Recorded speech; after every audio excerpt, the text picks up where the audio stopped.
and he doesn't want to be the smartest person in the room. Whoever was he talking about, Curtis? Would you guess? What a media-driven narrative.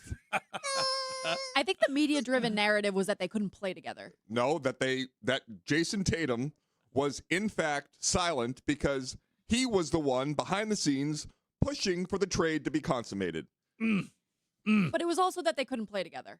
Yeah. Like, well clearly they anytime couldn't, according to Jason Tatum. If they didn't win a title, it was because those two can't.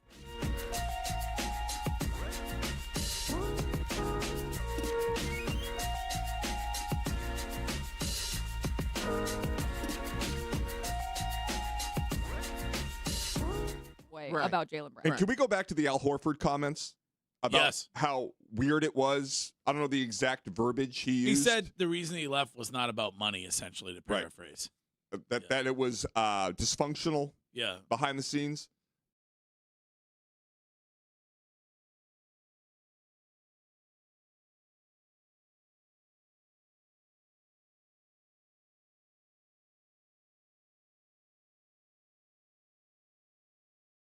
I'm not getting enough in return this year. I'll stick it out for one more year. Jaylen Brown is still going to play at an extremely high level. And then next year, I'll get something better for him. Maybe there's a better opportunity for another.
who Yeah, said but Marcus. no one believed that though. What? There are mad Chris fans. Forsberg was crying on What television. are we talking There about? are- There are fans that are pissed because of the return.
It sounds like Chad Tracy is on board with what this can do.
Three holes in. Yeah. Wiggy said, unfortunately, I don't think you got the best caddy. Oh. Yeah. No, I got the best caddy because Tyler was the GOAT. Yeah, see, Tyler.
Up those fryers, because I am sure hungry for one. Greg Hill Show. Broadcasting from 20 Guest Street, kid. Woo! It's go, go, go, go, go, go, go time. This is the Greg Hill Show. Hello, good morning. Good morning. Tick, tick, boom. Starring Greg Hill. Is Greg's club too short? No. Yes, I think it I is. have a funky swing. Nobody has ever said that to me. My club is too No, short. it I get is. Quite the And opposite. I hear quite the opposite. Sure. Sick brag, Greg. With Wiggy. Yes. Damn shoes on, bro. Yeah. Stop it. It wouldn't bother me. I don't care. It bothers me. I don't want your foot fungus flakes flying around on my food. And Courtney. Wow, absolute! You brought absolute fire. This morning. And that was a tease for your lead. At the same time, Big Work market, it out. big market tease. There you go. Goodbye, Russ. She's a new gal. my lord. And Curtis. First, I would have did all my power to trade him. So don't be saying I said this Okay. when I Well, you didn't said say they that. could have No, stayed I together. didn't. You sometimes you're like Jaylen Brown. You think you're the smartest person in the room. Oh, And Shime. I would say Shime is probably book smart and that kind of thing. Shime is the smartest person in the room. When it comes to like the knowledge of book smart and like knowing all that. Wiggy, other- that's two really nice things you Yeah, I said would about say me in the that. span of The like 10 minutes. knowledge of Thank book you. smart. Now, Let's get down to business. Time to party. it's time for the Greg Hill Morning Show. Good morning. Good morning, everybody. Hello, good morning. Morning, everyone. Morning. Good morning, my neighbors. On Boston Sports Original. WEEI. Got my people. WEEI. When I say Greg Hill and you say show, Greg Hill. Greg Hill. Show. Greg Hill. Show. All right. Woo! It's go, go, go, go, go, go, go time. Well, that didn't work. So here we go. Greg, Wiggy, and Mego are with you now. Here you go. Tick, tick, boom.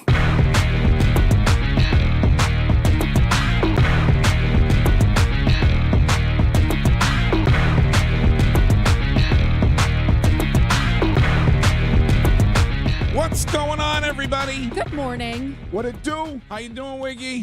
Slow motion every day, baby. Curtis, little bit of fog out there this morning. Is that going away or hanging around all day? It is going to dissipate, but the moisture is not. It's going to be a real 3-day banger of some rain out there. So I would just caution: don't drive too fast near the potholes because you might not see it coming and you'll lose a tire. Okay, been a pretty good summer so far, so can't really complain. And unlike the previous summers, we've actually had weekend after weekend after weekend of good weather. So I'm not complaining about anything. I don't think we should complain about anything. No. We got a baseball team, we got a football team, and we got Courtney back for day 2. Yeah, speaking of a baseball team, Rafaela Grand Salami wins it for the fellas last night late. And so that is 18 of 20 that this baseball team has won. That would be a 900 winning percentage. They had to keep it going. Wow. And Courtney brought it up during the feed. Perhaps a little bit of concern about the Aussie and the ball that he took off the wrist. I don't know. I was not up that late.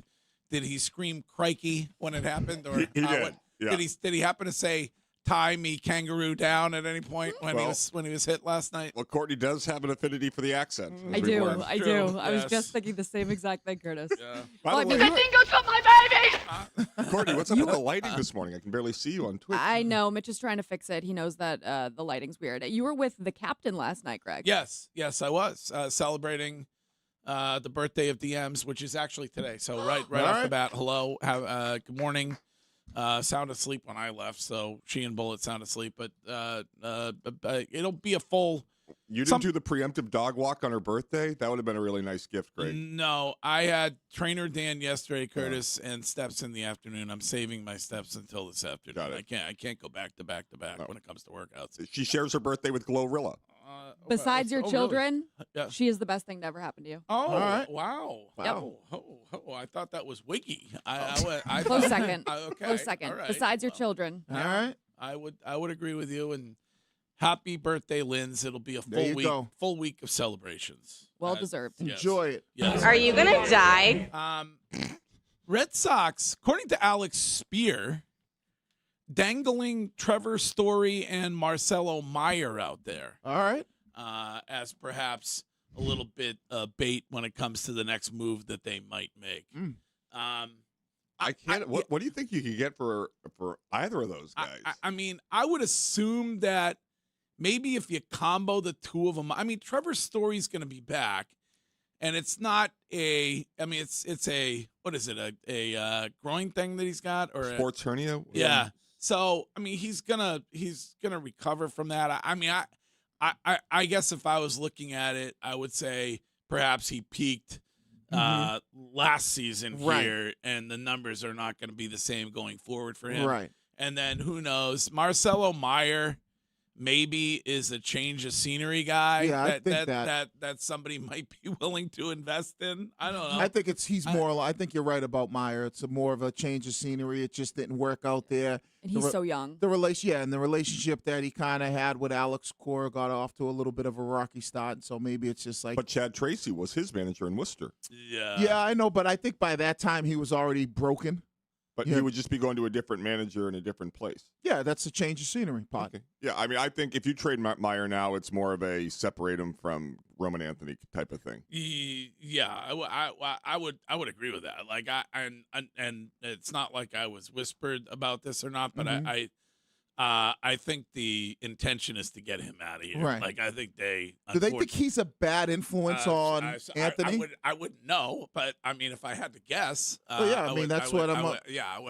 I would Unlike guess. Jalen and Jason, they do F with each other outside of the game. Yeah. So one of them's those the bad two, influence. I don't know about that. Well, I just think that I'm you saying get in a the best world. friend. Yeah, but you get a best friend in on a team. You guys are the same age. You're making all this money. Like you're gonna go out together. Well, but that's what I'm saying. One of them is more proactive in the sense of like, because if you're looking to split them up, then that tells me that they believe that one of them is like, all right, let's go out, and the other one is always like, okay, that's my boy, so I'm gonna do it. Mm-hmm. If they were great friends and they had weren't having any alleged issues off the field, do you think they'd be trying to break them up? Oh, right.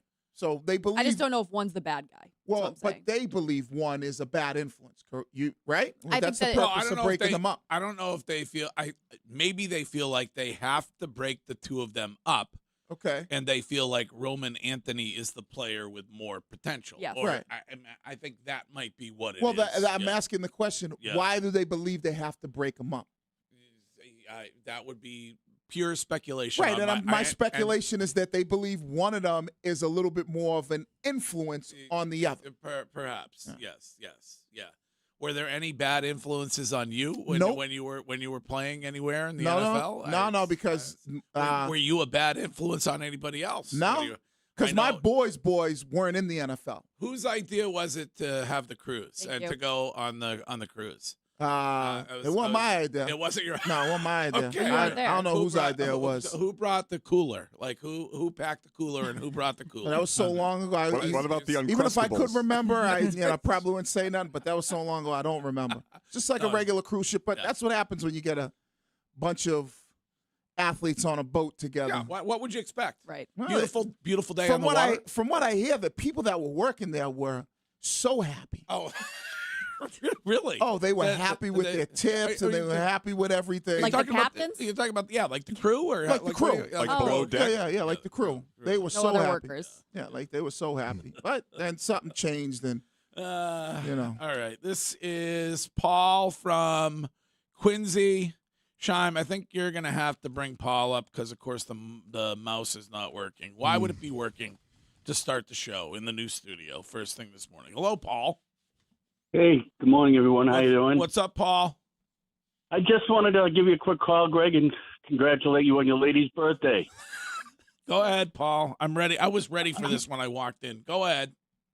Gonna take the training wheels off her bike. Paul. She outgrow the bouncy chair.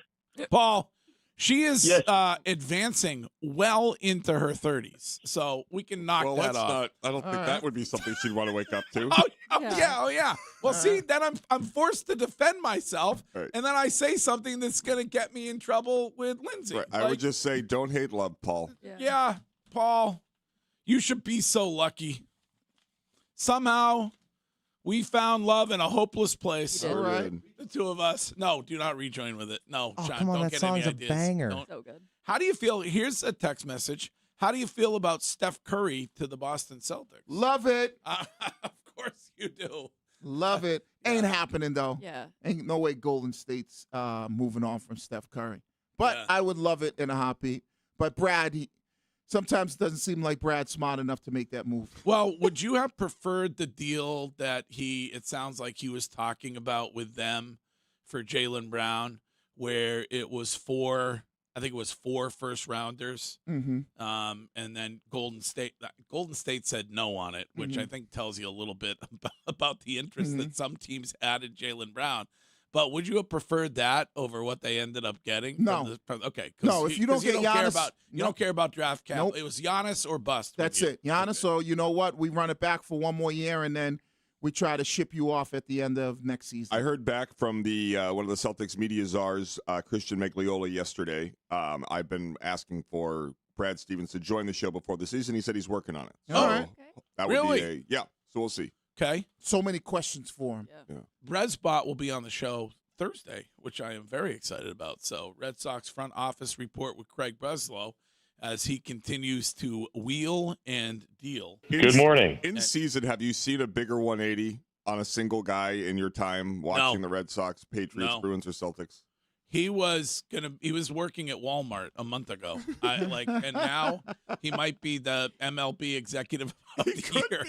He could be the executive of the year. The booze at that roadshow last summer, or it was before roadshow season. Right, you missed the one this summer. Yeah. You got booed again? In Hull. Holy guacamole. Oh, He the was poor savaged. guy. When Guys, Craig Breslow, the chief baseball officer of the Boston Red Sox. we were in. Good morning, Craig. Good morning. We were in Hull, and he was absolutely savaged, and the turnaround began right after that. So He's laughing. yeah, yes. Oh, he yeah. is. Yes, he is. He's All winning right. this race. Well, we are going to get to Leeds coming up in a couple minutes, literally a couple minutes.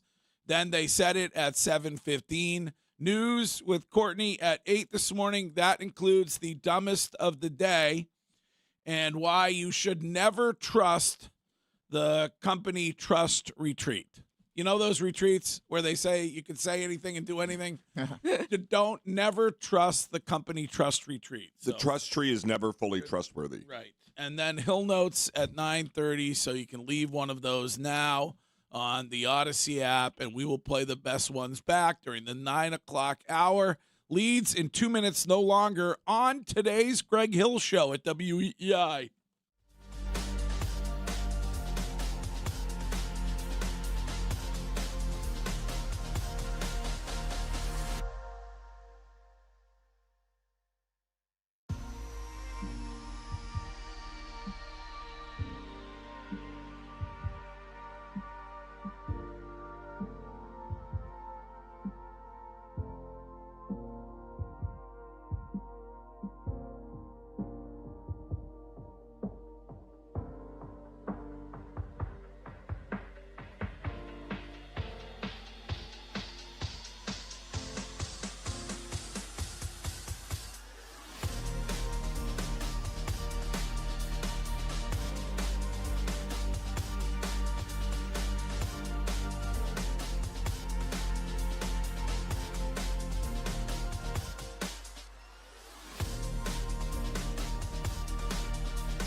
great text during the break, which reads, not only should Craig Breslow be the executive of the year in Major League Baseball, but Brad Stevens ought to be the executive of the year in the NBA for what he did for the Philadelphia 76ers. Right. So I don't know if you can win. Can you win based on that not or sure not? what's I don't know, but that was a hell of a move by him for the Sixers. And watch, Jalen's gonna show out. I course just he know is. it's going to be absolutely terrible to watch. And as a stan for Jaylen Brown, like I'm rooting for him. I hope that he goes off.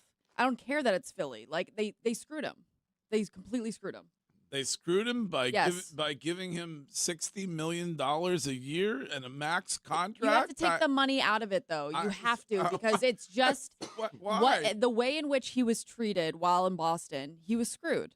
Like he couldn't win. That was a guy that couldn't win unless it was the NBA title. When they did win, he was constantly criticized. He was constantly pitted up against Jason Tatum. Like pitted, it was pitted also on the warmer days in the summer. What I am dealing with when it comes to the arm area. But yes, what? Unsure. But what? Yes. it just, to me, like he couldn't win here in Boston, and that sucks as somebody who roots for him. Can I tell you who put a ton of pressure on themselves over the weekend? And that's Tatum. Because if he were just a passenger and he didn't verbalize what he was thinking about the deal, then people just sort of go with what everybody's been saying, which is it probably wasn't going to work. Wiggy was right. Jalen wasn't going to be the Robin again. Like, this had to be done.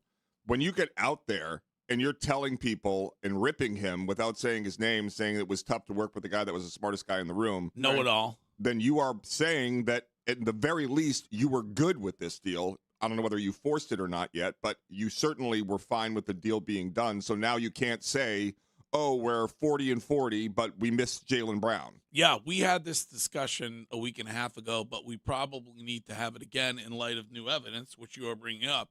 So most pressure going into this NBA season, is it on Brad Stevens or is it on Jason Tatum? I guess you could throw Joe Mazzulla in. I would say that Chisholm's also there, too. Yeah, I would say that the majority of the pressure is on Chisholm and Stevens because Tatum still has the built-in excuse of coming off the Achilles injury, right?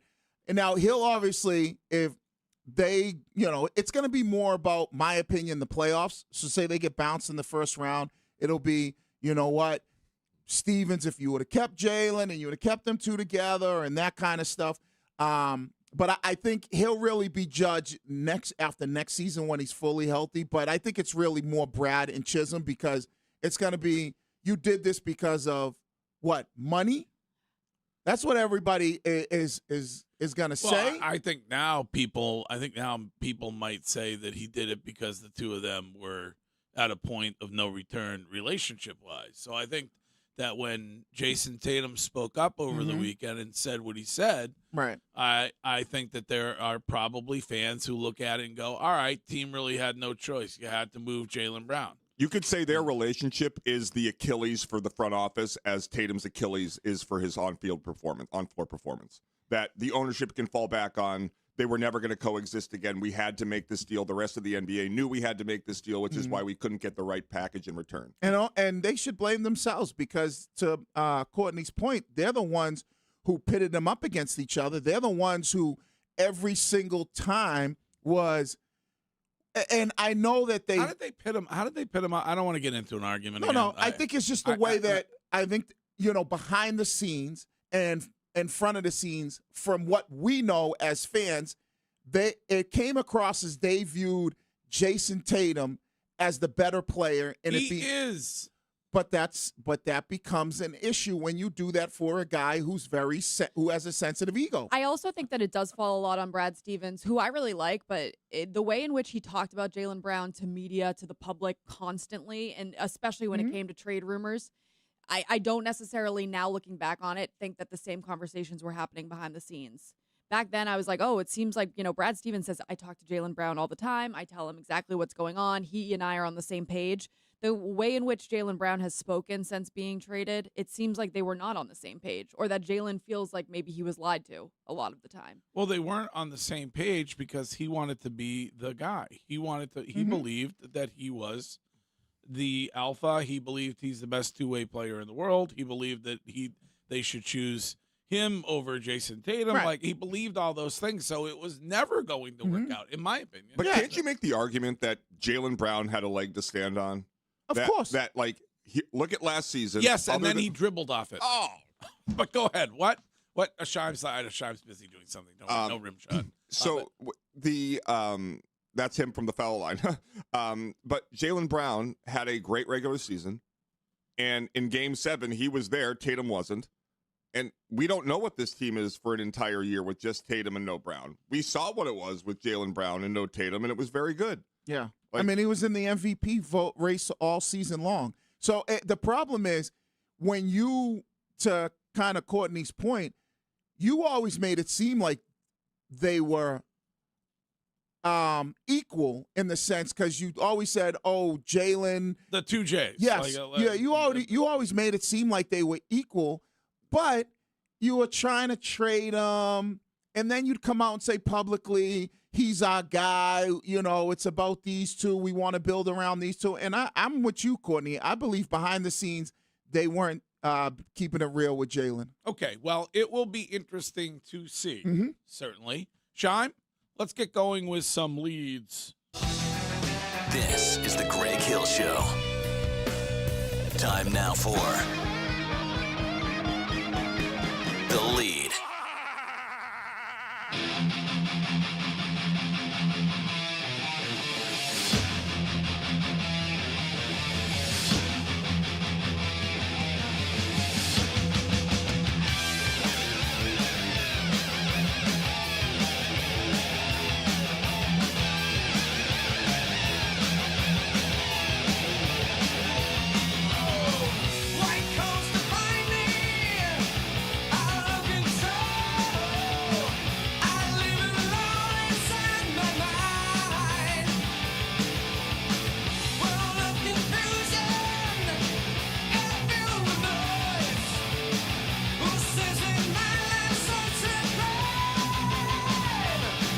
Chime, absolute headbanger in the middle of the morning. What are you trying to do to people? I was trying to mix things up a little bit. This is a band I don't think I've ever played before.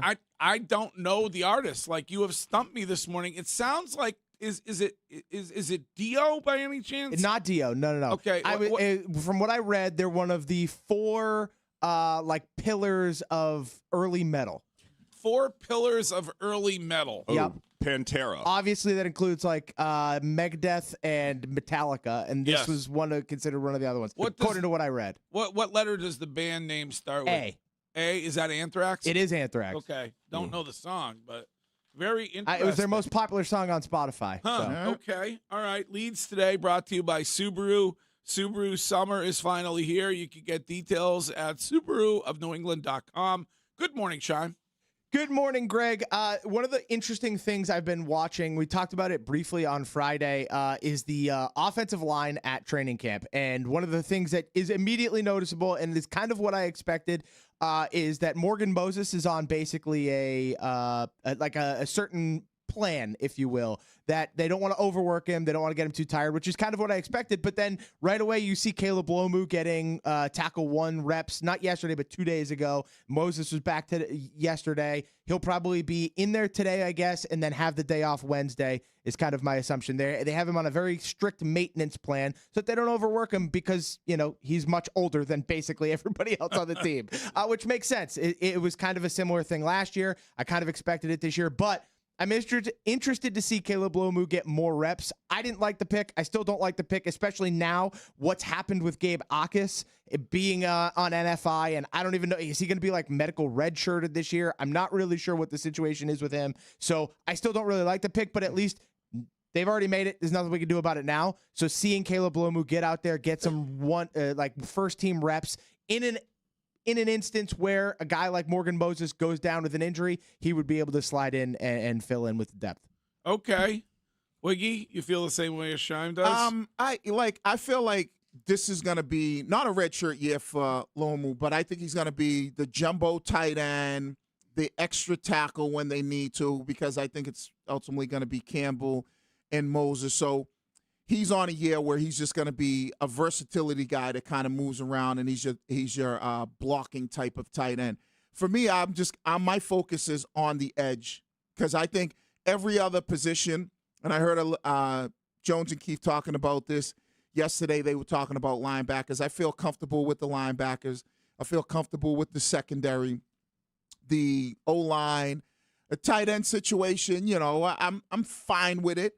Did you see a UDFA getting reps the other day, Wiggy? No, I didn't see that. Yeah, UDFA tight end was getting reps with the first team. Yeah, so just the other day. I'm fine. We call with those Wiggies. Yeah, I'm fine with that. I think to me the biggest thing is because it's such a valuable position is the edge rusher. Where do they get that pressure from? Or are they going to have to be a team that we saw blitz a lot last year? And when you blitz, that means you're probably playing, man coverage behind there, and there's a lot of holes that could be opened up when you're blitzing. So that'll be what I'll be looking at this year. Who's the guy that's going to step up? Scheim recommended the rare 6 tight end set to Bill O'Brien when we were at home. Not often deployed. Too many tight ends. Actually, there's never enough tight ends. Not often deployed in the NFL. No. Or in college. All right. Or in high school. So thank you, Scheim. More leads coming up next.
Coming up, they said it at 7:15. That includes what A.J. Brown said about his coach yesterday, what Chris Sims said about Kyle Shanahan's car accident, and all of the rest of it at 7:15 this morning.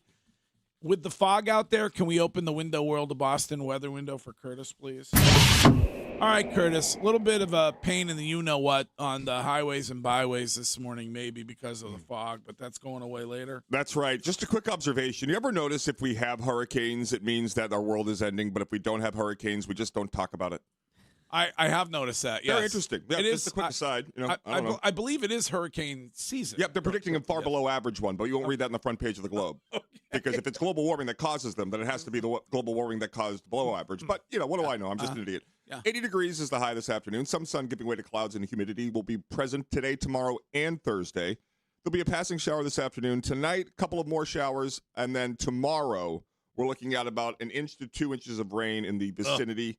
Rain lingers into Thursday. But once again, this weekend, Friday, perfect. Afternoon high of 72. Real feel in downtown Boston of 76. Saturday. Did you hear Shibes? Oh, yeah, that was great. Saturday, 79, and Sunday, 82. Okay. When it comes to everything exterior that you need for your home, you can get it at Window World of Boston. They're a one-stop shop for that. 4 showrooms locally that you can visit. Go to windowworldofboston.com to find where the one is that is closest to you. And Curtis, good morning. Oh, good morning. It is such a great morning. I love Dan Wetzel. He has a story out about the disaster that is North Carolina football. I knew this was going to be your lead this morning. It's falling apart down there. It's amazing. It's almost like it only worked with one person. I'm trying to figure it out. I mean, Tom doesn't have a dog in the fight. Oh, golly. But Bill Belichick is a complete and total fraud. He is at North Carolina, and this is what happens when you prioritize loyalty over ability. And it's something I said when he hired Patricia and Judge as his offensive coordinators in 2023. When you surround yourself with absolute loser boobs like Michael Lombardi, and you date a 20-year-old who's infatuated with you, that is what Pablo Torre said yesterday. It's what I've been saying, and it is brilliant. If you missed it, Bill Belichick, Michael Lombardi, who is his GM making $1.5 million a year, has been placed on paid administrative leave after an HR complaint was filed against him. Michael Lombardi, the man who famously said they would operate down there as the 33rd franchise in the NFL. Which brings me to a great quote from Dan Wetzel, a brilliant writer at ESPN. He writes, UNC handed over $10 million a year to Belichick, $1.5 million to Michael Lombardi, and gave them essentially total control over the program. The duo billed it as the NFL's 33rd team. So far, the Tar Heels are challenging to be the 18th best team in the ACC. I love it. I mean, I hope Bill Belichick never quits. What, the NIL violations that they're saying? We don't. So Curtis mentioned this briefly, but Mike Lombardi, the GM, who's making $1.5 million a year, has been suspended.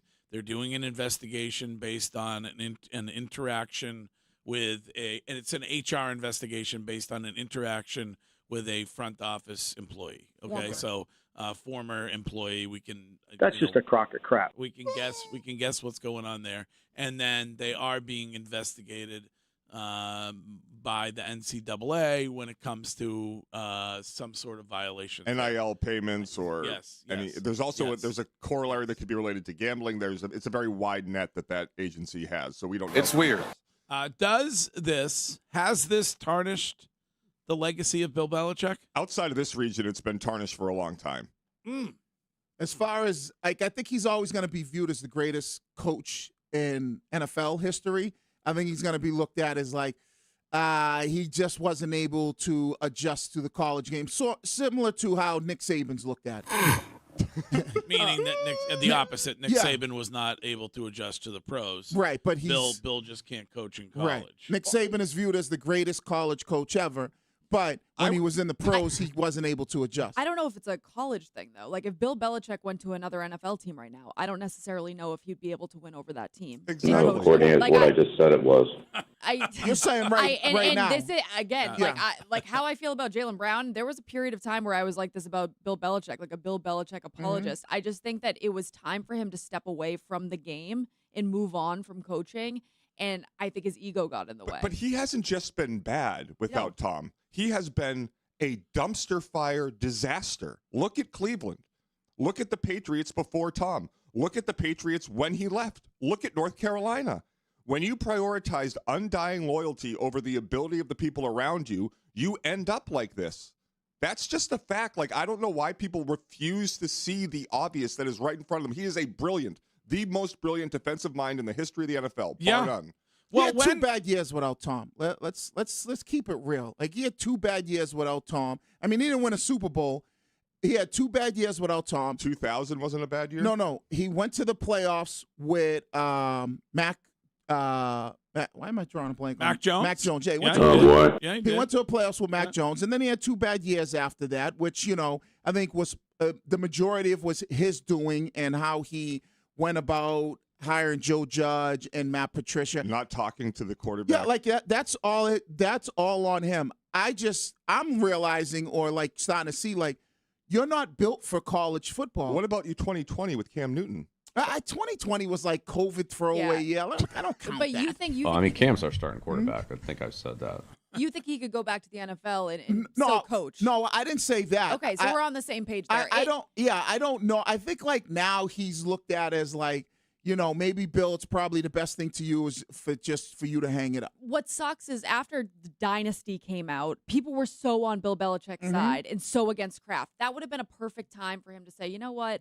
I'm going to take it and I'm going to go home and I'm going to live my life on Nantucket with this beautiful girlfriend and just live my life. Instead, his ego kept him in the game. And now people don't even remember Dynasty and the fact that he was screwed. They think he's a joke. Well, I think he probably didn't want to go out being fired. Like he probably, if he were, but you're probably right about that. It would have been better. Curtis, what did you think of, I know we're up against it here, but Jerry Seinfeld talking about the way they do things in entertainment and saying that Tom Brady should have gone out after winning that Super Bowl with the Bucs? I totally get it, but the next year he was second in the MVP voting. Yeah. He had 43 touchdown passes. He was just saying that, in entertainment, and I don't know if this is always true or not, but they know when it's their time, and it was a perfect moment for him up there, with the Lombardi, and he could have said, "That's it, I'm done. I went down here, I won one more, and this is I'm going to fade off into the sunset." Right. I mean, we know he was never going to fade off into the sunset, because he won't go away, But he was still good, though. That's what I think. Like that's the difference. I would say to Jerry Seinfeld. I said Brady was still good. Like Brady still could compete at a high level. He still could have the ability to potentially take a team to a Super Bowl. So why would you walk away from that if you know that you still got gas left in the tank? Yeah, I mean he had more passing yards in 2022, sorry, or 2021 than any quarterback has had since. Like he had an incredibly great season. So I understand. But I also feel like when Seinfeld says that, how many shows end at the right time? Like Breaking Bad. Very few. Like, so Hollywood sucks at it. Like, so saying that Hollywood's good at it. Like they oftentimes do one season too many. Or have 3 sequels. Game of Thrones. Yeah. All right. Curtis, thank you. We are back with a lead from Courtney and a lead from Wiggy and a lead from me still to come on the Greg Hill Show at WEEI.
316 passing yards, 43 touchdowns, and 12 interceptions. He was 13-4 and got to the divisional round. Led a great comeback against the Rams, but Todd Bowles, for some undescribable reason, blitzed with nobody out to defend a deep pass, and the Rams won that game on a field goal. Yeah, that was the Cooper Cup catch, right? Yep. That long touchdown. And I look at Jerry Seinfeld. He brought up Michael Jordan. Seinfeld. He brought up Michael Jordan, and listen, I'm a Seinfeld fan. I know you are, which is why it's so weird that you call him Steinfeld. But yes, go ahead. He brought up Michael Jordan, and Jordan went to Washington. Well, he mentions that. I trimmed down the cut a little bit as well, but like he mentions, like Jordan would have had an opportunity had he just retired after winning that 6-1 with the Bulls. All right, yeah, because I was like, well, Jordan went to Washington. And kind of people look at that and go, you remember Jordan and why? He still could play, but it's kind of, I don't want to say it's like a stain on their legacy, but people remember that. Like, people don't forget. This is Mike from Framingham. Hey, Mike. Did Jerry Seinfeld quit after Seinfeld was over? I think that's why he's going in this direction. He really did. I mean, he went back to doing stand-up. I mean, he did the B movie, Greg. Come on. Yeah, I mean, he did a movie here or there, but he never did another series. No. Because the argument is that Seinfeld is the greatest sitcom of all time. No, he was probably typecast and didn't have the range to do other things other than the Seinfeld TV series. Quite a shot at the man's talent. Well, and are you saying Ray Romano over Jerry Seinfeld? No. When you look at, just think about this. Julia Louis Dreyfus. Yes, I'll help you with all the names. I don't know. This stuff. I don't know her name, but she was able after Seinfeld to go and do other things. She's in the Marvel universe. She did the Veep that Curtis just brought up. You know, George Costanza. Life According to Christine. There's like George Costanza, or he wasn't able to really, or George Alexander, I believe is his real name. Wasn't she in one of the vacation movies? Jason Alexander. I am horrible with it. We're going to cover everybody. Michael Richards, I know him. No relation to Cliff Richard. No. Who you called Richards 97 times. Yeah, but I think those guys were like really, they didn't have the range to do other things. Yeah, well, I think you're probably right. In many cases, they were typecast. Yeah, and they didn't like really somebody's going to say, well, that's Kramer. I can't see him doing any other role other than that. Right, and Jason Alexander did, what was that, Shallow Hal, which he was funny in. Yeah. And then he does like TV commercials now. 617 text. The Rolling Stones are a prime example of this. Listen to their latest album. It makes you want to cry. I don't know about that. Like I've heard a couple songs on that new album. It's not like you see Mick Jagger and he can't move when he's on stage. Like, you know, are they saying release Frankie Valli or something like that? But they're saying like release new music. I don't think that you could say that about a musician. Like let them make music until they're in the ground. You know, it's different than touring or a TV show going on too long. Like I think that a musician can do whatever they want, release as many albums as they want, and if their fans are still around, they're still going to get play. But the problem is they sound horrible live. Oh. No, but I'm saying just albums. Also, have you heard the new Seeger song? No. I believe there's a new Bob Seger song. I can't believe you didn't tell me about it. Came out yesterday or the day before. Shime. Oh, is it Little Jane? No. No? Okay. Well, that's what it's... oh, dear. Wait, there's 3 songs here. Little Jane, Wait for Me, and Wreck This Heart. Wait for Me. There's a video and everything. Oh, heck yeah. I got to listen to these. We can rejoin with it. Hell yeah. Yeah, since you are a Seeger stan. All right, anyway. Courtney, time for a lead. Good morning and hello. Good morning, everybody. Yesterday, Curtis brought something up, and I think that A.J. Brown further proved his point. You brought up the fact that Mike Vrabel, anybody who was nervous about Mike Vrabel and his ability to handle this team after the scandal during the offseason, they were wrong. Well, A.J. Brown spoke to media yesterday and talked about how after the first training camp practice, Mike Vrabel chewed him out in front of the entire team. Here's what A.J. Brown had to say. I'm just knowing that it comes from a genuine place, you know. Like the first team meeting, you know, he had ripped me for almost bringing in a catch, you know, and he expected me to make that play. And you know, early on as a rookie, you know, I didn't really like that too much, you know. But now I know it comes from a great place, and he expects me to make that play, and so do I as well.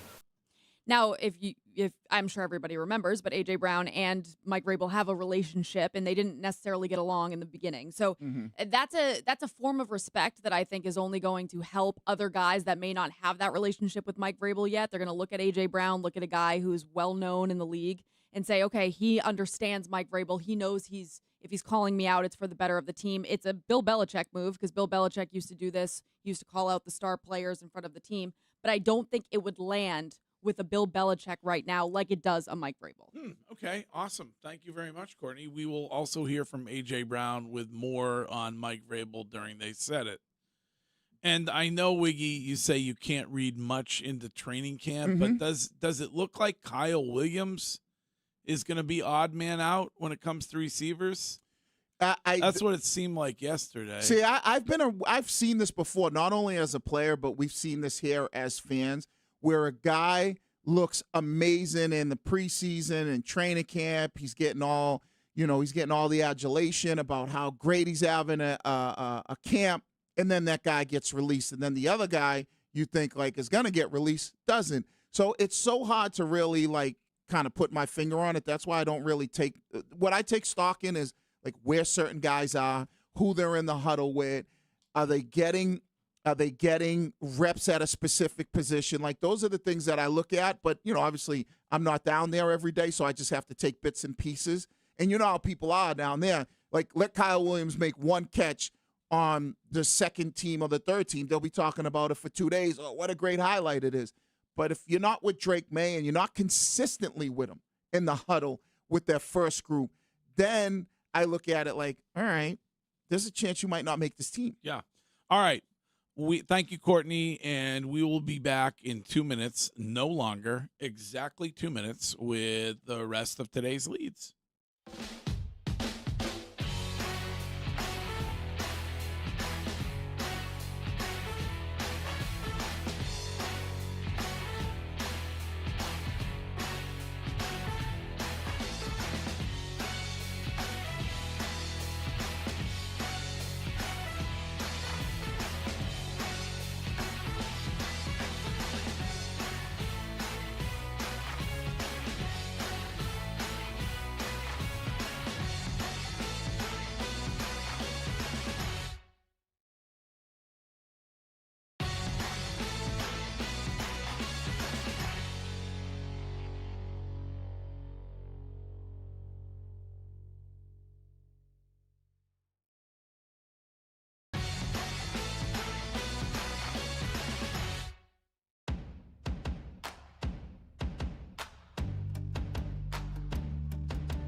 The Greg Hill Show on Boston Sports Original, WEEI.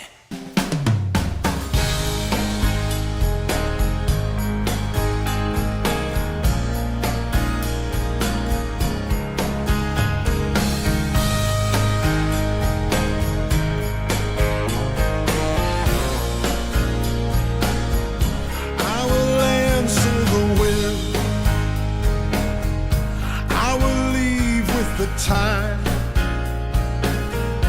I'll be out on the road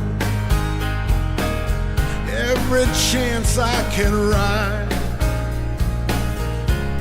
No matter how far, no matter how free, I'll be alone if you'll wait for me.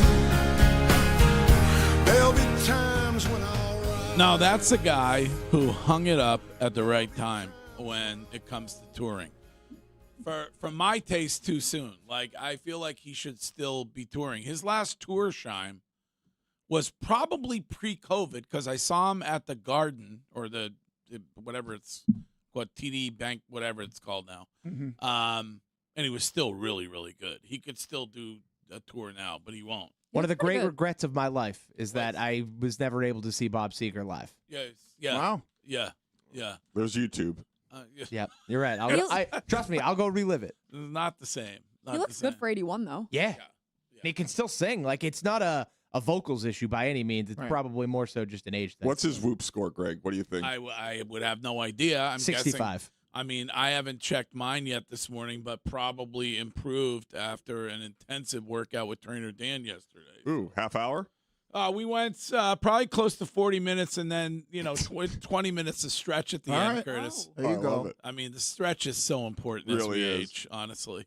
Activate those glutes. Do you have a snack when you're stretching? Well, that was the problem with the match is that clearly my glutes were not activating Yeah. the way they used to activate. So, all right, anyway, we're going to get to They Said It coming up, but we have leads left, and that includes this one from Wiggy. Good morning, Wiggy. All right, good morning. So as we sit here and we watch the Red Sox and their performance, we start to see, okay, what's the direction that they're going in? And based off of last year, and just as just a little rundown I did of the team from over the last 4 years. Last year, Did you use ChatGPT for no, this? no Okay, ChatGPT for okay, this. All right. But I do love ChatGPT because it's helping me build my YouTube channel. Oh, really? Yeah. You're building your own YouTube channel. Yeah, yeah. Oh, yeah. Okay. Yeah. So what are you it's- going to have on there? It's going to be my YouTube channel. Basically, follow me from a Super Bowl champion to becoming a professional shooter champion. Oh, okay. So it's going to be everything gun related. Shout out to my coach. Oh, and I got to give a quick appreciation. Yeah. Shout out to my coach, Joe, at Outer Limits. But appreciation to Nikki and Luigi, who listening to the show. They were being trained with me yesterday. They're on the police force. So okay. I was working They're on. with them. They work for a police department. Yeah. So I was Nikki and Luigi. Yeah. Okay. I was working with them. Can I ask what a professional shooter does with that skill? Like competition shooting. You go into like different okay. tournaments and, you try to win, the trophy of Well, being. I'm assuming the goal would be to represent the U.S. in the Olympics. I don't know if they do. They do. Do they do two guns, though? Like, two guns, like more of a tactical shooting type of competition where you run around different obstacles. I'd have to look at that. Well, I mean, you could do that event where you ski and shoot at the same time. You'd have to learn the skiing part. Yeah. And we tried that once That don't work. At Loon Mountain with you, and it Yeah. didn't work that well. Somebody could pull me behind on a sled and I could do the shooting. Now that sounds fun. Yes. So Yeah. that I could do. But if they do have something in the Olympics, I would definitely love to. Very accurate, but I'm working. I'm still a work in progress. Okay, anyway. Yeah. So I looked at the Red Sox like last year, second half of the season, they finished 8 games above 500, and we know how things turned out for them. But the 3 prior seasons to that, 2024, 10 games under 500, 11 games under 500, and 9 games under 500 is where they finished in the second half of the season. Right now, through the first 11 games, 9-2. You got to feel very good about this baseball team when you start to look at where they're going and potentially where they're going to finish. And so if they're going to finish someplace in the second half where if they can be 8, 9 games above 500, they're going to be a playoff team, and that's what we are all here looking at, is get into the postseason, because we feel that they have enough talent to make a deep run. But the most important thing that we've seen over the years, and last year they did a good job of it, is those first 10, 15, 20 games after the All-Star break where they come out. Last year, I believe in July, they might have went, I want to say it was like 17-7.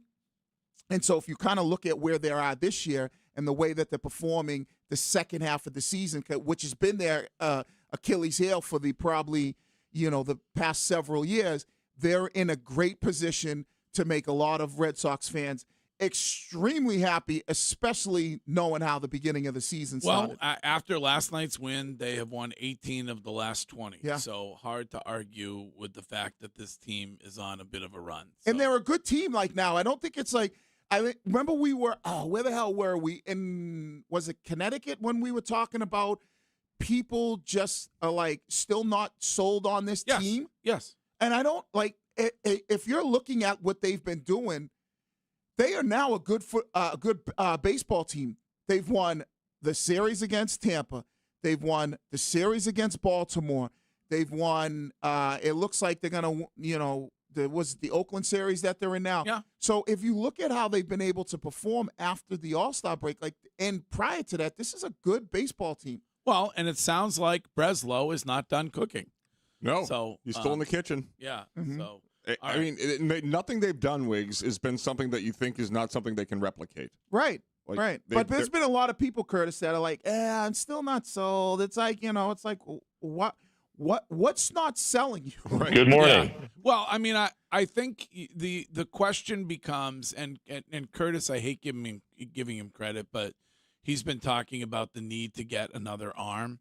You still don't know what Peyton Tolle how far into the season Peyton Tolle is going to be able to go, right, and be as good as he's been, because he's never done it before. Okay. Same with Jake Bennett. So, so you have to have some questions there, I think, about, and that's why I think Curtis is right. Hopefully this next move is an additional arm for the baseball team. Mm-hmm. I really don't. I mean, do you think you're getting Crochet back or no? I'm not banking on it. Maybe out of the bullpen or something. But let me ask he's not going to start again this season. It doesn't seem like it. I'll ask Curtis because he's the baseball guy. How many starters do you need in the postseason, where the starters that have experience under their belt? Because I feel like if you have Sonny Gray and Suarez, you kind of look and go, okay, those are the two guys that we know. Do you have full confidence in Sonny Gray being lights out the way he's been? It was one bad start against the Jays. Yeah, not a good start. Yeah, but I still feel good about him. I feel like if you get to the postseason and Tolle's pitching kind of the way he's been pitching all season long, same with Bennett, same with those guys, you have 4 guys that can go out there and get you 6 good innings, night in and night out. And Curtis, in the postseason, it doesn't have to be as much. No, I think if you have 2 good you in the perfect world, you have an ace and a solid number 2 and a great closer. Right. But right now, what the Red Sox have is they have 2 solid pitchers with Gray and Suarez. I put Peyton Tolle. He's not the third starter. He is in the bullpen for the playoffs. If you get Crochet put in there, I have Bennett as your third starter, and you just bulk up with Whitlock, Tolle to Chapman. That's a pretty good. I mean, it's a good place to be. But my issue, Greg, is that last year you knew your best pitchers were going to not be as great down the stretch because of the innings limit, especially with Crochet. I would have another starter to sort of bridge that gap this year. That's what I would want one now. All right, we will talk about this with Craig Breslow when he is on the show Thursday for the Red Sox front office report. That is at 9 a.m. Hopefully, you have the opportunity to be watching the show right now on Twitch or on YouTube for my lead. If not, it will be fine. But just a reminder that this show is brought to you on Twitch every day by Springer's Jewelers. They are in tax-free Portsmouth, New Hampshire.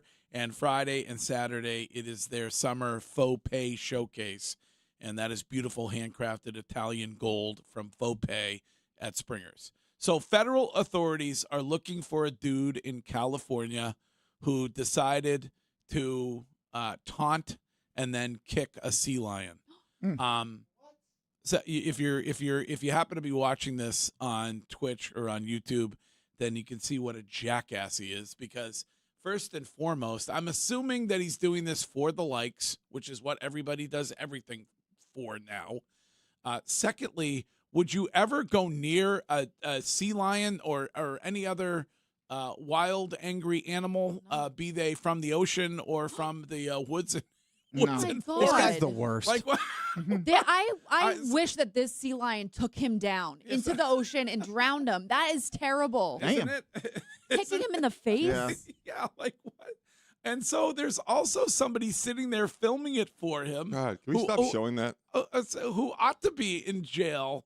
Like the poor sea lion. Thing is just trying to come out of the water, living its life, warm himself up a little bit, maybe eat some kind of a hunk of tuna or something like that. And this jackass is interfering as he's trying to live his sea lion life. Like what?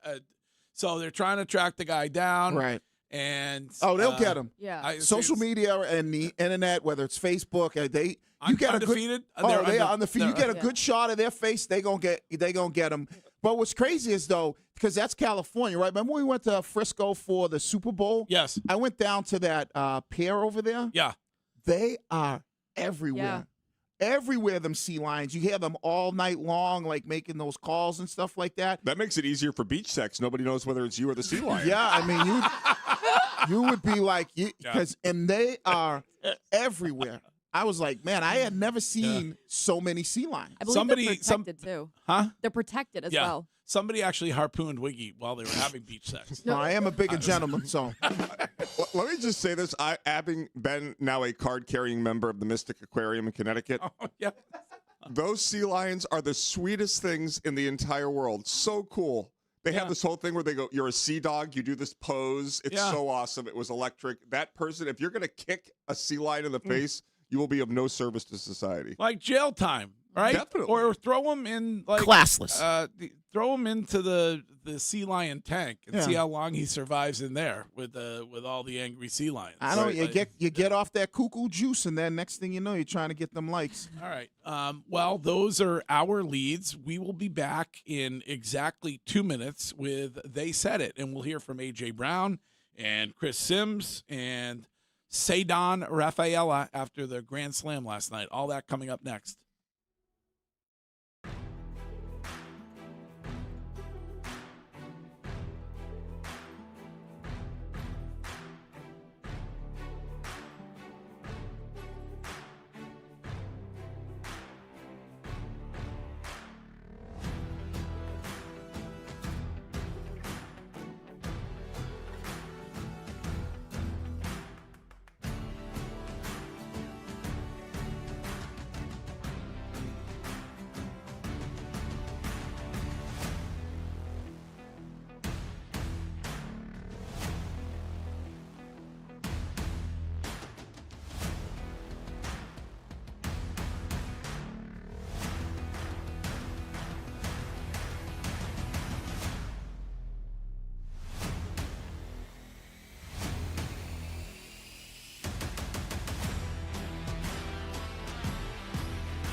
Still to come, your Hill Notes at 9:30. So if there is something on your mind, whether we have discussed it or we have not, you can leave a voice note on it on the Odyssey app, and we will pick the best ones and play them back later from the Catches Law Injury Attorneys Studios at 20 Guest Street, Kid. No fee unless you win. We will get to Courtney in today's news coming up at 8. That includes the dumbest of the day and why you should never trust the company Trust Retreat. At least one man learned why you should never trust the company Trust Retreat. So that and the rest of the news coming up. Shime, let's get right to it. They said it. It's time for They Said It. They Said It. They said it. They said it. You know, some of these rats around here. We scored 16 at Yankee Stadium. Suck on it. Ball. Humbly, one of the best basketball players in the world. They Said It. On the Greg Hill Show. They Said It, brought to you by Catches Law, and they are ready to stand beside you during your toughest moments. So if you have been injured on the job, injured at a business, and you need help, reach out to Catches. Just go to catcheslaw.com. That's Catches with a K at catcheslaw.com. All right, what is up first this morning, Shine? Well, Greg, we heard a bit from A.J. Brown earlier in Courtney's excellent lead to start the day, but we can hear another clip from A.J. Brown talking about how hands-on Mike Vrabel is at practice. Here was A.J. Brown. Yeah, he thinks he still can play. Yeah, he took like I went 30 in the workout yesterday. Yeah, he thinks he still can play, but it's cool. It's cool. He walks around with the animosity and he challenges guys, and it's cool to see. It's fun. So I am probably a homer. I like it from Mike Vrabel. I didn't like it from Pete Carroll when he used to throw the gloves on and get out there with the fellas. But maybe that's an age thing. I don't know. Yeah. Maybe it's because Vrabel was a good player in the league, and you kind of go, oh, that guy still looks like he's got good technique, good hand placement, where Pete Carroll's just like, all right, he's just throwing some gloves on. Like, it looks like your grandfather out there playing catch. Yeah, I mean, it is a bit of a hardo move, but I like it in my coach. I just say, be careful, bro. You ain't that young. Yeah. It takes one wrong step, and next thing you know, we see Vrabel in a boot or something like that. That doesn't affect his coaching ability, though. No. I'm just saying, you're going against those Achilles. Yeah, you're going against these, 28-year-olds and that are in unbelievable shape. Watch that Achilles when you're trying to hold one of those pads. Right. Be like Missoula. Stick to Turpin. Don't go up against, AJ Brown. Yeah. Stick to going against Bradad and those guys. Could you imagine? Bowling at the 3 technique. Yeah. Flag football with Burt Breer. Yeah, stick to playing against those guys. I went to Ohio State, so I know football. Yeah. I love you, Burt. Yeah. Stay away from holding the shield for Will Campbell and some of those big boys. But he does it, though, and that's the biggest thing, I think. Did Bedard apply to be a player, too, or just a GM? No, just the GM. Oh, okay. I forget who asked the question yesterday. Like, obviously, the offseason was what it was, but is that going to change him? And I think, that's even from A.J. Brown. Vrabel is going to be Vrabel, and, especially on the field.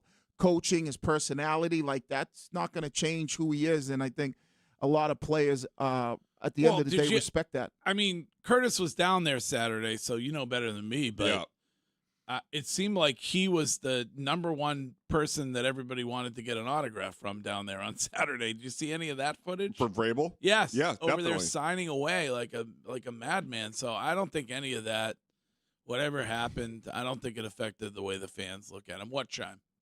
No, nothing. You were looking up at me like nope, I'm just prepared. Trying to be prepared for the next guy.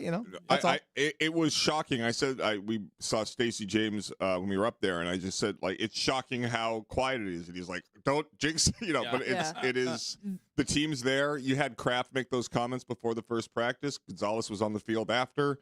You get the signing of Mr. Jackus. And I can't pronounce it. I don't know how the hell. Akis. It's no J. Akis. And there's no. It's the J is silent. Yeah, it's like yogging. So Gabe. Then what's Akis. the point of it if it's silent? For Christ's sake. Well, I don't know. It's probably Scandinavian. I would assume. Well, I don't think that's the case. That's the way they do it over there. What do you mean you don't think that's the case? Is he Scandinavian? Well, I have no idea, Shime, how far his roots go back in his family. I'm just guessing that the silent J. I mean, correct me if I'm wrong, Shime. You tend to try to do that from time to time.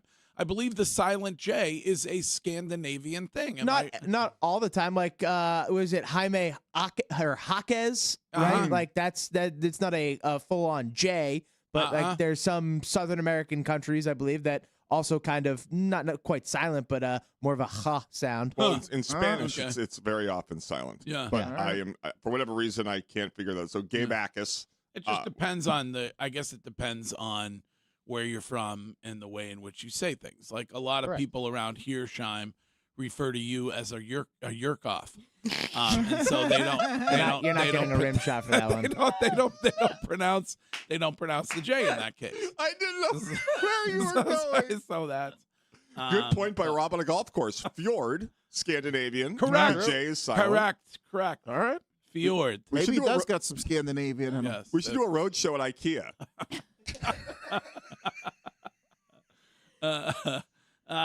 Well, so off. issues going into camp. You've settled the Gabe Akis one. Mm-hmm. You've seems like they want to get a deal done with Gonzalez. Yeah. Robert Kraft has now said he's already made an offer to make him the highest paid player at his position. So whatever happens when it comes to when they sign that, he ought to be the highest paid. Robert Kraft is on record saying that. I guess Will Campbell, your issue remains with the edge. Yep. And then Will Campbell, what Will Campbell actually is after the pitiful performance in the Super Bowl is the main remaining question. Right. Does he ultimately bounce back, from what's going on upstairs now that he's healthy? Yeah. As mentally, is he like, all right, it's probably a good thing for him that they start on the road against the team that he played so poorly against. Like, you see what he's made of, right? You get it right out the gate. You know what I mean? Throw him right back into the fire on that one. So I think that's when I look at this Patriots team, people are always like, well, what's the expectations? Like, I think they got enough talent and they're good enough to get right back to the Super Bowl. It's very difficult to do, but you look at Drake May in this offense again. What's the step that he is going to take, the next step up that ladder? It has to be a big step, though, because their schedule is nothing compared. Like, it's so much more difficult than it was last year that getting back to the Super Bowl, if you had the same schedule as last year, I'd agree with you. Getting back to the Super Bowl with the schedule they have in front of them. But here's the difference, though, right? People always say the schedule, which I agree with you on, Coco. But here's the difference. You're a much better team this year than you were last year at this point heading into the season. Far better team. Just what you look at what Drake May was able to do and all that knowledge that he has with that offense, and he's shown that he could prove it at that level. Now you add a guy like A.J. Brown. Same goes for a guy like Will Campbell. He understands, he knows what to expect now his second year into the league. He's learned a lot more. Your defense is better in the sense of Christian Gonzalez is going to be another year into the league, so he's going to continue to get better. Your safety position, you added Kevin Byard, who is an all-pro last year. You are a much better team this year. So even though your schedule might be a little bit hotter, your team is much better. I would just also say, like, the first 4 games of the season, I know we're going to get into Francesa here, but, like, you have the opportunity for 2 pretty big swings, right? You have the Seahawks and the Steelers and the Jaguars, 3 teams that have elite pass rushing. Would you agree?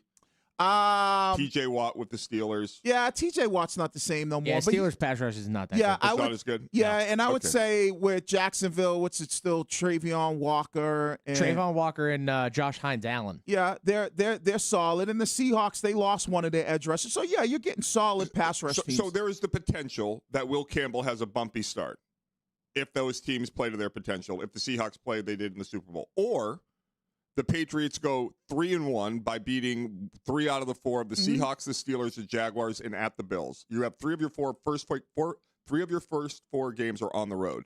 Yep.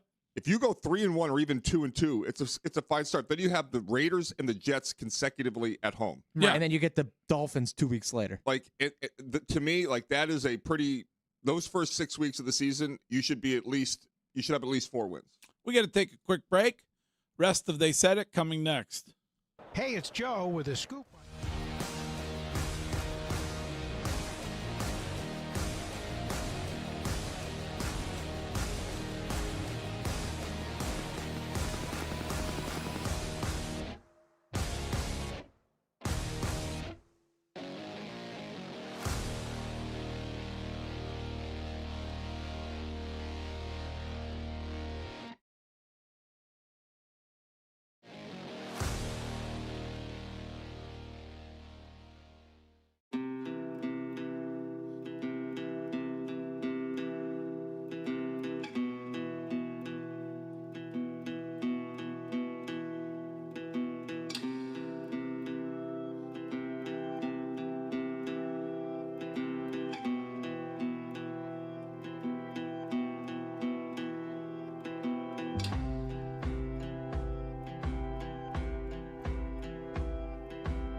Shime, we were in the middle of They Said It when we were rudely interrupted. What is up next for discussion this morning?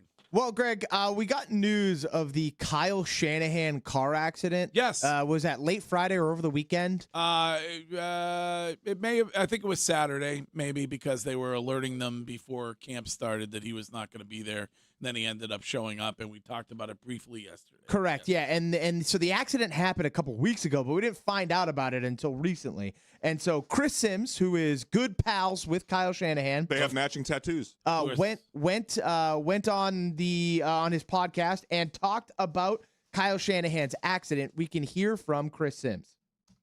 It was scary. There's no doubt about that. It was scary. You know how close I am to him and his wife, Mandy, and how great of friends they are. And, of course, we were in the south of France just a month ago. But, yeah, all of a sudden one day I get a text from Kyle's wife, Mandy, and it's like, oh, no, Kyle's been a part of some horrible accident. And she sent us some pictures right off the bat. And it was like, oh, my gosh. Like, so just to let you know, paint the picture. You've seen the injury report, the broken ribs, 40 stitches in the face, the broken nose, broken left hand, of course, the bad concussion. But when you first see it and it's fresh and some of the cuts are still wide open, I mean, it's jarring. It's jarring. He was this close to maybe losing his right eye, right? The scar is so big right here. And so all that stuff was just crazy to see. And of course, I'm, thinking of my friend, but yeah, it's tough. And he's still battling with this concussion. And yeah, it happened about 10 days ago now? And 13. 13 now. Holy crap. 14th. And yeah. Happened on the 14th, and it was disclosed on the 25th. He's healing. His face looks a whole lot better. But this concussion, of course, being a part of that kind of accident is lingering, and it's giving him issues, and he's certainly still dealing with that. So the issue that some are trying to create is that this was covered up by the guy he's talking to. Mike Florio is the guy at Pro Football Talk who brought it up, who's right? the one writing stories when he literally has access to Kyle's best friend on the planet. Yeah. I mean, why would they? I guess the question would be, if you believe there's some type of cover-up, then you believe there was something a little shady or nefarious with the actual accident. Well, I think that's what they are trying to insinuate, but the police have said that there was no alcohol, nothing involved in it. And so the issue is, are they so close to is the organization so close to the police department that they were willing to keep this a secret? People are really digging, huh? Yeah. So you would need you would need the police department, you would need all the officers, you would need because they deputies. said it was a 2-car accident, right? Yeah. Wait, so you think that there have not been accidents involving famous people that have been covered up? I think there have been single-car accidents, but 2-car accidents with somebody else involved in it. So like the Tiger Woods accidents, if those can't be covered up, then what are we talking about? Those are nefarious. To me, I just think that if anything was terrible that was going on with Kyle Shanahan during this period, we would find out about it probably sooner rather than later. I think that it's a medical situation. If he was close to losing his eye, it was probably like, all right, give this family a little bit of time before the whole world finds out what's going on. Let them figure out what's actually wrong with them. I don't know. I don't believe that anything nefarious happened, but to me, it's odd. I mean, why wouldn't you just the details of the injuries can remain with him and his family. Yeah. But that he was in a major car accident is a massive news story. I mean, he's the head coach of the San Francisco 49ers. Yeah, Texter points out it's shocking that in this day and age, you're able to keep a secret like that for 2 weeks. Right. Like the woman that he was in the accident with, she didn't say anything about it. She didn't tell. I mean, it's really wild. And so I think if you're going to start going down these conspiracy, kind of like wormholes, you're obviously thinking, we know the society we live in today. Somebody knows it's at Kyle Shanahan. If he was at fault, they're suing the hell out of him. Was Kyle Shanahan who was the passenger in his car? Was it his wife? You know what I mean? So there was nobody. It seems like there was nobody. Yeah, right. So if there was no passenger, so then you start to. Was he listening to the Big Dog Show when the accident happened? And maybe that it's standard operation. I don't scare him with my bark. Where it might be like 2 weeks before we know about an accident. Here's a text from Maine. which says Tony Romo got his DWI and it was all over the news within hours, and this never came out for weeks. That is shady. Well, I think That that is what DWI's some- different, though. That's what's that? That's different. Yeah. Yeah. You broke the law. Right. I mean, Yeah. if you Oh, didn't break also, that was in Wisconsin. yes. It's not a criminal offense to drive drunk in Wisconsin. You basically get a ticket for it. I read that yesterday. Isn't that- Interesting. Huh? Oh, wow. Well, because it's the Milwaukee and the king of beers, and I mean they love their beer there. So so it's just basically you get a ticket. It felt relatable too, though, Greg, because he was playing in a golf tournament and shot 35 over before this happened. Yeah. So Yeah, I mean honestly, no excuses, but probably needed more swing oil on the course, and I had no dip. Like if I brought that up yet, I think I said it on the show. I went into that entire match too. Right. Without any dip. You had to borrow hounding Zin. Eamon for That's not. Zins? I had to borrow a Zin Zin for Griff. at one point from Right. Griff. Yeah. Like that's how bad it was. Yeah. I mean, I'm not complaining. No. I'm no excuses, but I think that's God telling you And to be cut fair- this in. you think Yeah. so? to be fair, didn't you just leave your dip like where we were doing the show? You just didn't take it with you? No, I was all out of it. Oh, I was okay. literally, Got it. I had no opportunity to get a new Got it. tin, which on the way home I stocked up because it's cheap in Connecticut. Yeah, you could have gotten some right in our hotel, like in the little convenience store right there. They He had a have it whole- there? He had a whole Oh, wow. section of them back behind the counter. Flavored? What? Flavored? Flavored dip? Yes. Yes, I believe they still have I think they still have the flavored dip in Connecticut. Okay. I don't know. We don't have it here. Correct. No. In Massachusetts, I don't believe. All right. We will continue with the rest of They Said It next. If you were in the market.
Chime, you love Def Leppard. In your emergency top 5 best bands ever, I'm assuming.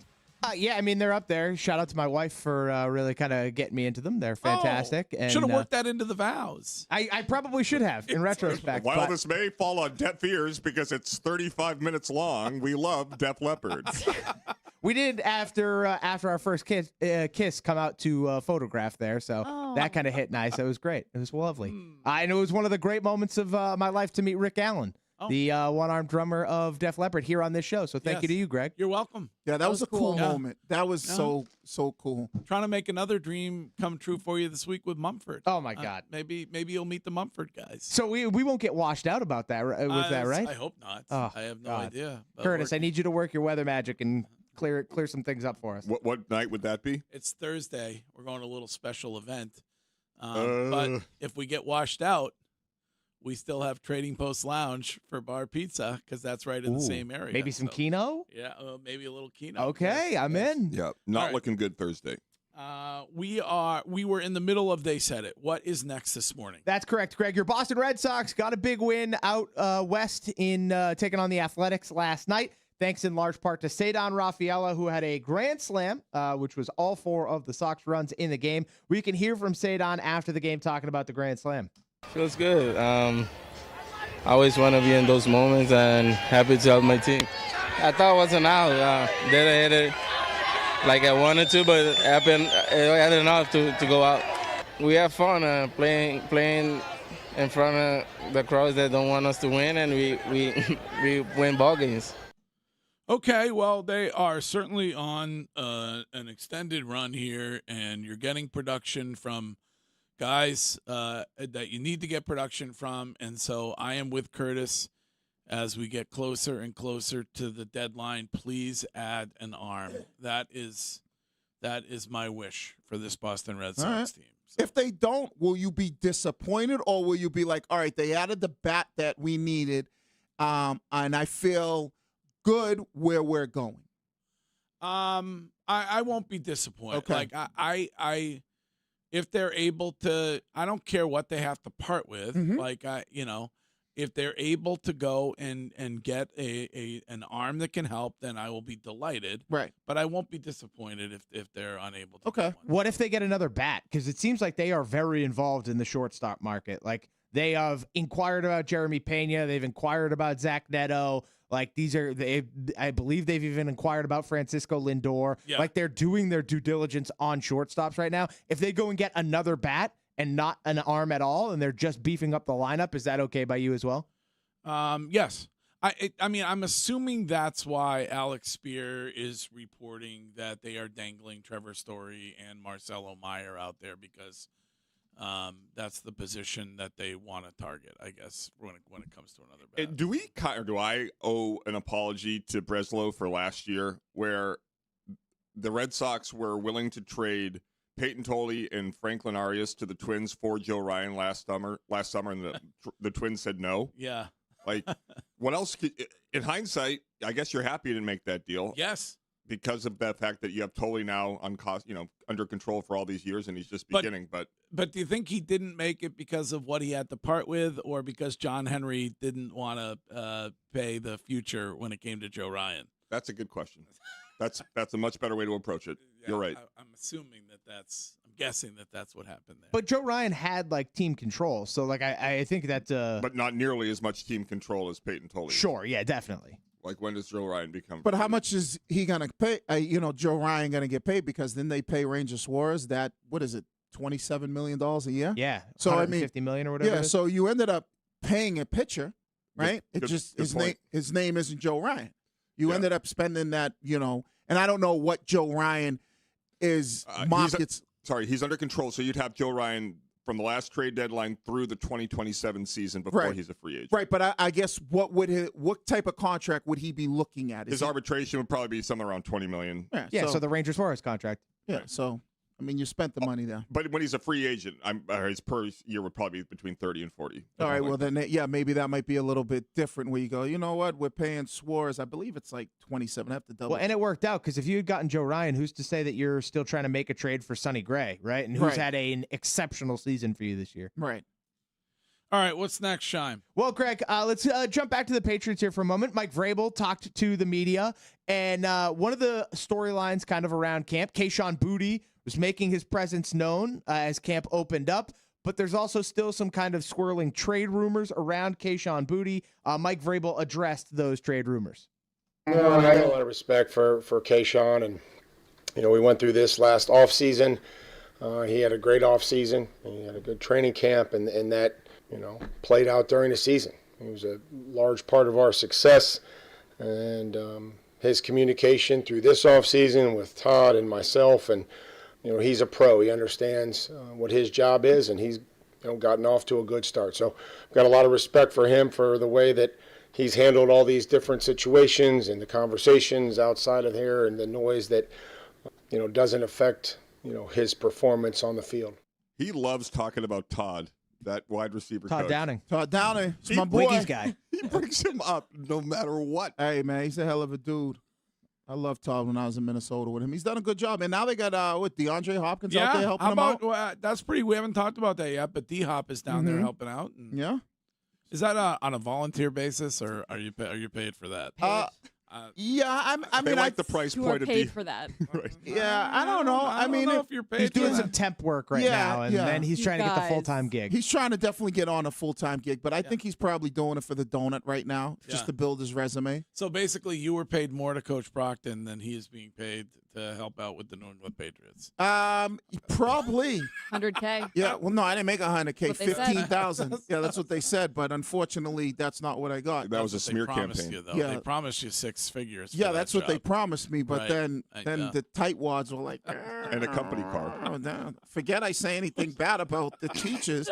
You know, Quick note. So somebody's gonna send me an email like, "Oh my God, what do you mean?" I'm just saying. Well, some people thought that was a little exorbitant. No, but there are as a lot high of school football coach. There are a lot of teachers that I know that will say, "Listen, I've been in the school system for 25, 30 years, and you know what? I'm barely making it." Like, that's their thing. Like, they don't pay us enough, which I agree with. They don't pay teachers enough, but I can't help the fact that if a school wanted to pay me $100K to be the coach, Not your fault. it's in Florida. Who are you to say no? Right. Florida has a thing that says, and here's the difference, right? Those guys that coach in high school, they probably make $100K from their salary plus their little bit. I'm not getting a salary from the school, so why not be able to get the same type of salary that a regular coach would get? I could be a gym teacher. Or, that's probably about all I could teach in school. What about English? No. I would have history. Not qualified History? for history. No. History, Well, no. you missed Wiggy 250. History is not. an option. History is It's not my mine thing. either. Yeah, I'd be a little bit more like the. You could be a guidance counselor. Yeah, I could do that, but financial planning and kind of financial literacy, like understanding your credit score, understanding how the difference between a lease and like a finance would be, those type of Things things. they should actually teach in high school, Yeah. as opposed to algebra. Yeah, like those things I could help out with. I loved algebra. Yeah, What am I going to do with physics? You're not going to cares? do anything with, and you're not going to do anything with algebra. You got to know the constant of gravity, Curtis. You're gonna know. You use algebra every day. No, I don't. For what? Yeah, I just like counting, That's not algebra. Right. adding. That's math. I You use. just stop where you're at. No, algebra's. Yeah. Algebra's useful. Yeah. Algebra, but it's not adding. but not it's like counting. fractions, No, right? it's not counting, That but means yeah, James could do. fractions. Like it's. When do I ever use fractions? Oh my All the God, time. I Do feel like you- all the time. Yeah. Like where? Half off. Do you bake? No, I don't Well, bake. well, When you're define shopping? baking. When I'm shopping. and they're saying like 70% off.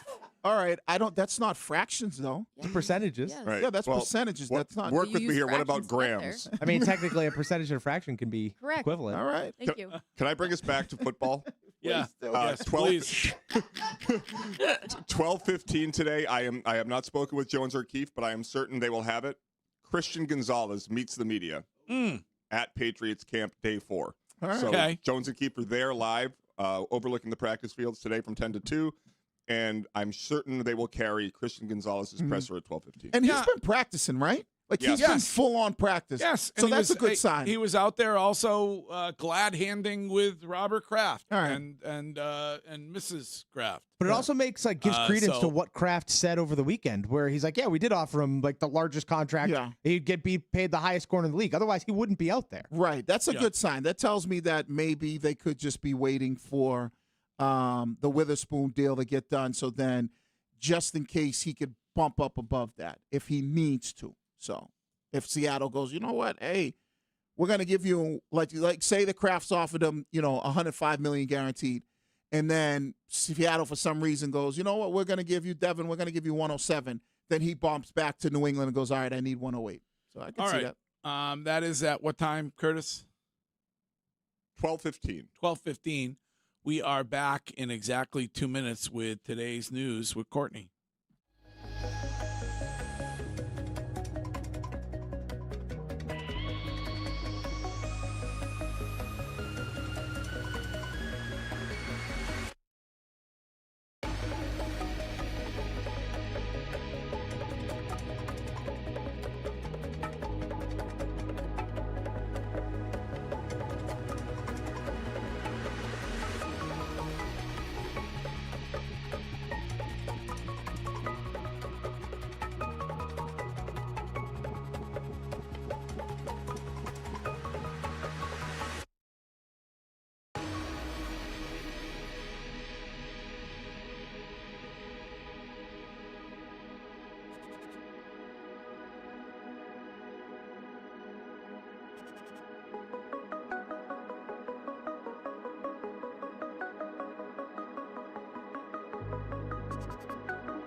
Same as I did 50 years ago. Yeah. It's not because I eat the best foods. Maybe they are the best foods. Who knows what the best foods are? The news. I know many, many people that all they do is watch their weight, their this, their that, and they kick the bucket, and here we are. I feel great. With your host, Courtney Cox. What's your favorite accoutrements? Sponsored by Northeast Men's Health, the experts in treating men's sexual health issues with 7 New England locations. Learn more at northeastmenshealth.com on WEEI. Well, guys, get your tickets ready because the Mega Millions jackpot, it's a big one tonight. The $800 million drawing is tonight at 11 p.m. The estimated cash option, $342.2 million. All right. Please, Lord. Okay, can somebody explain that to me? Where's the $500 million go? It's a good question. Taxes. Yeah. Yeah. That's the federal government.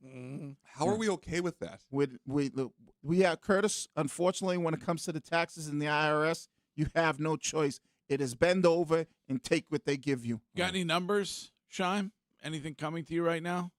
Oh no, I'm a quick pick guy when it comes to Mega Millions. Really? Yeah, I don't pick numbers. All right. I So quick we're picked gonna it. go quick pick tonight. Yeah, big time. Okay. You go in on it with other people. Well, I feel like that leads to legal issues, Right. And you need to have some sort of a contract done. And there's been massive arguments in court cases when people all pool their money and buy a whole bunch of tickets. Yeah, it doesn't make sense. Just use your own money, buy your tickets, and then they're your tickets. Oh, I have a pool with a group of women, and we all do it every time. Yeah, that's never a good look. Oh. That's kind of sexist. Because they're going to be like, do you guys all put in the same amount of money? Yes. All right, they're going to be as somebody's numbers, or you quick pick it? Quick pick. Yeah. Stay All away right. from it. Well, we'll get the winning numbers later on this evening. Yeah, those will be my numbers. So you're gonna win it? Yeah, I believe so. I'm talking it. If you do, will we still see you tomorrow? Yeah, you'll still see me because Okay. I'll have FU money. Yeah. Because I just come on here and I try to say what I want to say, Well, but we learned a long time ago on this show what you would do if you had FU money. Oh yeah. And that is hire Denzel Washington to come to your home and to perform for you and Mrs. Wiggins. Yeah, I would love that. Whether it's a song and a dance or No, just like his because I've had it happen for me before. Sick brag. I met Denzel out in California, and I asked him to do the training day thing, and he did that for me, like at an event we were at. But it was like, it was an event for Rodney. So he Peete. did a monologue from training day. Yeah, shoot program and word. Yeah. So, and you were the person who asked him to do that. Oh man, I was. Is that a douche move? No. Does that you stand think for he likes? nachos? You think he likes doing No, it? absolutely not. I think he's like this guy. Wiggy is such a fraud because Friday we were at the Great Lake of Isles, thanks to Grant and everybody there, and Greg embarrassed himself and the whole show, for being honest. That morning, Wiggy was talking about playing blackjack at the casino. Yeah. And he said he was doing really well until these people started bothering him, asking him about the Patriots. Right. That's the same Well, thing. no, because I was playing blackjack. Oh, so he wasn't playing. No, Denzel and I were at an event together. We were sitting down for the majority of the night talking about his kid who played football, and we had like a cool connection. You guys back were broing out. Yeah. My wife was there. His wife was there. It was like at a private event. It was just like in a regular spot. Like you had to be invited there, and so it was more having drinks, having a good time, and I would always say to him, because he was a big football fan, we'd be in the locker room. It was right around that time when Training Day came out, and we'd be in the locker room doing all the lines and reciting them, and then he started doing them, and I was like, yes, my dog. Curtis, you require a douche move ruling later this morning. Is that correct?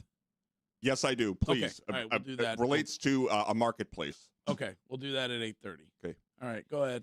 Patrick Clancy testified yesterday in the opening day of the Lindsay Clancy murder trial. The ex-husband of Lindsay was the first to take the stand as she is accused of killing their 3 children back in 2023. So the jury heard from Patrick about Lindsay's mental health, her ability to handle the children leading up to their murders. I watched the entire thing yesterday. They stopped halfway through him being on the stand, so he will be back tomorrow. They're off today. But we can hear a little bit of what Patrick had to say. Did she tell you she was having thoughts of harming the kids? No. Did she ask for help or anything that caused concern? No, she was having one of her best days. We had a debate about this on Friday, which I don't want to get back into, but I think we would all agree how horrible it must be for him to be up there and to be doing this. Horrible. And at one point during the trial, they put up photos of each of the children and asked what each of them were into during that time, what their personalities were like. For him to have to sit there in front of a jury and knowing that it's being live streamed by thousands and thousands of people and talk about your children that you lost in such a horrific way. Yeah. It was heartbreaking to watch. Heartbreaking. Well, there are some people that are frustrated with the prosecution for even bringing the case, because he is on record for saying that, he believes his wife was dealing with a mental issue, and that is severe postpartum depression. Mm-hmm. And that there are people I see on social media saying, why is the prosecution doing this to him? But then, and that's why it's such a polarizing thing, then you look and go, well, how can they not prosecute a case like this? Of course. Where three kids right are not with us anymore. Well, there's a story in the Globe today. Prosecutors make monsters out of ill mothers. We're already seeing it in the Clancy trial. And, this is the most impossible thing. It just sucks. It is. And the if it is true, the amount of medicine, the different prescriptions that she was on, according to the defense, I don't know how you could have a license to prescribe medication if that's what you're doing. In McLean Hospital, I experienced it many times, is one of the leading, maybe the leading mental health facility in the world. And But she was a nurse. Yes. Mm-hmm. And she checked herself out of that, which is not what should happen. But if you're in a psychotic break, or if you're ill, like you're not thinking reason. No, but they shouldn't let her out.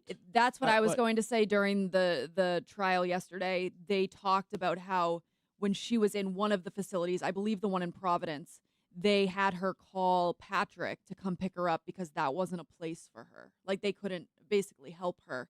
And so I do, for me, watching this case be talked about so much while trying to conceive and then being pregnant, I was so terrified. You hear about postpartum psychosis and you can't control it, and all these medications that they put women on, and it could lead to something as terrible as this. It sent me into a tailspin, and I'm so lucky that I came out on the other side and I did not suffer from any type of postpartum depression. But I can't imagine being in that position with 3 children and asking for help over and over again, and being brought into facilities and basically being told, we can't help you. Here's a bunch of pills. But I also do wonder, and I have no idea. I don't know the answer. I never given birth, don't know how to handle this. But should you be in proximity of your children if you're thinking about suicide, or if you have harming? You know what I'm saying? Yeah, but then there are people on social media that are blaming Patrick, and for me, why are they blaming him? Saying that, why would you ever leave her alone with your children? He went to get dinner. Right. He went to pick up dinner, and yesterday they brought up the fact that she gave him a specific restaurant that was not a normal place that they would order takeout from, but they had been to before. It was a bit further than where they would usually. You could see what they're trying to do here. Right. But for Patrick, he's lost his 3 kids. He's lost his wife, and in a different type of way. They are now divorced. It just to batter this guy down over and over again, and for anyone to think that he's culpable, it breaks my heart. Well, he shouldn't be culpable, but did he know that she had issues and she tried to kill herself before? She had told him that she was having suicidal thoughts, Right. and that there was a worry about her harming the children. He said he had checked in with her multiple times to see how she was feeling every day, Right. If she was still having those feelings, etc. Right. This is Kevin from Quincy. What's up, Kevin? Hey, how you guys doing? Good. I'm sorry, but this lady needs to go to jail, and she needs to be prosecuted to the fullest extent of the law. Listen, I've had my share of mental health issues. Curtis has. Many of us have. That doesn't give you the right to kill your own children, and Courtney can probably attest to that. Yeah, because it opens up the door, right?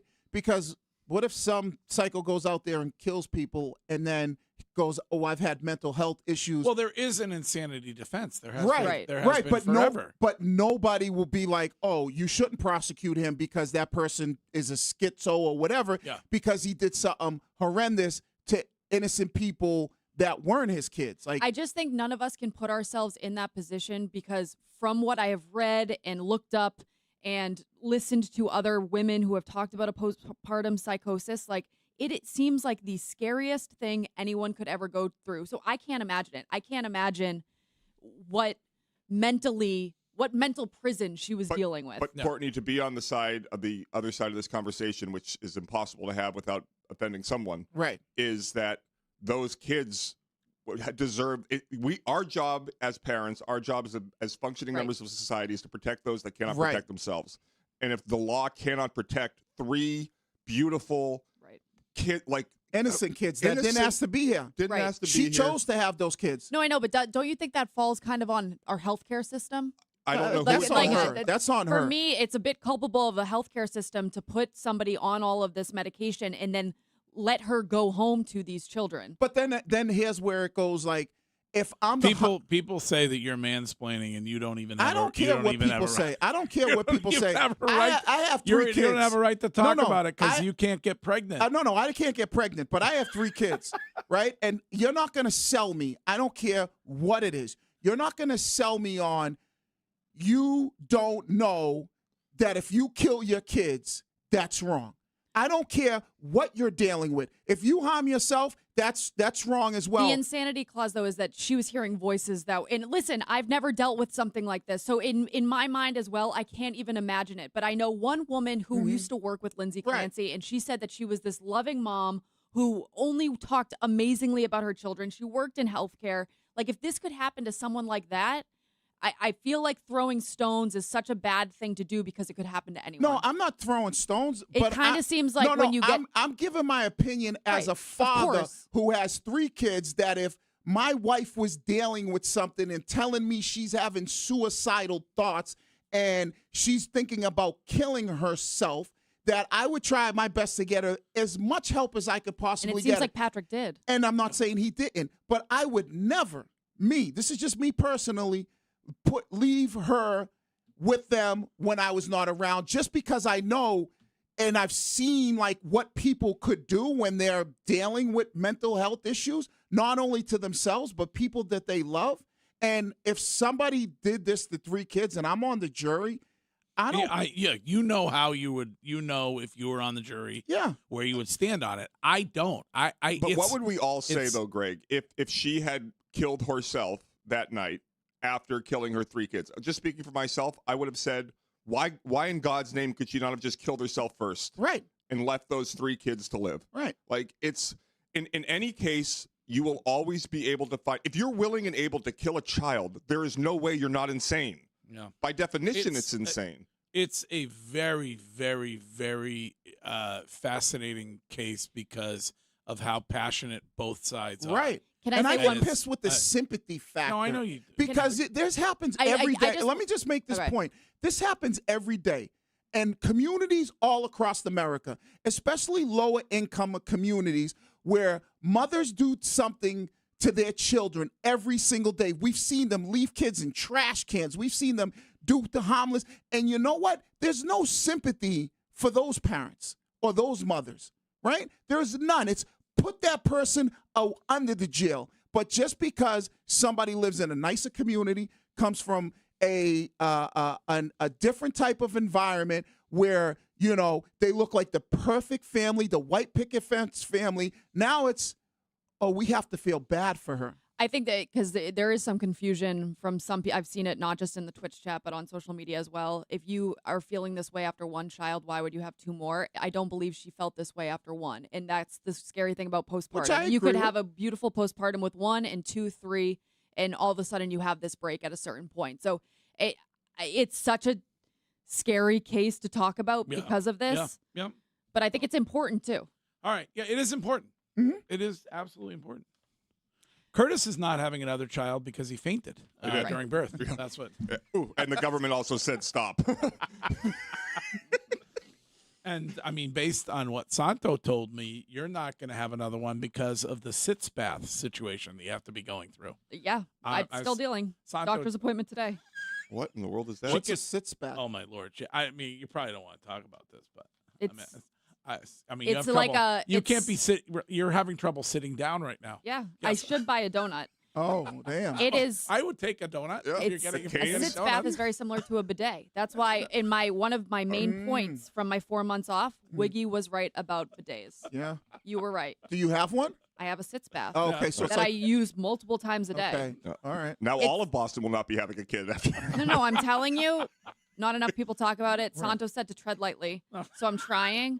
But it's a bidet type of thing? Yeah, and it's all from birth. I've been dealing with it for the last 4 months. Oh, my Lord. I'm going to a doctor's appointment today, and I've been told that the only cure is Botox in that area. Oh, my Lord in heaven. Really? And they put you to half asleep for So it. wait, you have to get bum tox? Well, I don't know. I'm seeing a doctor today, but there is a potential that I have to get Botox in my bum. Hey, Bum tox. Greg, I have an idea. Before the match, the rubber match with Shime, you should do a 6 bath. I think that would really help. I should have done one mid-match. Also, personally, no Botox required for my bum. It is perfect, according to the ladies. So if you get Botox in the bum, you get like a bigger derrieres, like, you know, No, to it get a has little bit nothing of to dog do- back It's not a there. BBL. No. Wiggy wants everybody to get a BBL. No, I didn't say that. Well, some people are just not blessed with having good derrieres. That's true. All right. Anyway, we are back with the rest of today's news in exactly 2 minutes next.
From the Catches Law Injury Attorney Studios, no fee unless you win. We are about to get to the rest of the news, and then Curtis requires a douche move ruling, which we will also get to. But where were we, Courtney, when it comes to the news today? Boston police are charging a 21-year-old man with murder after determining that he intentionally hit a scooter rider with his car on Saturday in Dorchester before fleeing the scene. So was he frustrated with the scooter situation? That would be correct. Okay.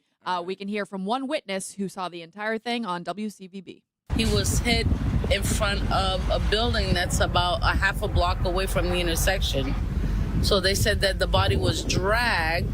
He was caught under the vehicle. I mean, listen, it's frustrating, but shouldn't be never running them off the road. should Right. you react No. that way.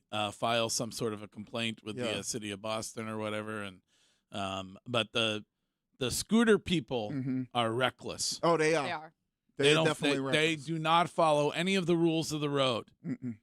I've been nearly taken out by many of them when I'm on my old man walks. Something about being on a scooter and a bike, though, because when I get on the e-bike, the gray one, You're reckless. I Also? am reckless. Well, you're I- supposed to follow the rules of I the road. follow zero rules. Shine, we had that video from Thursday of that guy, the bicyclist who was standing in the middle lane of traffic trying to stop people from driving. Yeah, there was a truck parked in the bicycle lane, so because he couldn't ride in the bike lane, he got out and was directing traffic around an aisle of Right. normal car traffic. He basically He's was like, yeah, shutting down The man was shutting down a lane of traffic. Right. Correct. Because he was inconvenienced because there was a truck that was parked in the Right. bike lane. Correct.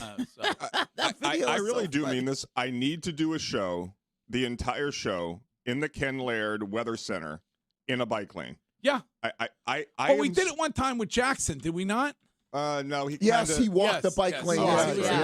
Yeah. But we need to do the entire show. the and count entire bikes. show. And the other thing is, so there was a horrible tragedy a month ago where a person on a bike died when they were in the city of Boston. Yeah. And the amount of people that inundated my inbox on vacation about how like blood is on my hands and how I swear to God, it's a little extreme. And I'm sitting here. There is no worse collection of people on the planet than the bike lane people. You inconvenience everyone. You cause gridlock. You cause our ozone to dissipate. You cause the world to get warmer because people don't move. I had an appointment yesterday, another dentist appointment. Those are fun. And I'm driving around State Street for 20 minutes. Nobody moves. There's no parking. I honestly feel like there's a lobby of the bike lane and the parking lots because for 2 hours it was $43 to freaking park because we have nowhere to park on the street because we park our freaking blue bikes on the street. Like, why don't you park the blue bikes on the sidewalk? Why do those take up parking spots? This is Eddie. Eddie, good morning. Hey, good morning, guys. How are you? Listen, 2 weeks ago, I'm in Cambridge, and I drive for a living, okay? Yeah. And I have to deal with these crazy bike drivers. They go up and down the streets going the wrong way. I have to get out of their way so they don't hit my car. This guy almost ran into my car. I beeped at him, swore at him, and gave him the finger. He chases my car down and pounds on the back of my car and causes damage to it. And everything happened so quick that I can't even call the police to do anything. Right. And then we find out that we got the situation over in Cambridge that they're looking for one of these guys. These people need to be regulated. They're animals. And here's the problem. They don't even have to have insurance. So if they get in an accident with you and cause an accident, you're I don't know what, you got shut down by Mayor Wu there, but they are wild. I'll tell you what is very risky that they do is that they don't stop at crosswalks. No. So they don't follow the rules of the road like vehicles do. Right. And you can be the walk, go ahead and walk sign is up. Mm-hmm. You get out there and then there's somebody rolling by on a Right. bike lane that's Right. trying to get wherever they're going. Right. And that can cause problems also. They are toddlers. They don't follow any rules and demand you follow all of them. Yeah. They're just like the people who walk who feel like because you're in people who drive vehicles, and I feel bad for the guy who just called up because, I drive vehicles but who drive for a living, people on bikes, scooters, and people who walk, they feel like because I'm not in a vehicle, you have to stop for me. Well, Even a walk on a crosswalk when it says don't walk. Well, they weave in and out of the car traffic as Oh, well. yeah, That's yeah. the worst part, Oh, yeah. especially the electric scooters. Like those ones are dangerous every Yeah. time, and they zip right by you, Oh, yeah. and you don't even see them coming. And you don't hear them coming, Right. so. Guessing there's no way you could even think about getting on a bike right now with the situation. Zero. Yeah. Sandro just texted me and said, "Lord, give me the strength." Like he is. Yeah, you'd have it's to all be he hears careful. about is this. They have the cushion seats, though. You can get It those. does not matter. Yeah. It Oh, does you not don't matter. I No need to be spin class standing for you. or horizontal. Oh, damn. You can stand up during the show if it gets painful. I might have to at Really? some point. Really? It is the worst. It's worse than childbirth. Can what we I'm get, dealing with. Can we get you a pillow or something like I would that love for your that. seat? Please. Like some kind of a branded Yeah. Ralph Lauren pillow or Yeah. something like that? And then I tried to Louis? I tried to Google it. Mm-hmm. And you it do it on a work computer? No, I I don't- did I not. don't- My personal computer. Is that Jackson's? But it is. Did it say you're never going to be able to sit down ever again? Is that what the Google said? No, it said so- that either Botox or like a serious surgery. Really? It doesn't heal on its own, huh? Well, I mean, I'm using lidocaine cream, right, right, Vaseline. Right. Not good. Lidocaine is what Schilling used on the bloody ankle. Kind of numbs it Well, up imagine a little bit. it on your bum. I couldn't even fathom it. And I'm talking. He already deep- has. Oh, God, Courtney. It's bad. I'm sorry. It's I one love of the. you. It's Right. childbirth. And so you need like the warm water makes it feel better. Yeah. Yeah. I had Johnny Egan commenting on my Instagram post being like, "You look fine. Get back to work." I'm like, Johnny, Yes. my bum is ripped open. Yeah. Okay? Yeah. Get back to work. Get back to work. We don't know about all that other Right. stuff. Johnny's social media is my favorite follow. Well, he just posts pictures of his breakfast every day. It's like country ham. It's like, oh, looks good. All right. We are going to take a break. We will get to the rest of the news, including the dumbest of the day with Curtis next. Hi, I'm Jonathan Ratliff.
coming at 9:30 this morning, so plenty of time to leave one on the Odyssey app on whatever is on your mind today. Another win for the Boston Red Sox last night on the road. That is 18 of 20. You can leave a voice note on that, or on Patriots training camp, or on the unfortunate situation that Bill Belichick has found himself in without his $1.5 million a year general manager, which was Curtis's lead this morning. Certainly a lot of potential topics for Hill Notes, and we'll get to the best ones at about 9:30. But we were wrapping up with the news this morning. Courtney, what is next? This is a crazy one. Stoughton Police Chief, she is suing the town. Chief Madonna McNamara. She's alleging breach of contract, discrimination, and coordinated efforts to remove her from her position. She alleges that the town manager, Thomas Coulter, has been harassing her and waging a smear campaign to force her out of her position because she is a woman. Well, it seems like they had a big rally for her, I saw in Yes. the news. But it seems like it's more about she did a second investigation on, this all goes back to the Sandra Birchmore thing, and that she did a second investigation, told them that she was cooperating with the FBI, and there may be more may be more things coming. And she alleges that this guy wanted her to bury that report and wanted her to stop cooperating on that. So, And she says, though, that he believes it's because she's a woman she won't let it go. Oh, and okay. that why he would you can't let it go? Right, you can't let it go. You had police officers that were doing horrible things to a young individual, and then they tried to cover up the murder. Yes. Allegedly. What town was this again? I'm sorry. Stoughton. And a Stoughton woman. I knew that was coming. I knew it. Is her first name Madonna? Did you get that right? Donna. Oh, okay. Oh, you said, Donna. You said, I did? Yes, Yeah. you said Donna McNamara. Forced Stoughton High School to go. Stoughton. All right. She's Madonna to me. I'm on her side. Wait, Madonna lives in Stoughton? Yeah. I'm sure a lot of people were surprised this wasn't my lead this morning, but I knew we would be getting to it in the news because Brian Kohberger is back. The convicted killer of the 4 University of Idaho students wants out of his plea deal now. Well, sorry. Doesn't work like that. I saw this yesterday. Yeah. I'm sure you're obsessed. Yeah. You were obsessed with this case. 'Cause Yes. You love true crime. But this guy, he got a plea deal. Yep. He's in jail. Now he wants to redo the whole thing. He took the plea deal to take the death penalty off the table. Right. Of course, he is accused of murdering, and he's convicted now because he took the plea deal of the 4 students back in 2022. Last year, he took the plea deal. He now claims he had ineffective assistance from his attorneys, that his plea deal was not entered knowingly or voluntarily because it was, quote, induced by unkept promises, and that his plea was induced by threats from his attorneys. Okay, so I remember it vividly. We were in Lake Winnipesaukee. We were doing our final road show, God Rest Your Soul, The Dive. Yeah. And when we were there, because I remember we all got together at the Nassau, we had heard the plea deal, and we were talking about the victim statements and how unbelievably strong the victim siblings were. And he was asked by that judge, who did a brilliant job, I thought, over and over again, are you saying this free and clear? These are your words. Yes. You know what? I thought it was tedious because each count he did the exact same regimen. He basically said, does this plea indicate that you're guilty? And Kohberger said yes. Yep. Over and over. But there was like a preamble where he was like, this is your choice. You have been given count. You understand that you're withdrawing your rights to an appeal. It couldn't have been more clear. And we all thought it was so, if you had followed this case, thought it was so crazy because his defense had been working for years to prepare for a trial. Right. And then this came out that he was going to take the plea deal like a week before it was the jury selection was supposed to take place. Yeah. The whole thing's crazy. And they took any type of going back on it off the table when he signed and said yes to all of those counts. There are experts out there saying that if he was, what's the word I'm looking for? Coerced? Coerced. It's so great to have you back. By the way. I missed you so much. Coerced No, we did this. We did the silent J earlier. Coerced into doing so, that there could be a legal, coercion. a legal loophole. Okay. Where if his coercion. Yeah. Did you miss this? I did. Yeah. I miss giggling at myself, honestly. It's all right. Yeah. We all stumble I over know. words. Yeah. I missed you We so stumble much. over words. So basically, he's saying is that his attorneys led My him favorite down is that that Courtney road. knows she's about to do it, but then she just goes for Yeah. it. I gotta just trust myself. Yeah, don't worry about it. Amen. I mean, everybody knows. I knew exactly what you were saying, Thank you. even though you know. All right. Anything else before we get to the dumbest of the day? Doctors are warning people to not listen to TikTok once again because there is a new fad, and it's called Cyclospora Skinny. Oh, you got to be kidding me. All right, what's So, this? What It people is- are? Don't tell me people are trying to eat the explosive diarrhea lettuce Correct. as a diet. Correct. Oh, Wiki, you should try this. I told you that was coming. You're already doing the other one. You're Yeah, already but if doing I- you're doing the Wegovy or Wegovy. But if I needed to lose weight, I would try it out. That's what you're doing. You should not. No, Doctors no, are no. saying that it is dead. It could be deadly for some people. How dumb are people? Right. So they're out trying to find the bad lettuce. Right. Right. So they can get explosive diarrhea and lose weight. Right. And who you would You have know to that take last 10, 15 pounds is stubborn. Yes, it is. But you would have to take a week off of work That's all right. because Man, it's you no never warning. heard people say like, "Oh man, I was so ill for the past week," and what was the good thing about it? I lost like 12 pounds Right. doing it. So I mean, if you're like, all right, it's only the last 12. I mean, it's not like you're gonna get explosive diarrhea and lose 40 pounds. Right. But if you're, that last stubborn 10, But what an awful way to lose it. Right. That sounds horrific. And that's like a lot of water weight. That'll come right back. All Let's right. start somewhere, right? Let's get to the dumbest of the day. That should have been it. Stop being dumb. And now, this woman is stone cold dumb. I'm a dumbass. The dumbest of the day. Try again, dumbass. All right, Curtis, we listened to everything that happened yesterday. We have determined that this may have been the dumbest of the day. Well, if you're making over $1 million a year and you go on a company retreat and you're told that you're in a trust tree, Yeah. don't trust it. Okay. So this executive, Kevin Bale, B-A-I-L-L-E, Yeah. was the vice president and head of creative at Eyeline Studios, is suing Netflix. How much was he making over $1.1 million Okay, a year. $1.1 million. So he was at a company retreat, and they were doing an exercise called a vulnerability trust exercise. Yeah. The 48-year-old executive revealed during this exercise that he took ketamine under medical supervision in October and November in 2022 at a Santa Barbara clinic to treat his clinical depression after his mother passed. According to him, he was on the VFX team for franchises like Pirates of the Caribbean, Harry Potter, Chime, Courtney, and he explained the reason why he took ketamine to his employer, but was still probed by Netflix following his admission. On March 18th, a few months after the company retreat, a company investigator brought up the incident in, quote, a manner suggesting suspicion of recreational drug use, unquote, and he lost his job. That's not right. Well, that's not right. Well, why would you believe them when they say we're in the trust tree? Also, he did it back in 2022. It's not like he's still doing it, right? I mean, once you do ketamine, You can't just never go off it. back? What does ketamine really do? Does it give you like energy or something like that? I don't think Okay. it gives you. I don't know. I don't know if it gives you energy. It's like a. Like, I mean, isn't it a horse tranquilizer? Is what? Oh, they're is that what it is? Yes, I think okay. that's what it is. All right. I wouldn't advise it. No, I no, would no. not advise. I don't think it's something that you want to try to Well, do. Van Damage in the Twitch chat says ketamine's pretty good. So, oh, is it? All right. According to AI Overview, it says it causes short-term effects like disassociation, hallucinations, and high blood pressure. Right. Oh, wow.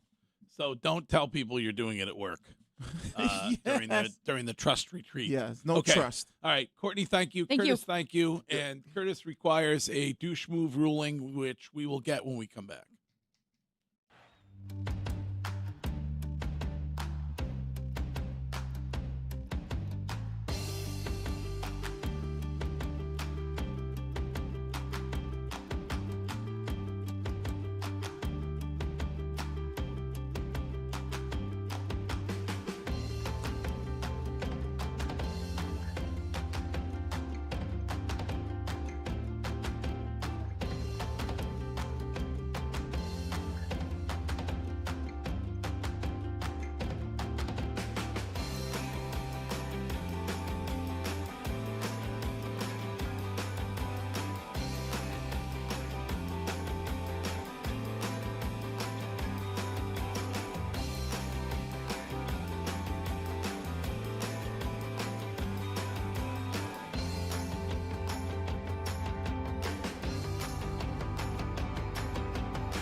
Felt okay, I'm squeezing my hand, feels okay. Yeah, just a little bit of pain rotating. We're able to get an x-ray and everything looked okay. So yeah, I'm hopeful that, feel better tomorrow morning and won't be a problem. You're going to get any more imaging done tomorrow?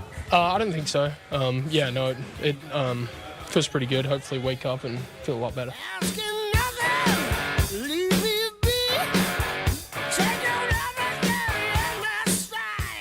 That was Curtis Mead, who joined his new team, and promptly he got hurt last night in the win. But sounds like, at least according to Chad Tracy and according to the man himself, imaging negative, and so should be a day-to-day thing. Roman Anthony thinks that's stupid. Why do you not want more imaging? Red Sox with another win last night. That is 18 of 20, and put themselves in a good spot to win another series. So I can't believe we're sitting there talking about it. I know. Especially after like the debacle of how the season started, where it went, Alex Cora getting fired, the whole Roman Anthony situation, conversations we have about Roman Anthony getting shipped down to Fort Myers, Garrett Crochet, and then the shoulder injury and what's going on with him. And it's like, wow. And then to be where you're at when you said, what was it, 19? What did you say? They've won 18 of the last 20. Jesus, think about that. Pretty good. Think about that. Pretty good. Bresbard, I know he's about to search short it. What is going on? I got the court. Try that one more time. Short circuit. Nailed it. Circuit, man. That's a hard one. It's a tongue twister. I can't wait till we get to serious. You know what I've realized is that I feel like I need to swear more to have things come out smoother. Oh, okay. That's an interesting thing I've never thought about. Yeah, because I swear a lot throughout the day, and I feel like that by me not being able to swear, I now have to replace words. Oh, okay, and that's why censoring yourself causes these interruptions. Yeah, yes. You in fact short circuit. Yes, because I'm like, normally I would be like, this MFA here, man, must be, feeling himself. But I don't, just to be clear, because people ask me about this all the time, this show will remain on the traditional radio. Right. While also being on Sirius XM. So we're double dipping. And that is September 1st right. when that occurs. But I don't believe that you're going to be able to swear at free random. I have a question, and I'm just here as I don't even get paid. So, but on September 1st, could we have the first sound just like it was chicken fried when you came on in July? Actually, tomorrow is our anniversary, by the way. It is? Yes. That'll be 7 years. 7 years of this show? I've worked with you longer than I've ever worked with anybody else. My Lord. Unbelievable. And the first words we hear, the unedited gentleman from legal who says more effing clams. Yes, we can start with that on September 1st. What do you think? Unedited. Yeah. Sure. Okay. Yeah. Okay, good. And then Shime can dump out of it, and that will be A-okay. But they'll be able to hear it on Sirius XM, which you can get a great deal on, by the way. I was talking to somebody when we were in Westerly, Rhode Island, at the Andrea Bar and Restaurant, who pays, I think, $14 a month. Why not? Veteran, and you get a great deal. So for the Rhode Island people, great opportunity to find the show. You can always listen to it on the Odyssey app, obviously, but some people have an issue when they're in their vehicle with operating the app and such. So, will you be adding Sirius to your new Defender from Norwood and Rover? I probably would, because it'd be an easy way for me to listen to Jones and Keefe and to the entire lineup that we have here at WEEI. I probably will. Once I drive Red Turtle right into the ocean. How much money they're going to give you for Red Turtle? I mean, we're still negotiating. Yeah. He's got to give them money for Red I got Turtle. a good deal for my trade-in. Yeah. Well, they do good there. Yeah. All right. If we could we get to the douche move ruling? And now, another episode of Douche Move. Ha, what a douche. All right, Curtis, you require one this morning. Yes. So I don't use Facebook. We have been told by our boss, Mike Thomas, that it is still the #1 social media outlet for Americans. Really? Yep. So Facebook is #1. That is interesting. Over TikTok, over Instagram, over X. I guess it's the division. There's some people on Blue Sky that, and then you have the X people, Elon. Anyway, so I don't use Facebook Marketplace, but Jess does. We know you're on Truth Social. I am. Yes. Is it Rumble? I'm on Rumble. I think it's Grindr. Well, and Grindr. It's a lovely site. Don't judge. But so yesterday, James got a brand new bed. Very nice. And his old bed was his mattress was like a $600 mattress. I don't know what it was. So Jess put it on Facebook Marketplace for $75. She said best offer, whatever. This woman says... It's a used mattress? A used mattress, yes. I always think that's an odd thing when people are buying used mattresses. Yeah, I'm not with that. Yes. Work with me here. I'm listening. All right, yeah. I didn't know of this until it became an issue last night when people were going to come to the house. So this woman says, hi, I'd like to do it. When's a good time to pick it up? This evening would work, Jess writes. And then she replies, okay, I'll be there by 6. Give the address. Everything's agreed to. And then Jess gets another note from a guy saying he can do it cash in hand. This person only wanted to use Zelle. And I was like, don't give her your bank account info. That seems weird. So the guy jumps in 15 minutes before the other woman was supposed to come to our house to pick up the mattress and says, I'll undercut the offer. I'll give you 60. And at the time, Jess said, I'm going to honor this prior woman, so don't worry about it. She didn't take the bait. Then all of a sudden, the woman backs out and says, I can't make it. Something came up. Then the guy says, I'll be in South Bay.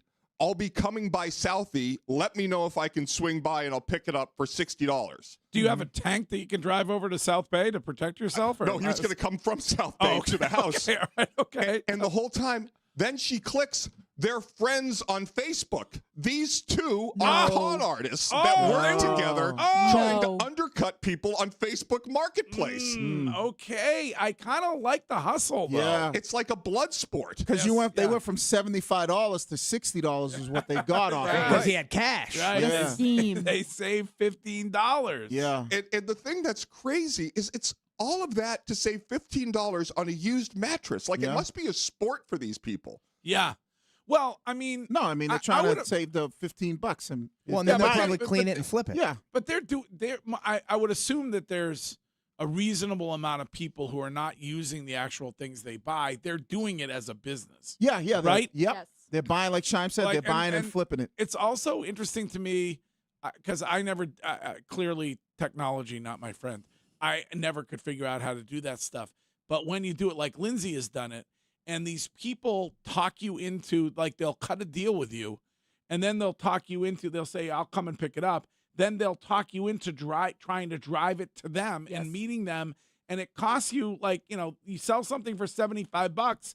It costs you $50 with the gasoline to try to drive there. Right. Yeah. But it's just so wild. So this guy, 15 minutes before the woman was scheduled to arrive, immediately jumps in with a lower offer, knowing that she's going to say that she can't make it soon after so that he could come in and get it the whole time. It's crazy. Yeah. For that amount of money, don't you? I mean, anyway, so we didn't sell it to them because it was not ethical. Just put it outside. That's what we used to do. Right. Put it outside. Somebody will pick it up. That's true. Well, that's free. We wanted to, I mean, I guess you wanted some money. $60. Who knows? Facebook Marketplace is a scary place. Used mattresses, an issue. How do you feel about buying used clothing? No, a that's lot of big. people do that also. Oh, that is big. That's fine. The thrift fine? shops? That's fine. The thrift They're shop. opening a Real over at the street in Chestnut Hill, and that is the best consignment shop online. Yeah. I can't believe we're going to have one in person that you could walk into. Like shoes, But clothes. you have no idea what the person who was Yeah. wearing Don't it care. had for personal I would issues never or do Don't anything care. like that. I would never I mean, do I it, but rent the youth do. clothes too. Yeah, so that's that's kinda the same disgusting. thing. It's not. I would never do it. Well, what if you had the same person? What if you had the person from the cruise with the fork in their in their foot junk? Wait, Take it to the dry cleaner. So do you guys travel with your own mattress, or do you sleep on a hotel bed? Good point. Like, you guys are massive frauds. Have you ever stayed in an Airbnb? How many people have slept in that puppy? Oh, well, maybe you're right. But they wash the mattresses. Oh, I'm sure they do. wash the clothes too. But then I'm wearing somebody else's clothes. Can't you just go out and buy clothes new? They're cheap. I mean, I all get it. There are a clothes lot are of people that go to these thrift stores, but you can Clothes are actually on the rise right now. No, when it you comes to can Where do you literally go? Where do you get your clothes? Target? I go right to Jordan Craig, man. You can go to I go to Instagram. Also, you can buy a T-shirt for $20. Target is expensive. It You is? cannot walk out of Target without dropping $100 every single time. It's like you go in for one thing, all of a sudden I've got a cart full, and you think that you're getting a deal on something, you're not. It's cheap nowadays. No. I'm telling you, Courtney, nobody's label whoring no more. Everything is like there's so many independent. Isn't this coming from a guy who has like a Versace robe or Fendi robe? Yeah, I do have a Versace robe. Okay. That was a Christmas gift. So- But I get my stuff Seems from. like we are label whoring. No. That was a Christmas gift. I didn't go out and buy it, but I got my stuff Jordan Craig, just the independent clothing designer on Instagram. I get all like a lot of the designer, not the designer, but the graphic T-shirts. You can get right on IG. You know, the cool ones from whether it's Tropic Thunder or like Dukes of Hazzard or something like that. Nobody's like out there going like, yo, give me the Gucci, the Louis, the Prada. Like it's like that nowadays. It's irrelevant. For those asking, that designer that Wiggy is recommending is Jordan Craig. Okay. Go look at his stuff, man. His stuff is cheap too. I get a nice pair of jeans for like $40. Okay. Nice. They look the part. I'm telling you, nobody's out there. No, if you spending money on clothes, you stupid. Okay. No, I'm just keeping it a bean because because your life advice. But you are because there's just so. I think sometimes it's important to invest in nice pieces instead of spending less money and it not lasting. But you go to Fashion Nova. You end up spending more over time. You go to Fashion Nova and get you a beautiful dress. It looks like you're $1 million, right? Fashion Nova, it's like I can't have my boobs out all the time. No, but like Fashion Nova dresses are. But I'm saying scandalous. They're a nice, but they also have nice stuff on. So I'd have to find a different place. Maybe Fashion Nova has the Coastal Grandma section. But you can go. What I'm saying is a lot of women go there and men, and the clothing is cheap and it's nice. Mm-hmm. It looks like looks like you got some swag. Okay. That is, so we are determining douche move rule. It is a douche move if you're working with others on Facebook to get a cheaper price? Yes. Okay. While not being transparent. Seems like hustling. Yeah, I feel like that's a smart hustle move. And I would say the mattress is being given to a friend who's having a child. So no sale. Coming up in 2 minutes, no longer what is in Courtney's feed.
Giants and Keith coming up in an hour, and once again, they are at Gillette as Patriots training camp continues, and Christian Gonzalez will address the media at 12:15. Curtis, is that when we will hear from Gonzo today?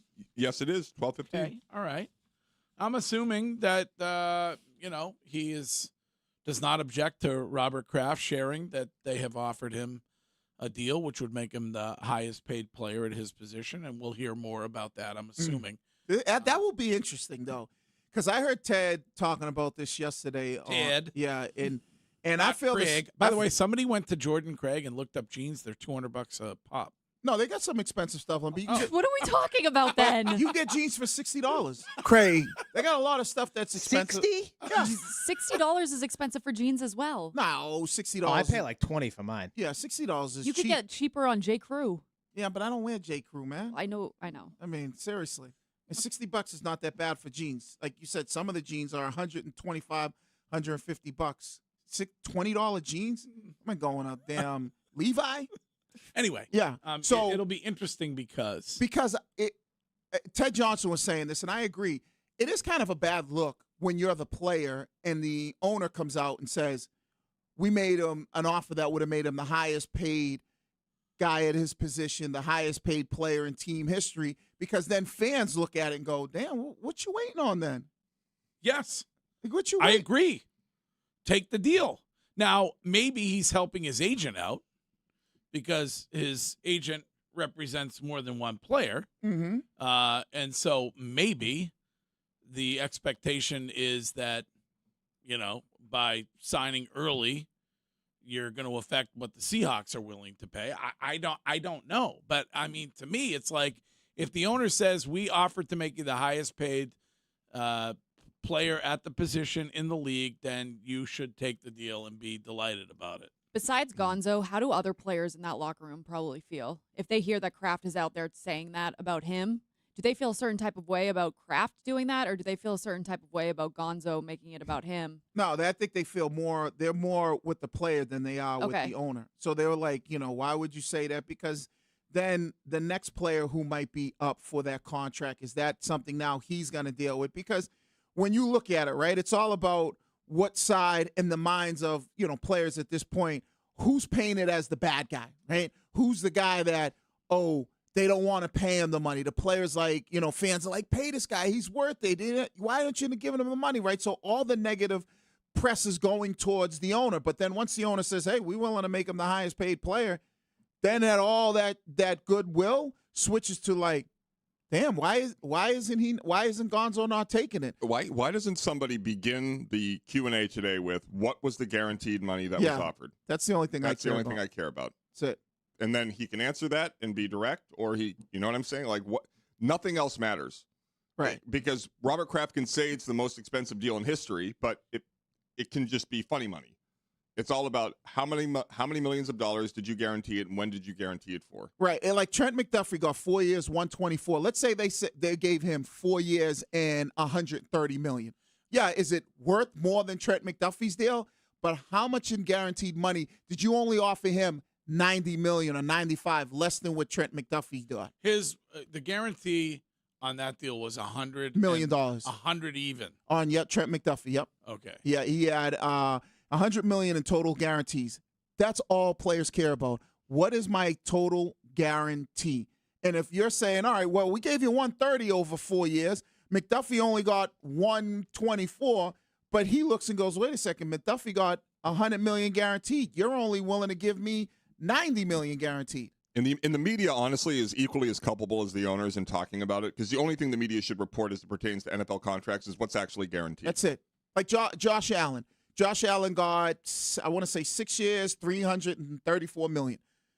Next year, when Drake May is available to get his new deal or a contract extension, he's going to sit there and go, okay, he got $334 million, but he got $250 million guaranteed. I want to be more than that.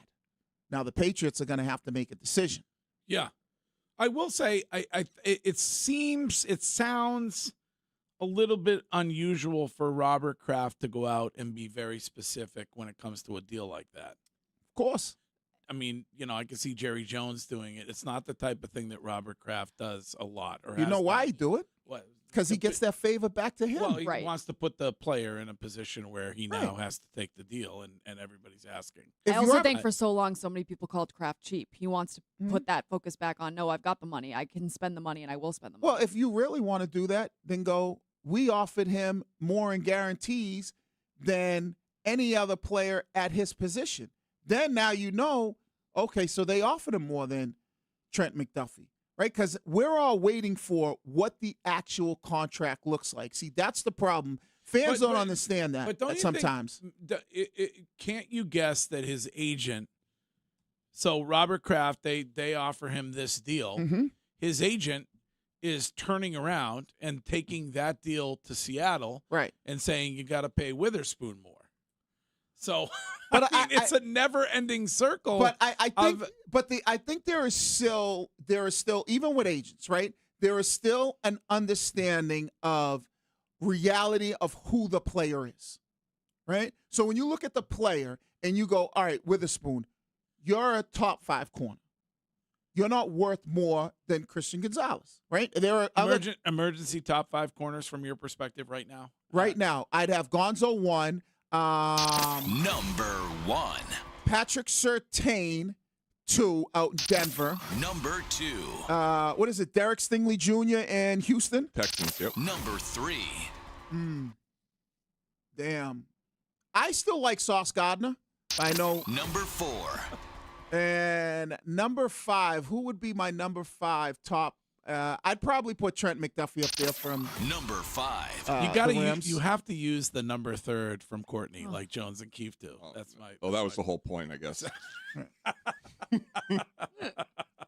But because here's coming in at number 3rd.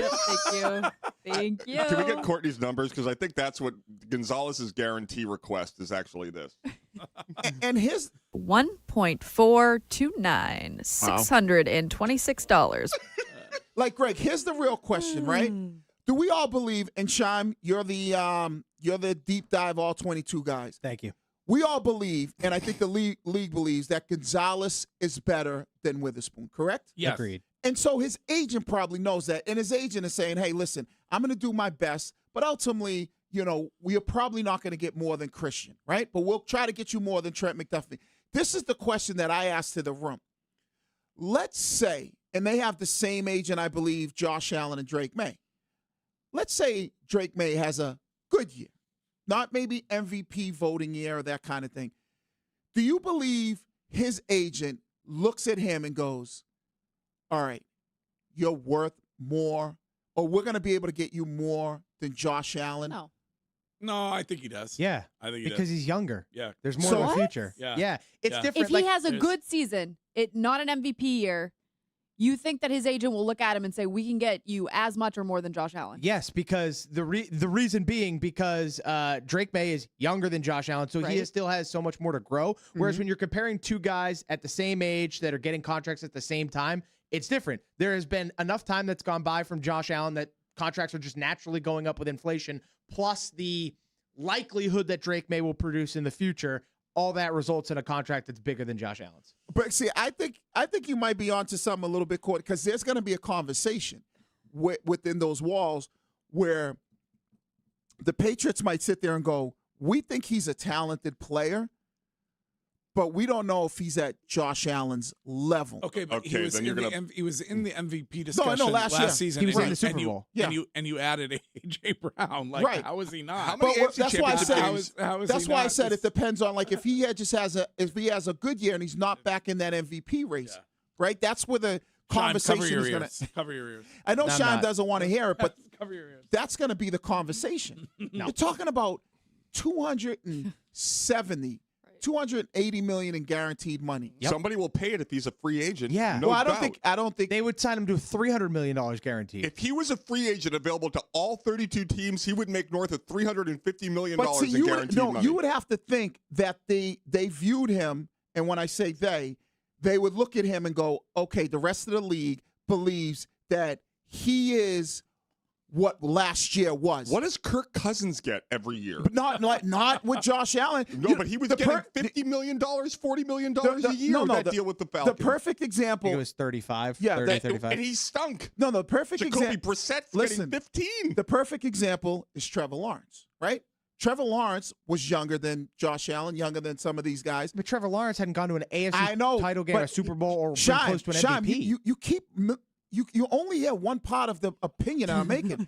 I said if he doesn't do what he did last year, that becomes the conversation. But what are we talking about for a year? That's not last year. Just so I can understand. Let's call it 26 touchdowns and 14 interceptions. Okay, and that's basically what Mahomes has done the last 2 years. Where are they in the playoffs? Let's say they lose in the divisional round. Yeah, he's still getting $300 million. Yeah, he's still getting $275 million guaranteed. All right, no doubt about it. Mahomes looks a little ginger out there on the knee. I don't know if you saw The that. legs look skinny. No, I didn't see that. Does he? Yeah, a little bit. Check it out. No, I didn't see that. But that's going to be the biggest question next year, Greg, is because you think we've talked about this, and I think it was one of my leads, Courtney. You weren't here. And Shime is a stand, and I get it. But we've talked about this. I don't think the rest of the league, similar to like a Jaylen Brown situation, gives Drake May the respect that he should be getting. I think that they look at last year and go, yeah, that was a fluke year. It was a schedule. It was this. Yeah. Like Drake May's good, but he's not at that level. ESPN just ranked him the #1 player under 25. And Under 25. That includes a list with Jackson Smith and Jigba, who was just the leading receiver in the NFL last year. But under 25, I'm talking about pronouncing the full name. I'm talking about where he is when he's compared to other quarterbacks. Okay, I have the full list of quarterback contracts across the NFL, and we all agree Deshaun Watson, outlier. That doesn't count. We're not going to count Could it. we take a quick 2-minute break? Love to. And then get to that? Okay, so we'll get to that coming up next. We all hear the radio.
Curtis, I know you got some numbers to share, but before you do that, can we open the Window World of Boston weather window? Because maybe the last nice day for a little bit here.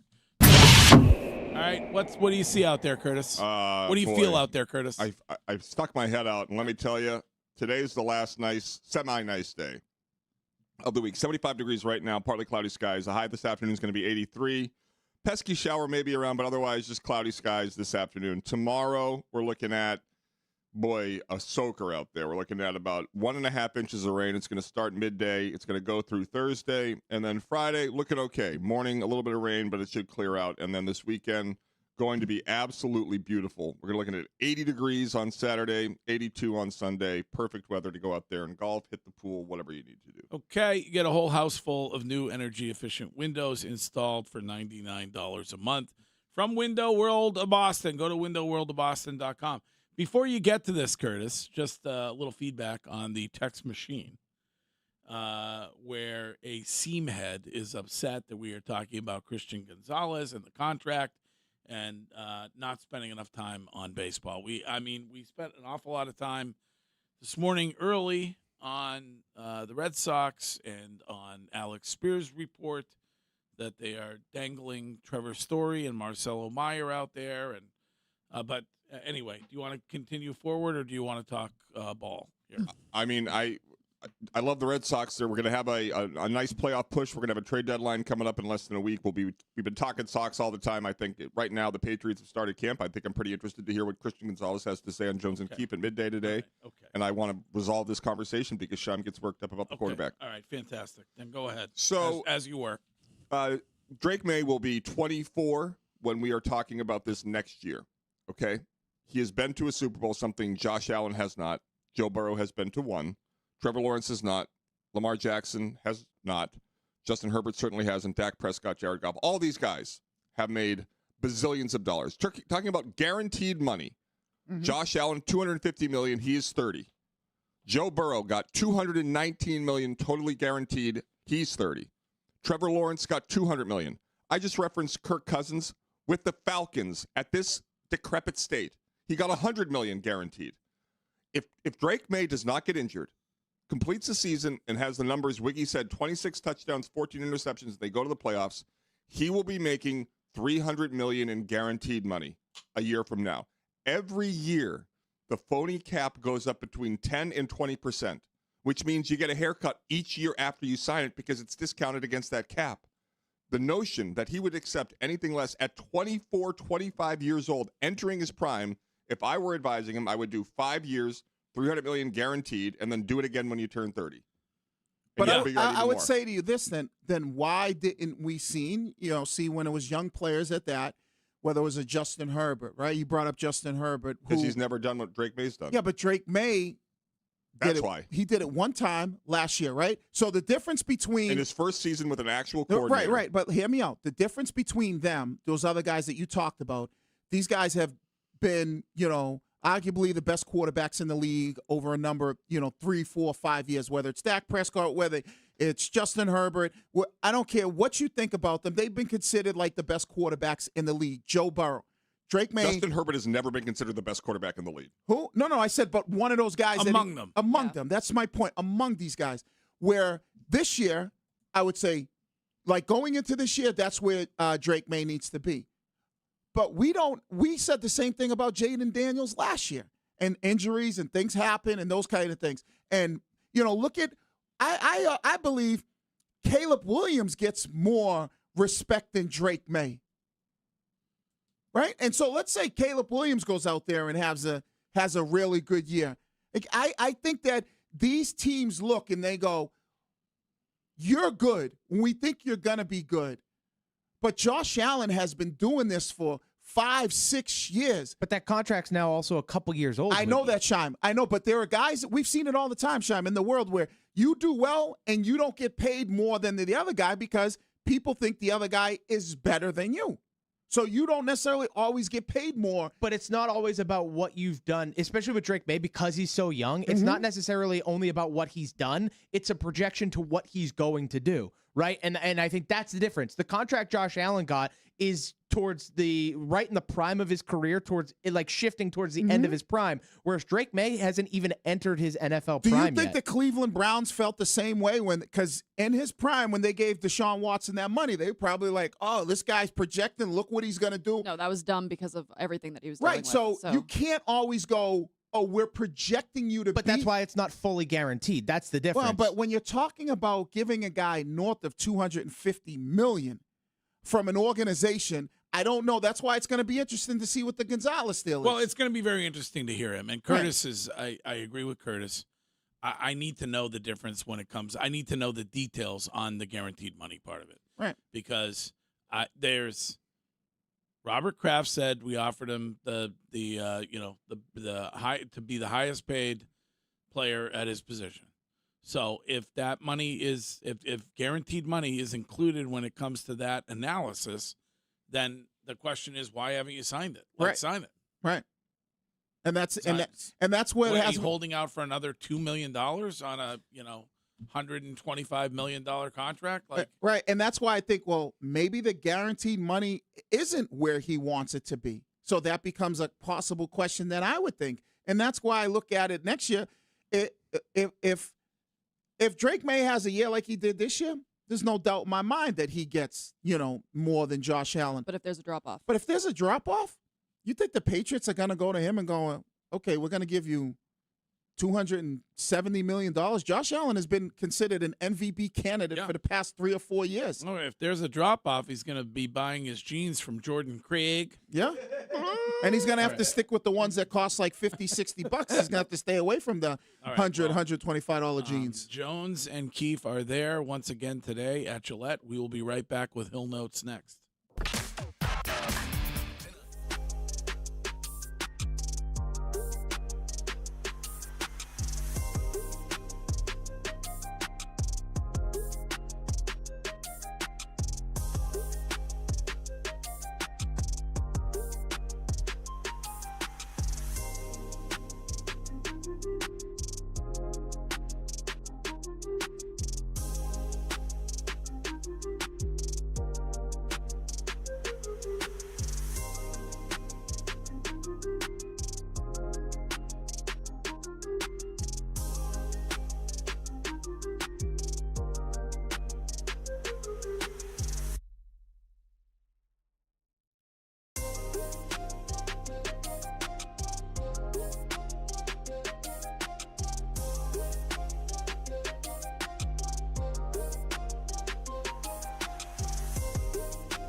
to have a chance to see you.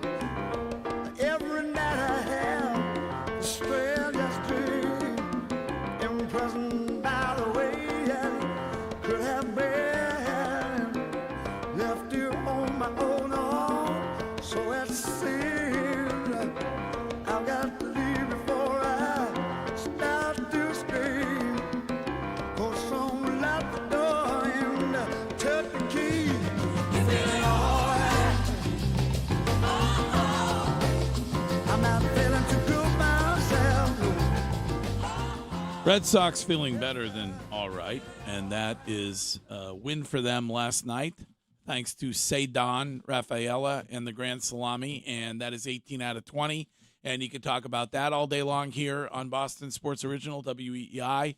And Jones and Keefe at training camp once again today at Gillette. You can talk about the Patriots with them all day long here on Boston Sports Original, WEEI. But right now, Hill Notes. Hill Notes is brought to you by Coleman Electric, Kuhlman. A bunch of really good electricians helping homeowners like you not get electrocuted. Remember, It's electric. I really don't understand why anybody would listen to anything Chris Sims has to say. The only reason why we even know his name is because his daddy was a famous quarterback and broadcaster. He did nothing in his NFL career, and the only reason why he ever gets attention is for saying the most outlandish things in order to get attention. Well, he does vacation with Kyle Shanahan and his wife. Yeah, did you not hear they were in the south of France? Yes. Sick brag, bro. Yes, they were.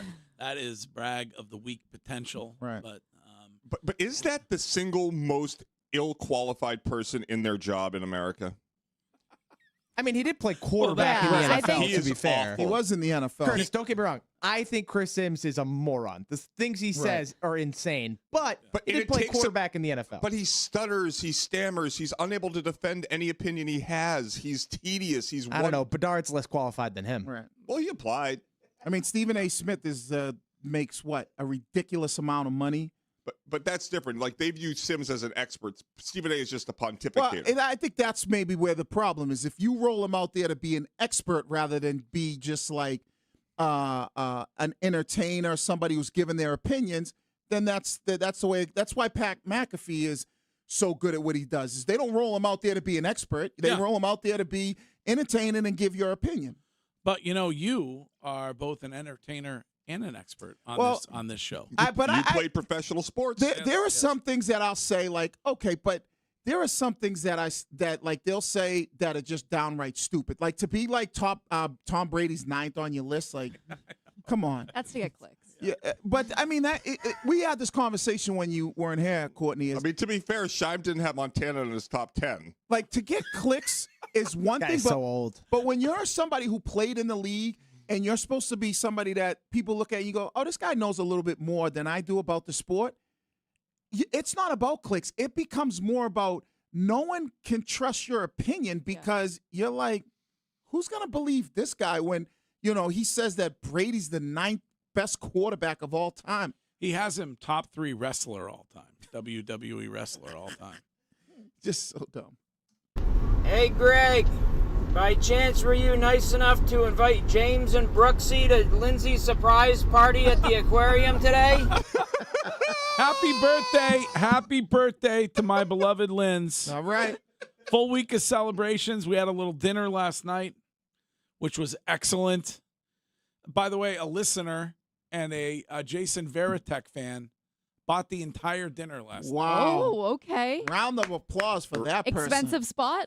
Yeah, we were at a nice place, Grill 23. I've never been there before. It was fantastic. That's not bad. Nice. Did he come back at the end of the meal or middle of the meal? Because that can make things uncomfortable. Because do you order another bottle of wine now that you know that it's comped? No. Damn right. Once he did it, we then said, thank you so much. He said he did it all because of A-Rod and because of Jason. And so, but then we then bought the post-dinner beverage or what, on my tab, obviously. Not bad. I insisted on, the guy's a very nice guy, Brian Devlin. I insisted on paying, but he wouldn't hear of it. Oh. So, Brian, I might be out this weekend. mean, I think it was a Jason Veritek thing, to be honest with you. It might I know not, that's might not apply to you. Yeah, Greg, I mean, you were very generous when we were in Connecticut. Oh, so you know. On the course or off? I don't. It's, Definitely not on the course. Greg always gets stuck with the bill. You notice that? It's not stuck with it. I enjoy taking care of you guys. No, you do a you're good my, job. You're my family, and But I thought the purpose of going to these places was for the mail listen, insurance. nobody wants to be the richest person in the nursing home. Can't take it with you when you're gone, Curtis. No, and judging by your whoop-page, you might get rid of it soon. No, but you can't pass it down to Right, your family. exactly. Yeah. So happy birthday to Linz. And What'd you go for? Just a salad? Yeah. To be honest with you, salad. We had. You know, there's a lie coming when someone says, "To be honest with you." No, you could, if you wanted to call the people. It was what's the very popular salad at the Wedge? The wedge, which is excellent over there. No bacon. We had a little potato. They have a potato appetizer thing. Just a small Had piece. one. And then Oh, you with the notice, Greg? caviar? Huh? With the caviar? Yeah, had one little bite of that thing. Just Curtis, split up petite filet. Had some creme fraiche on it. Curtis, you know Greg always gets on me for eating one meal a day. Of course. But you notice Because it's a lie. But because you notice every time he goes out and eat, he only eats salad. That's true. Yeah. What you get, Greg? Oh, we just got the salad. we You went to actually Capitol split it. Grill. What did I get? The salad. You went to Grill 23. What you get? The salad. You notice that it's never anything. He never's like, oh, I got a steak. I got this. It's always the salad. If but that were I'm the true- one capping. Right. If that were true, he'd look like Chris Sale. Yeah. I mean, I didn't see you reach your little Tyrannosaurus Rex arms into your pants when the bill came down, No, not this one. down in Rhode Island. The first one I did. What's the Rhode Island one? The other night we were. Oh, that was. I thought it was Connecticut. Yeah, you disappeared when that. No, tab but I came. did reach in for my wallet. Was the other one? That one I didn't realize it until afterwards. You didn't were realize talking. we had a tab. No. I thought we were like. I thought the purpose of going there was like, oh, they're hooking us up. The purpose of going there is to meet with the listener, not to get a free meal. Well, what about all the would've been a plugs good we're 2 for giving 2. them? Well, it's just We're giving them mad they're plugs. running a business. I get it. Yeah, so But It I'm does like, get confusing sometimes. yeah, I don't know. Like, so Yeah. I'm thinking like, I just need a better heads up. I know Ken's a busy man, but I need a better heads up to be like, hey, we're going to this place tonight, but we got to pick the tab up. Then It's out of pocket. Yeah, then I know. am very comfortable with it and love you all. So Thanks so much. Thank The you. Bang Bang Strip at Andrea's top notch. Yep. Go ahead. I got to tell you, Greg, I'm no golf pro, but after watching that video of you and Shime at the match too, that golf swing of yours is UGLY. Wow. Yeah. I mean, I just was not playing well in the lead up to it, and my swing is my swing, but I wasn't swinging the way I wanted to swing, and no excuses. You need new clubs is what you need. I don't need Yes. new clubs. Clubs are great. So many Everything's- people no, reached out and said, I don't- went back and watched, and you're no, right. I His don't blame club's too it's short. a poor carpenter who blames his tools. It's me. I played horribly. I let the world down. Don't get emotional. Oh, Yes, no. exactly. It's all right. Not Greg, getting it's emotional, okay. I'm coughing. But we'll have match 3. Yeah. I can't wait. It's going to be a lot of fun. Some people want it this fall, but I think probably we'll push it to next year. Yeah, I think that makes sense. We play it in the summer every year. It's like a major. Yeah. Okay. Wiggy says he doesn't know algebra, but I guarantee you he knows how much an eighth is. Probably does. As a retired employee of the most beloved organization in the government, the IRS, I would like to tell Wiggy that 65% of all tax returns filed last year, people got a refund. I bet you got a refund too, Wiggy. Come on, admit it. You should love us. Love us, Wiggy. Now, I'd have to say this. No, I don't get a refund at all. I always have to pay money, and I don't get it because they take a ton of money out of me anyways. Every week, I'm like, what? That can't be right. Federal, I said, there's no way they took money out of me like that. Well, would you rather have more taken out throughout the year or owe when your taxes are due? I'd rather move to Saudi Arabia where they don't take no money out of my check and for taxes. $1. I'm sure your maybe. wife would not want to live in Saudi Arabia. Dubai is a beautiful place. Say the wrong thing and you get beheaded, but that's just a small. Yeah, but I'll just live on the little compound. Can we just there. please not allow this gentleman to get away with that? It's not a refund. It's not they're giving us something. We give them money, and then we may get some of it back. Right. We're preemptively paying for something before the bill arrives. Right. So don't act like you're some Santa Claus. And a lot But also like prepaying taxes now where you pay quarterly. Yeah. That's been the worst thing of all time. I mean, it helps when the taxes are due, but the paying every quarter. I don't remember ever doing that before this past 2 years, where you had to pay a certain amount per quarter. Well, that's a decision. Yeah, that that's you an make. option Right, you make. but they say you should do it. Yeah, it helps you out because now there's Some not a people giant. that- You can look at it either way. Oh, so you don't have to? No, you don't have to do that. No, you just can wait choose till to the end do and it. no money at the end. Why do I do that? I don't know. Because it's easy. Somebody tells you to do something and you do it. Right. It's like your dentist. Your dentist tells you you need a breast exam and you say no problem. That never happened. Again, my Yeah. dentist is a close family friend. Because Courtney, rather than and here's I listen to people smarter than myself. Here's the fraction part of it. Rather than say, okay, I'm gonna pay $80 for the year, you just pay $20 Why is that a attached quarter. to my molar? I don't even Let me get ask, it.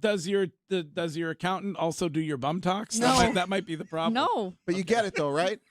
So you rather than have to put down that giant lump sum at the end of the year, you can split that up into 4 payments. So it's a little bit. How do they know what we're going to owe, though? So then I must get a refund. They're probably extrapolating No. what you make in a If you're quarter. over the paying course. money, if you have to pay money at the end of the year, you don't get no refund. You like a lot of people. A lot of people ain't getting refunds. So don't listen to that guy. Well, you said 60. It's probably data that's available. 65% of people got a refund. Really? Well, damn, I'm in that. What is that? 35%. Take my refund and go home. Yeah, but see, you could use that money throughout the year. If, Yeah, exactly. If you did your withholding right, Mm-hmm. then you could use that money throughout the year and not just get it at the end of the year. But some people do that as a forced savings thing. Like they're like, hey, I get a refund and I got the money to use. In the Twitch, there's a penalty if you don't pay quarterly estimates. I don't. See, that's what I But doesn't the company take out money every paycheck? Yes. Yeah. Your taxes get every month, every paycheck. The federal and state taxes are taken out. And if you look at how much they take out, and then you look Way at too much. and then look at the refund that if you do get a refund, you get back. You're absurd. like, wait a second. Not only are you taking this out of me every 2 weeks, now I owe you money at the end of the year. Yeah, Make that make sense. Absolutely crazy. And shouldn't you gain interest on the final payment because they have the money all just sitting in an account? What it should be, Curtis, and I'm not the IRS expert, is the money that they take out of us every 2 weeks. That should be it. Right. We shouldn't have to pay anything. We shouldn't have to owe anything. There should be nothing. Whatever this money is going to, whether it's Iran. the military or this, that's it. Well, it wasn't. I say this to the youngs all the time. It Mhm. wasn't that long ago that there was no income tax in the United States of America. Really? Wow. Are you shocked by that? I am completely shocked about this. Chime can chat GPT it for you, Wow. but I think it was like the 1930s maybe when the income tax was instituted. Wow. Why Sean? did they do that? The government, they want everything. Oh, I know. Uncle Sam wants his cut. The modern U.S. federal income tax permanently started in 1913 following the ratification of the 16th Amendment. See? There you go. Huh. So prior to that, the government wasn't in your pocket taking your Right. money. Wow. And some of that money that we pay to the government goes to helping people. Greg only knew that because he was there when they Somebody created help all me. these laws. It was not. And by the way, the government taking taxes straight out of paychecks originated during World War II, which I get, crisis, we need munitions, all that. Right. But of course, whatever starts never stops. Right. Right? And that's it, you greedy bastards. Why you need more? I mean, damn. What's that, 26, 24 paychecks that you take something from us every 2 weeks and you need another big check at the end of Do the you year? still have 2 dependents on yours, though, because of your sons? No, listen, I try to do whatever I can to save the most amount of money that I can. No, his son-in-law has Wiggy as a dependent because he has to pay the bill every time they go out. I'm gonna go to the the Massachusetts app, and I'm gonna try to see if I can apply to be a migrant. Because they get money. I don't think you can. You sure? I My think it's dad a was from little- Aruba. Yeah, your father was. I don't know. Yeah, but you were born here. Yeah, you were born here in Brooklyn, New York. So you are a citizen. All right. Unfortunately, that's going to have to be it. Did you have more? Not a couple. Okay. All right. Well, maybe we'll use those tomorrow if necessary. Hill Notes brought to you by Coleman Electric. If you need an electrician, call Coleman. It's electric.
Jones and Keefe in moments from Gillette Stadium, and another day of Patriots training camp, and Christian Gonzalez will address the media at 12:15 today.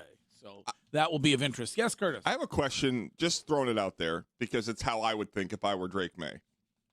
You're waiting, and you're sitting on, what's the, basically the amount of the winning Mega Millions is what Drake May is waiting on for a guaranteed contract at the end of the season if everything goes well. If you were Drake, would you run less? Would you try and protect yourself a bit more? Is that something anybody should be looking out for? No, because I think Drake has to perform. Courtney and I were talking about this. In order for him to get the Josh Allen type of money, he has to have finished top 5 MVP.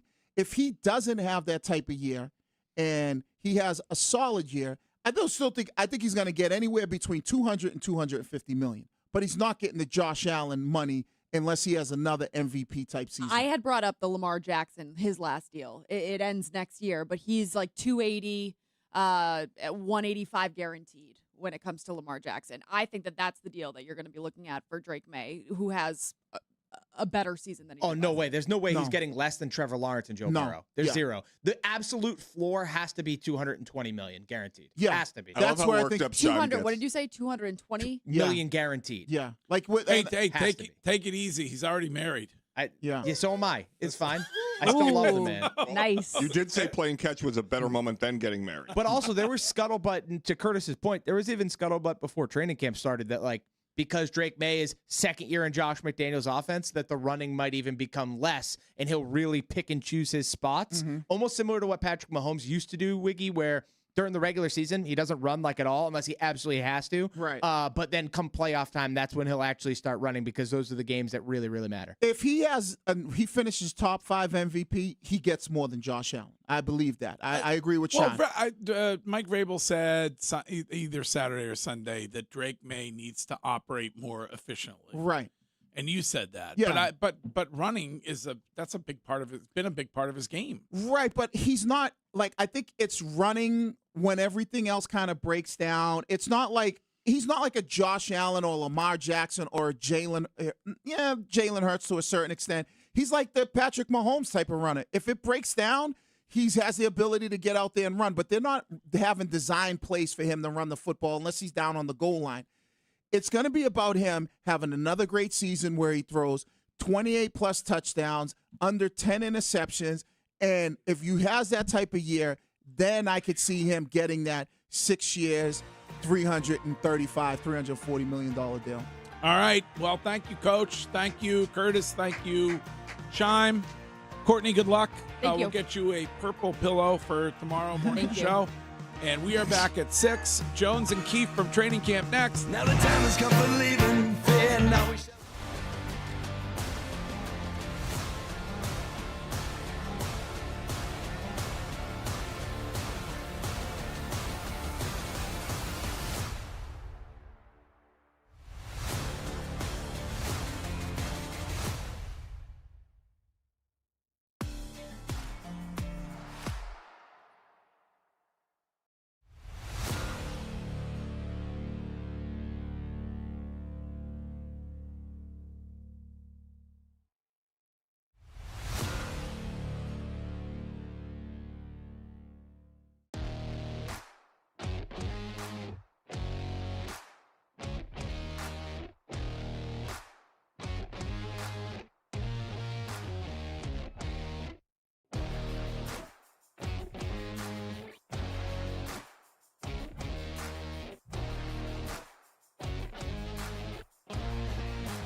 Red Sox, and they win it 4-2. The feed is brought to you by Wellesley Mazda. That was Will Fleming on the call right here on 93.7 and the Odyssey app. Red Sox are now winners of back-to-back games after last night's victory in the series opener against the Athletics in Sacramento. Newly acquired second baseman Curtis Mead exited his Red Sox debut with a left wrist contusion. Mead was hit by a pitch in the top of the fourth. The team confirms that the X-rays were negative. The series continues tonight. Jake Bennett will get the start for the Sox against the A's Gage Jump. First pitch is at 9:40. The more to move you summer sales event is happening at Wellesley Mazda. It's the perfect time to get behind the wheel of an all-new Mazda CX-5 with premium style, advanced safety, and an incredible drive. Your adventure starts here. Visit Wellesley Mazda today. I'm Billy Lanny, and that's what's in our feed on WEEI. 1-1 hits him on the left hand, and man, he's shaking that out. He does have a guard on that left hand, and he's now got his hand on his knees, taking off the protective guard on the left leg. Chad Tracy out of the dugout, but I think Curtis is okay. Jones and Keefe right now on WEEI.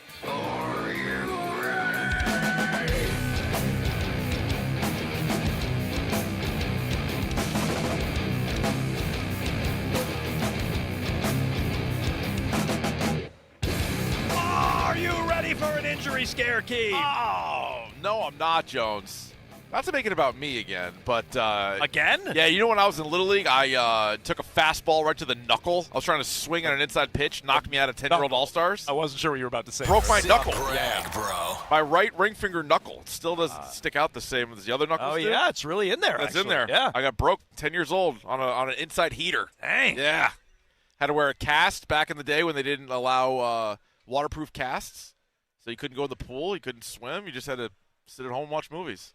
That's my origin story. Being a dork. That's where the hashtag dork podcast. Yeah, its roots were deep. Anyway, I can really relate to the major leaguer who suffers a hand injury on an inside heater like that. So second at bat for Curtis Mead, not great. You felt the Curtis Mead pain. Okay. Well, I'm sure a lot of listeners out there did as well. Yeah. If you have some similar experiences, you can dial us up. You might. 617-779-7937. Yeah, that was not ideal. No. Especially with the way that game was going last night. They're getting no hit. They're doing nothing. Mead's out there with his weird batting stance. I got to be honest. I didn't know anything about his batting stance until I saw him last night. That caught me off guard. It caught me off guard because I'd seen some highlights, but I guess I wasn't paying attention, and it might have just been too close to when the pitch was coming. So I didn't see the whole at bat, or it didn't stand out to me. And then you're watching the game, you're like, what is he doing? Jarring. Is he ready? Yeah. What is he doing? He knows the pitch coming. Is it a little? You think that's why he got hit? That weird stance? I'm not ruling it out. That's a weird stance. Perkins is like, knock it off. I don't like what you're doing there. I'm gonna send one inside. It's a little bit, and I know he kind of changes it from time to time, but Jaron Duran from the right side. Yeah. Duran kind of stands kind of awkwardly, and then does little mini air humps. Yeah. You notice that? Yeah. As he's getting ready with his hands out, you're not ready to hit a baseball, are you? And so that's the Curtis Mead experience. Unfortunately, Duran isn't. He's no. I mean, not. Duran's No. never quite ready to do that. No, he does. He's not. But Curtis Mead, you're like, all right, second at bat, fourth inning. Let's see what this guy's got. We highlighted the stats last time he was in Sacramento. He was hitting the cover off the ball, and he gets drilled in the wrist, and then he packs it in for the night. You're like, oh no, not great. Oh no, you have to imagine Breslow was like, come, this can't happen. I finally made an in-season trade. Yeah, that some people like. I think most people think it was an overpay, but some people I finally made one. Yeah, and this happens in the guy's second at bat. Well, not great, Bob. We talked yesterday. I do still feel like it was an overpay. However, you did add a guy who was hitting second-year order. Yeah, it's a He's real right-handed bat. It's a real move. Yeah, it's a real move. It's a real move. Yeah, and I'm not ruling out that he could be good and it could help you. I'm just, maybe the deal could have been a little bit different. Whatever. You have him now, but now he's already gone. He's listed as day-to-day. I guess the good news is the X-rays came back negative, so he didn't break anything. Well, now are we going to start dealing with tears and not a tear? That's the thing. Can we get Sam Kennedy to comment on the injury to Curtis Mead? Maybe he can go on with Greg. Breslow's on Thursday, I believe, if I'm not mistaken. He's on the front office report Thursday, so maybe we'll get some revelations there. As we know, the Red Sox very, very trustworthy when it comes to injuries, so I would take everything they say at face value. We'll get into some comments after the game from Curtis Mead. It was listed as a wrist contusion. He is listed, as Keith said, day-to-day, but I'll believe he's back in the lineup when I see he's back in the lineup, because that was startling last night in a Red Sox 4-2 win over the A's. It is Jones and Keefe here on WEEI. We, by the way, are live at Gillette Stadium for Day 4 of Patriots training camp. Yesterday, very light walkthrough. Pads come on Thursday. We'll keep you up to speed on everything happening here today. Christian Gonzalez scheduled to speak, so you'll hear that. Here on Jones and Keefe here today, Tommy Curran will join us on a Tommy Tuesday, a little later than normal. He's going to join us today, probably in the 1 o'clock hour, just based on some player availability and things like that, so stay tuned for that. We'll also get you our tiers on a Tier Tuesday. We'll tier off Patriots positional groups. So a lot of Patriots talk on the show today in addition to our Red Sox conversation. We also have a Kiefer Madness for you today at 12:45. You can dial us up, 617-779-7937. Interact, Twitter and Instagram at Jones and Keefe. You can watch along in chat, twitch.tv/BostonWEEI. Always, and I mean always, a healthy chat going on Twitch. Do the same on YouTube. You can watch there. You can chat there. Just subscribe to WEEI. Here's Curtis Mead after he got drilled right on the wrist, Keefe. Yeah. 95-mile-an-hour four-seamer to lead off the fourth inning. He stayed in the game for a little bit, came back out for the bottom of the fourth, and then was replaced in the fifth inning by Tony Seagulls, who looked like he forgot how to play second base later on in the game. Well, Flock of Seagulls I don't think was ready. He's like, hey, you lost your job. We got to do second baseman. Oh, just kidding. You're back in there. Not sure he was ready for that. I'm not sure he was ready to field that, what should have been a game-ending double play in the ninth. But anyways, here's Curtis Mead after the game, updating the situation after leaving last night. Yeah, I felt okay. You know, I'm squeezing my hand, feels okay. Yeah, just a little bit of pain rotating. We're able to get an X-ray and everything looked okay. So yeah, I'm hopeful that feel better tomorrow morning and yeah, won't be a problem. Hopeful. I think you gotta go Rice method, right? Rest, ice, compression, elevate. Yeah. You do that, you should be back in the lineup in no time. Right back. I would think ice that sucker. I would He'll think. be in there. He says he has some trouble rotating, but no. But no. There's a workaround for that. No negatives on the X-ray. Yeah. At least not yet. Although I heard Chad Tracy after the game, Keefe, and I didn't love this. Here's the interim manager. Boy. His phrasing. See, hang with it right till the end because he left me hanging a little bit. All right. How's Curtis feeling? Sore. They did get x-rays, which are negative, which is good. He's sore. We're just going to take it day to day and see how he feels coming in, but a little sore, but at least right now it looks like we dodged a bullet maybe.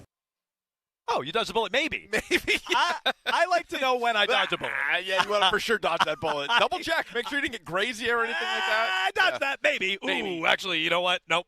I think these guys have to be, and pardon the pun, they got to be a little gun shy just to comment on injuries at all, just because they've been wrong every time they've commented on it. I think, was it Sonny Gray was the one guy that spent 10 days on the IL when they said he was going to spend 10 Sonny days on the IL? Gray did, and then Suarez. Suarez. No. Oh, the first time, I think Suarez avoided the IL, and so he was back without an IL stint. So I think there's been a couple where the guys have come back when they were supposed to. Maybe Whitlock as well, but no, most guys, for the most part, most guys take forever, Yeah. and we're still waiting on Crochet and Roman Anthony to do anything. Right. Because did Roman Anthony break anything? No. Okay. Did Garrett Crochet break anything? No. So, like, just because the X-rays say one thing, I mean, I guess you could take it as a positive, but I don't know if it speaks to the timetable necessarily. And we'll see, because, like, it's tricky to start talking about toughness when it comes to injuries because you don't know exactly what the injury is. But somebody like Caleb Durbin earlier in the year looked like he might miss a few games. Nope. He was right back in there the next day, and I'm sure it hurt. You rubbed some dirt on it. He did. Like he actually just a did. little teeny tiny bit of dirt. You don't need a lot of dirt. No, he doesn't need much. But he did that, and we'll see. I mean, right away, your first day with the Red Sox, and they got another game tonight. We'll see. Curtis Mead. I think it would go a long way if he's able to kind of like gut it out. You don't want to do anything where it's going to like, obviously add to the injury or make it worse. But if it's sort of a pain tolerance thing and he plays, that'll get people on the Red Sox fans on his side pretty quickly. No, for sure. And I think last night, just the scare, and I think it is an injury scare. I would expect him to avoid the IL if the X-rays are negative. I'll agree with Chad Tracy. They avoided a bullet, maybe, or dodged a bullet, rather, maybe. It does underscore to me they can't be done with just this move. No, they shouldn't have been. They can't be done anyway, right? Like it was a good move insofar as he at least made one, didn't wait until the last minute of the deadline. Seems like way more of an upgrade than previous years at the deadline, right? Where he's like, hey, we got some relievers, but they ended up being terrible. Or we got a starter, terrible. Or we got a Danny Jansen as a righty bat. It's like, no, he's a backup catcher. He's not a righty bat. At least Curtis Mead, 17 home runs, 850 OPS, projects as your starting second baseman or DH and one of your better hitters on the team. I mean, they already had him hitting second right away. So it also goes to show you how they really view him, right? They didn't trade Connolly early for a guy hitting seventh. They traded one for a guy that's going to hit in the top third of the order. But there were still other spots to upgrade. And we were saying you could even, at this point, even get a lefty bat. Because none of your lefty bats, with the exception of Wilyer Abreu, that you really were looking at going into the year, are doing much. So left field, shortstop, catcher, DH, pitcher, like still plenty of moves. And that's whether Curtis Mead was healthy as an ox or, leaving the game in the second at bat. So I want to get into what moves they can make. Alex Spear was on the broadcast last night. Some interesting comments about their plans. More reporting, of course, with less than a week from the trade deadline, a week from yesterday. More reporting on what the Patriots, or Red Sox rather, could be after leading up to the deadline. You mentioned the lineup. I want to get into that lineup. I think we got a preview of what it could look like with Mead in there when he's in there. Plus, Ceddanne Rafaela plays hero again for the Red Sox. Let's get to all of that in just 2 minutes, live from Gillette Stadium for Day 4, Patriots training camp here.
And Skies went into left field, back on the warning track, back at the wall. It is off the top of the wall and gone! Grand slam, Ceddanne! And it is 4-1 Red Sox!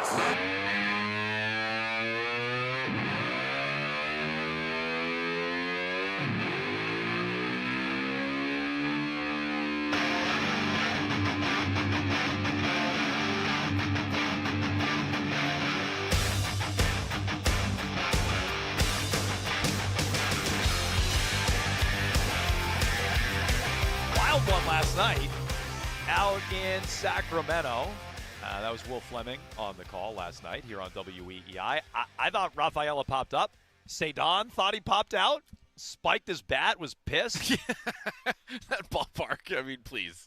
Real joke of a ballpark. The Soderstrom home run. So who hit the second one for the A's last night? Oh, it was... Whoever hit the second one, that one was a no-doubter. The Soderstrom one, yeah. The Soderstrom one was like opposite field. I'm like, well, that's a can of corn. Gone.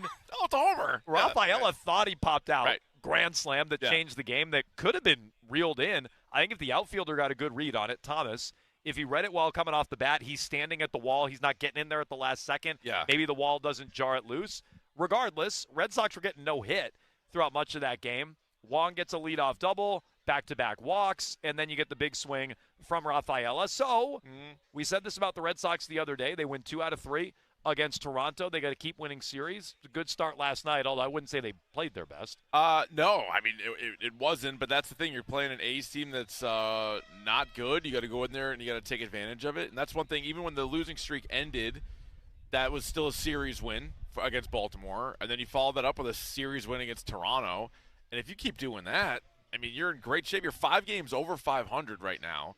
And so even if they just play 500 baseball from here to the end of the season, that's going to be good enough to get into the playoffs. And obviously in the next week, things can change a little bit. Maybe one team near you goes crazy. I mean, I don't anticipate that, but it could happen, right? Like, you know, when the Mariners went out and got 2 big hitters for the middle of their lineup, that changes the dynamics a little bit. But right now they're in a really good spot. You know, if they win one more of these games against a bad A's team that has bad pitchers going every night, then you win another series. And it's like pretty impressive stuff by the Red Sox. And you can see the momentum rolling. It rolled through the All-Star break, and now it could roll through the trade deadline. Yeah. So, look, it's one of those where earlier this year they're down 1-0. They're getting no hit. You're expecting the worst. This is one where you're expecting them to break out of it. 6th inning. Hadn't done anything against a guy with an ERA approaching 7. Right. And they finally break through with the big swing there from Rafaela, and they get a good bounce in their defense as well, which they weren't always getting earlier on in the year. That's the kind of role they seem to be on at this point in time. You mentioned where they're at. This Red Sox team now, in terms of the standings, remains in the second wild card spot. They are 2 games up now on the Cleveland Guardians, 3 up on Minnesota as the first team out, so they continue to make up ground in that regard. The A's, to your point, Keith, horrible. I think they've dropped 24 out of 30 or something like that. They are the second worst It's like terrible team, terrible ballpark. League. Not even a major league ballpark. Like, you play for the A's, it's like, are you even a major leaguer? Like, it's got to be so demoralizing. And they're hit hard by injuries. Langoliers just went on the IL. No, like, they have some decent players. I'm just saying, like, it doesn't even feel like you're on a major league team. Kurtz isn't in the starting lineup last night. He came in for that at bat against Chapman, which Chapman, I like him, but Chapman was another tightrope walk last night. He was let down by his defense. Right. But yeah, it's a lot of pitches. He kind of is always he's walking guys. Yeah, he doesn't look very spry necessarily, but he's still been very effective. You know, his ERA now on the season 1.82, so he may not be quite as dominant as he was last year. That's the right word. He's still been great, but he has not been as dominant. Yeah, there's not a lot of closers better than him, but I think last year he just set the bar so high. I mean, his whip was basically like half of what it is now. So it was just more clean innings a year ago. But still, like, you're confident when he goes out there that he's going to get the job done. It's just, all right, there might be a base runner. All right, there might be, you know, a lot of full counts and stuff like that. But overall, he's getting the job done. What'd you think of the new-look lineup last night? It was Meade batting second. They flip-flopped Contreras and Abreu. So you actually have back-to-back righties there, which I thought was strange. Yoshida led off last night. I'm curious if that'll hold, if it's a lefty on the mound, and then Rafaela was dropped down to the 5 spot. Well, I feel like I'll probably like it more than you because I don't mind Yoshida leading off. I'm not sure that's a long-term solution, and that's why other names like Zach Neto or like other names that have been linked to the Red Sox make sense because I don't know if you want to have Yoshida leading off all the time, but Meade was hitting second with Washington. Maybe he's comfortable there. I'm a little surprised, though, because Rafaela was doing so well. Yeah, we were talking about this yesterday. I didn't really want to move Rafaela. I don't get flip-flopping Contreras and Abreu. I really don't get that. I mean, I guess it's just because you can't go lefty-righty, lefty-righty, lefty, and so they went lefty, back-to-back righties, then a lefty, then back-to-back righties, then a lefty. It splits them up a little bit more. Yeah, and, you know, depending on what teams have in the opposing bullpen, you always want to make it a little bit more difficult on them. I don't mind moving Contreras up a little bit. I mean, most teams now have their best hitter hit second. Some have him at leadoff, for God's sakes. I wouldn't have Contreras at leadoff, but, like, Contreras is maybe even more of a modern-day 2-hole hitter than down at 4 because he's been your best guy. So I don't mind him hitting third. I mean, hopefully we'll get a chance to see Curtis Meade back in the lineup tonight. I mean, who knows? He might be out for a little bit. Then you're back to, you know, flock of seagulls leading off or something like that. Yeah, so did you hear any of Lou last night on TV? Yeah, probably. So he was talking about how he thinks Cheng getting sent down, which limits their versatility, right? Like, Siegler does not play shortstop. He has not played shortstop in the big leagues. So right now, the plan is Durbin would shift over to shortstop if anything were to happen in game with Monasterio, who also had a brutal play last night defensively. Yeah. So Lou was saying, well, Cheng sent down, and he's like, I don't think that necessarily fits. And he kept harping on a comment that Chad Tracy had before the game where Tracy said, well, we have Monasterio, and it's going to be a bunch of lefties, and like 4 out of the next 5, Monasterio is going to play shortstop. And Lou's like, well, what about after that? And are they waiting for Story? Well, he seems to think that's an indication they're going to be making a move for a shortstop. Yeah, I think that makes sense. Now, I don't know if that means it's Neto or a big-name shortstop. It might just be another guy who can play the spot. But he seems to think that's a tell, the way they built the roster for the next week leading up to the deadline, that a shortstop could be on the way. I really hope that is the case. I mean, I really hope that they're not just relying on Trevor Story. And I liked Chang when he was here, and he was really good defensively. But you don't want to just say he's the shortstop going forward, or even he and Monasterio as like a platoon. You want that to be better. And so not relying on Story. I did wonder, though, the second they made the move for Meade, not that he's a shortstop, but I'm like, all right, is that their infield move? Right. Is that it? So, yeah, I mean, by all accounts, I mean, every time we were looking at trade candidates and trade possibilities, whether it was like, Rosenthal, Passan, Olney, they always had shortstops connected to the to the Red Sox. So whether it was like Zach Neto, C.J. Abrams, Corey Seager, we're talking about Lindor, like we were talking about like a million different possibilities for shortstop. I hope they're still involved in that. And I don't know if it's a fear necessarily, but I wonder if those teams are now looking at Breslow and be like, hey, we'll trade you your guy, but if you're trading Connolly early for Curtis Meade, it's going to cost you a ton to get somebody like Abrams or any of the other names I just mentioned. 617-779-7937. Red Sox lose Curtis Meade temporarily last night. As we said, we hope they dodged a bullet, or in the words of Chad Tracy, they dodged a bullet maybe when it comes to Curtis Meade. Plus, Rafaela plays hero last night. New look lineup, and are there some tells in the roster right now between now and the trade deadline? That's on the hitting side. What about on the pitching side? Because Alex Spear was on the broadcast last night and seems to think the Red Sox are in the market for another starter after trading Connolly early. We can get into the Red Sox deadline needs. Jones and Keefe live today at Patriots training camp, day 4. Seems like they're doing a little bit more than the walkthrough yesterday. Oh, yeah, they got the helmet and shoulder pads on today. Although the pads are not fully coming on like they will be on Thursday. So we'll monitor this here today. I see Gonzo working out off to the side on this field over here. See A.J. Brown, looking good. We'll keep our eyes on all of this here today, live in Foxborough, plus the latest on the Red Sox at the trade deadline, less than a week away, on the way next.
and Bayo. Jake Bennett's been really good, so like add him back to the mix of guys who've been really good. And then Sandoval's been going right now, so yeah, could you use some help there? Definitely. Like you still have close to 60 games left in the season, and fingers crossed none of those guys get hurt, but maybe you want to give them an extra day. Well, maybe you want to say, all right, hey, Peyton Tolley, we're going to give you 6 days, and then get you ready for your next start. And the other thing to remember, Ianson is flying through the minors a la Peyton Tolley a year ago, right? And so Tolley and Early were up helping late last year. Early started a playoff game for you, for God's sake. Yeah, true. I don't know that was ideal, but maybe there is more pitching depth organizationally than I give it credit for. 617-779-7937. Jones and Keefe here at Gillette Stadium. We are brought to you by the Catches Law Injury Attorneys. No fee unless you win. Let's hit the phones here. All right, let's do it. This is Buzz the Pilot on Curtis Mead. What do you think of the trade, Buzz? What do you got, Buzz? Hey, I am so neutral on this. It's like, what? How many That's better than middle most people. Most people hate infielders? it. That's true. Yeah. How many middle infielders do you need? Okay, the guy hits 244 lifetime, and lifetime for him is about a season and a half because he didn't play regularly his first 2 seasons. Right. And so at his current, he's having a lifetime career home run surge here, but that still only equates to 1 home run every 5 or 6 games. And so like at 244 and that home run production, that's not the big bat we were looking for. And you gave up early for it? He's trending for 25 to 30 home runs with an 850 OPS. I mean, that's what he's doing this year. You could say that's an outlier and it's not repeatable, but that is a pretty big bat. Yeah, so we caught him in a streak, and when he cools down, what do we got? So we've got okay. Well, that's that's fair. We'll see. If you think it's a flash in the pan and it's not repeatable, fine. Obviously, the Red Sox disagree. I think they would tell you they don't believe in Early deep down, and I think that's part of the reason why they moved on from Connolly Early. That doesn't mean Mead will be the answer as a bat, but he's also 25 when he's on his fourth organization, and he got DFA'd, and like there are red flags with Mead. I'm not denying any of that. But to say that he only has a 1.5-year track record, well, he's 25. Yeah, but you could say a different sort of welcome to the majors for both guys. I mean, Connolly Early came flying through the system, and as you said, starting a playoff game. Meanwhile, 2 teams gave up on Mead, and then the Nationals, a 3rd team, were like, we'll trade him away for a pitcher. Mm-hmm. So, and he is riding a hot streak. Like, not only is it 17 home runs this season, but it's mostly like the second half of his current season. Like, it's even a little bit hotter. So I get his point because we've seen even, Jarren Duran, as bad of a season he had 1 month where he socked a bunch of home runs. So maybe they view that. Now they're going to say, well, if you look really deep inside the numbers, this guy projects to be a lot better going forward. Also, when he asks, like, how many infielders do you need or middle infielders? Well, hopefully 2 good ones. I mean, teams have a bunch of them. And I mean, right now they don't have – I don't think they have 2 good ones. I'm optimistic on Mead, but the other guys have proven to be decent fill-ins, like Seagulls and Monasterio. They've been fine filling in. They're utility players. Yeah, they are. And I don't want to rely on Trevor Story by any means. So the fact that they reportedly are still interested in a shortstop, I think, is promising. And the fact that they made this move makes you feel like, all right, maybe it's possible, right? Like maybe it's possible. As bad as Breslow has been at the deadline, maybe this will be a new year for him. Yeah, hopefully he didn't get spooked by Mead getting plunked last night. Yeah. You settle on any Curtis Mead nicknames? I know we were workshopping some yesterday. I still like Mead for speed, but he's not really a speed guy, though, which is kind of takes away from Good point. Yeah. It's not like he's out there swiping bags left and right. No. I was thinking like Apollo Mead. Apollo Mead? Mead 2. Like the former heavyweight champion? Yeah. Mead 2. Apollo Mead? I don't know. I guess I don't hate Apollo Mead. I couldn't come up with much else. No, that's kind of it, huh? You could have like a Mead cute. Have a Mead cute? Yeah. Oh, so people like, I got it. They kind of meet up and do that. Yeah, a Mead cute. I think we're still stuck on Mead for speed. That's all I got. I don't know. Yeah, it's a winner either. But okay, the nickname show. We're still what about Mead 2 Full Throttle? They couldn't stop a boat in that movie. I don't know if I saw. Oh, MediaCorp. MediaCorp. That's not bad. Well, if he starts to stink, that's what it'll be. You know what? That's not bad, Drop Guy. Yeah. Not bad. The latest, by the way, from Joel Sherman with the Red Sox at the trade deadline. or some of the names that they're targeting anyway or been linked to at the trade deadline. This is, again, from Joel Sherman. His latest reporting on what the Red Sox could be in on both Hunter Goodman and Zach Neto. He says, I've heard both ways on Goodman. Nice. Sorry. Go ahead. No, you finish that thought. I have something to circle back to the Mead nicknames. Including from multiple officials that he is not really available. As for Neto, executives have dealt with the Angels, and they sense a greater priority to maximize starters Reed Detmers and Jose Soriano while not closing the door on Neto. So who knows how available those guys are. So this is actually a suggestion from Brian. Oh. And so this is sort of an impromptu did Grok cook? Oh. You can ask Grok to come up with Curtis Mead nicknames. Oh, you think he's going to top Apollo Mead? I doubt it. Here are some. Yeah. Meadhead? Meadhead? The Mead Machine? Oh, I like Mead Machine. I like the alliteration of Mead Machine. Ozzy Mead? What? Curtis the Beast? Ooh. Beast Mead? Beast Mead? Mead Hammer? I like that. Sweet Mead? Sweet Mead. Mead the Great. Curtis Honey Mead.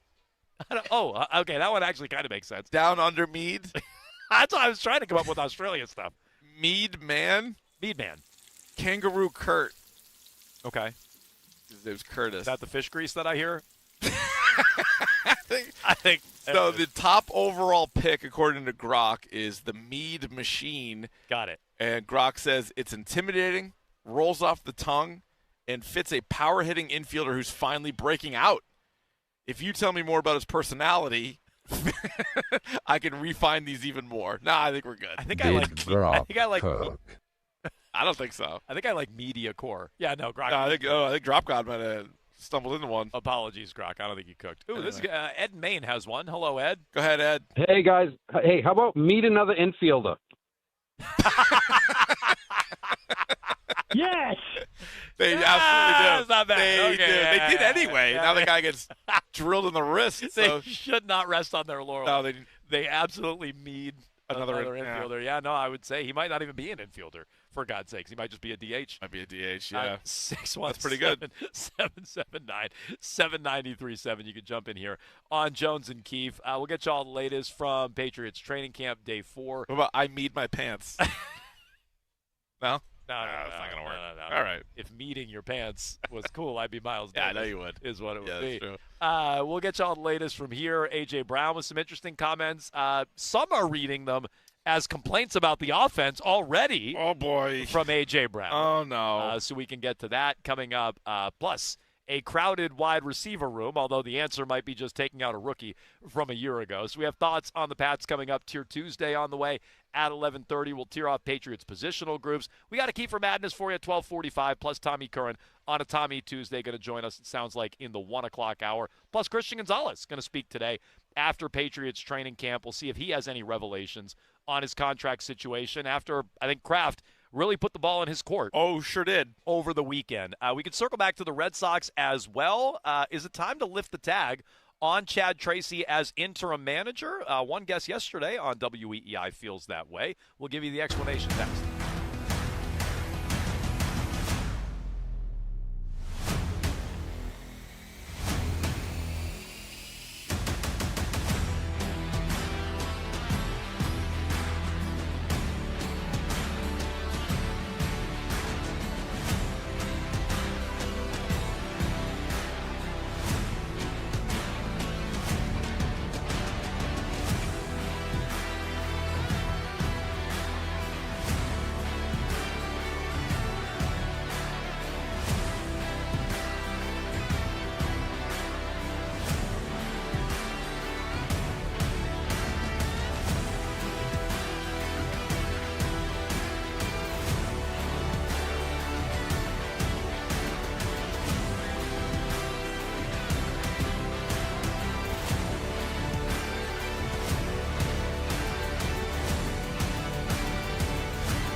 Weekdays. Take Jones and Keefe with you on the Odyssey app. Favorite WEEI. Well, they don't have to offer it to him, but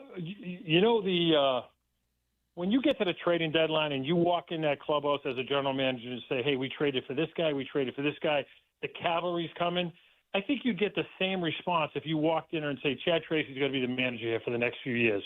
I think those guys would really feel like we like playing for this guy. And, it just sends a consistency through the organization. It's a comfort level for the players, and it takes that interim tag away. I just think that would be as big a jolt as if you made a trade.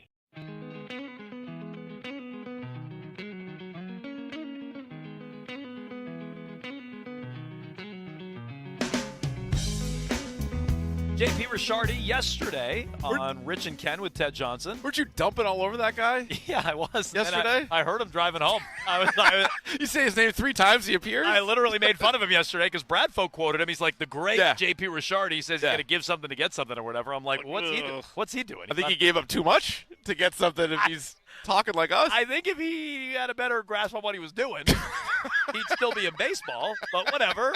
I didn't appreciate Bradfo chirping us about it yesterday. He did. He really tweeted did. us. He was trying to bury us. JP, I apologize. Sorry, JP. You seem like a nice guy. I was really lashing out at Bradfo. We're not mad at you, JP. No. You're doing your best. I was lashing out at Bradfo. Yeah, you had a good take. You got a little shrapnel there. I disagree with your take, suggesting that extending Chad Tracy is better than bringing in a big bat is lunacy. You could go out and add, Zach Neto. Yeah. Guys, we're not doing that. Guys, we had C.J. Abrams lined up. Good news. Chad Tracy, interim tag lifted.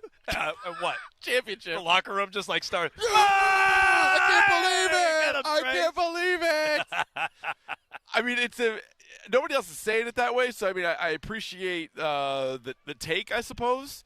And I'm sure guys do like Chad Tracy. There's also something about the dynamic right now where you have a lot of guys that are kind of fighting for their baseball lives. And isn't Chad Tracy also one of those guys? Yes. And it doesn't mean you can't give Chad Tracy the job at the end of the season. Let's see how the last month or two goes. Let's see. We all think they're going to be in the playoffs now. Let's see how the playoffs goes. I like Chad Tracy. I'm not opposed to giving him the job at the end of the year. Me neither. But I don't think you need to give it to him right now and then expect that the place is going to explode like it's the best trade they could have made. I mean, what if you remove it and they fall off a cliff? Yeah, it could happen. And now you sign him for the next 2 years? Oh, well, whoops. Yeah, I mean, I don't want that. So, look, I mean, I would love to know what the track record is. Not that JP presented that yesterday, but I would love to know what the track record is of an interim manager, like how the team responds when they actually get rewarded with the deal. Jack McKeon. Yeah, he was older than dirt. Did he win a World Series as an interim manager? I think he might have. I believe Tracy's dad, Jim Tracy, he did not win a World Series, but he went on a deep run with one of those, or at least got red hot with one of those Rockies teams. He might have been an interim manager with the Dodgers as well. And, he had a pretty good track record with that. I don't think there's much upside. I would respectfully disagree with the great JP Ricciardi on the pop that it would get for the team. I would rather have them add to the roster, yes, please, make more trades, and then if and when Chad Tracy makes the postseason, reward him with a deal for next season. But I need to see that happen before I reward him. I also think you just got through this whole scenario where Craig Breslow inherited Alex Cora, and it felt like it was like an arranged marriage, which ultimately they being the front office, sided with Breslow, and he moved on from Cora. And then Jim Tracy was the manager of the AAA team, and they sort of elevate him, and it's gone well. But do we even know for sure if that's who Breslow would want? Maybe by now he would. But, now you're going to go into another manager, and you're like, he didn't even really pick him either? I'll tell you. Breslow has been pretty bold with some of his moves. I mean, look, I think Devers was kind of forced on him. Yeah. But that's a bold move. Firing Cora was a bold move, although I think it was obvious. I would even say trading Connolly early is a pretty bold move. I think so. moving on from Chad Tracy at the end of the year to, like, go get his guy. Oh, if they, like, win a round of the playoffs and he's like, see ya, bud. David Ross. David Ross, you're in. That would be just bloodless. It would be. But, I mean, again, you've already given him this much power, and if the team ends up making the playoffs, you got to say, all right, you might not like the methods when they happen right away, but if the results are there, you got to let him pick his manager. No, I mean, I think that's fair. We're, by the way, keeping an eye on some happenings here at Patriots training camp. We'll get to some comments from A.J. Brown yesterday that caught my ear. Some have interpreted it as he's already complaining about the offense. Ay. Plus that wide receiver room. I want to get into it. We were watching a drill, Keith. How would you describe the one where they were like charging at each other? Not a lot of hitting going on. Well, no, there's no hitting. Even they have helmets and shoulder pads on today, but there was a drill basically where like one player has his back. They have their back to each other. It's not the Oklahoma. I was going to say it's skill guys. No, nobody's laying on the ground. It's a little Oklahoma-ish. Yeah, because they're in like a confined space and they get the ball, they run at it, and they try to make one move. The tackler tries to like line them up for a tackle, pretty much like that. Let me tell you. Yeah. I got to do some homework on this roster because I was looking at some of the names. There's at least 90 guys out there. I was not. It was a lot of ball players. Who's 19? Yeah. Who's 29? Who do you got? Who's 46? No, I think I know the particulars. I think I know who we need to know. Mitch Van Voren. You don't know him? Mitch Van Voren. That's a tight end. I think I just signed him. Well, one thing that was you don't helpful. know Channing Canada? Channing Canada. He's a corner. No, unfamiliar. I was unfamiliar with his game. Yeah. Canada. Yeah. Also, what's confusing is Byard took Woodson's number. So they line up as safeties, but so it's like, oh, there's the eraser. Like, not so fast. The eraser's now got Gibson's number from a year ago. Yeah, the eraser erased 31. So the eraser is now 4. Eraser's 4, yep. I like that. I do like that. Oh, you like 4? Yeah. Single digits. I'm a fan of the single digits. Does look faster. Oh, definitely faster. Does look faster. But then, like, Byard wearing 31, I think 31 makes you look like you hit a little bit harder. You got the 30 number as a safety. You better be laying some sticks. Yeah. You're laying lumber. But the 4, I mean, you're flying around out there with speed. It's true. Speed kills. 617-779-7937. Jonathan is in New Hampshire. Hello, Jonathan.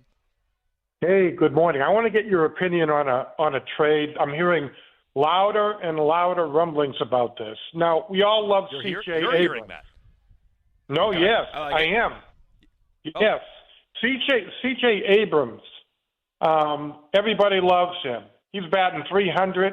He's 7th in homers. He's 1st in RBIs in baseball. OPS of .938. Plays shortstop. Here's the trade. Here's the trade proposal. See what you guys think. Okay. Franklin Arias. Arias is our number 1 prospect. Marcelo Myers. And maybe sweeten it with Jarrett Duran. For Abrams. Oh, that's much of a sweet. Arias, Myers, Duran. Okay, Arias, I would Meyer. I would do that in a second. Singular, and Duran. Okay, he's hearing good rumblings. He's right, by the way. Abrams does lead baseball in RBIs. I was not sure about that, but he was right. Yeah, I'd do that trade. I would do that in a New York minute, as they say. Shout out to the Olsen twins. He's on pace for 41 bombs, 124 RBI, 100 runs scored. Plays shortstop, and he's 25 years old. I would say my appetite to trade Arias is not high unless we're talking like a massive impact bat or a young shortstop. I mean, if you're trading for a young shortstop, that to me makes Arias available. Now, if that's Neto, if that's Abrams, and he has a shorter deal, and it sounds like he's not available in Houston, but Jeremy Pena, like if it's one of these guys you're going to plug in and it's a plug-and-play shortstop and he's young – and you're handing that position to the guy you're trading for, well, then Arias is redundant and he's unproven. And we've seen with Meyer and Christian Campbell and even Roman Anthony, we've seen that it takes time with those guys if they ever figure it out. So, yeah, I'd be okay with trading Arias in that kind of deal. I wonder if, making a deal with the Nationals that didn't involve C.J. Abrams, I wonder if that he was brought up. I would assume that he was. And I wonder if there was like an avenue for them to circle back, or did they settle on this? Meaning, like, did they start talking about Abrams? It was too high, and then they pivoted to Hunter Meade or I see you saying that Curtis Meade. Was there any intention of maybe circling back, or was it like, man, if we have to give up early for Meade, we'd have to go Arias, Meyer, Tolley, or something nuts for C.J. Abrams? But he hasn't gotten traded yet. I mean, and the Nationals are a clear seller, so you would think maybe they're going to be getting more calls. Maybe they just wanted to wait. Maybe they're like, you know what, we feel like this is a good deal for Meade. We want to wait on Abrams. Abrams might be one of those deadlines on Monday. He gets traded Monday afternoon. Look, Carabas, super plugged-in guy. He thinks the Red Sox can still circle back on C.J. Abrams. I hope so. He does not think the door is closed. My instinct, and I'm wrong all the time. True. But my instinct is you talk to the Nationals. You got Curtis Meade. Yeah. You're probably done talking to the Nationals. I mean, I know. Meade's business? That's not bad. Oh. Curtis Meade's business. Curtis Meade's business. Ooh, I like that. Mark on Twitter said when he's cooking at the plate, he's medium rare. Not terrible. No, that's good. Yeah. Although that's really not very warm. No, but some people prefer their meat that way. I like it that way. Yeah, but oh, you do? Well, if he's cooking at the plate, though, yeah, I like medium rare. I'll go rare if they'll allow it. Keith, I'll go rare. I was once at a concession stand when a guy. You want hot dog medium rare? Not cooked, raw. Yeah, I think a raw dog. Medium rare hot dog if you don't mind. Thank you. I was behind a guy, and I know this is like a saying that people say, but I was. Hold on, that's that, bro. No, I was like 13 years old, and I'm waiting in line to get like a cheeseburger. Behind the guy. And I was behind the guy for hours. Yeah. And the guy goes, I'd like a hamburger. And he's like, I want it so rare that if I brought it to a veterinarian, they could bring it back to life. And I was like, dude. It's like nothing for me, thanks. Oh, this guy just wants you to like take it out of the package and go, just like one little sear, and then like, here you go, sir. That's raw meat that you're eating. Did the gentleman have an alternative if he was not going well at the plate? He said if he's cooking at the plate, he's no. medium rare. He's a positive guy. He's assuming he's going to be cooking. That's Mark. That's the guy that never gave up on the Red Sox. I think that's him. Mark. Yeah. Oh, yeah. He is like the one. He's stuck with him. No. I give him credit. Whenever somebody's like, no one believed in this team, that gentleman, Mark on Twitter, 100% absolutely did. Yeah. 617-779-7937. You can jump in here on Jones and Keefe with all your Curtis Meade nicknames. We'll be taking those throughout the course of the day. Meanwhile, is A.J. Brown already complaining about the Josh McDaniels offense? Let's get to that in just 2 minutes here on Jones and Keefe. It's Colossal Lobster Roll season.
Sports Original, on the go, wherever you go. Just download the Odyssey app.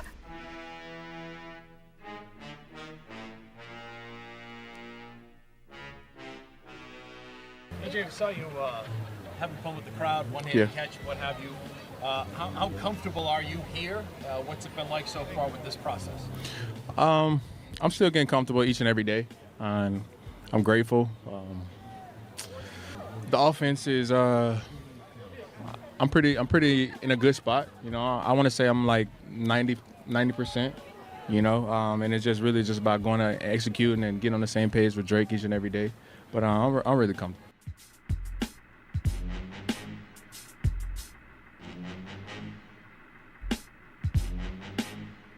Hour 2, Jones and Keefe, WEEI, live, Patriots training camp, day 4. A little more action today than the walkthrough yesterday. Christian Gonzalez scheduled to speak coming up some point in the noontime hour. We'll talk to Tommy Curran on a Tommy Tuesday at 1 o'clock, get his breakdown from Patriots training camp to this point, including day 4, and also his thoughts on A.J. Brown, who spoke yesterday, Keefe. We talked about this during the show yesterday. 90%. He's about 90% comfortable with the playbook. He's not talking physically. Right. He looks fantastic. Which means he still doesn't know 100%. That's right. Of the playbook. But so far, your takeaway on A.J. Brown looks like a man out there, right? Yeah, he kind of separates himself from the rest of the group. So, like, last year we were here and Steph Diggs was out there. And Steph Diggs, the way he would kind of run the routes was, like, crisper than everybody else, in my opinion. Or even the drills, he looked like a little bit better. But as far as, like, size, he wasn't the biggest receiver. He wasn't the strongest receiver. But he did look sort of like that next level of, like, you know, just crisp routes. Whereas A.J. Brown, I think, combines that, but is also just like a man amongst boys in a way. Like, he just looks the part. When you see him, you're like, oh, not only does he wear number 1, but you're like, that's wide receiver number 1. Like, that's their main guy.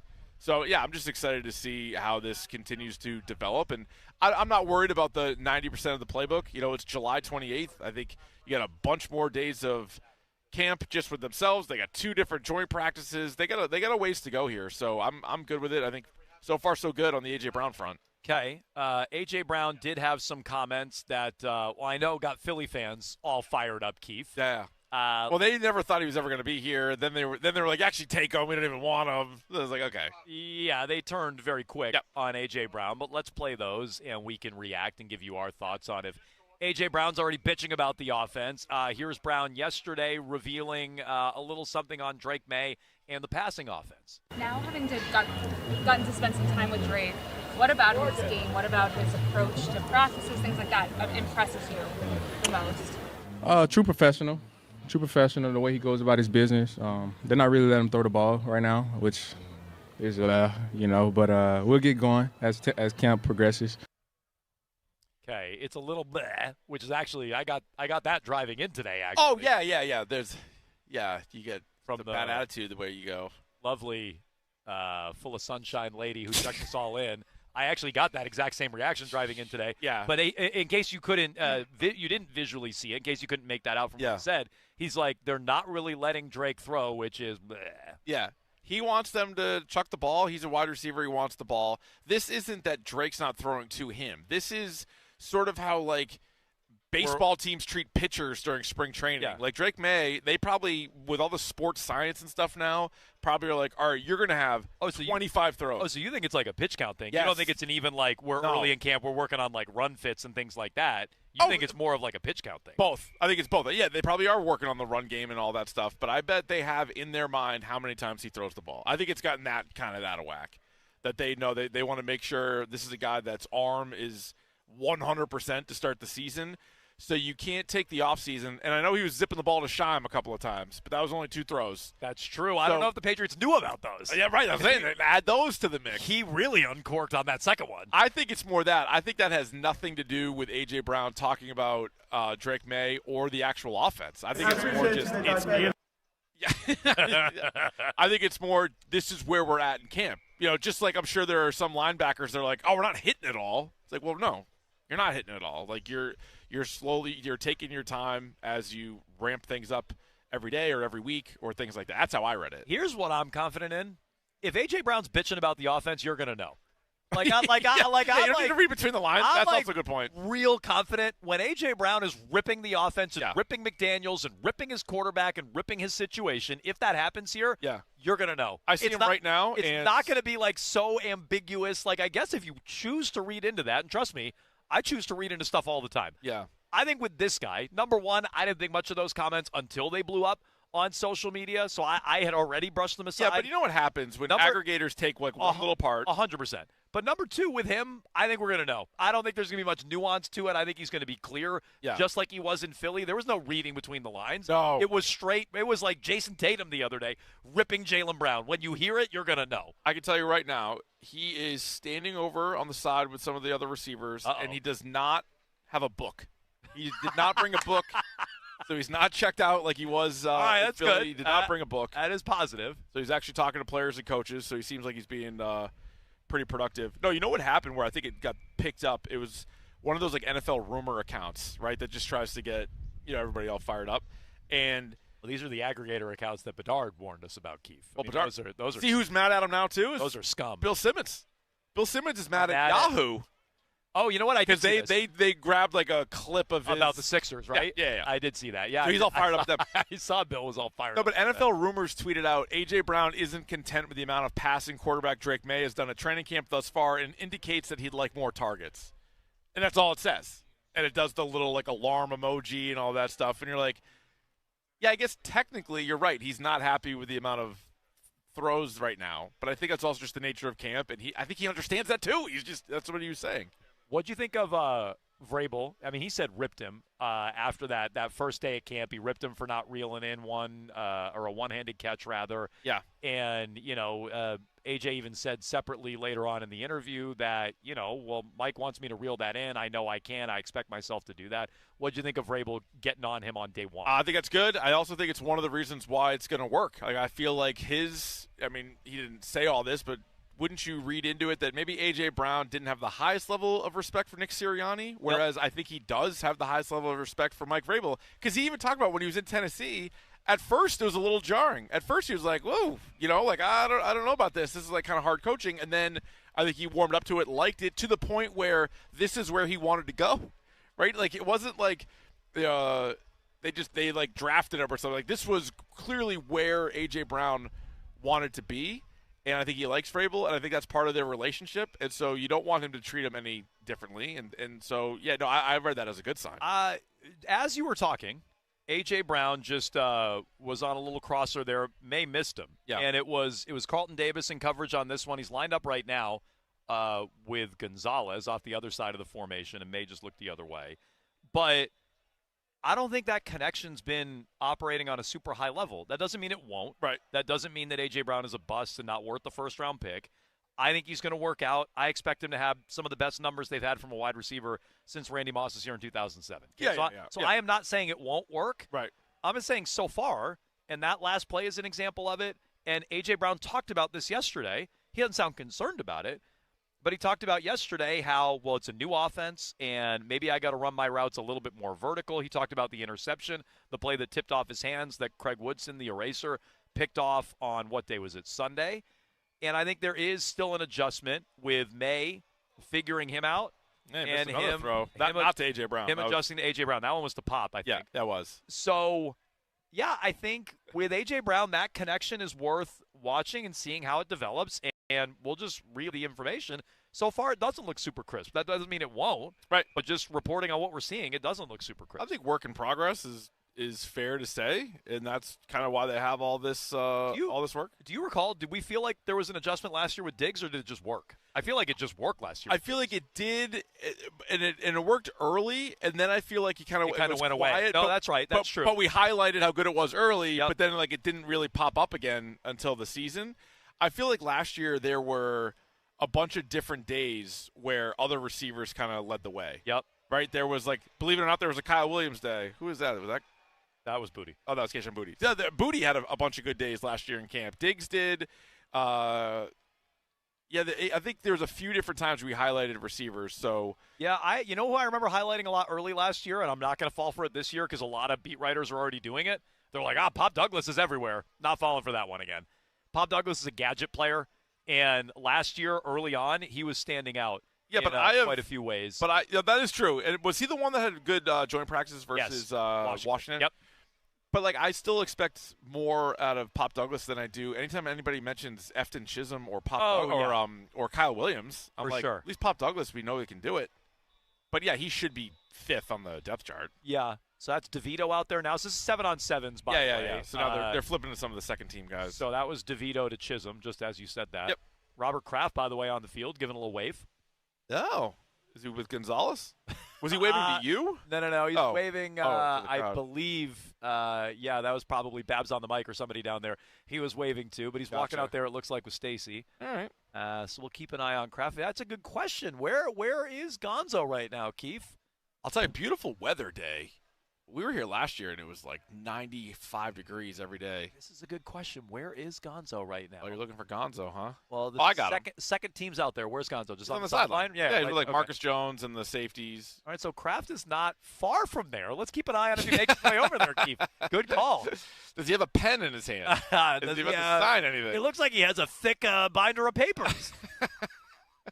He has a briefcase filled with cash. Which Gonzo will just shove away. I don't know about that. I don't need your fake Monopoly money.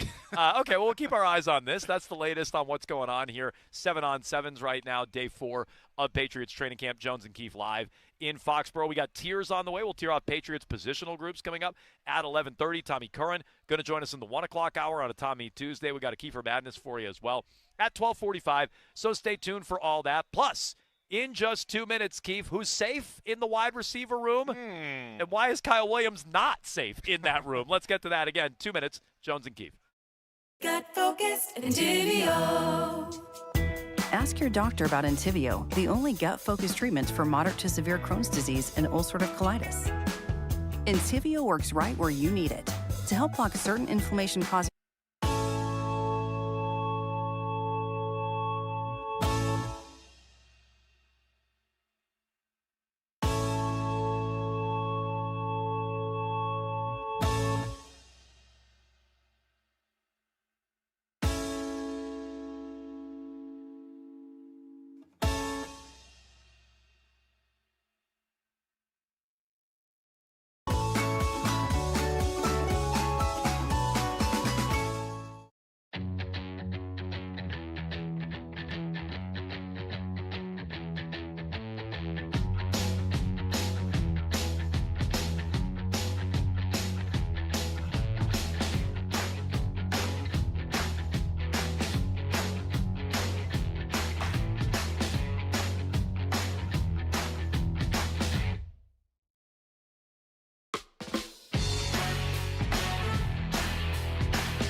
Mike Vrabel yesterday on Kayshon Boutte. Has a couple of catches here today from Drake May as the Patriots are running some 7-on-7s as we speak.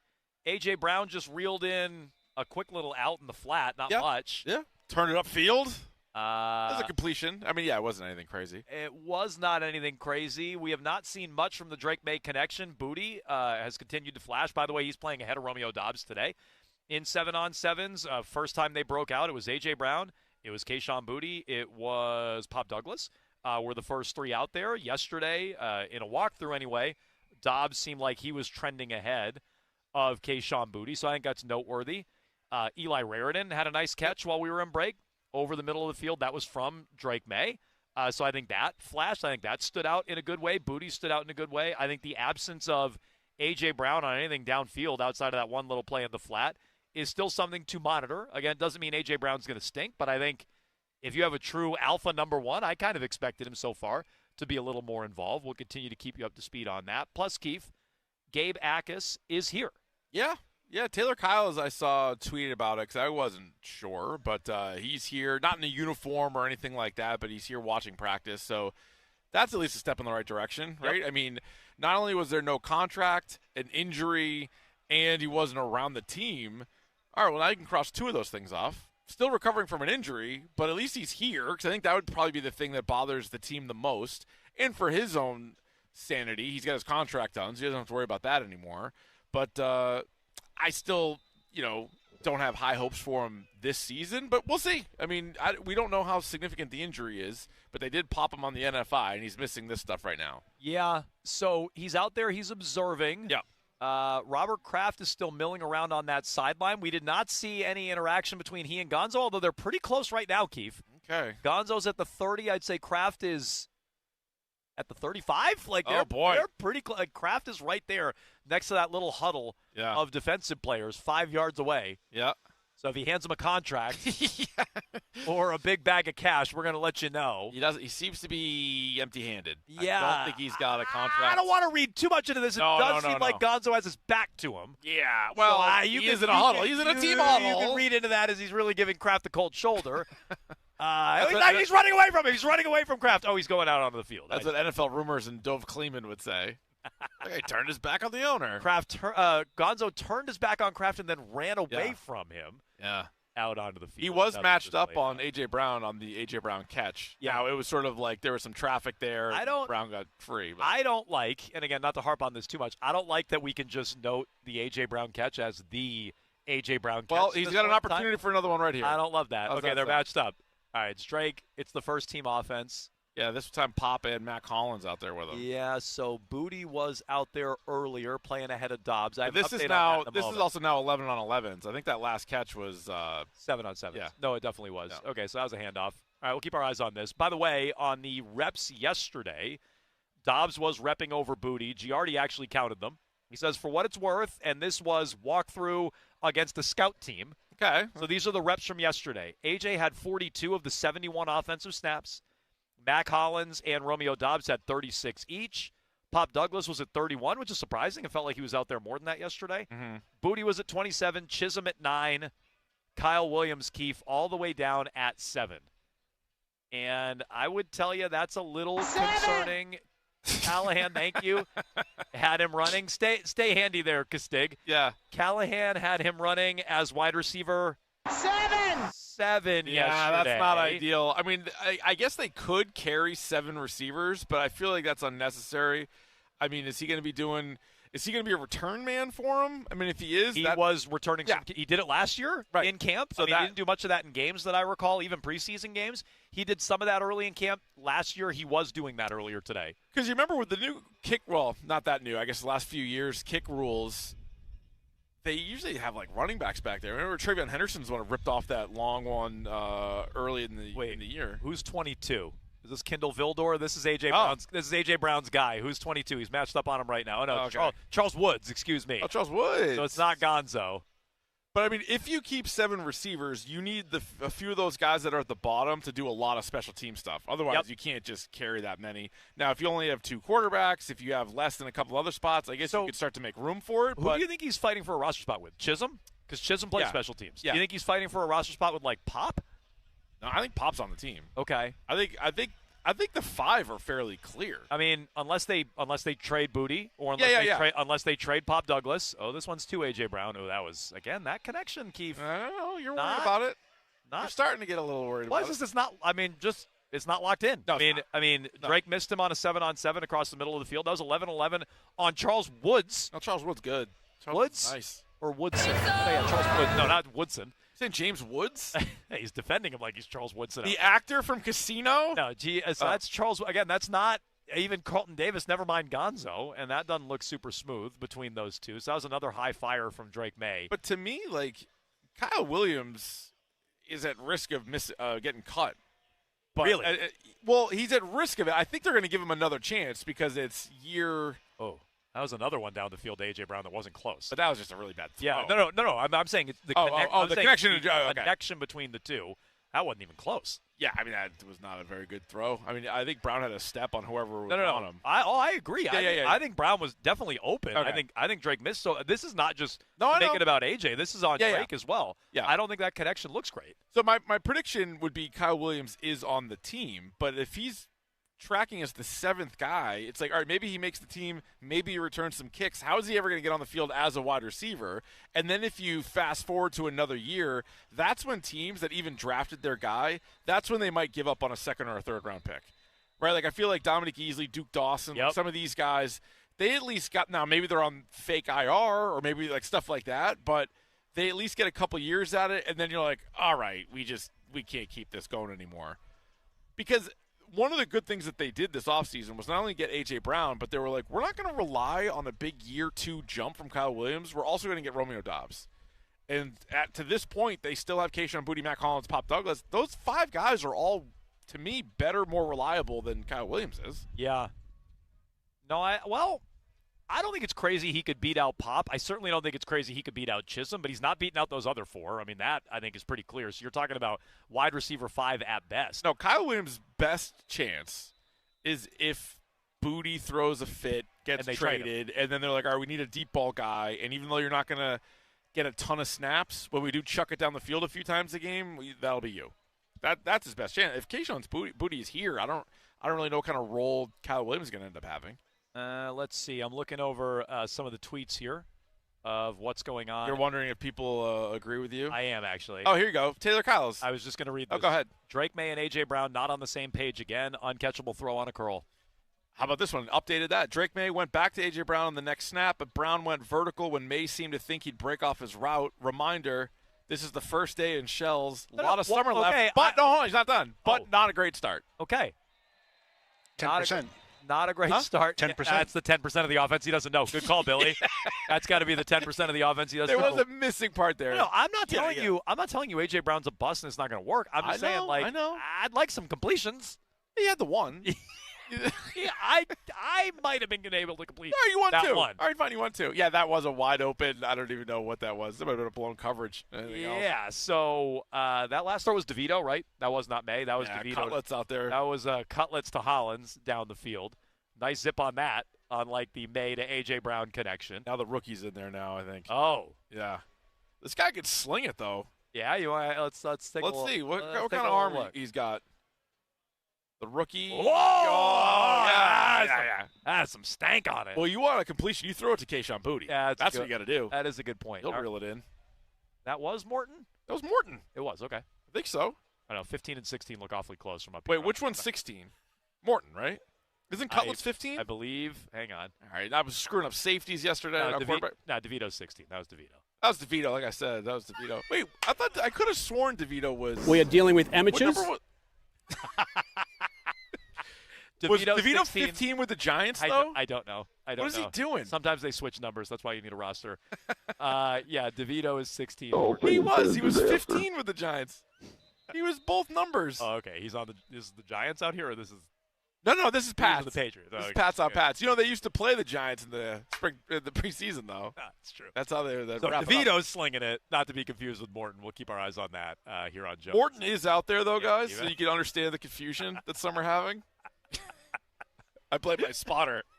617-779-7937. How are the Patriots' position groups looking? I can tell you, wide receiver, Dropping like a bit of a stone out here. Okay. After a couple of days at Patriots training camp, we have Tier Tuesday. We will tier off Patriots positional groups coming up next.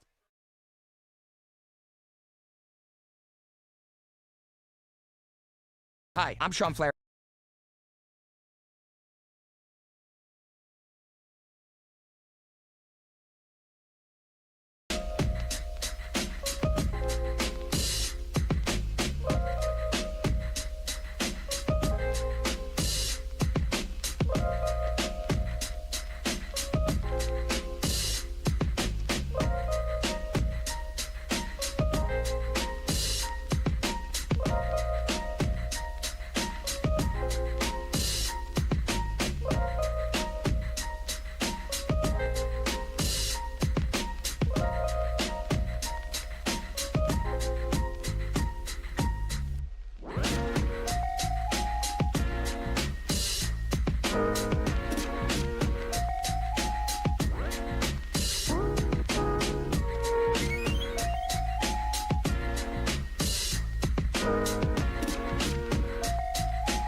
Definitely more action today than the walkthrough yesterday, Keith.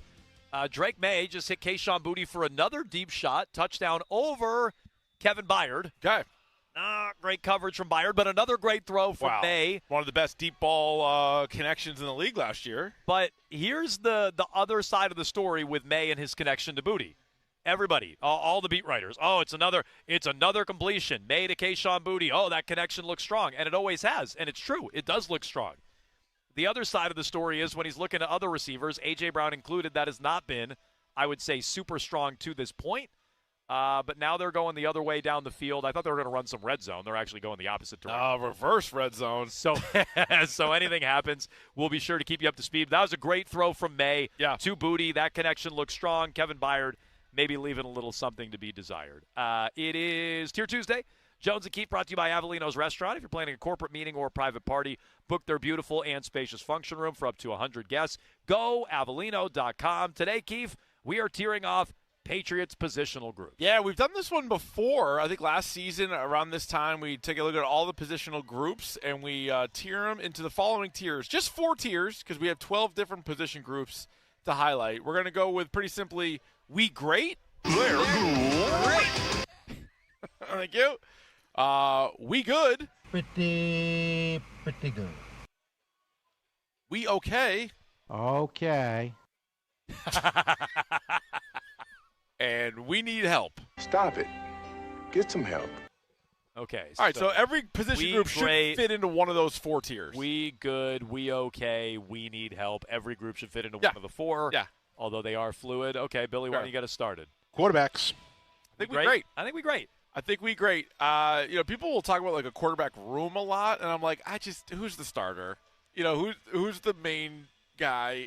Very rarely you're going to have that, Nick Foles winning a Super Bowl kind of thing. So it's all about the starter. Jones is down. Yeah, Jones might be down on his performance today. Speaking of which, I'm pretty sure Ramondre's puking everywhere right now. Oh, nice. You want the Binox? Keep your eyes on him. He's definitely throwing up everywhere. That's all out of there, yeah. At the 20-yard line. So Ramondre was throwing up coming off the field. He's got a So more of that. He is. That is pretty rough. Oh, no. But anywho. Must have had a big breakfast. Yeah, well, it was at one point a big breakfast. But, yeah, okay. Quarterbacks, I agree. We great. Yikes. Running backs. Ooh, not feeling great. Ramondre not great. I can tell you that. He's not feeling good either, but they might be good. I think we good. I think we good on the running backs. Pretty good. Yeah. Factor the fullbacks this year too. You got a new fullback. Oh, that's true. You want to factor in Reggie? That's a good point, Keith. We don't have that, I guess, broken out. But Gilliam fits in this group. Yeah, he does. Okay. Yeah, I'd say we good on running backs between Ramondre and Travion. Wide receivers. Ooh, well, Travion just dropped a pass. Dropped a little swing pass from Drake May. Stop it. Sorry, you say wide receivers, Bill? Get some help. Well, wide receiver, that's just, no. Get some help is just the A.J. Brown-Drake May connection. I would say I think some would say we great. I would say we good. I think we good. I feel like it is, to this point, a little overrated. No, A.J. Brown should be great.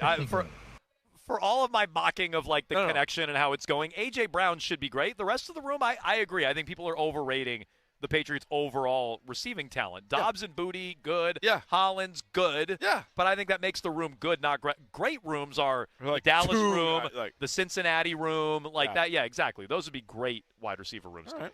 Tight ends. Tight ends. You might be okay. I think, okay, so I'm happy you're there. I'm a little lower, I think, on our guy Hunter Henry. I think Reardon is a little bit of a wild card, but as of right now, I think it's probably fair to put him in we okay.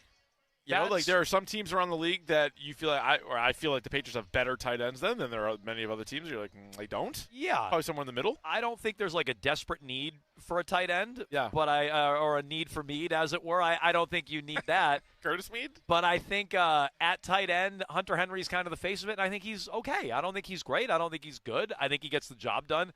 I think the tight end room, we okay. Okay, offensive line. Okay. I like how Ramondre is not throwing up anymore, but he's just right in front of where he threw up. And everybody just acted like it's not a bunch of puke on him. So can you tell who is next? Is that Morgan Moses and who else? I don't know. Guys, there's puke there, just so you know. Will Campbell. It's Will Campbell. Oh. And then a coach. Campbell's real close to it. Yeah, guys, there's puke. Guys, you see those scrambled eggs there? That's throw up. Oh, it does look like scrambled eggs. From a human being. Anyways, the question was offensive I'd line. move down or something, guys. You're too close to it. Get away from there. Now, Trevion Henderson's going to step in it. Get him out of there. I would say O-line, we okay. Oh, Hunter Henry is going to step on it. Hunter, Oh, he just walked over it. He just walked over it. Hunter Henry, how surprised were you that puddle of vomit on the sideline right next to Ramondre? You got to spray those cleats down. Hunter, You got to have a hose or something out here for those cleats. Yikes. Golly. Anyway, O-line, we okay? Yeah, I think we're okay. Okay, I think we okay. Lomu, by the way, was getting some reps at right tackle on the top unit in place of Morgan Moses, so that continues to be a rotation there. He wasn't the only one. I think Hudson was repping there too. Not Jordan, that's James. Was repping there as well. Yeah. So they're spinning the dial a little bit at right tackle, Lomu included there. What else, Bill? D tackle. Oh, I would argue great. I think we great. We great. I mean, Milton Williams is fantastic, and then Barmore is like a really, really good, strong number 2 D tackle. So, yeah, I got no problem putting them at the top. Yeah, I would say we great when it comes to Pat's D tackles. I saw some online speculation maybe they could get in on Vita Vea, who I'm in on that. Is requesting it. Oh, I'd be in on it, but I don't look at that as a huge area of need for the Pats. I agree, we great. By the way, another like 20-yard pass. I don't even know if that was May. Was it May? Yeah, maybe it was. To Keishon Booty. Oh, that was Booty. That was Booty down there. Yeah, got it. Again. I was a little fixated still on the throw up. Oh yeah, no, it's still there. They need a good rain. Wipe that out. Yeah. Well, there's rain in the forecast tomorrow. I think. Oh yeah, it should be fine. I should watch it. And the post-practice hose guys. Yeah. That guy's going to be busy. He needs hazard pay. Yeah, I know some of these cities around here have had a water ban recently. I don't know if you can use that. Not Foxborough. Okay. What else, Bill? Edge rushes. Get some help. This is we need help. Oh, we need help. We need big-time help. Landry and Akis are both here watching today. That's great. Which I guess is progress, but neither one is helping much. No. So I know people like Elijah/Isaiah Ponder. Well, that was Raritan from DeVito over the middle, running with the twos. Raritan. But I would say edge rusher, they certainly need help. Linebackers. I would argue this is another need help. I think you're more okay with this position than me. I would think they're okay. I feel like Spillane last year got off to a slow start and then kind of rounded into form. They were good. They were pretty good against the run. Now you could say a lot of that was when Milton Williams is in there, but okay, they do have Milton Williams. I think they're more okay because I look at them.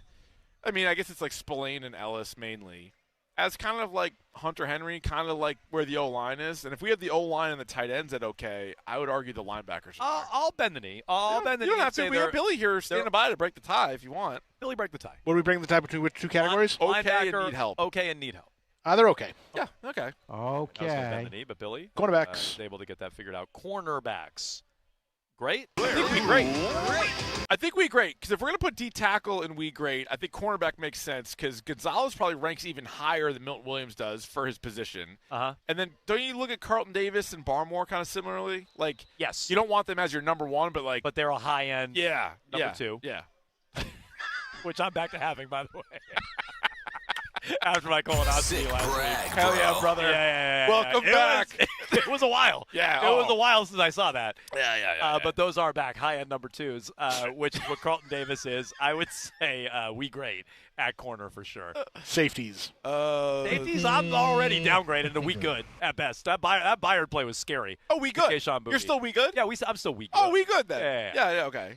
You like the eraser, friend of the show? I do. Ramondre's back out there, by the way. May just a little happy feet missed him on a play over the middle. A little pass rush got home. Not contact or anything. Did Ramondre moved him off the spot? Get like a ginger ale or anything? That's what he needs. That'll settle the tummy. Yeah, Imodium. I'm not quite sure what he needs, but he was struggling out there. But May just missed him. We'll keep our eyes on him and A.J. Brown, who's back out there with May right now. What do we have left here, Bill? Kicker. Pretty good. Yeah, he might be good. It came to a point last year. Remember early, he missed a couple of kicks, and I was like, I don't know about this guy. And he wasn't even that great in camp. No. And there's one of the things we were watching because they actually had a kicker battle. But by the end of the season, I assumed he was going to make everything that he. Oh, that's a nice play. That was Hunter Henry. Drake made a Hunter. That was Byard on the scene again. Oh, jeez. Vomit shoes. Vomit shoes. Making the play faster. Maybe Byard didn't want to cover him on that one. But Byard's like, you got this play. Yes. Yeah. No, but I would say by the end of last year, I had like a lot of confidence every time Borregales was out there to kick. So I would say we good. I would argue we okay. Billy, break Billy? the tie. We're good. Okay. Wow, Billy's really overruling me. That was a fast one. I barely slapped it down. I barely even got the question out. Slapped down. What do we have left? Punter. I'd say we need help. Yeah, he was not very good. I'd say we need help. Blows. Yeah, I think we could. I think we could do better. Hey, it's nice that he's spending his money to save all these dogs. Oh, I love Apparently, that. I'm a Robert dog Kraft guy myself. Didn't want to spend all that money. He's saving some for Christian Gonzalez. Good for him pitching in. So good for him on that front. But as a punter, I would say he's not very good at it. Okay, so where did that leave us, Keith, with these tiers? Not a great sign. One of the linemen just lost a shoe. I saw. Oh, is that who? Yeah, a shoe popped off. I saw one fly off. I didn't know whose it was. Never a great sign. That was D lineman. Whoever's without a shoe, watch out for that puddle over on the right sideline. All right, we ended up tiering the position groups today, and in the We Great tier, we had quarterback, defensive tackle, and cornerback. Nailed it. In the We Good, we had running back, wide receiver, safety, kicker. In the We Okay, tight end, O-line, and linebacker. Okay. And the We Need Help, edge and punter. Okay. Punter's pretty minor. Edge is a pretty significant area where you're going to need help. It is. But that is the Patriots position groups on a Tier Tuesday, brought to you by Avellino's Restaurant. Keith, I would say, as usual, we nailed it with these tiers. 617 go viral like a sneeze. 779-7937. You can discuss, jump in on all the happenings here at Patriots Training Camp. We'll pass along a few more on the way next here live from Foxborough. Jones and Keith. What if you could have the most reliable fiber-powered Wi-Fi? And get this, what...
Live from Foxborough, Patriots training camp, day 4.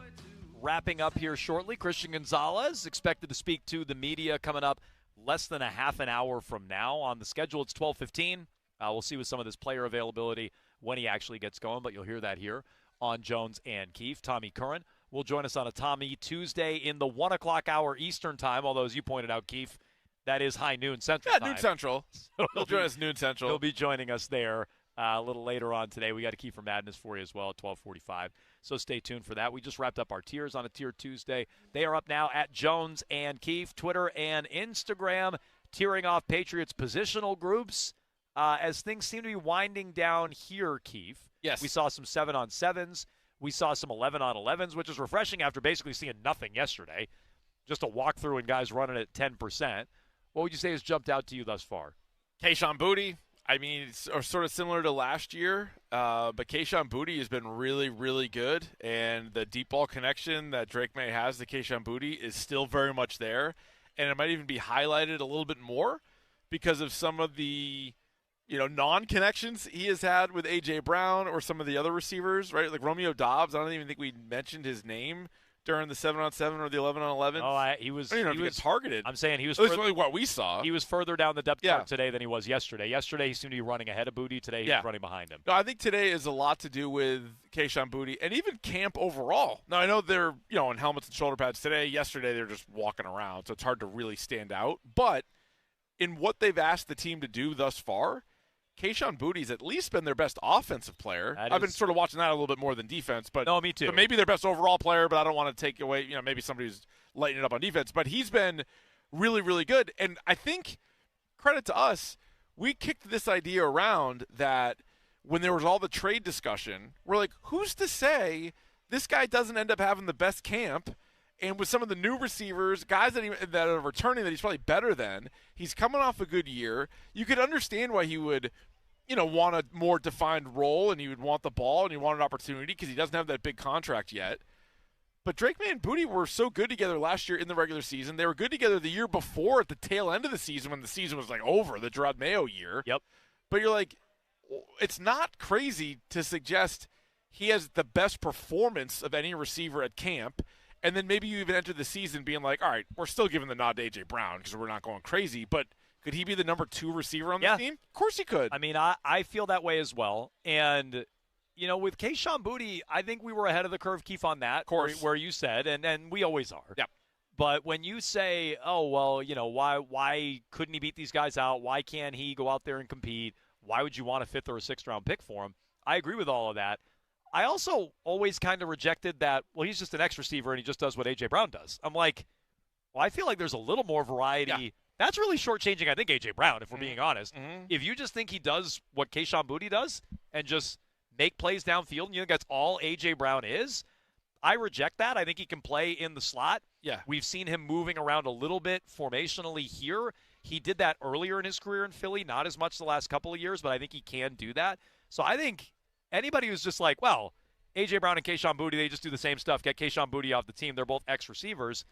I just think that's really shortchanging A.J. Brown. And I always thought there was enough differences in their games where you can get both those guys on the field. Oh, definitely you can. And I feel like we've already seen in this short time that they've been out there, there's been formations with both guys. The Kayshon Boutte touchdown, they were both out there. Yeah. A.J. Brown was on the left side of the formation. Boutte was on the right side of the formation. Yeah. They're both on the field. A.J. Brown took some attention from the defense, and Boutte beat him over the top. Because, I'm sure when they made the moves they made this offseason, there was a time where they're like, all right, here's how we project this offense to go. Here's what we think the personnel is going to be, and, that kind of thing. But then at some point, you're like, well, Kayshon Boutte is outperforming Matt Collins. He's outperforming Pop Douglas. He's outperforming Romeo Doubs, which might be the most significant one. So maybe we need to adjust a little bit what we're doing. And so, let the best man win. Let the best 3 guys win, whatever it's going to end up being. And, even last year, Steph Diggs got a bunch of targets, but we would look at the snap count at the end of the game and be like, oh, wow, he doesn't really play a ton, right? But when he was out there, they would target him. When he was out there, they would go to him. And so I think there still should be plenty of opportunity for Kayshon Boutte. Okay. I'm covering my screen. Yeah, I noticed that. I don't know if you've Does seen it glare. I can't read. You think I can't read my screen? You think I can read your screen? Good point. I didn't know if you had seen these numbers. I haven't seen anything. I did not realize these numbers. Okay. I mean, I could have guessed it based Okay. on the way it's going. Andrew Callahan. All right. Slow start for Drake May and A.J. Brown through 3+ days of training camp. Okay. With a ways to go on day 4. At the point of this tweet, it might have gotten worse since this point. Okay. But at the point of this tweet about a half an hour ago, May is 1 for 7 with an interception targeting A.J. Brown in team drills. His only completion was that quick out that we saw. Which anybody could have caught. It's Anybody over. could have thrown. We are screwed. He says they are, quote unquote, far off on deeper routes. All right. Which, again, that I will reiterate this again. I feel like I'm going to stop putting the caveat on this real soon. I know, you're getting sick of the caveat. I am. But just, okay, it's early. No one's saying A.J. Brown is going to be a bust. I think he should be the best receiver they've had since Randy Moss in 2007. Okay? But we can also say it doesn't look right so far, and it has not looked right so far. You can say it's early and they'll figure it out, and you have faith they'll figure it out. I do too. But right now it doesn't look right. Yeah, no, I think you just got to call it like you see it. And to this point, this is what it is. And to your point, I'm sorry to jump in, but you said this earlier. You're like, well, May missed him on that one. No, for sure. I'm not saying it's all A.J. Brown. Exactly, which cuts both ways, yeah. Yeah, and I feel like even in like spring training baseball, we sort of do this. It's like, all right, if you're going to get excited about a guy hitting 400, are you going to freak out about a guy hitting 100? Like, it's all sort of the preparation for the season, and there are examples of both, right? Somebody can hit the cover off in the spring, and then they get there, and you're like, what happened to this guy? And then the reverse can also be true.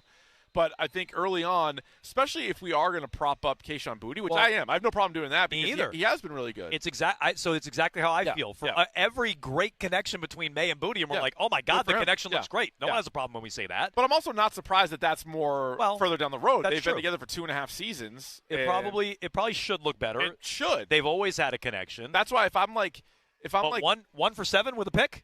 No, that's low. And that's the only worse than I completion thought. was wide open in the right flat, a yard in front of the sticks. What are the numbers to Romeo Doubs? Any idea? Ooh, 0 for 0. Has he even thrown to him? I don't know. It's a good question.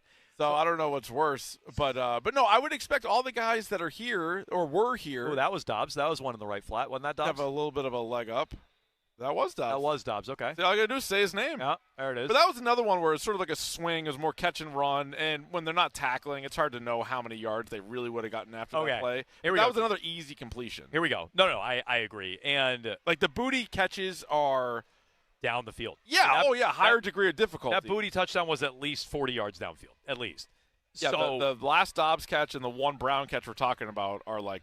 Okay. 5 yards. I did misspeak earlier, though. I thought they were winding down. They're back out here. It's more 11 on 11. Here we go. Brown and Gonzo. Brown, wide of the formation. Gonzo on him. Drake May out there. So let's see if they can get this thing cooking a little bit, Keith. Didn't even look at him. No.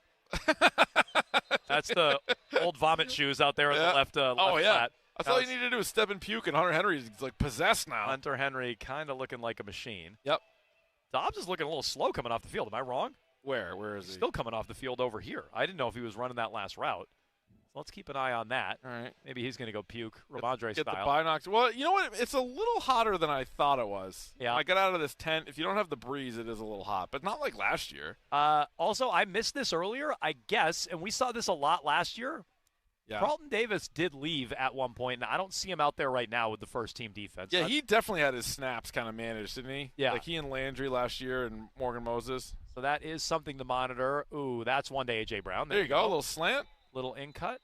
Slant, rather. That's a 22, we said, was Woods. So that was on where Carlton Davis should be on the field. So Woods was out there. But Duck still, boats. that's Another grab. Completion number 2 to A.J. Brown. Okay. Ask and you shall receive, Keith. I mean, it's another one, though, where Short one? No, but like the defender was there, and he's not going to light him up. Yep. You can't light him up. So that's one where it's like, all right, I'll put it down as a catch.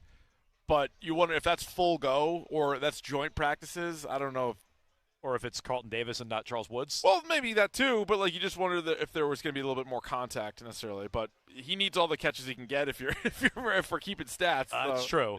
Yeah. Okay. Second team offense out here now. 16 is DeVito, as we learned. Yeah, no, everybody knows that because of Joe Montana. So second team offense out there now. Here's what we'll do, Keith. Yeah. Let's take a quick 2-minute timeout. Oh, great. Let's come back. Maybe we'll get some more 11 on 11s. Maybe another completion. You'll never know. Could happen. Drake May, to A.J. Brown. You'll hear it here on Jones and Keefe. We'll get to you some full training camp reactions from day 4 coming up, plus Christian Gonzalez scheduled for 12:15. We'll see when he actually hits the podium, but you'll hear him here live on WEEI. So we'll get to all of that coming up just 2 minutes here on Jones and Keefe. Let me tell you something. When you sign up for your...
(344-2420).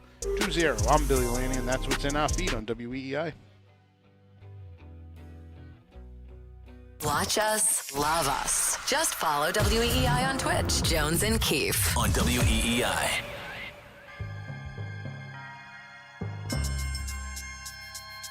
Prior to trading for AJ, there was a lot made of potential knee condition for him. You had him in mini camp. You had him through 2 days of training camp practice. I know it's still early, but physically, I think a lot of things, get fabricated and people tell stories we didn't, what other teams think or thought. We're very confident in where he's at physically. He's done every single thing. Will he do every single thing? Nope. He'll have time where me or Frank or Jim or us as a group decide that, just like Morgan yesterday, just like Reggie yesterday, there'll be things. But I think he's gotten off to a really good start, both mentally and physically, and acclimating himself to his team.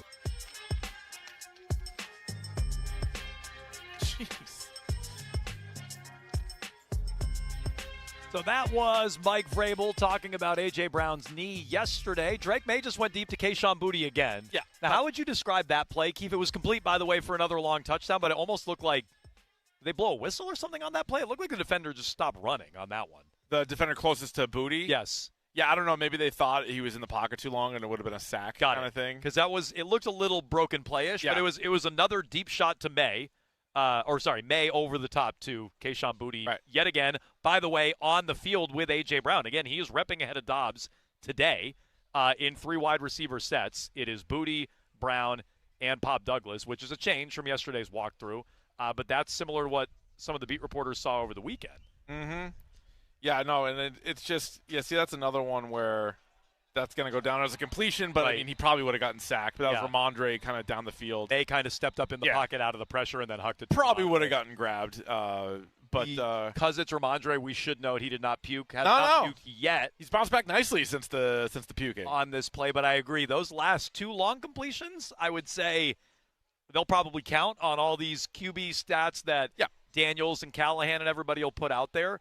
But I would say those both kind of look like broken plays or plays that if it was a real game, certainly he would have been dragged down on that last. I was going to say, but either way, it's like another deep pass from Drake May to Kayshon Boutte. And even if the defense got pulled up on it a little bit, it's still like the one guy that he can consistently go to, and you get results. It seems like, even when I think one of the Boutte had another catch from DeVito, like he's making all the quarterbacks look really good. And so, he's stood out. I mean, he's been the player of the day. And maybe even the player of the camp. Like, we weren't here over the weekend. Nope. And they didn't do a ton yesterday. But just from reading some of the other beat reporters, I think a lot of people agree that the best Patriots player has been Kayshon Boutte. Mike Reese. Pretty unanimous. Mike Reese, offensive player of camp. Offensive player. He said. Yep. So, I mean, that's Reese. That's him putting his stamp on that. I think that's noteworthy. I'll also say this is noteworthy, and it's mostly with the second team. I don't think it's all second team reps. It is mostly with the second team. Raritan's had a lot of catches today. He has. Yeah, Raritan has. And that's the third-round tight end that the Patriots brought in this year. And I don't know. I honestly don't have many expectations for him this year. No, but there's an opportunity for him. Well, no, for sure. Because Austin Hooper had a few grabs last year when all of a sudden you'd be like, oh, is that Henry? You're like, nope, that's Hooper. Like, Hooper's making some plays. So he's gone. They tried to sign Julian Hill, and I know he's more of a blocker, but now he's on IR. He's out for the season. So a third-round pick, like that is an investment. 6'6", 245. He looks big. Hoss of the week. He's a guy who had a ton of injuries at Notre Dame. Yep. But I would say, he's been noticeable today. Yep. With a bunch of grabs. It's second unit.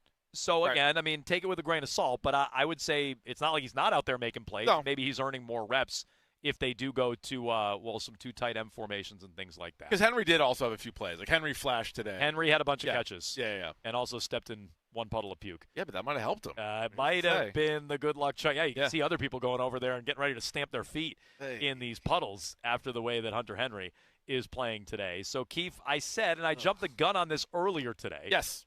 That I thought they were winding down. It looks like now we're getting into some stretch lines here. And really, or maybe some sprints. Well, it's, good call. Certainly like a cool-down period is what we're getting ready to get into here for the Patriots. So I think we can start recapping some of what's jumped out here today. From the beat writers, we can pass along some of the things that we saw here as well. I know Boutte was a standout for you. Yeah, for sure. The connection with A.J. Brown has been lacking. These are some of the things that we've been updating you on throughout the course of the day. Recapping here, Gabe Akis. Thank you. Yep. And Harold Landry both standing here, not in uniform today, but are making an appearance, neither participating, but as Mark Daniels put it, hanging out with the defense and observing. We mentioned the Kayshon Boutte touchdowns today. I think we mentioned this on the air. I think it might have been in one of the breaks. Carlton Davis left at one point today. He did not return. Charles Woods also left but then returned. So a couple of players on defense for the Patriots were out there and, not on the field at various points. We've not seen Davis back out there unless I've missed it. I feel like they had a plan last year with Davis. They did. So they got a plan this year, too. Like, last year. It's like Morgan Moses. When Morgan Moses leaves, you're like, okay, that's fine. That might be planned. Yep. And last year we spent a lot of time talking about it. We're like, Davis isn't here. Moses isn't here. What does it mean? And it turned out it didn't mean anything. No, those guys were good to go. Even when Carlton Davis was doing those jet skis that looked like cars. Right. Remember that? Right. And, like, that didn't matter. Like, I was, like, part of his deal, I guess. And Diggs, too. Remember when Diggs just strolled in late to one of the joint practices? We made a big deal out of that. And they were like, no. Turns out they had a management plan. Yeah, it's all those veteran guys, I think, have their own deal. Maybe they deserve some benefit of the doubt when it comes to that. Other things to pass along. You tell me if you think this is a good sign for Lomu, who I've maintained I think is going to mix in and be one of the 5 on the offensive line at some point this year early. When Morgan Moses wasn't out there, both Lomu and James Hudson were getting reps at right tackle today. So I don't know what that says about Lomu, but I wouldn't say it's great. No, I'm a little surprised by that. And that's with the starters. That's with the first team. Yeah. No, I'm a little bit surprised by that because you would think he'd be the automatic kind of backup and maybe almost the backup for everybody but the center. Like if you needed to, he'd be the next guy up. So that one's a little bit strange. But I guess in that same vein, there's no wavering on Will Campbell. Nope. Like Will Campbell now is the left tackle, and there's not even like a sniff of a backup. I don't believe any of the other positions have moved. I think you're right. Just more Will remote Campbell, spot. left tackle, Vera Tucker, left guard, Wilson at center, and then at right guard we've seen Onwenu. I don't think we've seen much movement from anybody else other than that right tackle spot. Right. A couple more notes. The beat writers were all over the lack of a connection between A.J. Brown and Drake May. Yeah, so were you. You were on which that. We discussed, but A.J. Brown did tack on another catch after we were belly aching about it, mostly me, belly aching about it. So it's 2 catches now for A.J. Brown. And then one more note here, Keith, and I think this is relevant with one of the guys who's supposed to talk today. Yes. Christian Gonzalez, scheduled to speak in the next 5 minutes or so. You'll hear it live on WEEI, where who knows, he could say, we got a deal in place. Don't know what he's going to say. Or he could tell all ears. Robert Kraft to, go F off. Well, possible. Whatever he says, you'll hear it here. Mike Kadlick is the only one I see reporting this. I did not witness this with my own eyes. But Kadlick says Kraft is here at Patriots practice, which we told you about. We saw that, yep. And he was talking to Christian Gonzalez on the sideline. Now, I did not witness that. No, I don't see any other beat writers passing that along. They were close by, so I'm not saying it's not possible. We didn't see it. We were trying to keep eyes on it. Gonzalez was in and out on the field, running through, first-team defense and second-team defense. So, it's possible. It is possible. And maybe he'll be asked about it in like 5 minutes. Maybe he'll be like, oh, I saw you had a little chat there. Anything you want to say? What's your prediction for Gonzalez? What direction do you think he takes this in? Ooh, it's hard to say. I thought there was a chance he went scorched earth at minicamp. He did not. No. But if you remember, he's like, we got a lot of time to figure this out between now and training camp. Yeah. Now we're 4 days into training camp, and there's still no deal. So, look, here's what I think he's going to do. You got to talk to my agents. He did a lot of that last time. Yeah. But just know, if people are asking him and they go, and you're going to hear these questions here coming up, Robert Kraft says they've offered you the most money ever for a corner. Right. Is that accurate? And he goes, you got to talk to my agents about that? Yeah, no, I know. I think no matter what he says, it's going to be news. My guess is we're going to react to that and think, well, maybe that's not so accurate, which is already how I feel about what Robert Kraft volunteered earlier this week. You'll hear it here live on Jones and Keefe. We'll be back in 2 minutes with Christian Gonzalez as players are starting to come off the field here from the Patriots training camp, day 4 here in Foxborough. Again, 2 minutes, and we're right back on Jones and Keefe.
anytime. Count it up, count it up. Okay, it's Jones and Keefe. Christian Gonzalez talking right now. Let's hit it.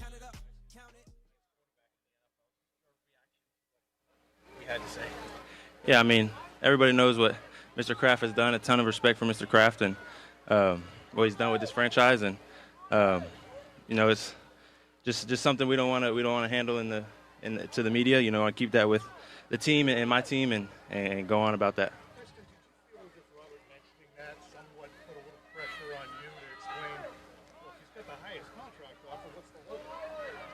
Like I said, I'm assuming this would be a lot of this, but anything with that, you know, I want to keep that between my team, my agents, and the team in the front office, and let them deal with that. Christian, you didn't do a ton in mandatory minicamp, but yet you're out here doing full participation. That leads some people to think that maybe you're close, that you're willing to do this. Is there any risk involved here for you? I mean, it's ball. I'm gonna come out, play some ball, and you know, have fun. You know, we had a tough ending of the year. You know, that sits on everybody's mind all year, and just wanted to get on the field and do what I do.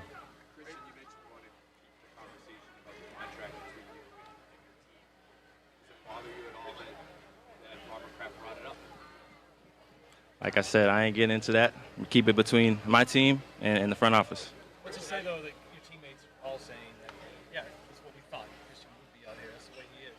How does that make you feel as a player? Yeah, for sure. I mean, it makes me feel good, for sure. You know, those are my guys. You know, we got a pretty new team, but I mean, just being out here and you know, we kind of already building that chemistry. That's something we've been, you know, trying to talk about a lot. You know, building chemistry and because that's going to bring us together and help us, you know, get through tough games, get through tough practices like today. Today was, to me, felt like the first real training camp practice. You know, the first two was not as hot, kind of slow, but this one felt like a training camp. So, you know, we're getting into the grind of it now and, you know, excited for it. Christian, do you feel like you're competing with Devon Witherspoon for a top contract or anything like that? I mean, Spoon's my guy. You know, we work out all the time together. I respect Spoon, an amazing player, but, you know, I feel like it's kind of like what I said. You know, keep that between my team and the front office. What would it mean to you? Balance the business side of it, the emotions, and the public perception of all of this. Yeah, I mean, it's different, but at the end of the day, you know, it's business and it's ball. I mean, I'm blessed to be able to do this as my job, so. You know, can't get too much into it. You know, get to wake up and come out here and play football for a job. So very blessed, you know, just happy that I'm, you know, able to come out here, run around and do what I love for my living. Are you confident that a deal will ultimately come through? I hope so. Christian, outside of like the negotiations of it all, Robert Kraft is very complimentary when he's talking, saying best cornerback in the league, things like that. What does it mean to have the owner kind of saying those things about you and to have his support like that publicly? Yeah, I mean, it's good. You know, it's good to hear those things, and but you mean I kind of hit on it last year a little. You can't let the positive poison go to your head. So, you know, come in, work every day, and try to continue to be the best person, best player I can be. Is it important for you to be the highest paid cornerback in the NFL? I keep that between my team and the front office.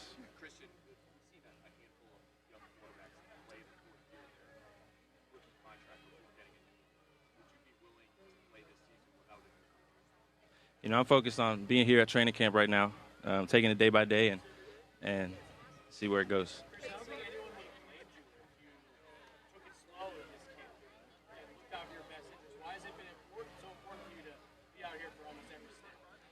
Yeah, I mean, these are my guys. It's hard to sit and just watch. You know, I like to be out on the field. This is what I love to do. So, you know, and it's at the end of the day, I got to get better. For myself and for the team, so got to do what I got to do and grind and continue to push myself. Is that your plan for the padded practices as well and the joint practices? Yeah, I'll be out here. I'll be out here. Christian, we've seen you and AJ kind of go up against each other so far in training camp. What's it like getting to go up against a receiver of that caliber during these summer days? Oh, it's everything. AJ is an amazing receiver, amazing guy, amazing teammate. So glad that he's here. And I mean the whole receiver room, you know, adding in Rome and Kayshawn coming back and Pop and Chiz, everybody in there is just Mac. They all just come out and work. They all push each other. They kind of all got their different personalities, so it's fun going up against them. And but yeah, bringing AJ in, that's somebody that I've always thought one of the best receivers in the league. So being able to see him every day, that only makes me better, him better, and the team better. So excited for the continuation of it. Is your personal approach, to this negotiation, just tell me when it's done, or are you kind of plugged in every day, or do you just say, let my agents take care of it, that's okay? How do you personally approach it? Yeah, kind of like I said, no, I'm not getting into negotiation talks right now. Oh, it's not negotiation between me and my team. They gonna let me know and do what we got to do. When you think about last year that you did suffer an injury when the pads came on, does that play into your mindset at all, your approach when the pads are coming on and you're in these contract talks? No, not at all. I mean, no football player ever thinks of, I'm gonna come out here and get injured. You don't think like that. You don't. It's football. I mean, it was a hammy. It was a year ago. Things happen, and I'm out here now getting ready for this season. So yeah. Okay. How about that? That is Christian Gonzalez. I would say a lot of news. I would in say that, so. Quite frankly, Keith. He used the crutch quite often. Yeah. Numerous times. He bitch slapped Curran down there real quick. But he says, I don't want to handle all this with the media. Anything with that, I want to keep between my team and the front office. Like, that to me is noteworthy because Kraft isn't doing that. No. And so to come out and use that crutch over and over again and say, I want to keep it between my team and the front office, that does let you know, and he was asked point blank about this, are you bothered by what Robert Kraft said? And he answered that directly and said, I ain't getting into that. Yeah, no, I think it's very clear. He's bothered. Yes. And when he says, I don't want to negotiate in the media, what was the owner doing? We don't know what Gonzalez is asking for. We do have a general idea, although you can kind of manipulate the numbers, what was offered, right? So that he kind of throws that out there. There was no follow-up on, is it the most guaranteed money? Is it the most this, that, the other thing? It was just sort of a blanket, well, we've offered him the most ever at a corner and the most ever for the team. Gonzalez, meanwhile, answered every question with, it's going to be up to my team in the front office. So he didn't want to get into any of it. Nope. He wouldn't acknowledge if they were close, which makes me feel like they're not close. He was asked if he was confident. He said, I hope so. Hope so. Oh, you hope you're hope confident, so. So you're not confident. I would say we think that him being out here and doing all this stuff is a positive, and I still maintain that it is. I agree. But it seems like this is his tactic. He didn't want to sit out. He didn't want it. He wanted to play. No, in fact, I think he gave a great answer, and I don't think this is newsy, but he came out and said, I'm actually blessed to be out here and do this for a job. So I bet he got advice on that, Keith. I bet his team was like, Robert Kraft has put this on you. Yeah, for sure. You now look like a selfish player. Robert Kraft said they offered you the most money ever at the position, the most money this organization. Tom Brady played here. It's the most money they've ever offered to a player. Take it. Right. You now, the fan base is going to look at you as a selfish player. So what can you say? I'm blessed to be out here and be able to do this for a job. Yep. And you know what? It's ball. And I am out here. I'm out here. Yeah. I'm blessed. And I think that was a good tactic. I don't know if it's going to resonate with fans, but I thought that was a good tactic, and I would borderline guarantee he got advice on that. He said he hopes he's confident in the deal. You just referenced this, Keith. He was asked directly, do you want to be the highest paid player? He says, keep that between my team and the front office. That's a yes, by the way. Oh, of course. He also was asked if he's going to play without a new deal. I think that was Phil who asked that. He says, I'm focused on being here, taking it day by day, and we'll see where it goes. Yeah, I don't think he's going to play without it, but he's playing now. He's playing now. How did you read into the quick exchange with Karen Garigian? Are you going to be pads come on Thursday? Are you going to be back out here? He says, yeah, I'll be out here. And she goes, full participant? And he goes, I'll be out here. I'll be out here. Not a full participant. That's also what I think. He will That's not be how a full I read participant. that. I think he's playing the game right now more than others would have done, right? Like if you look back at guys that are like this trying to make the kind of money that he's making, they might be doing a little bit less. Maybe he's not out here chasing around A.J. Brown in helmet and shoulder pads, but he is. Thursday is going to be interesting because if it rains and they go inside, it's not going to be open to the public. Right. Meaning we're not going to be doing the show here. There's not going to be fans here. So you might be able to manipulate it a little bit more, right? Like, oh, yeah, Gonzo was out there the whole Good time. point. So we might not know for sure. That's a good point. The pads come on Thursday, but if it's rainy and they're inside, that's a good point. We might not. But he said he's going to be here, Yep. so I'm sure he will be in full pads. But that doesn't mean you are out there all the time. We're just going over how Carlton Davis and some of these guys aren't out there all the time. So, yeah, my takeaway from that whole thing is he's pissed with what Robert Kraft said. He obviously wants to get a deal done, but I'm not sure it's all that close. And he's not going to be a full participant once the pads go on. That's how I read all that stuff. The only time he really kind of lit up and didn't give you the I'm just going to leave it up to my team in the front office was Witherspoon. I'm surprised he even is. He loves Spoon. Spoon's his guy. Spoon's my guy. Yeah. He said something similar to this in minicamp. Yeah. But Spoon's my guy. We work out all the time together. Yep. And we're going to keep that between my team and the front office. Well, guess what? Your team is also Witherspoon's agent. And the fact that that's your guy busy team. and you work out all the time and Busy you squad. communicate, you better believe they're communicating when it comes to this contract. He also, this is separate from the contract, he was also very complimentary of A.J. Brown and all the receivers. I think he name-dropped every one of the top 7 receivers, so he's very complimentary of the receivers. Definitely seems like a well-liked guy by the team, and I think the team respects him for being there, but I would guess they're all on his side. They all want him to get the money that certainly he deserves. I'm still there. I mean, I'm sure the fan base, and we've heard from him, is a little bit more split because you do hear, hey, you're the highest paid guy at the position. What more is there? But I'm still on Gonzalez's side, especially because of the tactic that Robert Kraft used on Saturday, and you could tell Gonzalez not a fan of it. Yeah, so I think you said pissed earlier, and I'll say pissed, and that's a good way to talk about it on the radio. He doesn't sound pissed about anything in his life. Like he does not. Maybe the one question about the food in London, Keith. He was pissed at me that one time. That's true. But I think we smoothed it over. I stopped asking about food, and I think it was better. It was all leveled out. Yeah. He's not a guy who really reads as quote unquote pissed. He's pretty flat. Yeah. But I don't think he was thrilled to soften that phrasing a little bit. I don't think he was thrilled at the way Kraft put it out there and put it on him earlier this week. And he didn't do that today, but he might as well have. I think if we're all being fair, you can read that and say, well, when he says, I'm not going to do any negotiating through the media, that is what Kraft was trying to do. And I don't think he was thrilled about it. And I think that strategy has already blown up in Robert Kraft's face. So, do you think we're right? Do we have the right read on it? Are we idiots? Are we missing it? Are we over-dramatizing it, which we get accused of often here on Jones and Keefe? 617-779-7937. We'll get you a full reaction to everything Gonzo had to say and more training camp takeaways coming up on Jones and Keefe. The Sox had an incredible homestand.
Yeah, I mean, it's different, but at the end of the day, you know, it's business and it's ball. I mean, I'm blessed to be able to do this as my job, so, you know, can't get too much into it. You know, get to wake up and come out here and play football for a job. So very blessed, you know, just happy that I'm, you know, able to come out here, run around, and do what I love for my living. Are you confident that a deal will ultimately come through? I hope so. I hope so.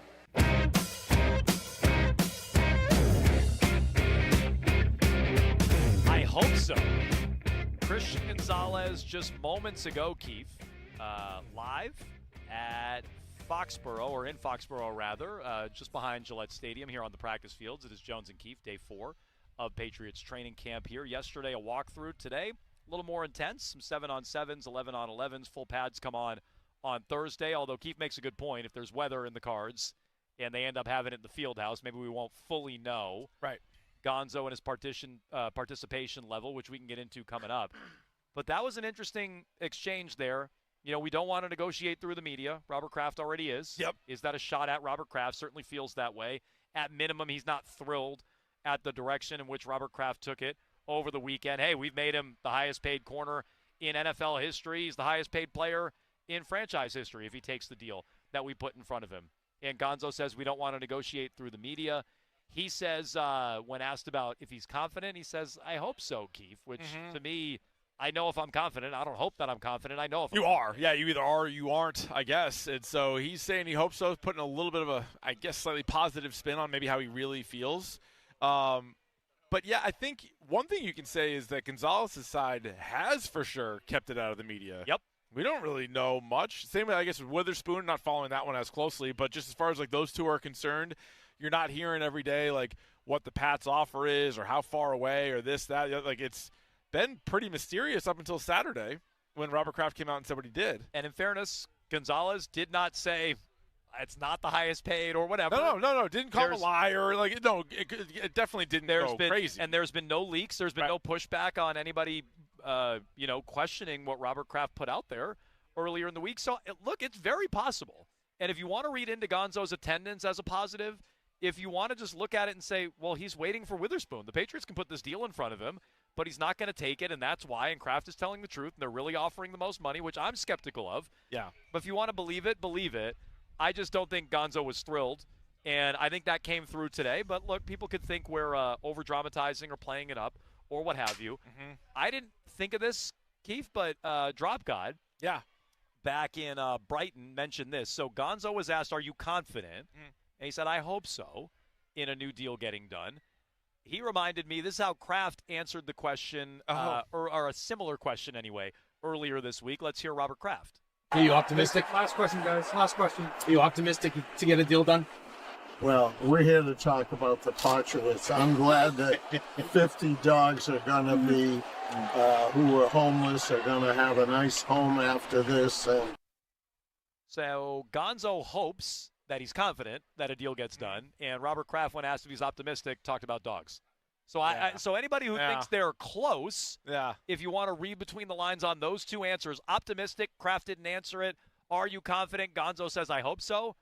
Doesn't sound like anything's imminent. No, because you would say the reasons to feel like it is close is that he's here. Yep.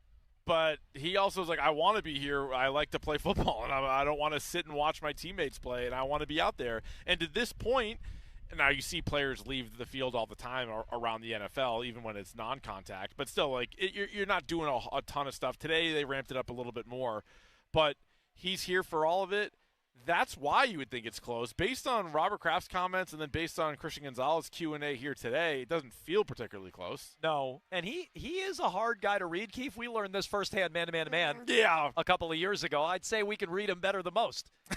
And he's a hard guy to read. Yeah. So, I would understand anybody being It's a lot of what he doesn't say. Well, and it's mostly what he doesn't say. There's not a ton of words almost entirely what he does not say. I think, how long would you guess that full exchange was? I think it was 16 questions by my count. 8 minutes? I don't even think it was that long. Oh, was it it was that long? That? Maybe not. I didn't check the clock. I don't even know, but let's say it was. 8 minutes, 16 6 minutes and questions, 16 seconds. Yeah. Oh, I'm sorry. It was 6 minutes? I usually do exaggerate the time. But think about how quick that is. It's a lot about 6 minutes, not bad. A lot about. Well, that's very impressive. Yeah, that's not bad. True. What kind of medicine are you taking? No, but I would say with that, if you did question and answer, the questions were longer than the answers. Well, and no, I agree, and I just think anybody tuning in who's not familiar with Gonzo and the way he kind of talks, he doesn't read as pissed. No, he doesn't sound pissed, but what he's saying.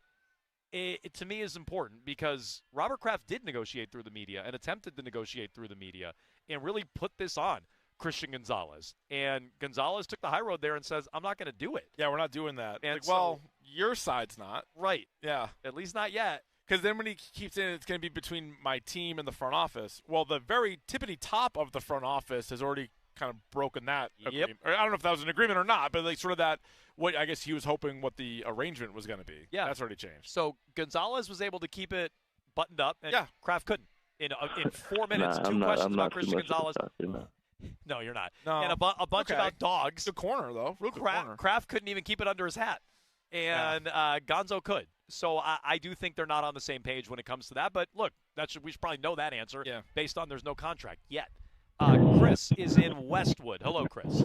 Hey, I just had a couple quick points I wanted to get your take on, dude. Do you think the holdup with the contract is they're arguing over the guaranteed money or maybe incentive laden? And then the other point is Witherspoon planning to hold out on his end as well? Do we know any of that? So, you know what? Good question. Good question. I haven't followed it as closely. There was a video of him running around at camp yesterday doing the same thing Gonzalez is doing. So it wouldn't surprise me if he's taking a similar approach to Gonzalez because they have the same agent. They do. That wouldn't surprise me, but I don't know, to be honest. And they're obviously really good friends, and Gonzalez says how he works out with them and all that. But also, just from every time we talk about Gonzalez or some of the national guys talk about Gonzalez, don't they almost every time say, well, once Witherspoon signs, I know this is a big Rappaport thing, once Witherspoon signs, then Gonzalez will sign. Sort of implying that Witherspoon will sign first. And Albert Breer did say that. He said the Seahawks were further along. Yes, and they want to get it done because there's a sale, meaning the people in football ops want to get it done because there's a new owner. So Breer and Rapsheet have both painted the picture that Witherspoon will sign before Christian Gonzalez. Yes. Was it Fowler Jeremy Fowler was the one with Rich 10 and 10. That was another one. And he You're was right. another one Yes, that was like, another one. So that's three. This was a while ago, but he was like, they've talked. The Patriots haven't. That's 3 national guys. So I guess to answer the caller's question, who knows exactly once you get down to the end of it, what's going to happen? Like, they're not holding out. They're clearly not holding out. Nope. But are they going to play in the regular season without a deal? That's a different question. You know, because you could be, oh, my hamstring's barking at me again. It's like, it is? You're like, yeah. Yeah. My signing hand is fine, though. If you need me to sign anything, I can. I can totally sign whatever you need, but gosh, that hamstring really killing me. Really barking at me. So I guess there's that. But no, when the caller asks, do I think they're haggling over the guarantees? Yeah. It's got to be. I guarantee it. Well, what we don't know, and I could see why some fans would start to take the team side of it is, we're like, all right, Gonzalez, you're the next man up. You're the best available corner, meaning like the best available for an extension corner. You should be the highest paid corner in the league now. But is $101 million you're the highest paid corner? Are you shooting for like 110? Which I think is reasonable. Are you shooting for like 150? Like, you think you're Will Anderson now? Like, we don't know that part of it. And so when Robert says what he says, it answers some questions, but then it leaves you with others. And then Gonzalez today gives you no kind of peek into what's going on there. That's also something. That's when it's going to get dirty, or if it does get dirty, is when you're going to get like real specifics. You know, Schefter's going to say, well, they did offer him $138 million or something. You know, we're going to get like real numbers. Then you know the sides are getting really annoyed with Well, and you're going to want to know. Well, and if it's Schefter or Rappaport, you're going to know that's probably not the Gonzalez camp that is leaking those numbers out. If it's us, it probably is the Gonzo camp. If it's us, we'll be transparent and say we're probably getting our info right from the Gonzo camp. Yeah. We are so tied in from our very, very famous man-to-man-to-man interviews from a few years ago. So the caller also asked, do you think they're going to have incentive like per-game bonuses? Yeah. For a guy who played 4 games as a rookie and missed 3 last year? Yeah. You better believe part of what they're haggling over is, well, if you're not out there, Christian, we can't pay you, and if you play, you'll get all this money, but if you don't, they constantly do that in contracts. Gabe Akis took forever, and they were trying. Now they were probably justified because they didn't know what the hell that injury was and where he got it and all that stuff. But yeah, I mean, they took a while. They were the last one to sign a non-quarterback in the whole, maybe the last one overall in the draft class to figure out a deal with Akis. So I'm sure when you're talking about the amount of money committed to Gonzalez, they're making sure that they get every kind of loophole there. I will say this, and let's see on Thursday if he's actually out there running around and making plays or not in full pads. I'm curious about that. I'm dubious of that. Actually, Nick, if we could, I had Nick pull this one too. Can we just play the quick exchange with Karen just to illustrate why I'm not sure he'll be out there? Keith agrees. Yeah. On Thursday. I mean, he'll be out there. He says he'll be out there. Sorry. Yeah. There's why I'm skeptical he'll be fully participating, but let's hear that exchange real quick. Is that your plan for the padded practices as well and the joint practices? Yeah, I'll be out here. Full participant? I'll be out here. Yeah, I mean, that's pretty clear. I think she's so like too.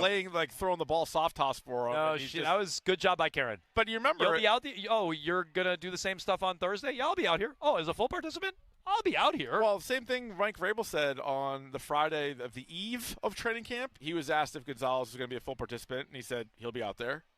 And then he was asked later on in the thing, like, a full participant, and then he was like, he's going to be playing. I'll be out there. Yeah, so neither Vrabel nor Gonzalez has confirmed to be a full participant, which leads me to think he will not be. But here's what I'll say. He's been out here doing everything to this point. Yeah, and that does make me less concerned about the timetable to get him paid, which is like Pat Surtain, best corner in the league. No one's arguing that. Gonzo, I think, is right behind him. He didn't get paid till September. Right. So, like, if Gonzalez is going to do everything in training camp and be out here and fully participating, I still want him to get paid and think he should get paid, and I think he's earned it, deserved it, and the Patriots should pay him. But if he doesn't get paid till week 1, that's not a big deal as long as he's doing everything. To this point, he's been doing everything. That could change Thursday.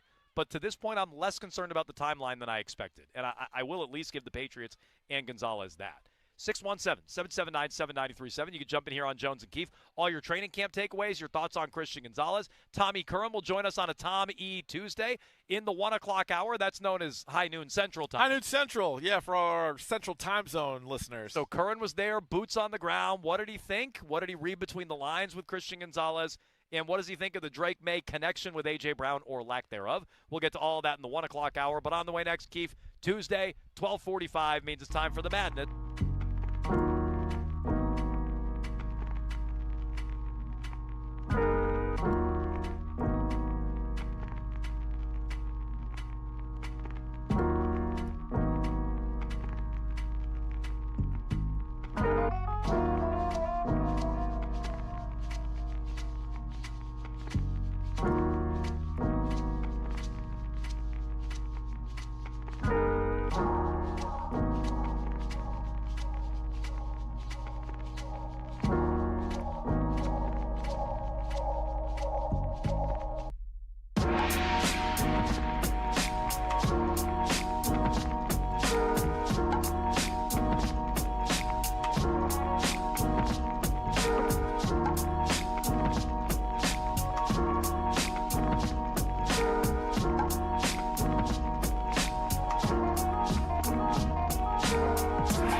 It's Kiefer Madness. Where is he? Where's Keith? Where is Keith? Hey, Keith, you're a douche. I was doing Junko Inoshima from Danganronpa. I'm a firm believer in UFOs and Sasquatch. That's funny. Yo, Kiefer Madness is so hit or miss. Keith is a nice guy. Keith's a nice guy. Okay. Kiefer Madness? It's Kiefer Madness on WEEI. I bring it. A Lake County deputy comforts a driver just moments after he rear-ended her. You could hear him say that his brakes locked up, but investigators say what really happened is much different. That deputy is accused of watching pornography on his phone when he slammed into the back of that car. Hey, you probably heard the expression, when dog bites man, it's not news. When man bites dog, it could be news. But when dog shoots owner, now you got a real story. We see this dude wearing a red lace bra with prosthetic silicone breastises. Sorry, I've been drunk. All right, time for the madness here on Jones and Keefe, WEEI, as Patriots training camp practice is over. Tom E. Kern is going to join us at 1 o'clock, Jones, high noon Central.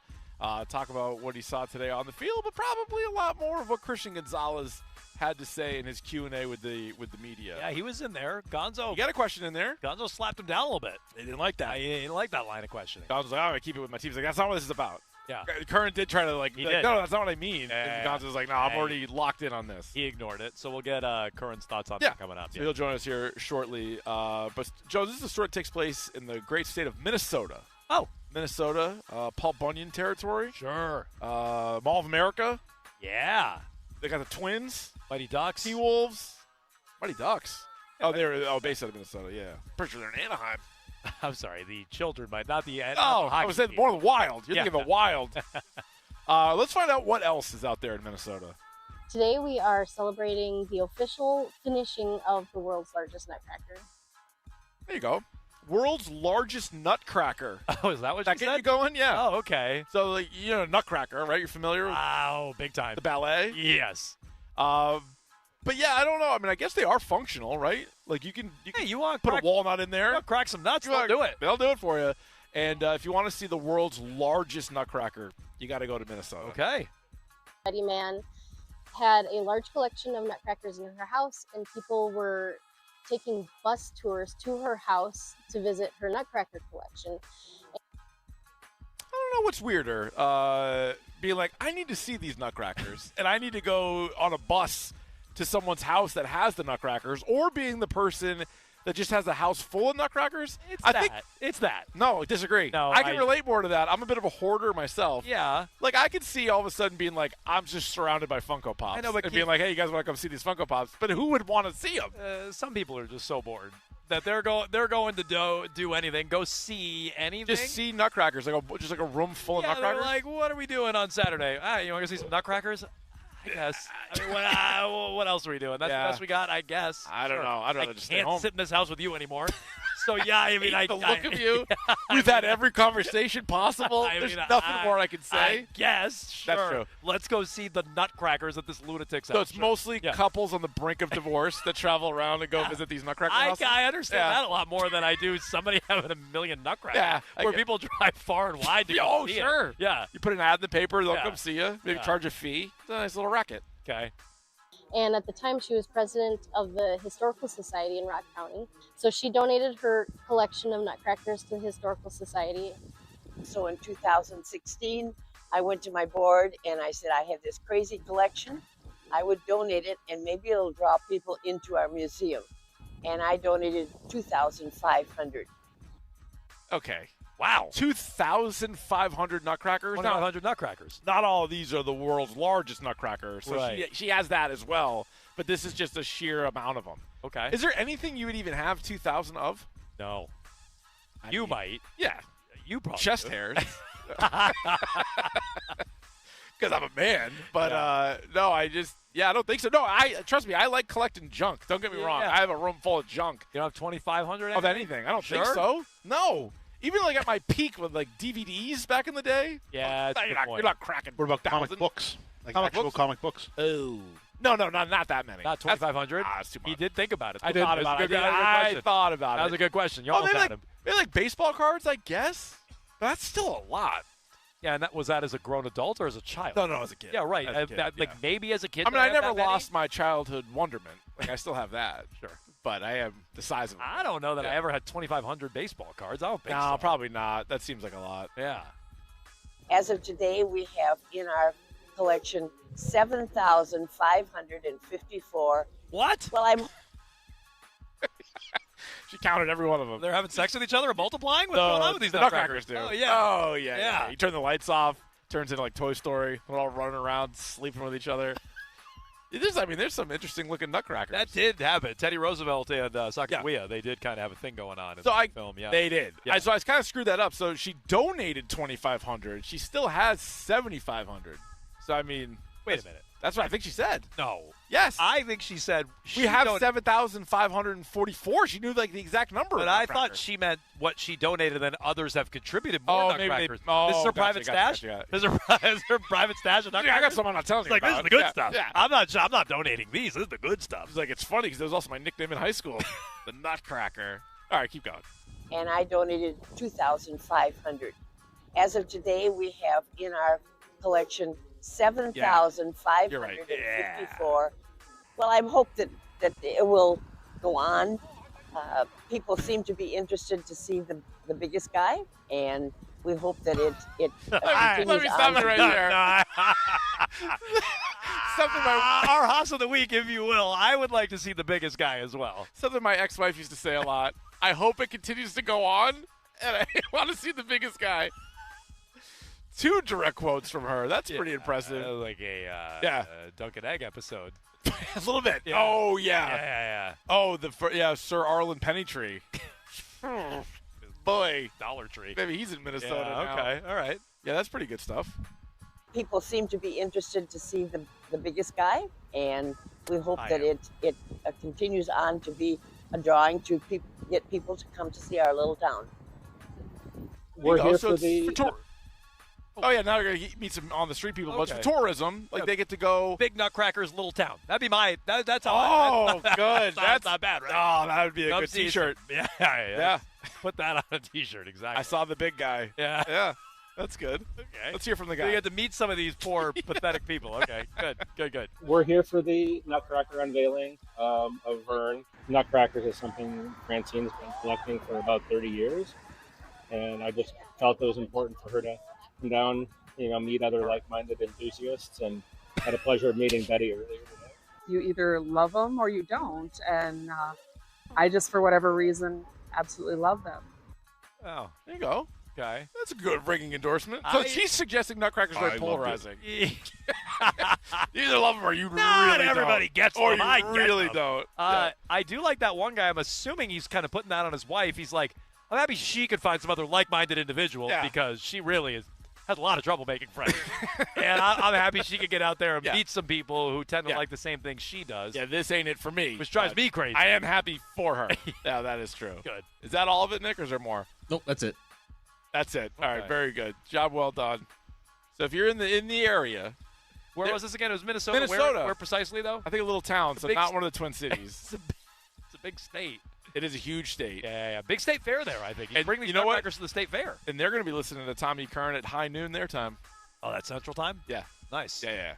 For sure, Central Time. Yeah, these Nutcrackers can It's hear the most central of the states, I would think. Turn on the Odyssey app. Yeah. The Nutcrackers can hear it themselves. Okay. Well, Tommy Curran, we'll check in with him once he moseys on up here. We'll get his read on what Christian Gonzalez had to say. We'll get his read again on the connection or lack thereof between Drake May and A.J. Brown. Other takeaways from day 4 of Patriots training camp here today in Foxborough. We'll get to all of it in just 2 minutes on Jones and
Austin, an Odyssey sports station. Now, here's what's in our feed. Brought to you by the 99 Restaurants. Last night, the Red Sox took the series opener against the A's in Sacramento. Curtis Mead exited the game in his Red Sox debut with a left wrist contusion. Team confirmed that the X-rays were negative. Series continues tonight. First pitch is at 9:40. Hear the call of the game right here on 93.7 on the Odyssey app and across the Shaws and Style Market WEEI Red Sox Radio Network. Shaws and Style Market, proud to be local since 1860. Jake Bennett will get the start for the Sox against the A's Gage Jump. And don't forget to tune into the Mass Mutual Red Sox pregame show beginning at 8:40. It's Colossal Lobster Roll season at the 99 Restaurant. Choose hot-butted or traditional with celery and mayo, built to the hilt with chunks of tender North Atlantic lobster. Served with fries and coleslaw, enjoy it with friends for a limited time. You gotta love the Nines. I'm Billy Lanning, and that's what's in our feed on WEEI. This is Jones and Keefe on WEEI and streaming everywhere on the Odyssey app.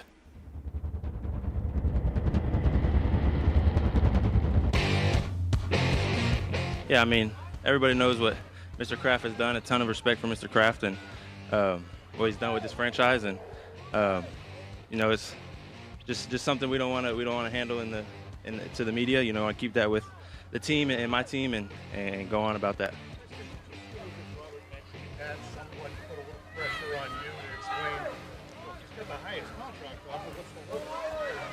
Like I said, I'm assuming this would be a lot of this, but anything with that, I want to keep that between my team, my agents, and the team in the front office, and let them deal with that.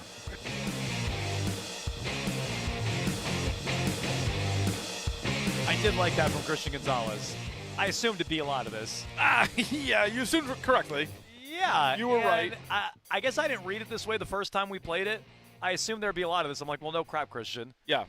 You also can read that as, well, thanks to Kraft blowing this all up, I assumed it would be a lot of this, and I want to keep it between my team and the front office, but I got to sit here and answer all these questions because he couldn't keep it to himself. I mean, there's an alternate way to read that. Yeah, there still would have been questions about this if Robert didn't speak on it on Saturday, right? But not like this. No. That's what they all were direct. They were all about Kraft and him talking about it, and then that's even why Gonzalez's answer, like if Gonzalez's answer, his go-to answer came out before Kraft, we'd be like, yeah, of course, right? Like we expect that, right? I want to keep it between my front office and. But he's saying we want to keep it there in the front office, right? Well, what's the we? Right. I guess you and your agent, because right. the Patriots front office doesn't feel that way. No, they're willing to negotiate in the public. They're holding up their end of the bargain for sure. Yeah, and Kraft didn't, and so I expected there'd be a lot of this because Kraft blew it up, right? So, yeah, I don't think he was thrilled at it, and I don't get the sense they're very close on a deal. That would remain my main takeaway from listening to him. Are you hopeful? What was the exact wording again? Confident? Yeah. Or whatever it was that you'll get a deal done? He's like, I hope so. That to me doesn't sound like so two sides that are close on a deal. No, not really. I think. Thank you. I hope so. I hope so. Yeah, I think the thing that would suggest that they're close is that he was at all the mandatory stuff. Yeah. He was even at some of the non-mandatory stuff, and now he's out there on the field. And he talked about it. And I think this was some of his best answers, where he was just like, "I ball, or I play football. I don't want to sit and watch. I want to play. I want to be out there with my teammates. All that kind of stuff. It's hard for me to sit and watch." So I thought all that was good. You mentioned the line where he's like, "I'm blessed to do what I do. I'm blessed that this is my job." So trying to maybe sway some of the public opinion back to his side a little bit. But yeah, anytime anything was brought up about how much he wants to make, or if he would play without a contract, or how confident they are, or was he mad at Robert Kraft for saying what he did, he kind of went back to that same old, well, we're just going to talk about my team. We're going to leave it up to my team and the front office. Yeah. So I think that's certainly the newsiest thing to come out of today. Christian Gonzalez does not sound thrilled, reading between the lines, with what Robert Kraft had to say, putting it on him earlier this week. And, again, I would say they don't sound close on a deal, which I didn't expect based on the way the Kraft handled things on Saturday. He doesn't come out and stamp his feet and say, well, we've offered him the most at the position and in franchise history. If you thought they were close, you don't do that.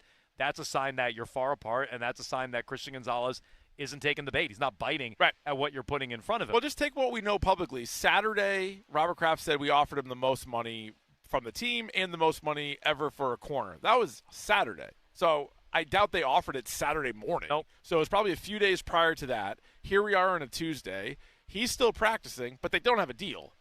So whatever the deal was, it's not one that Gonzalez's side wants to sign right now. Nope. And we're going to learn every day, I think, a little bit more.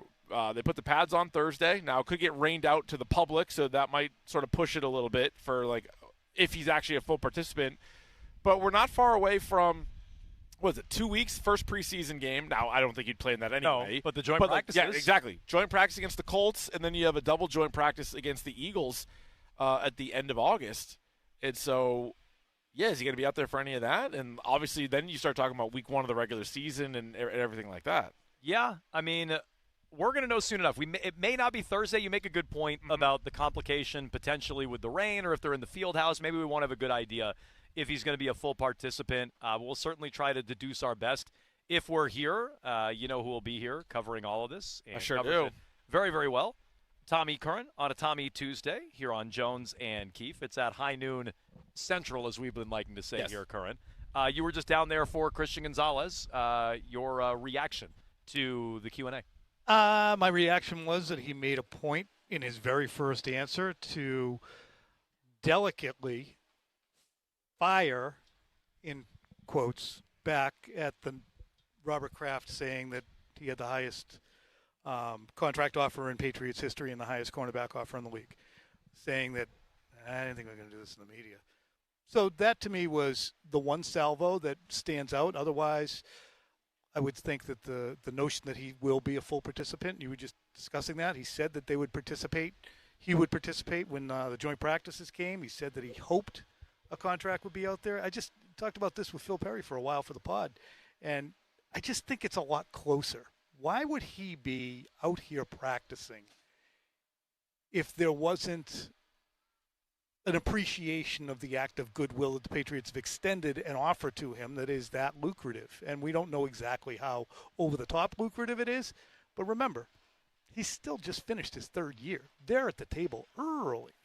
But don't you think with what Robert said on Saturday, I don't know how much you read into it. It almost feels like the team might be a little frustrated that he hasn't accepted the deal yet. Otherwise, you wouldn't say that publicly. You'd say, hey, we're working hard. We hope something gets done. When we have an update, we'll let you guys know. Sure. Like, it's an easy way to do it, where he offered a lot of information, which I don't think we typically hear. No, I think you're exactly right. I don't know if there's frustration toward Gonzalez or frustration with the conversation that continues. Well, there go the Crafts making a ridiculous opportunity to sign a good player that much more difficult again. They're cheap. And I think that over the course of time, Jonesy, is something that Robert Kraft looks at and goes, look, all these, from Drew Bledsoe to Lawyer Malloy to Ty Law to Logan Mankins and Vince Wilfork, these are always arm wrestles, but they eventually get done and guys make $50, $70 million. Why don't we focus on the wins? And I'm channeling what Robert Kraft's mindset is. How can everybody just so reflexively think that I'm a bad guy when a guy has a contract impasse? So it's interesting you think they're close, and I get it based on his attendance. He's doing more at this camp, certainly than he was in minicamp. He's doing more than I anticipated. If he's not out there, and I think he hinted pretty strongly he won't be out there when the pads come on. I didn't. Oh, no, he won't be full. I think he'll be in pads. I don't think he's going to do everything. That's how I read it. I didn't mean he won't be out there. He said he'll be out there. When he was asked if he'll be a full participant, he's like, I'll be out there. Reading between the lines, I take that to mean he won't be full. Maybe you disagree. If he's not full, do you read it differently, and not that they're close? I read it as a responsible decision. I'm stunned at this point. Look, he has spent – but you're basing the closeness or perceived closeness on what you think they are to the finish line on his attendance. If his attendance isn't full, do you think they're any further apart?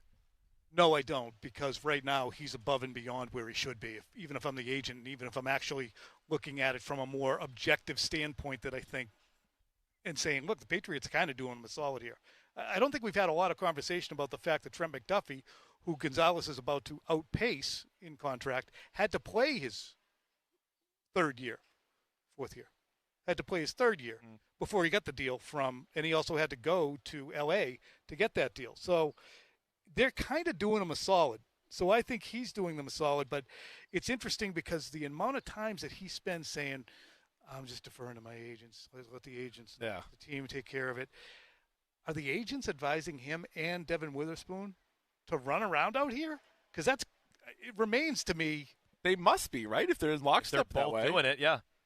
Yeah, I can't. it's surprising. It's definitely surprising. But, like, are they just as close? Because everything you hear, like, nationally is Witherspoon is at least closer insofar as, like, the conversation started sooner. And a lot of people are speculating, well, Witherspoon will sign first, then Gonzalez. Like, do you buy that? I do. Gonzalez in, like, a holding pattern for Witherspoon first? Yeah. Yeah, I do. And, that's why I think if you and I were in a negotiation in any way and I made you what I thought was a fair offer and I wanted an explanation as to why you weren't just taking it, seems pretty fair. And you'd say, I really appreciate it, but I feel as if I should do the best for me here and wait for that guy to do his. No offense. Right, because the highest paid corner right now is McDuffie, but in 2 days it could be Witherspoon, and then you want it to be Gonzalez. Right. Yeah. Yep. How close do you think Drake May and A.J. Brown are watching this negotiation? Guys who May's going to be eligible for an extension next year. A.J. Brown is going to play this year, we think, on the deal he has. Maybe they'll rip it up and give him a new one after the offseason. How closely do you think they're watching this?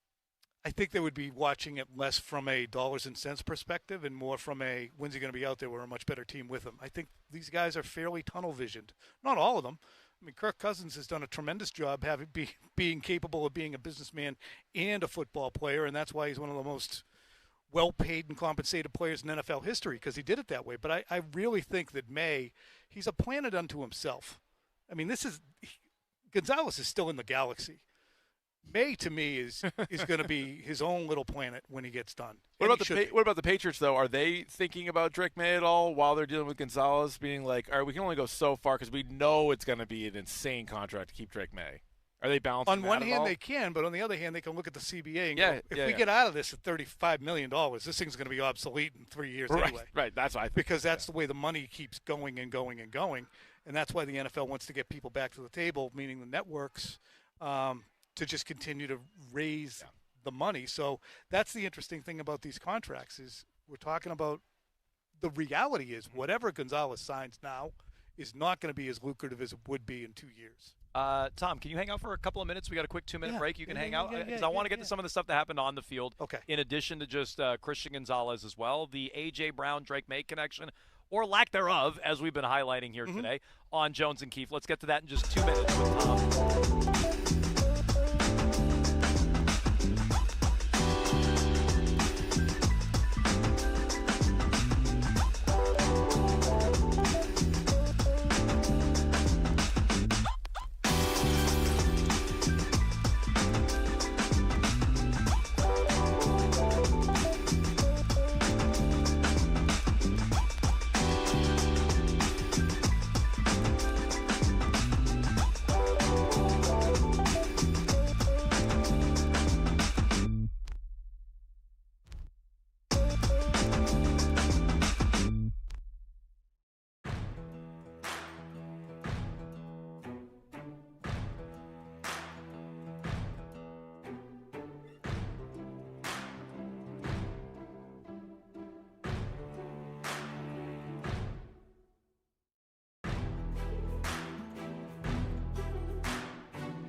Jones and Keefe, WEEI, hanging out with Tom E. Curran on a Tom E. Tuesday. You can check him out at Tom E. Curran on Twitter. We appreciate you sticking around for a couple of minutes through the short break there, Tom. My pleasure. Real quick, another big contract was signed within this hour. The highest paid defensive tackle of all time. Jalen Carter, 4-year, $152 million extension, up to $160 with $106 guaranteed. See, I'll tell you, that's the kind of thing that would, if you're Gonzalez, it's not an edge player, it's not a tackle, it's not a wideout, it's not a quarterback, and he's making $40 million. Right. I'm sorry, $106 million guaranteed? 106 is guaranteed. He could make 160, and what was it, 38 a year? Basically, is what it averages out to. Oh boy. Yeah. He's a D tackle. He's not Myles Garrett, Crosby. You think that's relevant to Gonzalez? I think every contract is relevant. I agree. I do think every contract is relevant. What's the market? Yeah, first, what's more important is what's the market at your position, but what's the market overall? And I think the counter sometimes from a team would be, that's nice that they did that, but we can't. Your contract is pretty good. Is Jalen Carter in the same situation in terms of years? I think he kind of might be. Was that the same class? Yeah. It must have been if he's got the 3 years in or 4 years in. I'm not sure, to be honest. Yeah. So, okay, well that's interesting. Yep. I can't imagine they're thrilled to hear another high guaranteed number to a defensive player. Oh no, that's more than McDuffie gets guaranteed. So yeah, that changes things a little bit. Interesting. Sticking on the field here for a minute, Tom. No one here, even me, is characterizing A.J. Brown. In fact, we talked about this. Keith, I was on TV last night with Tom. Oh, my God. He was terrific. He's a regular, this guy. He was terrific. I don't know if I mentioned that, Bragg. How many people said no but we for them to get Jones? I shudder to think. But so we were talking about our projections for A.J. Brown last night. 80 catches, 1,200 yards, whole bunch of touchdowns. I haven't wavered on that at all. That said, the A.J. Brown-Drake May connection early has not looked strong. Is that fair to characterize it that way?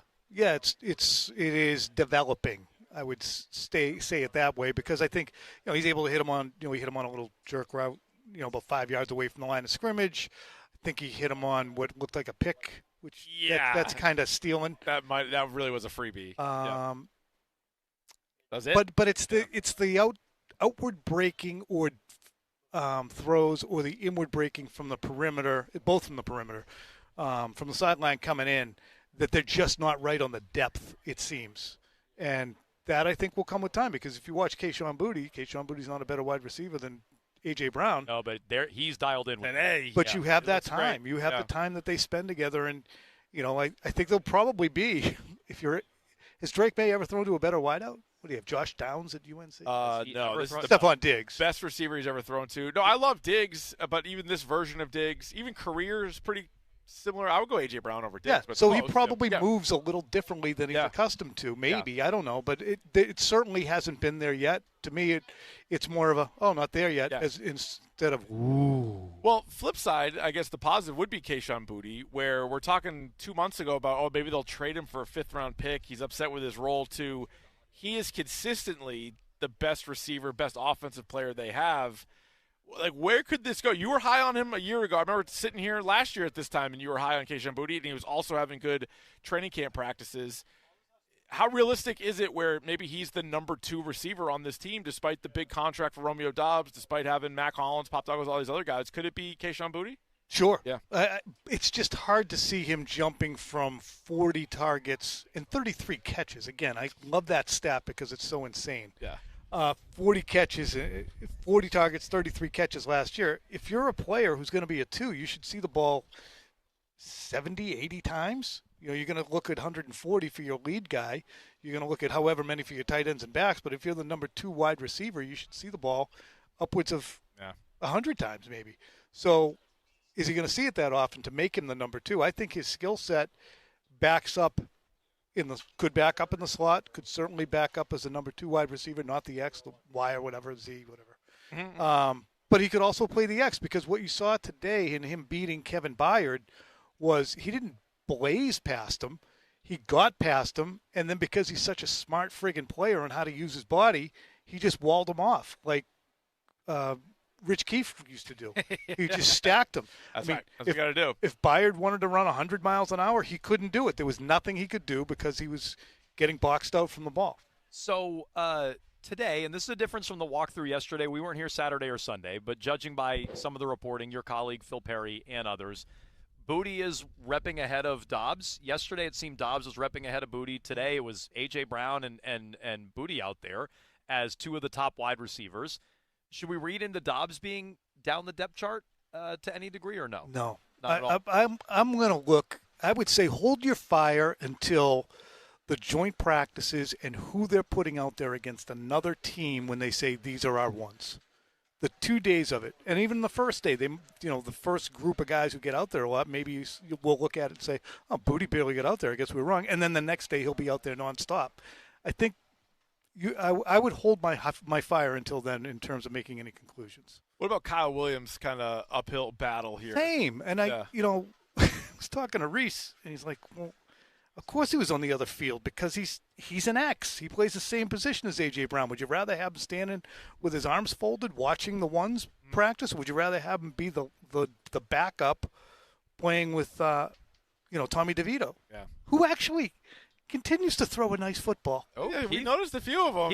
Keith liked him ripping it, yeah. Yeah, he's not bad at all. Well, I guess, so my counter to that would be, well, if he's just an X and he's just A.J. Brown's backup, then that doesn't sound like there's much of a role for him, would be my counter to that. So I would like to see different ways to get him onto the field, I guess would be my answer. Yeah, and I think that on July 28th they might not have unearthed that or be willing to, show that these are the things we have in plan in line for Kyle. So it's just the same thing. I'm just trying to temper. You're trying to exacerbate. Well, yeah. Exacerbate, temper, exacerbate, that temper. a little bit. That's good that you called him out. Tempering Tom. That's good. It's a Tommy Tuesday. Get ready for the tempering. Akis was here today. Landry was here today. Charles Woods left practice. He did. Yeah, we saw that. So how should we read into the situation with Akis? I guess there's been some progress. He's signed. He's physically here. I guess that's good. When should we anticipate actually seeing him on the field? You guys have a better vantage point than we do, looking down at that rehab field. Yeah, that's true. Yeah, but one of the few things we can see, actually. Yeah, I would say I can't even guess. I mean, every time Vrabel is asked about it, he says, "We don't know yet. We don't know yet." I mean, even up to the point of saying, "Will he play this season?" And I don't blame him for saying it, because taking it as a at face value question, you can't say someone's going to play this season until you know how good they are, or how healthy they are. But the presumption is that it will play. Again, I would say joint practices. Is he able to be out there for joint practices? Or are you still are you still wary of the knee surgery that was done? Anything else jump out at you? We're looking at some of the O-line. It looks like they're going with the same four guys that never get off the field, and then sort of in place of Moses as they sort of like put him on like a pitch count. You get Lomu, and then also James Hudson kind of mixed in there. James Hudson, and also the tight end Tanner, my guy there, 84. Arkin. Thank you. Yeah. Tanner Arkin? No risk, no relation. Alan Arkin? Not Arkham Asylum. Oh, okay. But Arkin. Good to know. But he is going to have a role too. So some of those guys, those down the roster guys, like what are you going to do at tight end? Remains a question. Made a bunch of catches. Reardon made a bunch of catches today. Yeah, with the twos, but he was noticeable. Yeah. Tanner, don't call me Christian Arcan, was involved. And so C.J. Dupree, who's a guy that they've had on the team, who's a fairly competent pass catcher, has not played yet because he's on the pup. So I think those things. But really, if you haven't come down here yet, you're not really missing much. I got to be candid. I would say Friday, Saturday, Sunday are probably better practices. Okay. Thursday might be a rain out. Yeah. Tomorrow we're off. Thursday, and then they're going to take some time, and then I think it's Indy comes in here. Yeah, is it the 11th? And then I know the Eagles are here 1920. Right, one joint August with Indy and then two with Philly. Yep. So stay loose on that, but I'll continue to temper. Okay. He'll continue to stir. All right, temper. Stir. That's a good. That's a good embrace debate here on Jones and Keefe. Well, Tom, we appreciate it. Thanks for making the trek up here. Thank you, Tom. And we'll talk to you next Tuesday. Okay, you guys. Okay. Bye, Billy. Tommy Curran. You can check out all his latest at Tommy Curran, NBC Sports Boston. You can jump in line, 617-779-7937. That's how you get in touch with Rich and Ken with Ted Johnson. They come your way at 2 o'clock. We'll get you the clip du jour. And on the way next, it's time for Grab Bag. Grabbing bags. Grabbing bags. Grabbing bags. Grabbing bags, bags, bags, bags. 1-877 Cards for Kids. KARS Cards for Kids. Ready to get rid of that old car? Donate it to Cars for Kids. Call 877 Cars for Kids to reach a friendly live agent. Donation is super easy, and your car can be picked up as soon as tomorrow. Call us now or go to carsforkids.org. 1-877 Cars for Kids. Donate your car today. Did you know you can donate real estate too? Every day, teachers transform our communities. Many of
It's time for Grab Bag.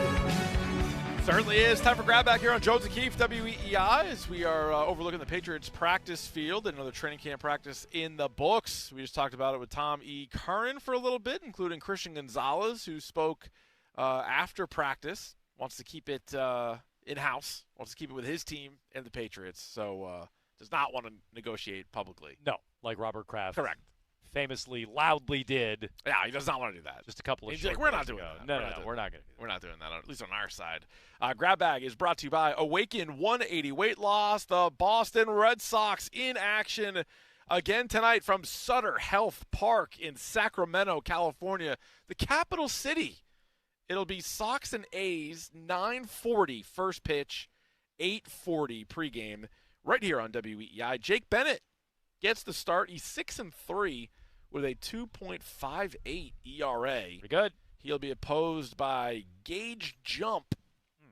Man's name is Gage Jump. I feel like he's come up a handful of times in Player of the Night. He could have. I think he has. He's not terrible. I don't know where else I would know his name from. Gage Jump?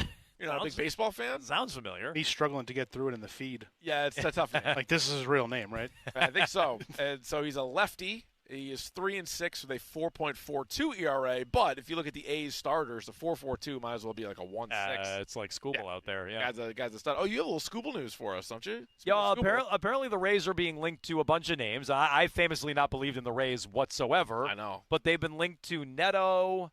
There was another bat. Oh no, it was Peralta rather from the Mets and Scooble. Oh yeah. So if the Rays get Scooble, I might stand down on my Rays slander. That'd be pretty good. But I'll believe that when I see it. Okay. Can you grab all the bags? Can you grab all the bags? When you're grabbing all the bags, bagging all them grabs. Cody Bellinger got a bad hamstring, grade 2 strain. He's out 4 to 6 weeks. For the Yankees. My gosh, that's a real bad wheel. It's kind of opening up the door for the Red Sox here. 4 to 6 weeks with 4 a to hammy. 6. So That's a bad hammy. They're already down Judge and Stanton. Now Bellinger. Yikes! What's left? Big eeks. Got Jazz. Yeah, I guess. All right, I'll take it. Grab bag. Ooh, I like that. That's not bad. Yeah. You can update your WAG power rankings. We have a new engaged couple.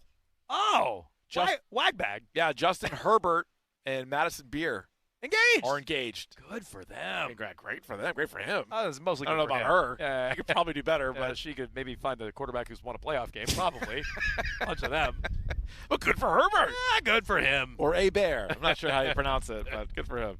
If I could be sweet, I know I've been a real Grab bag. didn't mean for you to get hurt. We can make it better. And tell me, boy, now wouldn't that be sweet? All right. We mentioned this quickly with Curran, but big new contract in the NFL. Jalen Carter, $152 million extension, 106 guaranteed. He is the highest paid D tackle in league history. So the Eagles are spending some money. They're two defensive linemen this year. Next year they got a couple of cornerbacks, including Cooper DeJean. They're going to have to consider signing. But big money for a defensive player. Well, I would say two takeaways. Yeah, One, please. that it's 106 guaranteed now for a D tackle. A corner is more valuable than a D tackle. It's also interesting because Kraft said it's the most money we've ever offered in franchise history. That would surpass Milton Williams, who plays the same position as Jalen Carter. So I think all that's interesting. Also, if you want to flip it around, it's another guy the Eagles are paying, and they refuse to do that with A.J. Brown. So if you want to read into that in any way, shape, or form, they were getting rid of A.J. Brown to pay other guys. I think that was less about production to me than it was maybe just the way the relationship was. Him being done with them and them being done with him. Yeah, okay. I think so. Fair enough. And they're like a run-first defensive team anyway at this point. But I get your point. 430 Lex with convertible top, and the rims keep spinning every time I stop. Got a Superman Benz that I scored from Shaq with an old school caddy with the Grab bag in the back. made up boots with a pimped out Gucci suits. Ain't got no job, 24 station. How about our guy Baker Mayfield reporting to Tampa Bay Buccaneers camp without a new deal? Wow. Yeah, he's got no deal, but he's there, and apparently they're not really close, according to the reports. They have not made significant progress, and a deal is not expected by the start of their first camp practice, which for some reason is tomorrow. But we will see what happens there. Does that tie into Vea? they had just requested a trade. Is part of why they're not paying him to ultimately pay Mayfield? That's what I've been wondering about. It's possible. Speaking of Vita Vea, one of my buddies who's a Bills fan texted me, Bragg, and he goes, missing piece? So he's searching for something for the Bills. The Bills fans, it's just their window is closed, if you ask me. The window is closed. But that'd be look. You'd want him, as a Patriots fan, you'd want him to stay the hell away from Buffalo. That would be a significant move. That would be a big move. Yeah, it would be. But yeah, I guess if and when that happens, we can evaluate. But for now, I got the Patriots winning the division over Buffalo. Okay. Grab bag. Grab bag. Grab bag.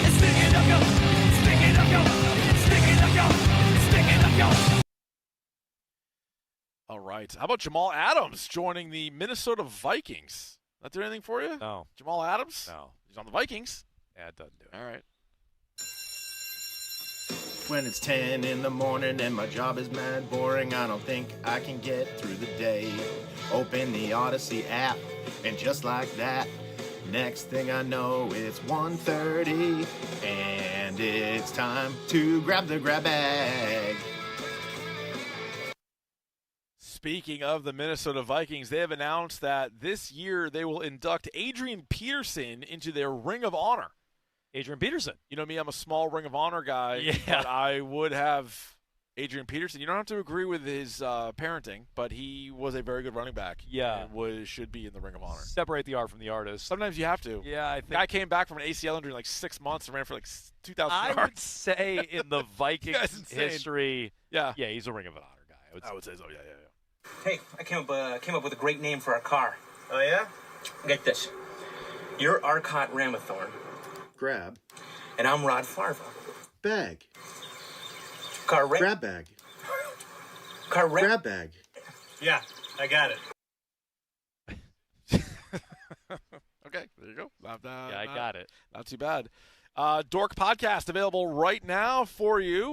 Wait till 2 o'clock. Don't listen to it now, but it's you can download it now. Sure. On the Odyssey app, wherever you get your podcast. It was me and Shime chopping it up on episode 6 of this season's House of the Dragon. Only 2 episodes left. This show has been fantastic. Well, so this season. I was going to ask to spoil the hashtag Dork episode. Yeah. But now maybe it's just because we're not in studio today. We're at Gillette. You and Nick are separate, but I've noticed less gossiping about the episode. You're still we didn't chat about it. No, I'm in. Okay. Nick, you're we will tomorrow. Dragon. Well, there's plenty to talk about. Okay. I just didn't know. I didn't know if it was like a downer of an episode or no. weren't as into it. No, because you guys I are didn't hear busy the same watching level of practice. gossip. Got it. Yeah, we got a lot on our plate. We're watching that guy throw up on the sideline. I watched that for way too long. So I can't unsee that. We might have some of that for you in the clip du jour coming up. But yeah, check that out. House of the Dragon episode next week. We will continue our House of the Dragon series as well as Spider-Man: Brand New Day. Hell yeah! So that'll be next week. Hey Jones! Yeah. I bet your wife is at QuiltCon with Keith's ex-wife. You grab bag. Probably. Most likely, we haven't gotten any updates on the schedule for QuiltCon. Are there any more QuiltCons this summer? Is that more of a fall exercise? You know what? Good question. That might be more of the fall. QuiltCon 20. Yeah, check that out. 2026. A summertime QuiltCon does raise question marks. Yeah. If she says that. Well, she went to that fake QuiltCon in Hartford. It wasn't even like a real QuiltCon. Oh, yeah, that was weird. Some would say they're all fake QuiltCons. Yeah. 2027 looks like it's in Atlanta. Oh, that's cool. Yeah, that's not bad. See if we can do the show from there. Yeah, we sure keep your eyes on her. Yeah. That's probably a good idea. I probably don't want to see what's going on at QuiltCon, actually. Well, let's ask another important question. Does the great Tracy Bingham, beautiful, talented Tracy Bingham, Baywatch star, guest on this show, follow me on Instagram? Oh, maybe. Oh, wait. No, you said you? Not me no, on no, Instagram. No, she doesn't follow you. At Rich Keefe, WEEI. It's a decent follow. A lot of good stuff there. It's all right. She's not seeing any of it, but there's a lot of good stuff there. A lot of reposted stuff from the show account. You're not missing much. You know, I mean, every once in a while I make like a mixed drink. I haven't done that in a while. That's fun. That's fun. Yeah, thank you. She should get. I'm not fishing for compliments. I'm just saying that's what I do every once in a while. You get like a McFlurry review. Yeah. Oh, that's true. The latest Frosty. I'll go get a sweet treat somewhere, Bill, and I'll take a bite. That's true. Putting the X-rated into X. These guys are stupid. Has Bob Ryan tweeted. All right, a lot of people want to know the answer to this, too. Has the great Bob Ryan tweeted? For sure. He has. Yeah.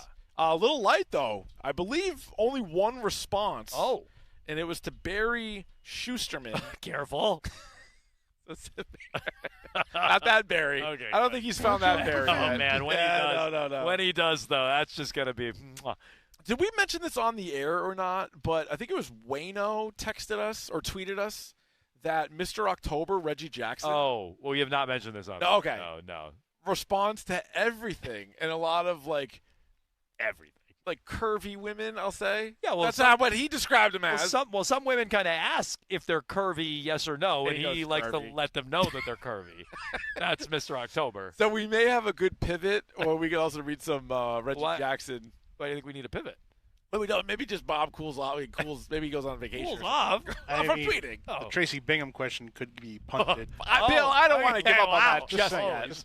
We haven't crossed the 1 year anniversary. Wow. I didn't know we were going to do this on the air. I'm just saying, if we needed to clear space, But you cut we my have an legs option. off while you're at it. Doesn't matter. I mean, I think that'd be more of like a breaking news thing as opposed to a grab bag if it does happen. Okay, wow. It's worth paying that off. Yeah. Once that would be a sweet day. Maybe When it glitter happens. glitter gun. When it happens, she's going to love it. I don't know what she's waiting for.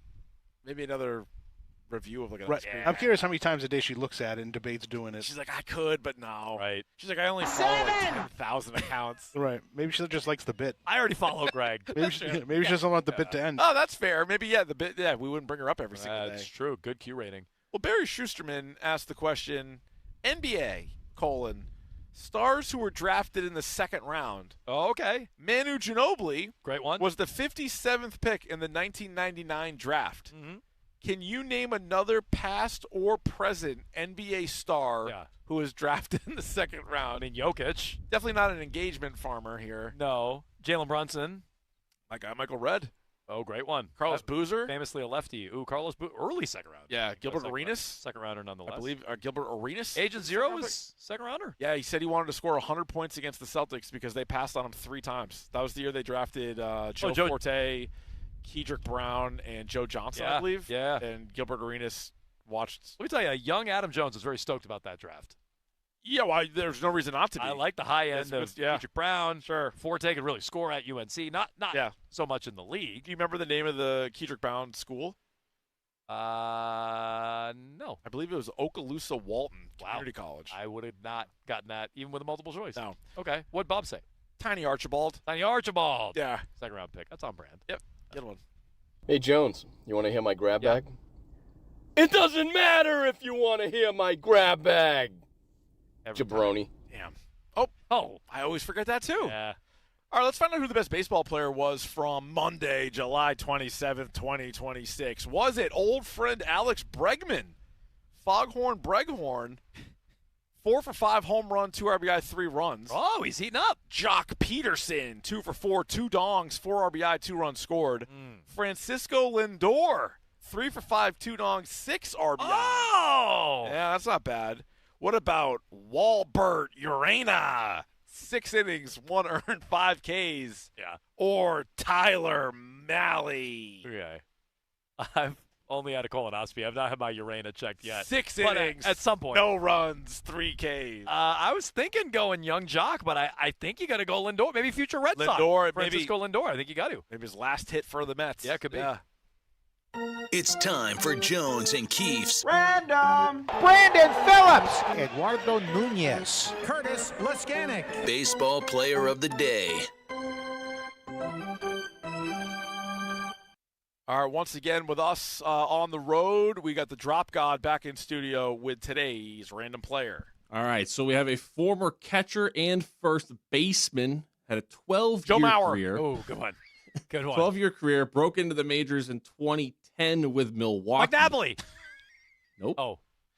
Jonathan Lucroy. Oh. He got it. Wow. Good one. He was only on about 1 million teams in his career. Yeah, He like was bounced here around a for little one bit. game. Oh. He burned hot, though. Oh, was he? He was here. Wow. How Sure. many actual teams did he play for? That's a good immaculate grid guy. He played on a bunch of teams, Lucroy. bunch of squads. So he Sure. played for Milwaukee, Texas, Oakland, the Angels, the Rockies, the Cubs, the Nationals, the Braves, and the Red Sox. But That's the an immaculate Nationals, grid guy. Braves, That's and Red Sox, he wow. played a combined 9 games, 8 games. That works. Still counts. Oh, that's all that matters. Look at that. Yeah, he Okay. did burn real hot, 2-time All-Star, and finished 4th in Yeah. MVP in 2014. Top 5 finish. Wow. Nevers Jonathan would never. Lucroy.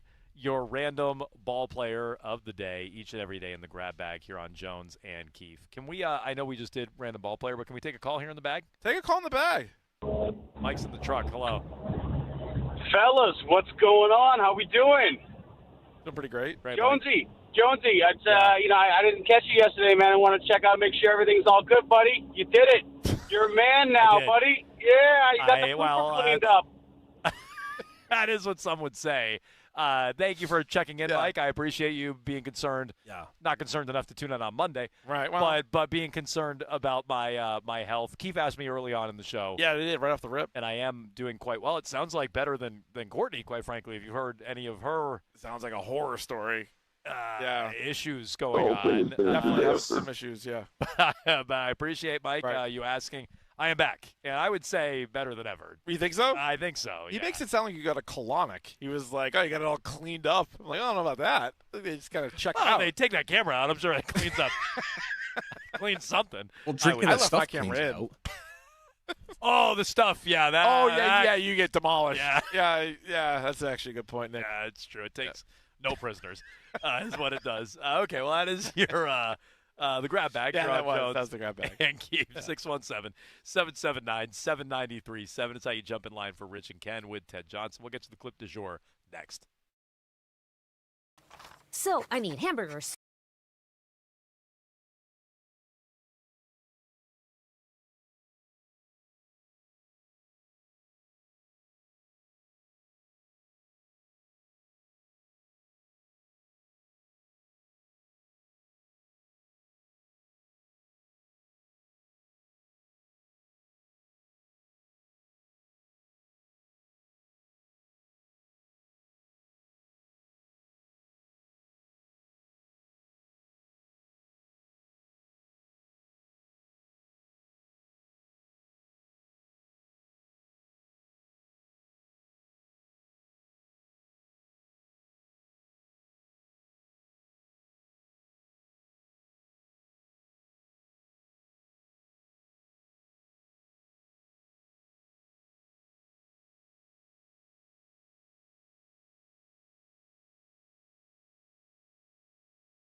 We're back here on Jones and Keefe, WEEI. Wrapping things up. It is time for our clip du jour. Jones, are you ready for that? Sounds fantastic. What is the clip du jour again? Well, I'm so glad you asked. It is the clip of the day. And, of course, we are watching Patriots practice. We got the binocs out, ready to go, so we can get a close look. You never know what's going to happen. It could be a Kayshon Boutte touchdown, or it could be this. Pretty sure Ramondre's puking everywhere right now. Oh, nice. You want the binocs? Keep your eyes on him. He's definitely throwing up everywhere. That's all out of there, yeah. At the 20-yard line. So Ramondre was throwing up coming off the field. He's so more of that. He is. That is pretty rough. Oh, no. But anywho. Must have had a big breakfast. Yeah, well, it was at one point a big breakfast. Ramondre's not throwing up anymore, but he's just like right in front of where he threw up. And everybody just like acted like it's not a bunch of puke on them. So can you tell who is that? Is that Morgan Moses and who else? I don't know. Like, guys, there's puke there, just so you know. Will Campbell. It's Will Campbell. Oh. And then like a coach. Campbell's like real close to it. Yeah, guys, there's puke. Guys, you see those scrambled eggs there? That's throw up. Oh, it does look like scrambled eggs. From a human being. Hey. Anyways, the question was offensive line. I'd move down or something, guys. You're too close to it. Get away from there. Now, Trevion Henderson's going to step in it. Get him out of there. I would say O-line, we okay. Oh, Hunter Henry is going to step on it. Oh, he just walked over it. He just walked over it. Hunter Henry, how surprised were you? Puddle of vomit on the sideline right next to Ramondre. You got to spray those cleats down. Hunter, you got to have a hose or something out here for those cleats. Yikes. I'm confident to say, Keith. Other people chose to break down other aspects of the practice, but that's what we were a little fixated on. I'm confident to say no one covered Ramondre Stevenson barfing on the field like we you mean did Puke today. Gate? Yeah. I don't think anybody was on Puke Gate like us. I didn't see many even reacting to it on social media. No, although I did see somebody that were like, oh, yeah, he must be, like, sick or something. But he was just, like, fighting through it. I don't know. Like, he went back out and made practice, or made plays. Yeah, he had one play down the field on a broken play after that. Yeah. He had a catch, and, like, they also – they think he was sick, or they just think he's, like – well, I don't know. It's what somebody tweeted. I don't know. Getting into shape. Oh, you think he's out of shape? You're barfing all over the field. Well, maybe you – What did you say to me when I said I barfed after a tryout? Yeah, you weren't in great shape. Yeah, no, I was not. No, yeah. Yeah, this way you got to stay in shape so you don't have to get in shape. Exactly. That's what I always say. Exactly. But, yeah, Hunter Henry, we are going to have to – first question to Hunter Henry this year, Keith, when you know whoever is on 10-2 – he's talking to them, whoever that may be. They can use the surprise question. I think surprise question has to be Hunter Henry and the puddle about. Does he even know? He might not even know. We might be breaking news to him. We may break news not just to our audience, but to Hunter Henry as well. Yeah. If and when yes. that happens. So, okay. Well, good stuff here today. Day Excellent. 4 Nice job, at everybody. Patriots training camp. We know we're in studio tomorrow, Keith. That's right. We may be back here on Thursday. That's TBD. Weather based on the permitting. weather. Yeah. But if they're here and it's open to the public, we'll be here on Thursday. Friday as well, drinking it all in, as we've been doing. Jones and Keefe, brought to you by the 99 Restaurant. You can head to the 9s this Thursday night. Play trivia, enjoy 6-packs of bone-in wings, and get a chance to win a 99 gift card and other great prizes. You gotta love the 9s. We are back tomorrow with a Would You Rather Wednesday. We also have the hashtag Dork Minute. So stay tuned for that. You can dial up Rich and Ken with Ted Johnson, 617-779-7937. They come your way in just 2 minutes here on WEEI.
617-779-7937.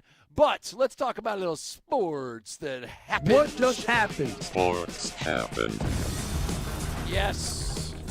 And Sports Happen is brought to you by Jeffrey Glassman Injury Lawyers. We thank them. Boston's go-to injury attorney for over 30 years. If you've been hurt in a car work accident, you got to get Glassman. Call all sevens at 617-777-7777. Ladies and gentlemen, I believe we have an all-time Willgasm. 2 balls, no strikes. Suarez is ready. He throws, Cedon swings and skies one into left field. Back on the warning track, back at the wall. It is off the top of the wall and gone! Grand slam, Cedon! And it is 4-1 Red Sox! That might be the first Grand Slam in history where the batter slammed his bat down in disgust. Has to be. It has to be.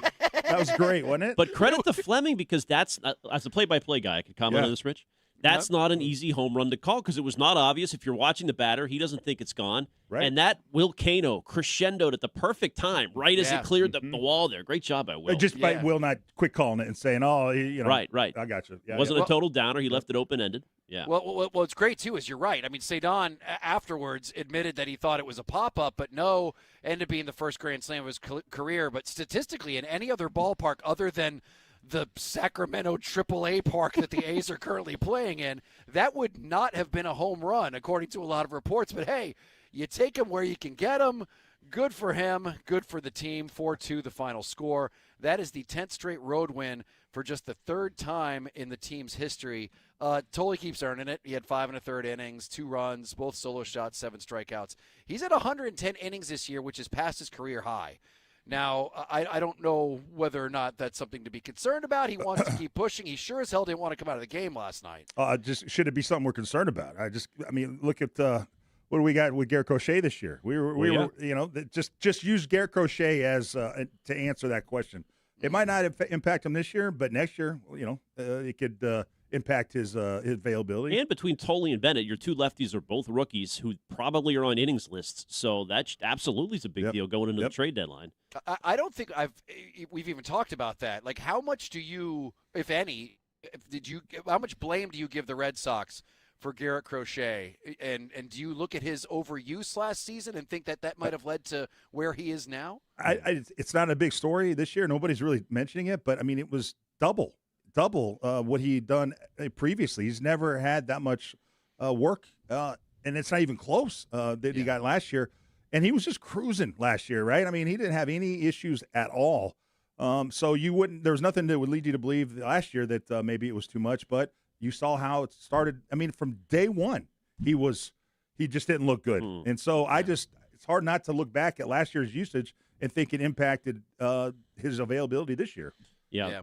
2 things from last night's game, not to pivot to something else, but the fact that they are no hit by somebody named Jack Perkins into the 6th, you got to tie that into the trade deadline approach too, don't you? I mean, I know they came alive, and that's a great moment for Rafaela, but I mean, does that scare you a little bit? I mean, you're playing the Sacramento AAA team, and it was a grinder through 6 innings last night.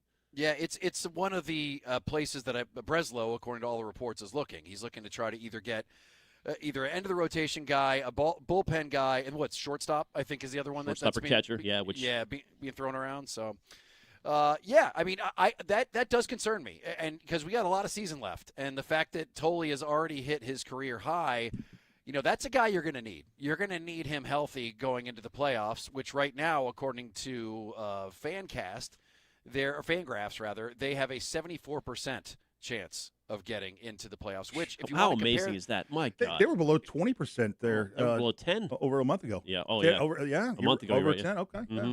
And just to compare, last year at this time they were at 48.5%. So I mean, it's looking good for the guys right now. Although this is a little moment that might have made you wince if you were up to see it. Our new guy Curtis Mead, Stiz, you got this. 1-1 hits him on the left hand, and man, he's shaking that out. He does have a guard on that left hand, and he's now got his hand on his knees, taking off the protective guard on the left leg. Chad Tracy out of the dugout, but I think Curtis is okay. He is. Actually, was that the forearm, Lenny? Looks like he got him just above the guard. He actually has two guards, a forearm guard and a hand guard, and he got him right in between, sort of the wrist area. Oof. Yeah, dude, that sucks. First game after the trade, and he's on the table getting X-rays. I guess they were negative. We'll hear from Chad Tracy in a second. But by the way, is anyone a little worried about Chapman? Like, the ninth got dicey last night. He needed 24 pitchers. He's just not been the sure thing he used to. He's not costing him games. Right. But he's making you worry a little bit when he's out there, isn't he? Or am I the only one who's he definitely goes into like the 20 pitch range a lot more often than he's not coming out there and throwing 101 and blowing out the side. He's not Mizorowski, but Kurtz is very good. He didn't start. He was Rookie of the Year last year, and so he had a great at bat against them. He drove his pitch count up. That was a great lefty on lefty ninth if you stayed up for a matchup there. So not worried, but it definitely he's not in. He's going to blow one at some point. I mean, he was so tuned in last year. Yeah, so tuned. yeah. I mean, he's had I don't know how many blown saves. He's had at least one blown save this year. I think just one. Yeah, just one. So I mean, he's just 38. And then he's 30. So he can get messy with him this year, but he usually cleans up his mistakes. He usually comes through with he had 2 strikeouts to end the game. So even when maybe he's looking a little shaky, he still seems to kind of dig deep, Rich, and get the outs that he needs. But yeah, he's not as crisp as he was last year. He also sweats like me. There's no one with more visible sweat on his hat, like underneath it. Like it goes all the way up almost to the top of the B. He's like dripping by the time he comes out of the tunnel. It's unbelievable. I love it. I know. I'm a sweater, too. And the guy that Cedon hit the home run off is like their Alejandro Kirk. Did you see him, Rich? I thought you would love this guy. Jose Suarez, 5'8", 250 or something like that. He's just one of those pluggers. Yeah. But for some reason, Kirk, it's just the way his proportions were just so funny. Like he just kind of like his like. I think his wrists only went to his ribs, so he kind of like had that little bit of a waddle. It was very strange, like small arms, big ass. Would you body shame guys like that, Ted? Like, because I feel like this guy Suarez gives up a grand slam, and they showed a picture of the A's dugout, and it was like, oh man, this fat guy gave up a home run, blew it for us again. Yep. Nope. I don't. I've realized I play with guys that you would look at and you go, there's no way you would ever pick them out as being professional athletes, but they're some of the best players you'll ever. And, you look at Brewski. You wouldn't look at him twice on the street and think anything, but he's one of the best football players I played with. So there's guys that physically might not look the part, but please, they get it done, man. Well, that's like Danny Woodhead. When you first saw him, you're like, wow, you're on this team, and then my man did a Harlan Hill Trophy winner, if I'm not mistaken. They used to keep saying. Also, what about the Curtis Meade batting stance? He had a little Fat Joe lean back there. I like it. It's very odd. He's the whole time he's got a weird vibration going on. Well, yeah, and it led to what, a strikeout? First strikeout and then get hit by pitch. Yeah, he does have an odd approach at the plate. Yes. He gets on base, as they say in Moneyball. He gets on base. Here is Chad Tracy, by the way, on the Curtis Meade injury. How's Curtis feeling? Sore. They did get x-rays, which are negative, which is good. He's sore. We're just going to take it day to day and see how he feels coming in, but a little sore, but at least right now it looks like we dodged a bullet maybe. All right. Well, that gentleman right there, Mr. Chad Tracy, will return to the show tomorrow afternoon. He's going to be on at, I believe, 5:15. It's going to be a nice time to talk. What you hope is that this doesn't keep him out for a long time. And they were hoping to get him for these last 7 games before the trade deadline, so they could maybe have a clearer picture of what they needed at the trade deadline. So if he misses, significant time, that doesn't help them in their evaluation of what they still need. I still think they need another bat, but they might not have thought that way. So we'll see how that goes. Well, 2 things on that. Why don't we have Bradfield coming up at 3, Rich? But Bradfield reported last year they offered for Joe Ryan, Peyton Tolley, and their number 1 prospect now, Franklin Arias, and the Twins turned him down. So for the Joe Ryan? For Joe Ryan last year, and the Twins said no. So I think that's fascinating. Fast forward a year, Joe Ryan's kind of hurt, and maybe he's not going to go, but what do they offer this year? And the Yankees are going to be hot at the trade deadline. Like, this could decide a playoff series. What you do between now and August 3rd and what the Yankees do or don't do between now and August 3rd. Can you afford to get rid of your pitching asset, though, after what you just did with Conley Early? Right. It's a great question. So that makes me nervous to give away another young pitcher. That would be I think that wouldn't go over too well. Maybe. Yep, no. And the thing is, too, is as much as I do think that was the right trade that they made, a lot of people are saying that they overpaid for Meade, but, he needed him. So I didn't have a problem with that. They can't be done. They need more. And listen, as I said, 74% chance right now of them to make the playoffs. It's time to make your move. This is if there's any time to make a move, it is absolutely right now. So speaking of making moves, Robert Kraft, is he going to be making moves on Christian Gonzalez? Is he going to get this thing signed? All I know is that there were some comments today. Christian Gonzalez commented for the first time about Robert Kraft and what he said about making him the highest paid player. Ted, yes. You have talked contract, like you know contract speak. You've been in the middle of it. You've seen the behind the scenes. I need an interpreter. I need you to interpret what, as a football player, Christian Gonzalez is trying to put out into the universe, because I've seen people saying both sides, positive and negative, of what he said, and I don't know what to think. So let's get it from a guy who's been there, Ted. So we'll do that. 2 minutes, we'll be back. Christian Gonzalez, comments about the contract situation. Does it make you feel any better or worse? We'll get to that right after this. So,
So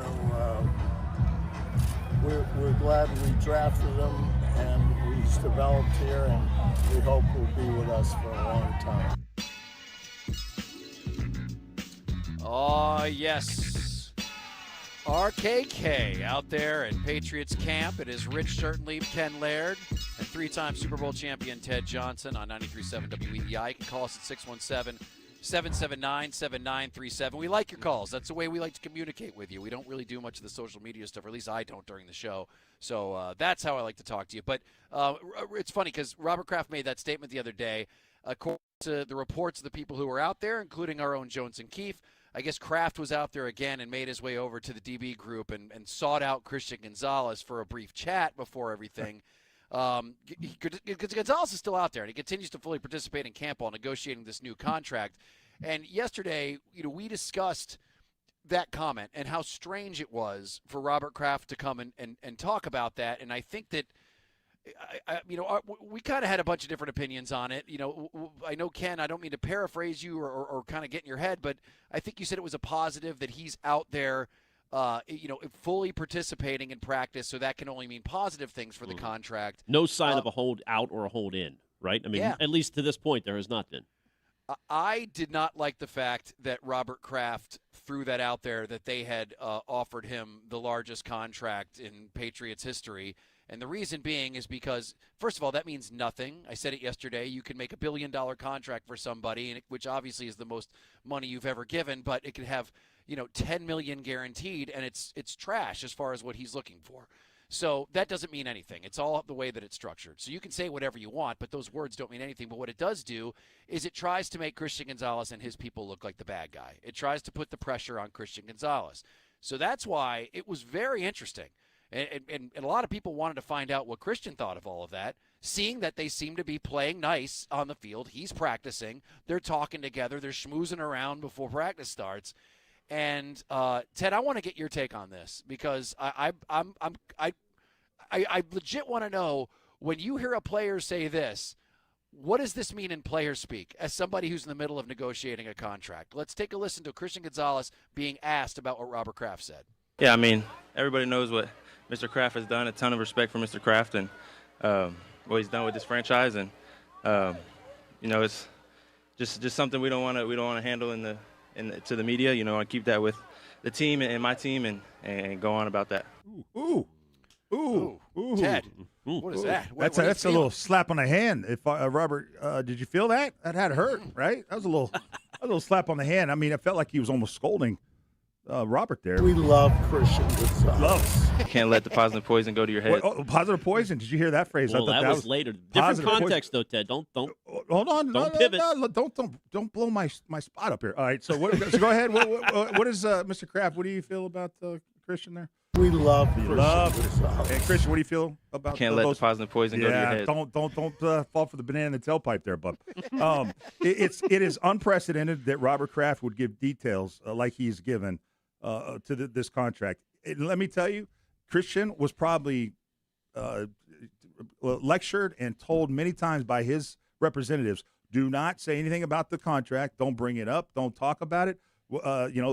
My guarantee is that the Patriots asked them not to talk about specifics of the contract to the public, and yet there's Robert Kraft doing it. It is unprecedented. I've never seen the Patriots or Kraft do that, and there's only two reasons that I could come up with, Rich and Ken, that would give me any Kraft did not, answer that question without a reason. I mean, he was asked that question by Mike Reese, so it was a lob, it was a setup on the tee. There's only two reasons I can imagine that he does that. One is to put pressure, like you're mentioning, Rich, on the player, on Gonzo, to get the deal done. It puts public pressure on Gonzo now. Hey, the Patriots made you the highest offer they've ever made. Why aren't you signed? Christian. Love him up, love him up. Don't fall for it. And then the other one is that Kraft and the Patriots are so just careful of their brand and the image of that they're cheap. Right, there's a lot of kind of history there with the Patriots being cheap, and that they don't want to be perceived as cheap, and so they're saying that so that it's cover for them with that narrative. Those are the only two reasons, and neither of them I think are good. I have a third reason. Oh, yeah. What do you have? It's called the elder exemption. The verbal filter is off. He's 85, so you got to give him one of those a day. It just happens. I can't because it was, to me, that question was set up. It was already is a premeditated. Hey, Mike, my sixth son, you're going to ask me this question, and I'm going to answer it this way. So it was a premeditated. It wasn't like he didn't have time to think about it. It was a setup question. So I find it fascinating. Gonzo is doing the right thing by not saying anything, and I think he won the day as far as kind of more high ground. Who won the day in this? Christian Gonzalez to me looks better in this than Robert Kraft. Just something we don't want to handle to the media. There we go. You're telling me that Reese got a text from Stacey James that said the dear leader wants you to ask this question. I'm hinting towards that. Yes, I am. Did he lead a standing ovation for Mike Vrabel earlier in the year after the receiving? You would see Mike right there in the front. Mikey Reese. I thought I remembered that. Doing the standing O. You be nice to Mike Reese. Hey, Mike Reese, don't insult him. He went to Gojira with Rich. He did. He's my boss partner at the Mastodon show. I don't want to. No. I do love Mike Reese. And you know what? It's a good question. So whether he was prodded to ask that or not, It's a question that someone should have asked. So, yeah, I absolutely think that Christian Gonzalez took the high road there. I have not heard this second clip though, because I don't know the context of that whole poison positivity. Can you, Stiz, can you play that whole question for me if you don't mind? Do you have that? What does it mean to have the owner kind of saying those things about you and to have his support like that publicly? Yeah, I mean it's good. It's good to hear those things, but you mean I kind of hit on it last year a little. You can't let the positive poison go to your head. So, come in, work every day, and try to continue to be the best person, best player I can be. Don't buy it. Don't buy it. He's telling you. I've never heard that phrase. I love it. Interesting. It is. We love Christian Gonzalez. You can't let the positive poison go to your head. There you go. I mean, he's basically saying, don't let all those nice words, get you soft. Like Parcells used to always say when we come at an upcoming opponent, pour perfume all over them, tell them how great they are. What is positive poison? Well, it is by the GPT definition is a harmful thing that seems beneficial at first. Yeah. Someone might use positive poison metaphorically to describe something that feels good or appears helpful, but ultimately causes harm. Don't let stuff go to your head. Well, it's also like stay on target. It's like if you have a deal to sign, don't listen to what they're saying and don't let it cloud what you know your value is. And right now, he deserves to be the highest paid at his position. Or the stay on target. Stay on target. He's you know what? This is Kraft's kind of way of. You remember when I told you I got a little trip down to Miami for a round of golf? For that one, boy. Yep. Banana was right in your tailpipe, dude. Are you kidding me? Yeah, and it led to a good contract, so I'd do it all over again, just the same way. But that's Kraft saying how much he loves Christian Gonzalez, saying what he said, the details about the contract, is to soften him up, to hopefully get him to sign a deal that maybe Christian doesn't feel comfortable and confident signing. So you guys sound worried to me. You know what? The fact that he's practicing is kind of quelling that a little bit, because I don't think that he would be out there if it was in a really bad place. But I do think that there are probably some significant discrepancies between what the Patriots want to give him, what he wants. It could be years. It could be guaranteed. Most likely it's guaranteed dollars.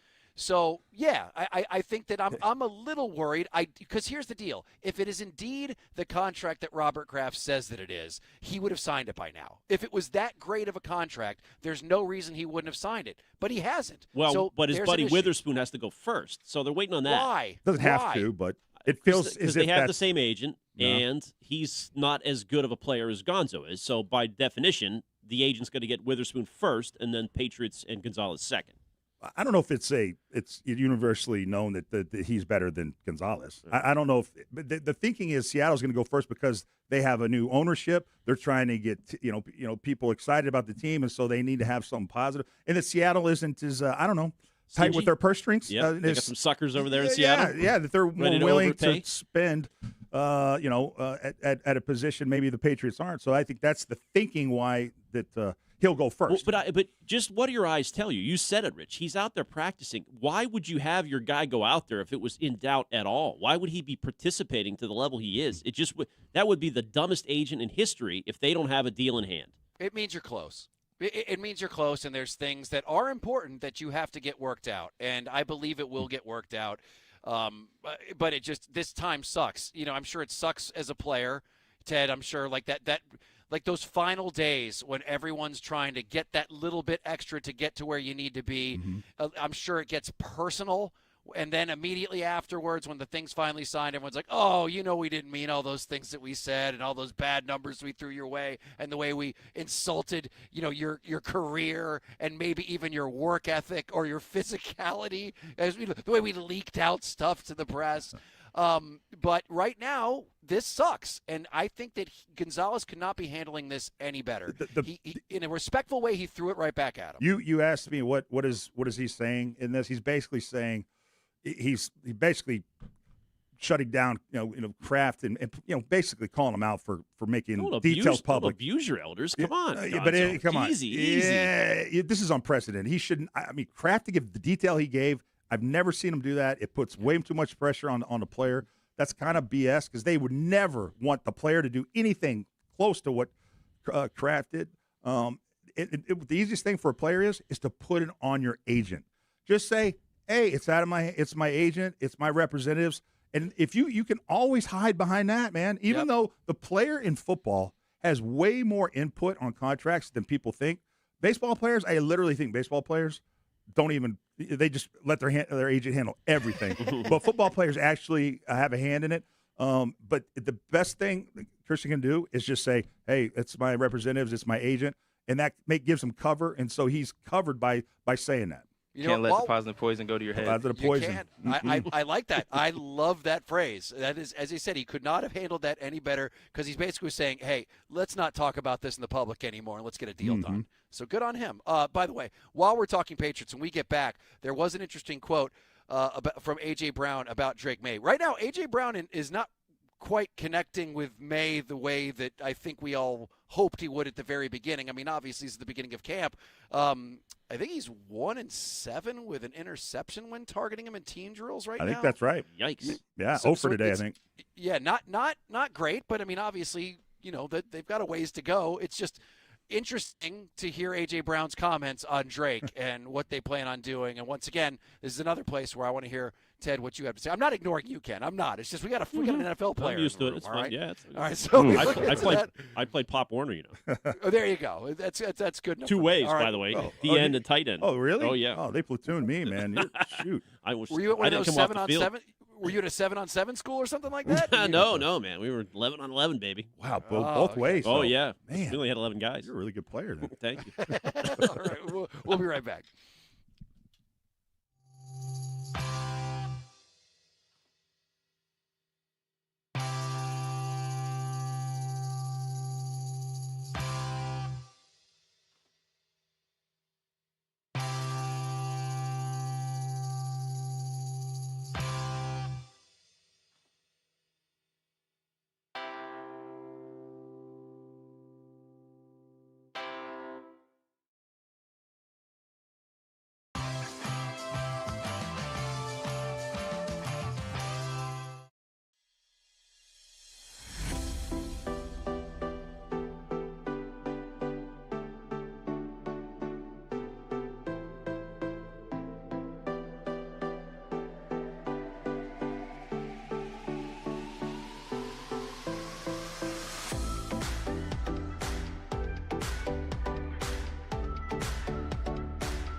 It is 93.7 WEEI.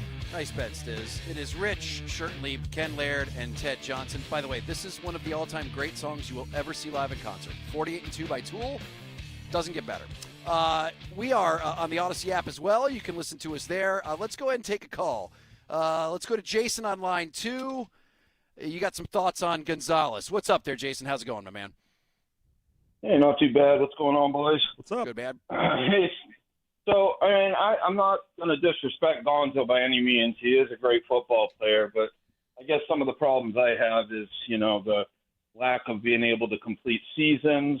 And really, he's only got 3 interceptions in his last 3 years. So making him the highest paid player is kind of like a little much. I'm just curious, if a deal ain't – go ahead. Well, Jason, I just wanted to say, you know, the one stat you can't use when you're talking about a great corner is how many interceptions they have, because what happens when he's covering a guy? You don't throw to him. When they're that good, you don't even throw in their direction. The best corners just erase a receiver from the team. So I don't think that's a stat that you can fairly use against Gonzalez. All right. Well, I would say a rebuttal of that would be the fact that in 3 years he's got 24 pass deflections and 3 interceptions. So I don't know. Even the good cornerbacks like Revis, he caught the ball. Like he had major pass deflections. But regardless, if you can't get a deal with Gonzo, and Ted, you mentioned this the other day, you know, we need a pass rusher.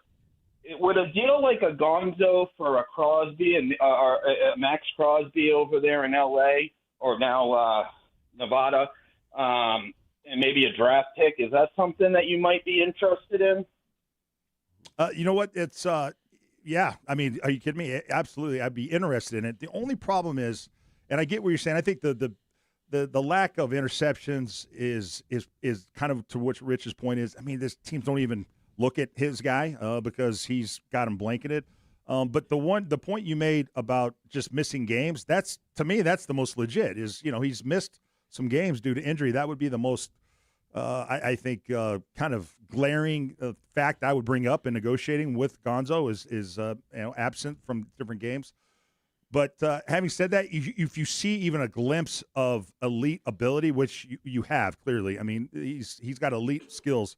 It's hard to kind of not, you know, give the guy top dollar. That's just the way it is. And the one thing about trading him, though, for like a Crosby is you drafted him.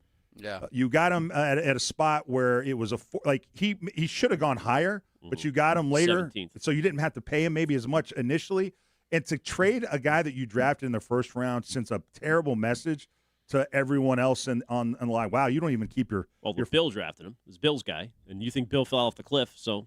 Well, that's fair, but he got that one. It wasn't like he. Yeah, I mean, that's the one he got. You know, he makes some shots. Yeah.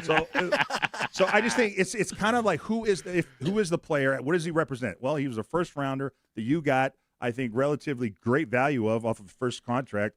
And people are going to be looking to see how you deal, especially with Mike's, Vrabel being a new coach. To me, it would be a bad precedent. Wow, you don't even want to sign your first rounders. It just that would not be a message that would go well throughout that locker room. Let's talk to our buddy Ralph on line one. Ralph, what's going on, my man? Hey, guys. Look, first of all, yes, he has missed time, and I'm sure that comes into play when you discuss contract, especially with what you think, what May's going to demand. But he's a good player, and I hope they sign him. But, as far as what he said, he could have said, yes, see my agent. But I like what he said because Kraft, to me, I blame Jonathan. He is, every time he says something, it's almost like you have to wait till he finishes. This guy's kind of cooked a little bit as much as he's accomplished. I think Jonathan, especially when he had that problem in Florida, should have taken over as the spokesman. And other people said it too. Your father's a little slow. Every once in a while he said something that, people may take wrong. Jonathan should take over this club, and Kraft was dead wrong to say something like that. You should not mention negotiations in public. I just don't think you should. You know what, Ralph? Listen. I understand your point. First of all, I don't think Robert Kraft is slow as far as his brain. I mean, he might be slow moving, and he's an older guy, and he might speak slow when he talks about hot dogs sliced. Grilled hot dogs sliced. You like it, right? Stiz, you and I are right at the same level. But when it comes to, I just think that Ted said it best. I think that there is a part of them that is absolutely sick of hearing that they are cheap. Even though they are, I think, the team that has spent the least in the last 10 years. I think if you combine, I think more than that, it goes back even further, 20 years. But I believe, like statistically, if you just want to look at money spent, cash spent in a 10-year period, it's the Patriots, and I believe that stat is correct. So they're sick of it. They don't want to hear it, and they don't like that because that would bug me too, especially if you're putting together teams, like the one that went to the Super Bowl last year. You're like, what? Maybe we're just smart with our money. Maybe we don't have to overspend. So I'd be a little kind of ticked too, but doesn't mean he did the right thing. He spoke out of school. That's not the way you handle it, and I don't like what's been going on this entire offseason when it comes to the Christian Gonzalez negotiation. I thoroughly believe somebody, I don't think it was the Crafts per se, but somebody within the organization wanted the reporters to know that Christian Gonzalez wasn't as physical. The Bedard reports. Yeah, through Bedard. Yeah. So I believe that was something that came from inside the organization, and that was a bad move. And I think that this was another bad move. So, whether that's just pride talking, and maybe you're right, he shouldn't be the one speaking to the press. And if Ted, your conspiracy theory is there, where he fed that question to a reporter to say it, that was just a bad misjudgment on their part. And Christian couldn't have done a better job. Also, Rich, Tommy Curran was on with Jones and Keefe today. Very fascinating that he portrayed it this way, that the Crafts and the Patriots are doing Gonzalez a favor by even talking now because they have him under contract 2 more years. Trent McDuffie, who signed that huge deal, played his 4th year without an extension in Kansas City before he got paid with the Rams. So I don't know that that's exactly the way the Crafts are thinking, but that is interesting if they are going to push that point if this doesn't get done soon. Could you imagine if they didn't try to do an extension, like how much that would backfire on them? Right. I mean, Ted, in what ways would that affect the team and the locker room and the way they think of these players think of the organization? That would be fairly detrimental, would it not? I don't think it would be. It wouldn't be good just because my guess is that would impact negatively Christian Gonzalez's playability or where his mental state is. All guys care about, guys stay out of other guys' contracts. No one cares about what another guy's trying to negotiate. But when it interferes with the player's ability to help you get wins, that's when guys care. So if Gonzo reacted in a way that was negative and he didn't, suck it up and just play through it, then guys would be upset with the Patriots for not getting the deal done. Otherwise, if Christian was able to kind of put it out of his head. I mean, because the kid, McDuffie, that got traded to the Rams, he played on his 4th year and didn't get a deal until afterwards, and it didn't impact him. So it's not like it's unprecedented if Gonzo doesn't get a deal before the end of the season. I mean, guys have gotten their money after their 4th year, like Trent McDuffie did. It's just, will Gonzo – I mean, hell, Gonzo was doing the money sign at a Celtics game 2 months ago. So I don't. That to me, that was positive poison. That was, but I mean, you almost could say, well, he's the one that started it. He went public in a sense by doing that. He did. So you can tell, that it's on his mind. So I don't think he would respond like McDuffie did. And so it feels like it would. The best thing for all parties is to get the deal done. All right, we got a bit sidetracked. When we get back, we'll play that A.J. Brown audio where he's talking about Drake May and things not going so great here at the beginning. I mean, listen, obviously it's very early, but, A.J. Brown is a guy who is known to speak his mind. I thought this was a very interesting quote. We will get to that right after this. Also, Rob Bradford is going to be with us talking about what's been going on with the Red Sox and what kind of trades they're going to make. This is going to be a very interesting several days leading up to the trade deadline, and we'll see how that goes. So Bradford in a few, and we'll be right back.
Oh, 93.7 WEEI. Rich Certainly, Ken Laird, Ted Johnson in the Catches Law Studios.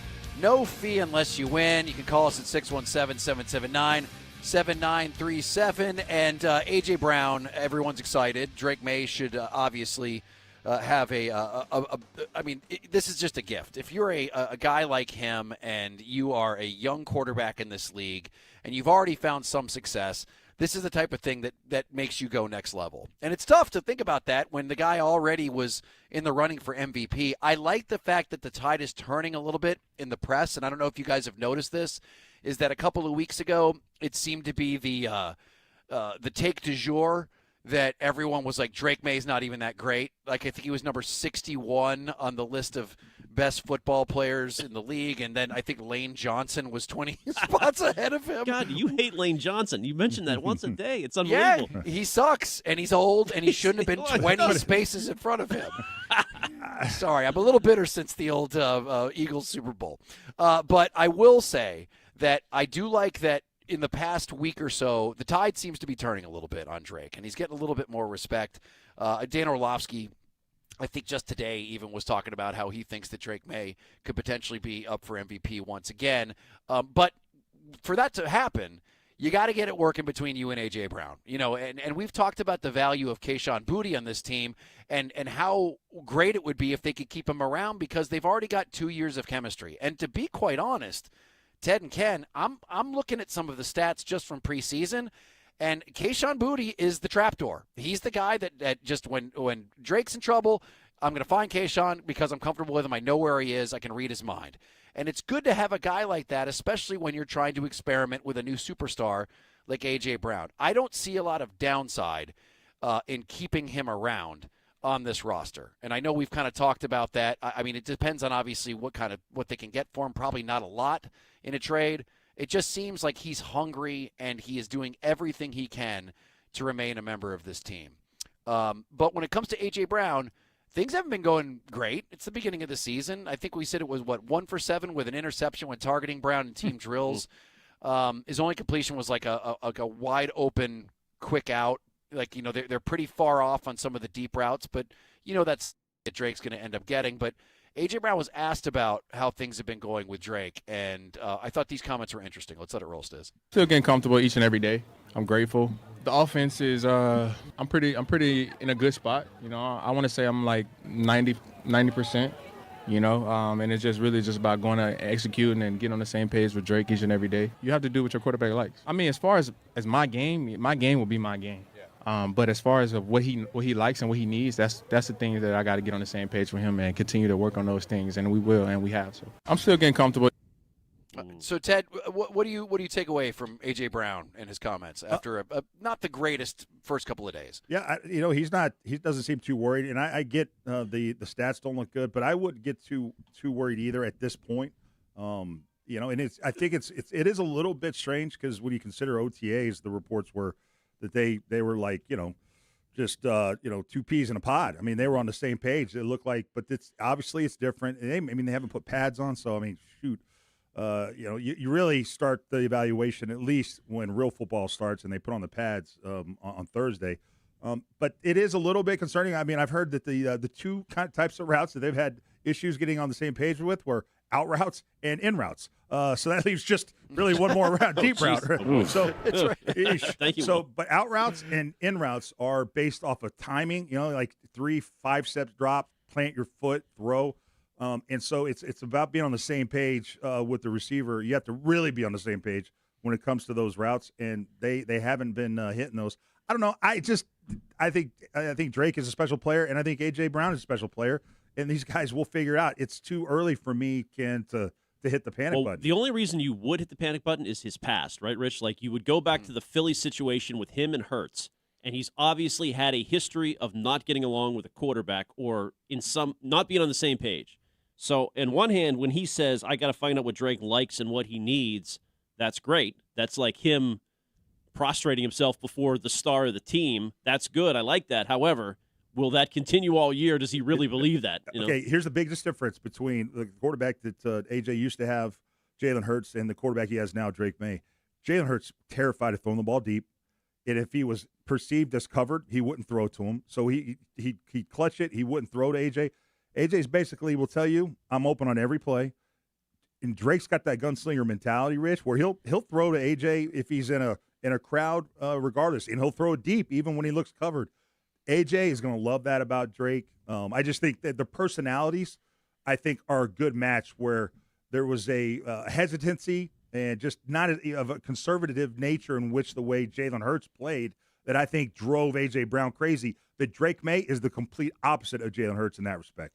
And Drake has done nothing to make me think that he doesn't have the mental makeup and the maturity to be able to sit down and go, you're right, AJ, let's get this done. Let's do this together. Not to take any kind of offense that, hey, I want to play this way. No, this is the way that I want to play. It seems like he's a guy who is willing to listen, willing to learn, and know that A.J. Brown is prolific in this. And if they can figure out a common ground between the two of them, they're going to be unbelievable. So Drake just does not seem like the kind of guy that would be offended by any of this, and he does seem like the type of guy who would put in the work. So I think that's a good sign. I liked him saying that. I liked him saying we're going to get on the same page. Good. Sure, that's what we want to hear. But aren't you curious, like if at the start of the year, this is a big if because there's a long way to go, as Ted points out, but they have a tough schedule.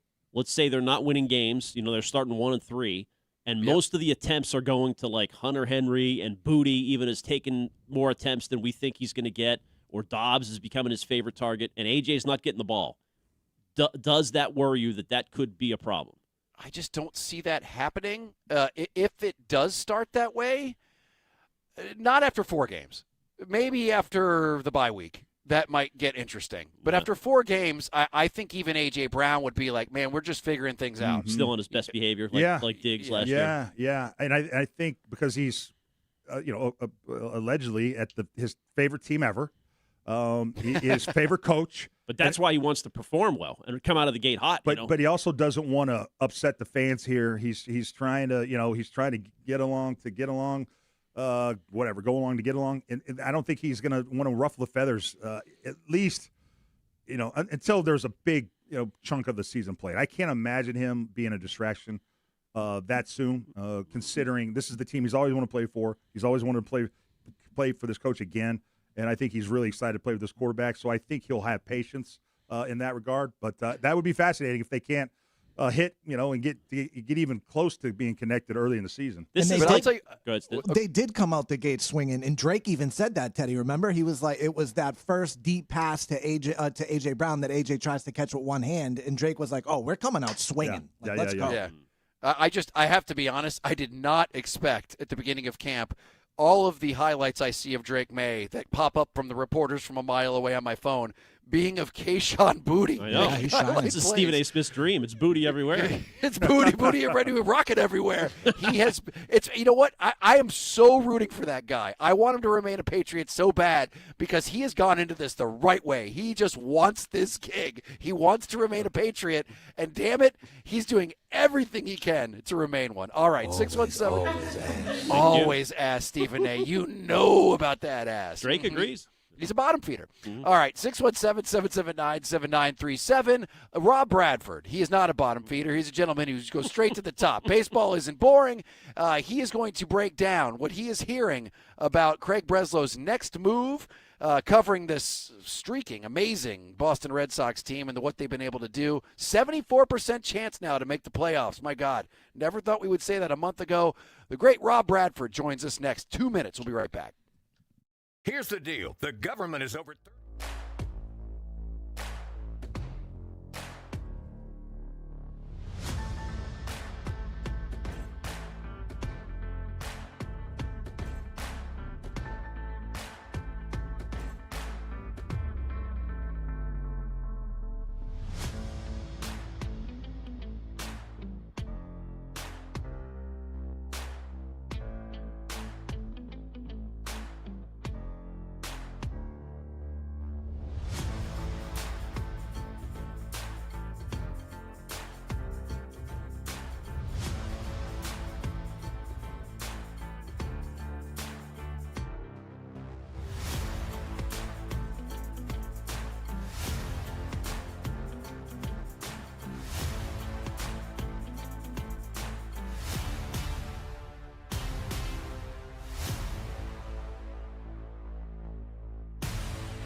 Here's what's in our feed. Brought to you by Awaken 180 Weight Loss. Well, Christian Gonzalez spoke today. Pat's practice number 4 in the books over at Gillette. Responded to Patriots owner Robert Kraft over the weekend, going on the record about their contract negotiations. Here's Gonzalez. I'm assuming this would be a lot of this, but anything with that, I want to keep that between my team, my agents, and the team in the front office and let them deal with that. Summer is the easiest season for weight loss. Warm weather, lighter meals, being outside, your body is primed to succeed. Awaken 180 has your game plan. Reach your goal this summer with Awaken 180, the official weight loss program of summer. I'm Ken Laird. That's what's in the feed at WEEI. Rich and Ken with Ted. It is 93.7 WEEI. Stiz, give me a Willgasm over Motorhead. Give me a Willgasm over Motorhead. That might be overload. You sure about that? Let's go. Let's hear it. I got to taste the wheel. Off the top of the wall and gone! Grand Slam, say down! And it is 4-1 Red Sox! Oh, inject it right into my veins. That just pumped me up, I'm not going to lie. That was nice. It is Rich, certainly. Ken Laird, Ted Johnson, and a gentleman we love having on the show, of course, not only because he does great work at WEEI.com, but he is a man who has really created an industry of merch with Baseball Isn't Boring, and not only the podcast. As a matter of fact, I just Googled Baseball Isn't Boring because I kind of wanted to see what was going on, and the first thing that comes up, because I guess it was on Google Images, is a picture of what looks like Jenny Dell wearing a Baseball Moms Aren't Boring shirt. Yeah. Bradford's no dummy. First of all, I'm questioning your algorithm right now. Yes, we appreciate Jenny Dell for supporting the brand with the Baseball Moms Aren't Boring, which you can get at bbisn'tboring.com. Absolutely, yes. Well, it's great too because I'm looking at pictures of like all of these different players, holding up the shirts, which is great. Has there been a player that you've gone to or a celebrity that you've asked to hold it up and they've been like, "Hang on, what?" Oh yeah, absolutely. Yeah, absolutely. Yeah. So Chris Tucker was a tough one.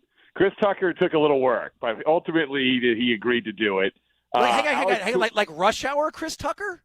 Yeah, Rush Hour Chris Tucker. Well, where's that picture? I need to see that picture. I can send it to you. I mean, Anthony Mackie. Yeah, I mean, he may have been after a long day of golf. He did it, but might have been helped by some imbibing a little bit.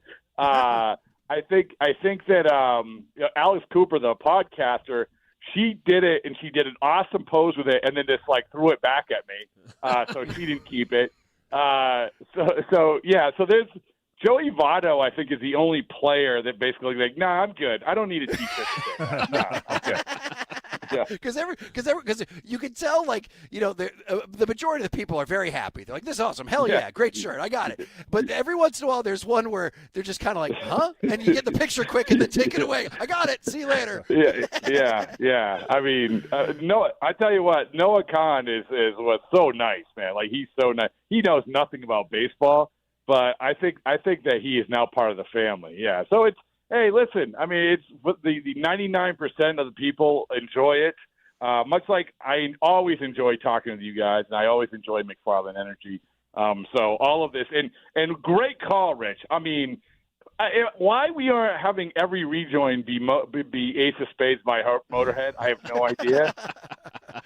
No question. But I mean, Will Fleming is the Lemmy of broadcasters. So I mean, perfect fit.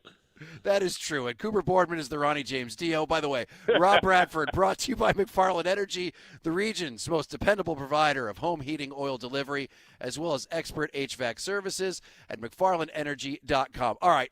First thing, I want to get your take on this trade because, I have to be honest, and I think I felt good when Ken said the exact same thing. I had to Google this guy when they first got him, to be quite honest. I didn't really know a lot about Curtis Mead's history, but the one thing I learned was that obviously the guy has been having a very good year, so much so that he statistically is the second best batter on this team if you plug him in. But I also realized that the last 3 years haven't been that great. They've been mediocre to bad. So I want to get your gauge on what you think whether you think the Red Sox made a good deal when it comes to Curtis Meade. Yeah, I don't blame people for not knowing who he is. I mean, this is this guy who was DFA'd at the end of spring training, and now we know that he's the most aggressively bald 25-year-old Australian in the history of the world.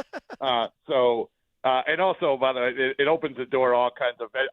We had a nice texter at the Sunday show that sent us a link to how prisoners are banned from using Vegemite for making beer. So all these things, it's like baseball brings us together and educates us. Yes. Ken, all right, I'll Google that now. Okay, well, yeah, Australia, whatever. Anyway, that's all to say that I like the trade, and I don't get the people who are saying, well, it's an overpay and the Washington Nationals won the trade. I'm like, so? Like, this is the problem, is that if you did this, if you get to the end of the deadline or near the deadline and you're like, oh, no, we aren't going to win the trade. We aren't going to win the trade. It's going to be a 51-49 split. We aren't going to win it, so we're not going to do it. Well, that's not how this has worked. What you should do is, as JP was so good with you guys yesterday, and I'm glad you brought that up because he said it, like that you identify the guy, you focus on the guy, and you don't stress out too much on who you're giving up. And I think that's the case here. And so there's no way – I don't care how the guy got here. I don't care how he got to this 3 months of a heater. Like, this is what he is this year. And, by the way, I do like the fact that he was a top 30 prospect in baseball. So he has talent. He's figuring it out. This is what they need. Yeah, you gave up something that was uncomfortable, but so be it. So, yeah, I like the trade. Well, the only thing to push back on that, Rich, for me would be you have a limited number of assets to trade. Obviously, you gave up a pretty good one in Connolly early. You could have added some prospects to that and gotten a bigger piece back. And, in fact, the Yankees might outdo you in the next week. And if they get C.J. Abrams, Rob, and you got, Curtis Meade, that might decide a playoff series. So everything is now judged, to me, based on what the Yankees do. Well, two things. Number one, I think that if you just said this is faceless, nameless guy, here are the numbers, and here's what he's done, and this is the position he played, you're like, sign me up. It's better than Ketel Marte. It's better than Francisco Lindor. And I get those guys have a bigger track record, but this is what it is right now. And in regards to maybe you could have added prospects. Well, so what? Then maybe you don't get the guy. I mean, I don't care about the prospects. I don't care about getting the 4-for-1s. And this has been the problem. This is one of the criticisms I would give, even going back to Chaim Bloom, is that this 4-for-1 to cover yourself, to say we won the trade. You like this guy, we like this guy, let's make the trade. That's what this was. Yeah, I'm sorry, go ahead, Ted. I was going to go a little different direction. I'm curious. I'm reading reports, Bradfo, that the Red Sox are looking for a shortstop, a long-term solution to shortstop, and that's interesting because you look at the roster and you go, well, Trevor Story's kind of their guy now, and I thought Marcelo Mayer was the long-term answer at shortstop. What do you think about that report, and what does that mean for those two players? Yeah, it doesn't surprise me. It's a good question about those two players because the Trevor Story thing, the way he was talking to me about a month ago, I thought it was going to be closer to 8 weeks, and that would put it around doing a rehab assignment around the All-Star break. And now we're talking about mid to late August. And I really think that they just think, hey, we're going to let him ride out whatever rehab assignment he has. He has to prove that he's really, really good and really, really healthy, but we're not going to be counting on him. Like I thought, honestly, they were going to be counting on him. So with that in mind, then you're saying, all right, you need a shortstop. You can't ride out Andrew Monasterio the whole way, as good as he's been. In regards to Meyer, I just don't know if they're completely sold on him yet. I mean, I'm not saying that he's bad or is going to have a bad career or can't be good in the major leagues, but this is the here and the now. And the other part about this, Ted, is that for guys, they're clearly looking for guys who fit Fenway Park so they don't go on that horrific type of streak at home again. And that's where Meade comes in. That's where a guy like Zach Neto is being involved because all he does is pull the ball. So, yeah, I think that it does not surprise me that they're looking for a long-term thing. But at the same time, I don't think that they're going to do it while sacrificing an enormous part of their foundation. I can't see that. I can't see them giving up a Franklin Arias for a Zach Neto. Maybe I'm wrong because one guy pulls the ball and the other guy doesn't, but that would be a pretty risky move for them. All right, Rob, can you hang out for another break? 2 minute, Yeah. 2 minute commercial. Okay, good. And I promise you, when we come back, it will once again be a Will Fleming call over Motorhead. Oh, nice. Just to make sure, I think this is a trend. I like it. That felt way too good. I need another one. Come on, let's go. Give me 2, as I like to say. Let's play 2. All right, so Rob Bradford, the great Rob Bradford. You can see all of the different models for his Baseball Isn't Boring merch over on his website, which it's great. Chris Tucker, I'm looking for his picture. That's kind of cool. We will be back with him in just a moment. 2 minutes. We'll be right back. It's colossal.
Top of the zone. Ball game over. Chapman closes it down. Works around the error. Cedon slam powers the Red Sox, and they win it 4-2. There you go.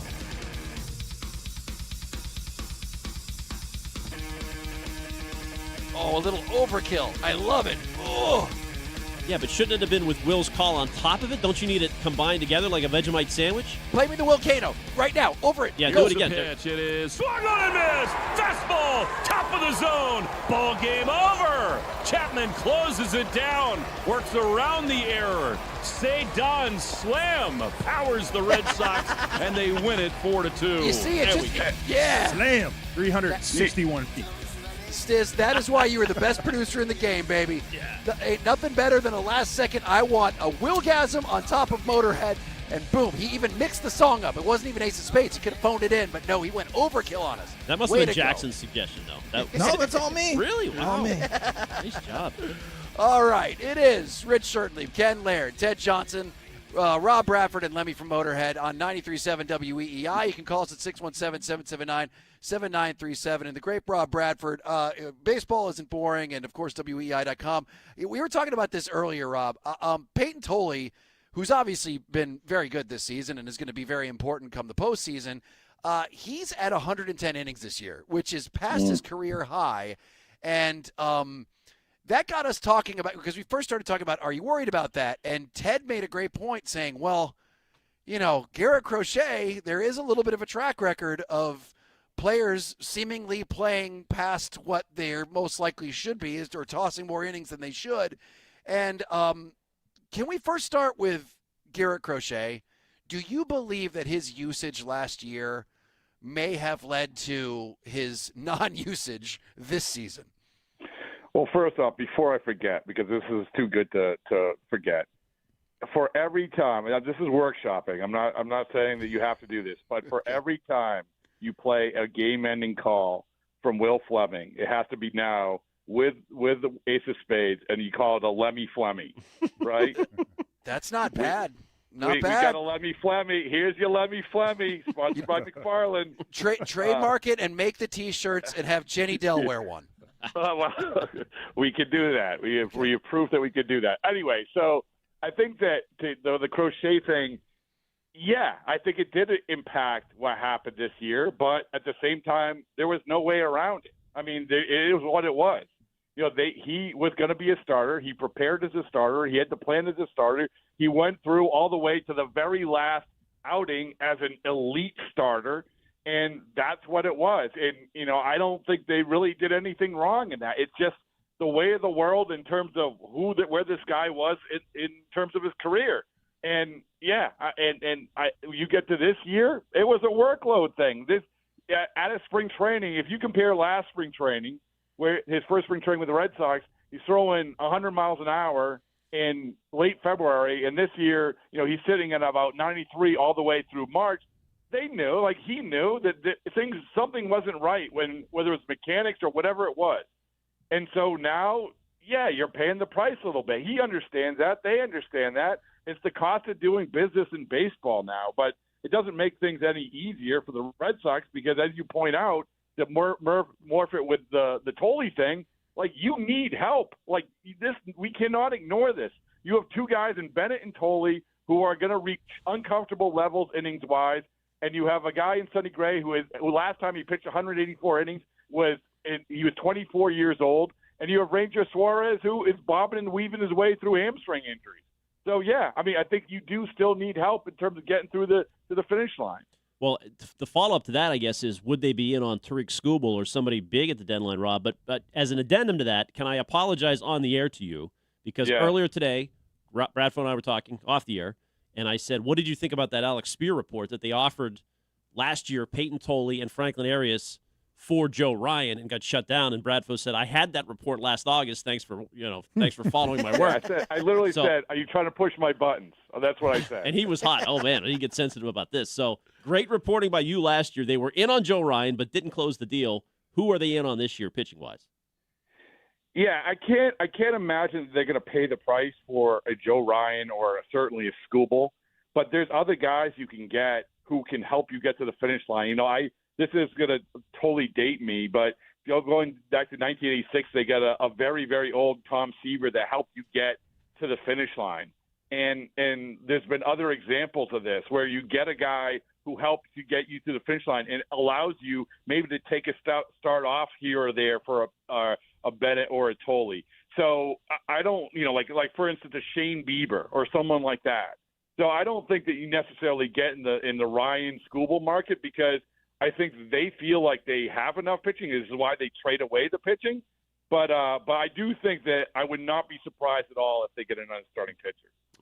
Bradford, I'm curious if you think once the Red Sox lost their first game after they won 4-15, right, and then they weren't able to get the 16th, they've gone 3-1 in those 4 games. I kind of wanted to see how they'd react to their first loss, and I've been impressed so far, especially to go out to the West Coast without a day rest and win last night impresses me.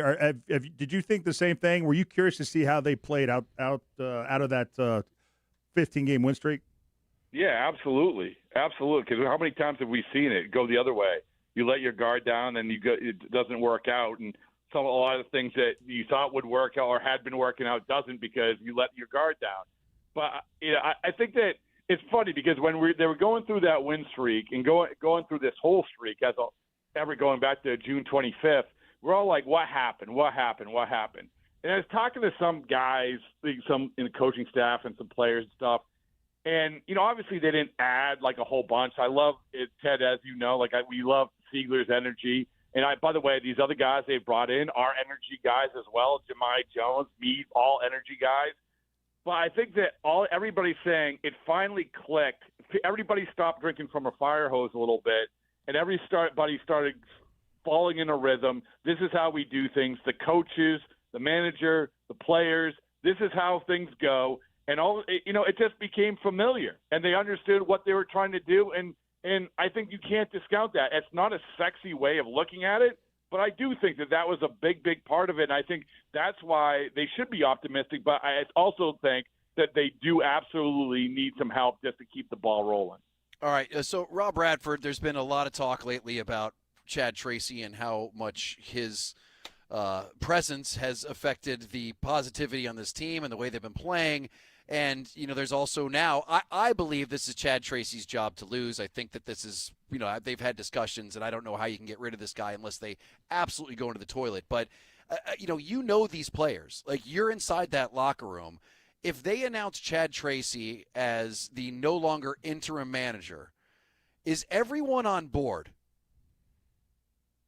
Yeah, I mean, I'll reference that JP Ricciardi interview you had yesterday. I thought that was a great take.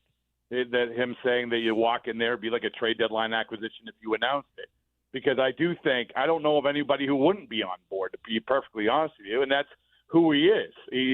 He's not a polarizing guy. He's a guy who I think everyone respects. He understands what lane to skate, and he understands what's important and what's not.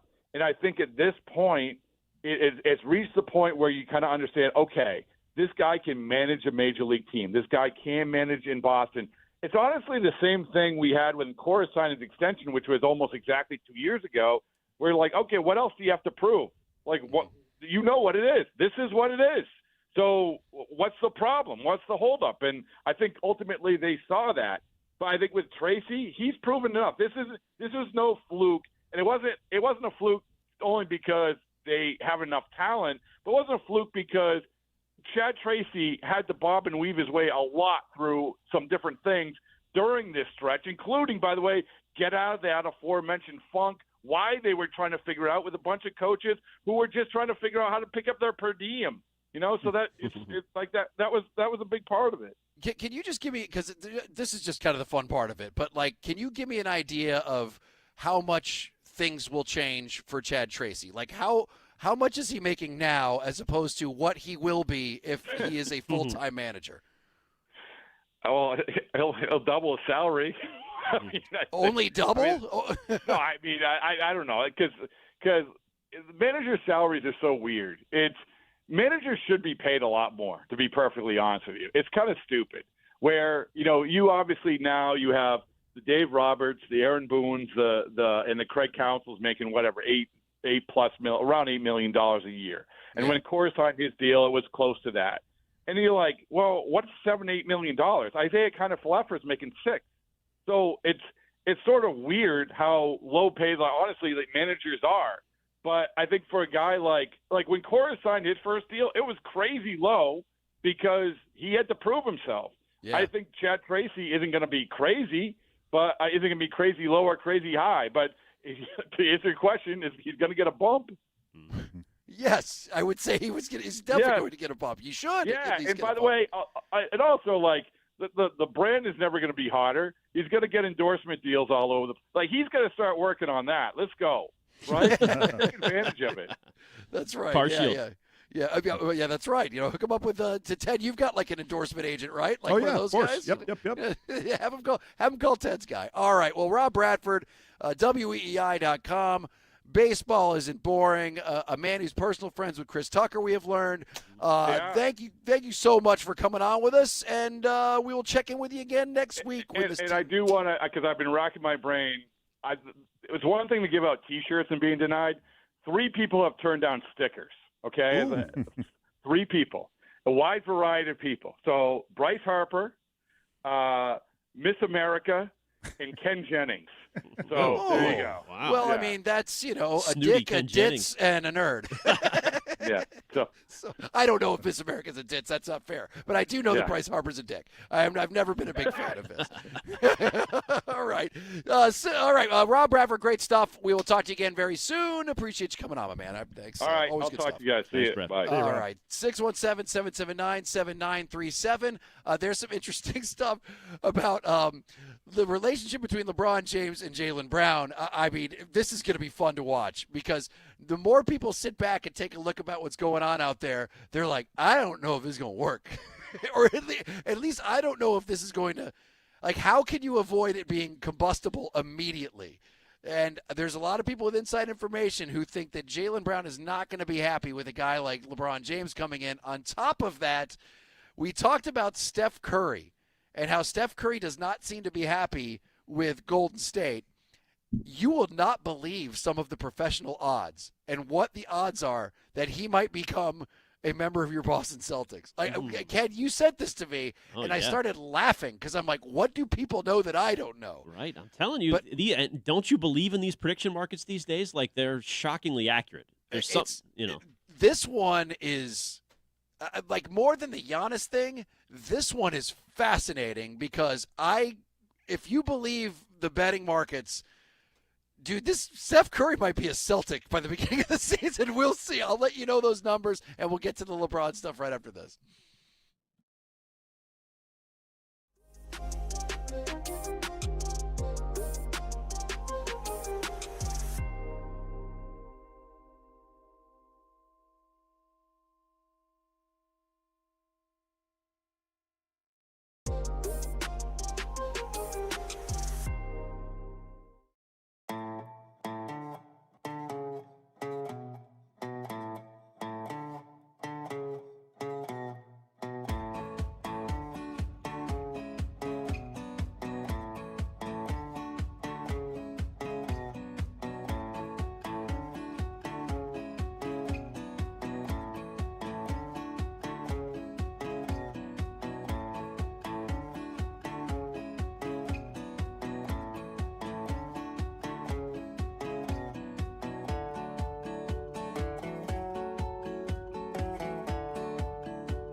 It is 93.7 WEEI. Rich Shirtenlieb, Ken Laird, and three-time Super Bowl champion Ted Johnson. But at one time, he was just a one-time Super Bowl champion. Back in 2001, when everyone remembers where they were, when, of course, they saw Vinatieri kick that sucker up. And I'm sure Ted remembers more than most. And I did not realize they were doing this. But apparently, the Patriots are going to be honoring the 2001 team. And it's an October game, right, Ted? Is that right? Yep, I believe it is October 10th. I believe it's the Raiders game versus the Las Vegas Raiders. Yep. Okay. Which I thought if they were going to do it, they would do it on the game that Brady was going to be here calling against Green Bay, so he could be part of it. But I guess not. And it was funny. You brought that up yesterday, and I was like, "Well, Ted, have you heard anything?" And he's like, and you were like, "No, right?" Yeah, maybe Patriots lost my email. Which is, there's a lot of players on that team, so. I got legitimately pissed when I heard that yesterday. I'm like, how could they do this whole thing? And like, you're here in town, and you're you cover the Patriots games on like the team. Like, everyone knows you here. Like, how could they not do this? And then Ted, tell me what I just got a text about. I got a nice text from Kate Hines. She works with the alumni there with the Patriots and does a lot of work for their charitable stuff. And she said in her text to me that they heard on the air that I did not receive an invite to the 25th celebration of the 2001 Super Bowl team. And she just wanted to make sure they had the right email. Oh. So there we go. You were right. Fair, they had the wrong email. To be fair, I texted my email, and so it's probably, if I'm being honest, it might be a me problem if I'm looking deep into my emails. But they had it as patrick.pass@gmail.com. right. So we got to give credit where credit is due. Thank you, Patriots, for. Awesome. For listening, but also for following up with that. I sent you my email, so there will be no confusion, and I would be happy to attend and very proud to represent that 2001 team, which was a magical season considering how we started. 0-2, and it looked about as bleak as bleak because the 2000 season was, I think we won 5 games. So to start that 0-1 season the way we did and for it to turn out the way it did was pretty incredible. We bust the balls of a lot of teams around here, but I think in this case, that's probably exactly what happened. I honestly think it was an email screw up. I guarantee you this was not like, hey, let's change our mind now that we've heard us talking about it on the air. Is there Definitely not. Yeah, I don't think so too. So good on them. Is there a player on the 2001 team that you are looking forward to seeing the most, like a guy that, because there's a couple guys that you stayed pretty close with, like I know Vinatieri, you're very close with him, and a couple other ones. Who from this reunion are you looking forward to hanging out with the most? Oh, I mean, there's so many guys, but I mean, I'd love to see Troy. I mean, I saw Ty at the Super Bowl, which was fun. We went out to dinner with the Hillman, and by the way, Ty, I thought you were going to throw in a little hungy there for that dinner that night. I didn't see you reach for your wallet once. He dined and dashed? Oh, you can't do that. Yeah, so, the Hillman and I split that nice little dinner. He gave you some Corvus vodka, though, didn't he? No, I didn't correct that. But who else? Was Pfeiffer on that team? Roman Pfeiffer was on that team. Here were your top 10 tacklers that year. Seymour was a rookie, I believe, that year. I love Big C. God, there's so many big. Tabucky Jones, Otis Smith, Mike Vrabel, of course, Bobby Hamilton, Brian Cox, Anthony Pleasant. Oh, Anthony Pleasant will be great. Brian Cox will be great. I got to see Beham at an autograph signing this past spring, so that was good. But those were some great dudes on that team, man. But Seymour, I mean, all my defensive guys. Obviously, I think that was Vrabel's first year. I think on the team, but man, we had great linebackers. Pfeiffer, Pfeiffer to me was like kind of just like a god to me because he played for the Rams when they were first in LA. Like he wore the old Rams, the old Henry Ellard Rams. Yeah, dude, and it's just like. And this guy was on our team like in his 15th year, like covering. Was he in the Ram It video with Slater's dad, Jackie Slater? Remember when they did it was like the Super Bowl show with the Ram It, we gonna ram it. I don't remember that one. Oh, you don't remember the Ram It video? No, never heard of that. Oh, are you kidding me? Stiz, No. pull it up right now. It was like after the Super Bowl Shuffle became this big thing, all of these teams tried to do like these rap songs. As a matter of fact, the Bears even tried to do a sequel to the Super Bowl Shuffle, and it was Ditka called the Grabowski Shuffle.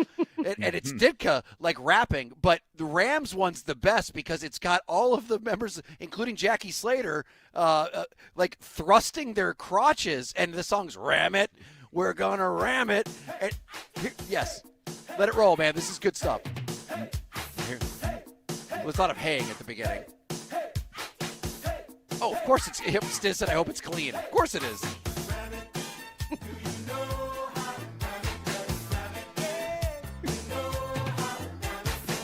Fucking LA. Wow. You guys in the 80s, I'm telling you. Doesn't quite vibe with the, what was the Bears had their Oh, song? yes. Yeah. Super Bowl Shuffle. Super Bowl Shuffle. Yeah. But the best thing about this is let it roll, because the very first voice you're going to hear right here is Jackie Slater rapping. Here we go. 3, 2, 1. Big bad Jackie, and I'm starting this off. The Rams get down, so nobody's strong. And don't you worry, cause the Rams are rapping. When game time comes, we'll be back to Jackson. We can't sing, and our dance is not pretty. I can't understand a word he's saying. It's pretty good rapping. Stiz, Yeah, you give it a good grade? Yeah, not bad. Oh, man, there's so many players on that team I'm looking forward to seeing. Yeah. I mean, I don't think, man, I'd love to see. to ram it. That was the first year we brought Izzo onto the team. Oh, man. Oh, Larry is one Izzo. of my favorite. Why is it whenever I think of Izzo, I just think of the stories that I've been told by people who played with him, of him like eating food on the toilet? Oh, yeah. No, it's just that. Just that spitting into his toilet paper, because that's how he he was the first one to bring in baby wipes. It was phenomenal. He would spit in his toilet paper before he would use it. But there's Oh, some God. there's some characters besides, Brian Cox, Mike Compton was a character. If you remember, Mike Compton, he would do the long snapping because Damian Woody, our first round draft pick from maybe the year prior, they couldn't do the long snaps, shotgun snaps. So they'd move Damian from center to guard and Mike Compton from guard to center. That was interesting. Antoine Smith was our running back.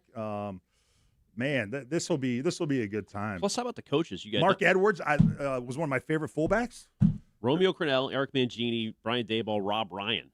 All those guys I loved coming back. Robbo. You know what I loved about Rob Ryan as our coach? It was never the linebackers' faults. I mean, whatever game, if we lost a game, he had your back, dude. He would always, he'd always, and after every game, you're on the bus. Everybody would get handed the stat sheets. Like you just wanted to see the box score stat sheets. It was just a thing. And every time I'd walk by Robbo on the bus, looking at what our linebackers did our jobs today. I mean, it was never our fault. But Bob, some great personality, and sadly, some guys that aren't with us anymore. Terry Glenn no longer with us, unfortunately. David Patton. David Patton, Matt Stevens. I mean, there's several guys that, sad to say, aren't with us anymore. But one of my absolute favorite guys, and I hope he comes, but he was cut in the middle of the year, and Belichick couldn't stand him. But I hope he still comes. He was the punter, Lee Johnson. You guys remember Lee Johnson? Oh, wow. 3.5 Johnsons. 3.5. That was my guy. Lee has records for like most punt attempts. He punted like 20 years in the league. He was with the Oilers when they were originally in Houston. But Belichick, could not stand I thought he Lee. loved punters. I thought that was Belichick's whole thing. He did not like Lee. Lee was is the most unique person you've ever met. It's hard. What to do you mean by explain. that? What do you mean by unique? He was a day trader, and he had a very obsessive, compulsive type personality, and so he would bring. He was so obsessed with day trading. While we were at meetings, and special teams guys would have their own little meetings, and they didn't have to meet nearly as much. But he would have two traders on speakerphone in the back room doing trades. He'd be out at training camp, and he'd have a phone in his shoe that he would bring out where you'd stretch so that he couldn't see the phone, and he'd be doing trades. Put it all on Blockbuster. It's the way of the future. And he mentally, Belichick would get in his head so much.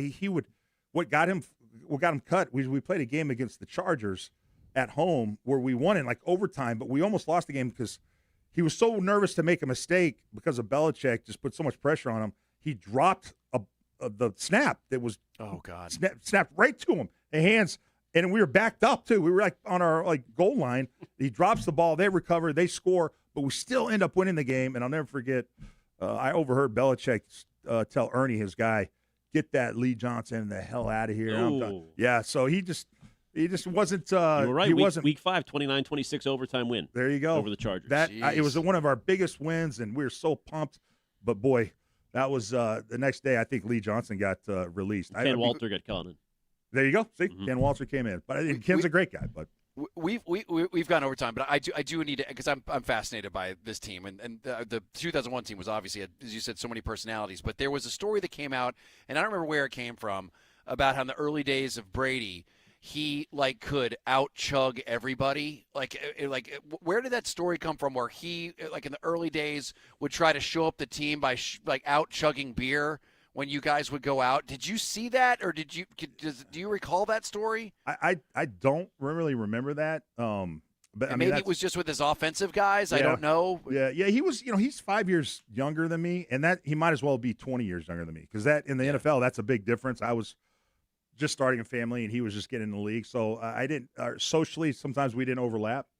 But I heard that was he didn't do a lot of that, but yeah. Oh, yeah. I guess I did. I saw him maybe at the Red Sox game with Tara Reid. He was chugging beers. Actually, now I remember him and Tara. We're having a good time. Right. That was Two the one. for you, yeah, one for me. Yeah. Tara's just. I miss Tara Reid. As I said, if Brady truly wants to win back America's hearts, get back with Tara Reid. Get sloppy. Let's have some fun. All right, 617-779-7937. I have a new sports obsession. It's something that I did not expect, but there is something that now, and I shared it with Stiz, and Stiz seems to be in the same boat that I am. There is a new sports obsession that I am going to share with you, and we will get to that right after this.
right.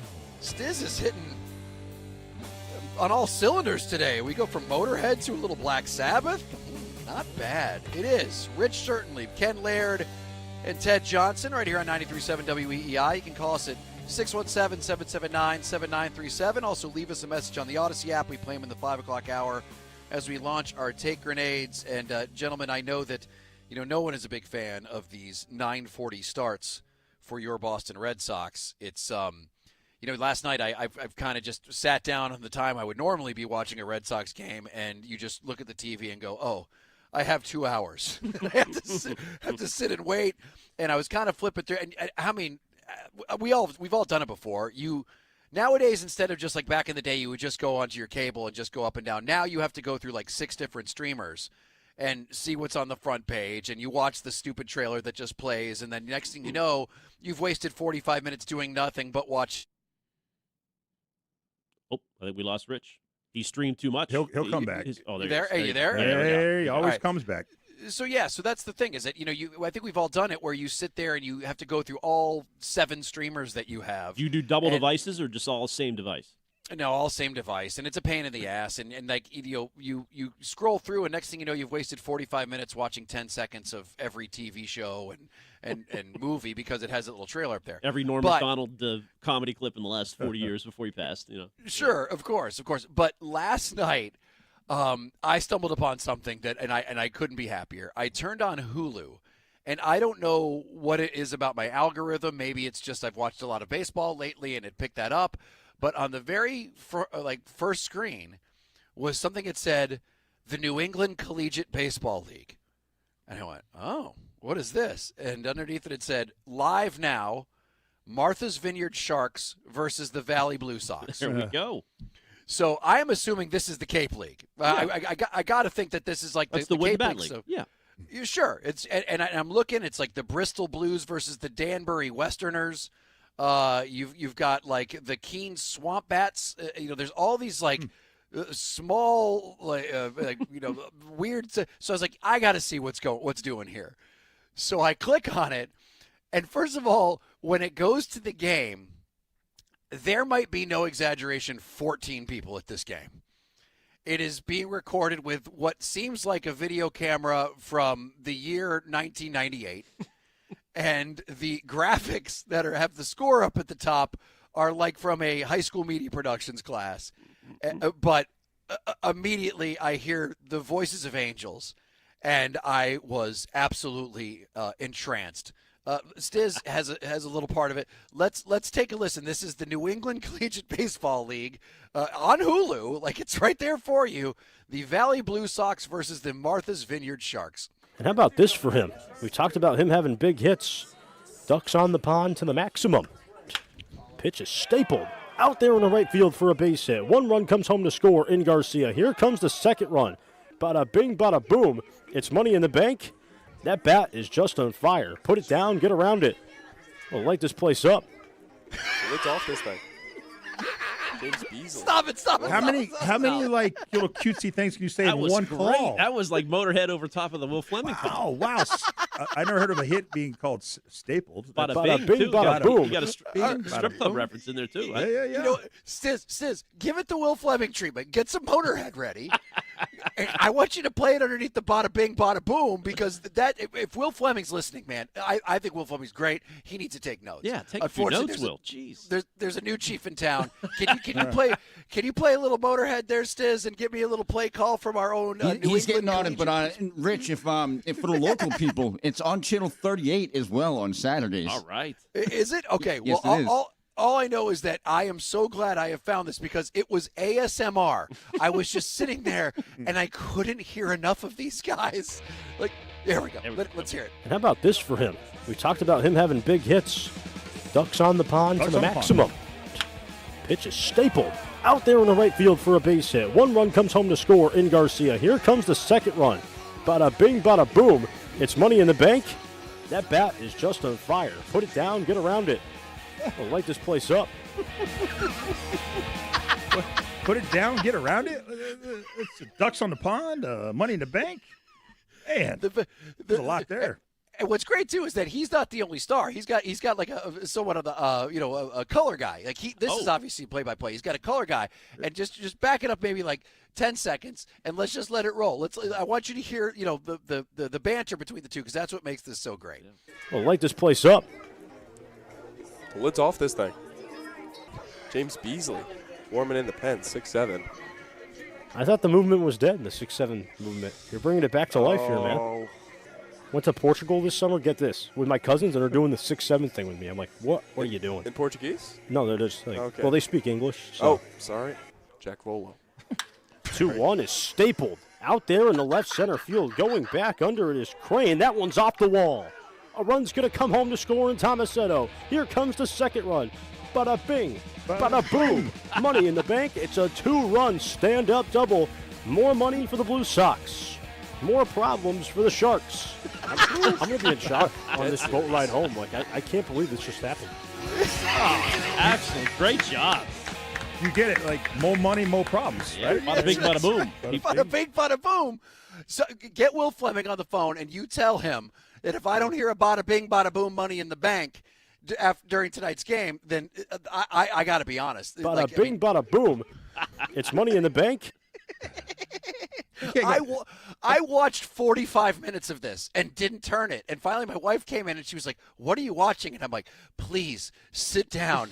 And like we watched it together and our mouths are wide open. It was the most entertaining thing. And there's like nobody at the game. Nobody is there. Yeah, went to Portugal this summer, get this, with my cousins, and they're doing the 6'7" thing with me. I'm like, what are you doing? In Portuguese? Well, they speak Portuguese? Well, they speak English. Good organic 6'7" banter. I like that. And as I said, I can't get enough of the New England Collegiate Baseball League broadcasts. Well, it's just this Blue Sox guy. He's obviously got some talent. Well, listen, if he's doing it, then I got to think that there's other guys. I'd have to think that the Keene Swamp Bats probably has a star as well, or the Upper Valley Nighthawks. Don't you think that the Mystic Schooners might have themselves an A-lister as well? There's no question. All Syracuse guys, I'm sure. Well, listen, as I said, I was wildly entertained by that. And you know what? That ball was stapled. Stapled is a good one. Mm-hmm. I mean, I got to say, you can do lined, you can do roped, ripped, scorched, lasered, dart. Not sure stapled. I heard Yeah, yeah. he went deep into the But bag. the very first, can you just play the very first thing he says? Ducks on a pond. What is? Oh, that's good. What does that mean? That's got to be. How about this runners? We talked about him having big hits. Ducks on the pond to the maximum. Yeah, runners on base. Bases loaded. Yes. Oh, gotcha. My Little League coach said that almost every time. Ducks on the pond to the maximum. Yeah. Okay. Loaded. Bases are loaded. Gotcha. That's my new baseball isn't boring idea. I'm going to make shirts that say ducks on a pond to the maximum. And then maybe Bryce Harper would take a picture with my sticker, unlike what happened with Bradford. All right. So there you go. You can see the old, what is this called again? The New England Collegiate Baseball League. New England Collegiate Baseball League over there on Hulu. I'm obsessed, and I will continue to watch it. It is wildly entertaining. It's ASMR for me. Now, 603 texter says, sounds like Ken at the Woo Sox. That's not nice. That's just... Oh, God. Good stuff for those guys. All right. We have a guest on next that I can't wait to talk to. Dan Wetzel's already a good writer. I think most people already know him. He works for ESPN. He just wrote an article about what's going on with Belichick right now at UNC. Not only has there been suspensions with members of his organization, but the team itself is under investigation. Wetzel's got the inside information. We will talk to him. 2 minutes. We'll be right back. Bada bing, bada boom. It's money in the bank. When it comes to student loans, families have more choices than ever. With countless lenders, advertised rates, and financing options, it can be hard to know where to start. That's why there's MIFA.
What's in our feed? And in the feed today, Patriots training camp practice number 4. That is official in the books. The final one before the pads come on Thursday at Gillette. But the most trending item from today, the comments of Christian Gonzalez, Patriots corner, with the media after practice. First time he's spoken on the record since Robert Kraft chatted about their contract negotiations. I'm assuming this would be a lot of this, but anything with that, I want to keep that between my team, my agents, and the team in the front office and let them deal with that. Patriots off tomorrow with a practice again on Thursday with the pads. I'm Ken Laird. That's what's in the feed at WEEI, WEEI.com.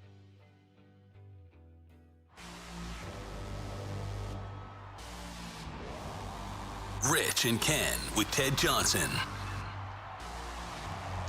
It is 93.7 WEEI. Rich certainly. Ken Laird and 3-time Super Bowl champion Ted Johnson. You could give us a call at 617-779-7937. Also, you can go to the Odyssey app. You can follow us there. Record a message by pressing the microphone button, and we play those in the 5 o'clock hour when we launch them. Take grenades. Dan Wetzel is one of the better sports writers working right now. I love his stuff, and his newest article for ESPN is a fascinating look at the chaos that is happening with Bill Belichick and his tenure as coach at UNC. Who would have ever predicted that things would go down the way that they have over the past season and the beginning of this season already? Dan, thanks for joining us. Man, I have to be honest. I thought that this was going to be a jump back year where he would maybe be a little humbled after the 4-8 season, but it's starting fairly chaotic down there at UNC, is it not? Yeah, it sure is. He may be humble, and they may be trying to jump back, but having your general manager and, I don't know, best friend or something that you hand-selected and got Carolina to pay as the highest-paid general manager in all of college football, put on administrative leave before the season is not it.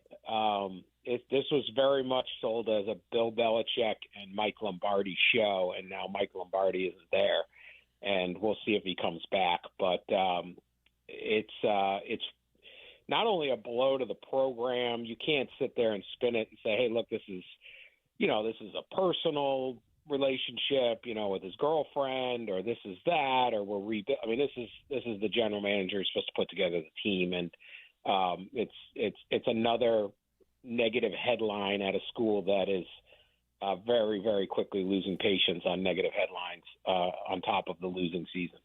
Can we start, Dan, with how everything first started to go wrong at the beginning of last season, and just how his arrival, some of the first signs that came out that maybe this is not going to be what everyone expected by having the greatest coach of all time coach at UNC? Well, it was very quickly you started hearing from, other people in college football that, Carolina's they're in the transfer portal. They're looking for players. Obviously, they're going to try to rebuild the team very quickly, and that's college football. But, man, they are, it's 3 or 4 Sun Belt teams trying to get this kid, and then North Carolina came in.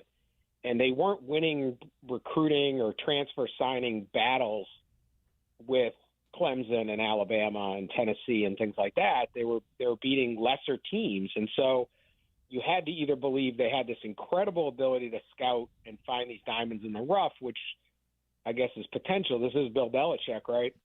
Mm-hmm. Or at that number, it just doesn't usually add up. You can't be right that many times. And at some point you have to come in and win some head-to-head things. So that was the start of it. They did get some good recruits. Like they signed the best player out of the city of Detroit, a cornerback who's him and his dad were literally like, hey, we got a chance to play for Bill Belichick. We want to go do this. So there's times the theory of how this would work is working. But the players they signed were not good enough for last year. They went through spring practice. Their 2 best players both transferred out after spring practice. So they had 6 months of Bill Belichick and Mike Lombardi. And they said, yeah, I'm out of here. I'm going to go somewhere else. That was a bad sign. And then you just heard from NFL scouts going through saying there's nobody here. They don't have any good players. And sure enough, not a single player was drafted. They only went 4-8. They got blown out in the opener. It was a bad team with not good players. So they built a really bad roster last year. And the whole theory here is you have a great coach, an all-time great coach. You put him around good players and you will win. They didn't get him the good players to even see if he's the all-time greatest coach at the college level.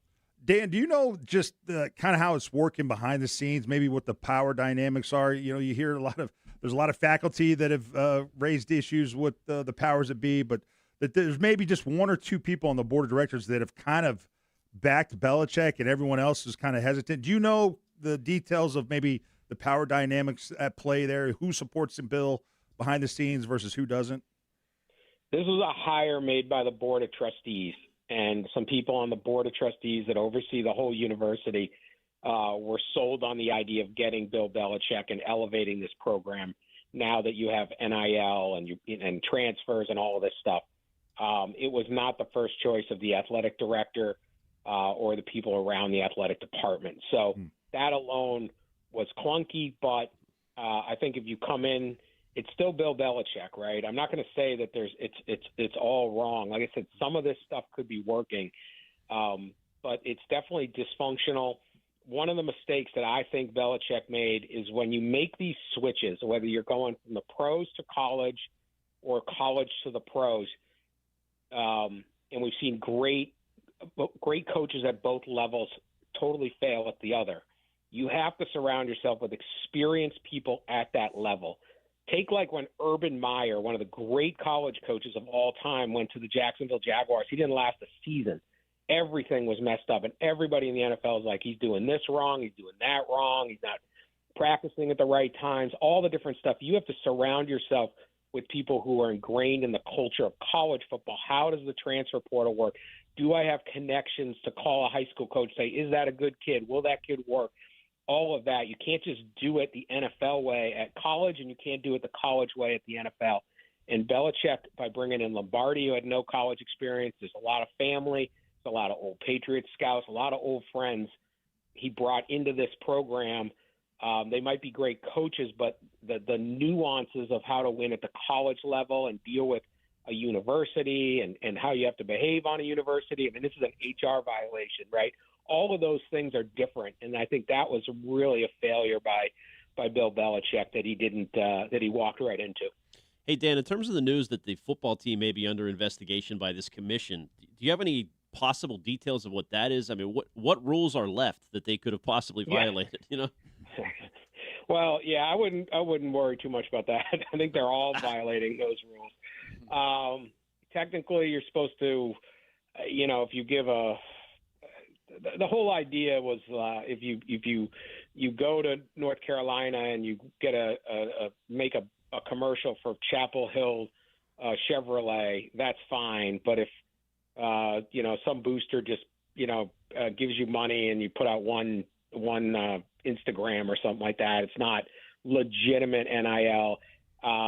That organization's investigating everybody because everybody's breaking the rules. So that's pretty much like speeding on 24 down to Fall River. I think everyone's doing it. So I wouldn't worry. That's sort of a good headline, but they're not going to be in a whole lot of trouble for that. So what's the Jordan factor? I mean, because we were hearing like reports coming out about, her having to receive all correspondence between the university and Bill. And then, of course, there was the interview that Bill did where she jumped in during all of this. Like what is the Jordan factor with just kind of the chaos that's going down in UNC? So in terms of this with Lombardi, it's not a factor as far as I know. That's totally separate. Certainly she's involved in Belichick's personal businesses outside of the coaching, and she's involved heavily in a lot of that stuff. And obviously she's created a lot of it's a sensation, right? But I do think in fairness, it is very, very common at the college level to have a coach's spouse, usually it's a spouse, heavily involved in the program. And so the last coach, Mac Brown, who used to coach at Texas, college fans will know up there, his wife, Sally, was everywhere. Miss Terry Saban, Nick Saban's wife, like they're hosting recruits on the weekend, the moms and the families, they'll hold barbecues at their house.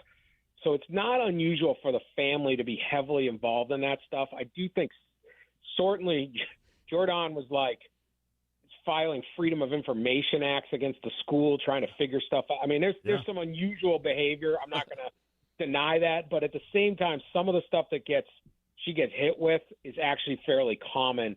If you go to any of these places, they will tell you, "Oh, we're a family, and you send your son here," and all this stuff. And that's how it is in college athletics. So half of what she does is probably over the top. Half is pretty acceptable, but because who she is and the whole thing and the age and I mean, look, the Halloween the pictures. I mean, the whole thing is chaotic. And you got to understand, Carolina is like old Southern gentry. Like it is blue blood to the core, right? Yeah.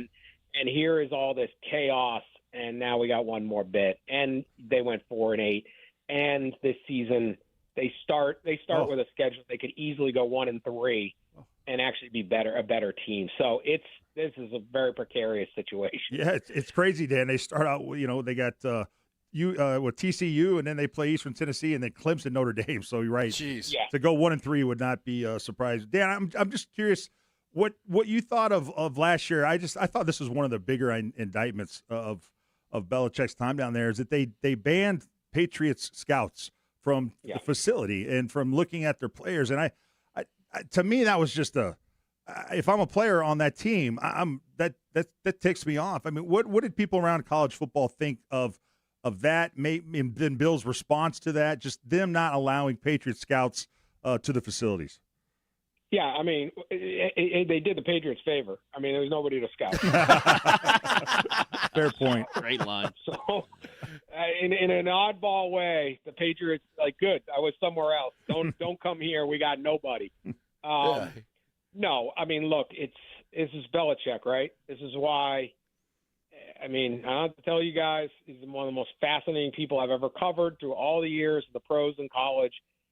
Is it petty and ridiculous? Absolutely. The whole goal of going to these programs, they literally call their team the 33rd NFL team. We will prepare you for the NFL.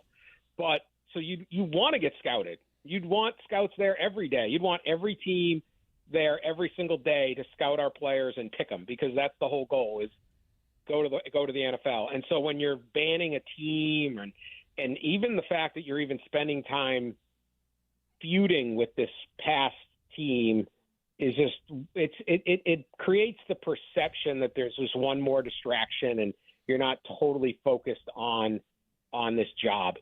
College football is a really hard job as a coach. Bill Belichick, the Carolina, and this is not unusual, they have 70 new players this year. 70. Wow. From the high school and the transfer portal. There's only 53 guys on an NFL roster. And most of them are there year to year. 70 new players. You don't have time to worry about what's going on in Foxborough. Yeah. And at that same time, you're trying to sign 30, you're preparing to sign 30 or 40 new guys or 50 for the next year.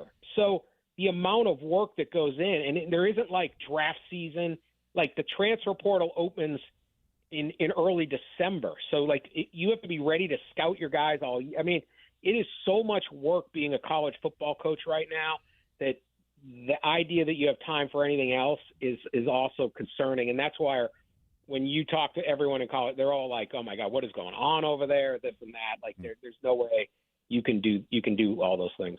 Well, Dan Wetzel, my favorite line from your article when you're talking about the two of them, you say the duo billed it as the NFL's 33rd team. So far, the Heels are challenging to be 18th in the ACC.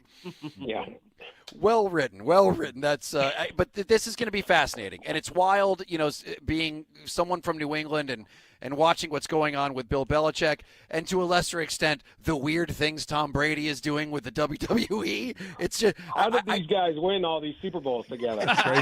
What was happening? They got to be together. It's true. It's right apart. They're lost. They're absolutely lost without each other. It turned out Gronk was the most rounded, most well-rounded. Yeah. That's right. Who the hell would have thought? Who would have thought? All right, Dan Wetzel. Great stuff, as always. You can read his stuff at ESPN.com, and it's going to be a fascinating thing to watch this college football season, and we'll see how it goes. Dan, thanks once again for coming on with us. Thanks, Dan. Anytime, guys. Appreciate it. All right, appreciate it. Yeah, it's pretty insane because you're right. Jordan was filing all those record, trying to get these there's putting in Pablo Torre's name and everything, trying to get all these records out there for them. It's very, very strange what's going on.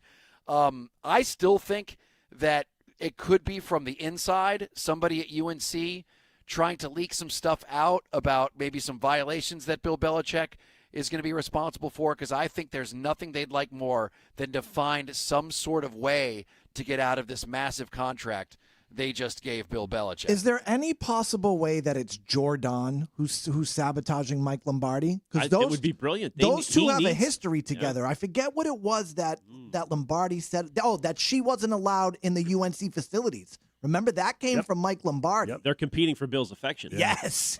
Oh, dude, that would just be I forgot about that. You're right. Remember? Yeah. I would not put anything past her. She is a survivalist, man. And there you go. She's filing all these FOIA requests. So now she's getting Lombardi's emails, his private emails on that server. I think it could be Jordan. I like it, Stiz. I like it. For now, I'm going to believe that because it's way more fun than anything else. All right, 617-779-7937. I want to talk a little bit, Ted, with you about how the offense has looked for the Patriots here in the first couple of days of camp, and some of the comments from A.J. Brown. Also, we'll once again revisit what's going on with Christian Gonzalez and what he said about Robert Kraft, and we'll do that all 2 minutes. Be right back.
I take it this is Jackson's request to play Slipknot?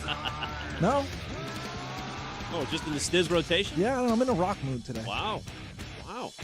Play those New England Martha's Vineyard Sharks broadcasters over this. The bada bing, bada boot. I think I'm rubbing off on Stiz with the metal, though. He's definitely getting more metal a little bit. 2-1 is stapled out there in the left center field. Going back under it is Crane. That one's off the wall. A run's going to come home to score in Tomasetto. Here comes the second run. Bada bing, bada boom. Money in the bank. It's a 2-run stand-up double. More money for the Blue Sox. More problems for the Sharks. I like that guy. I do. Money in the bank. Dan Roach, who I love to death.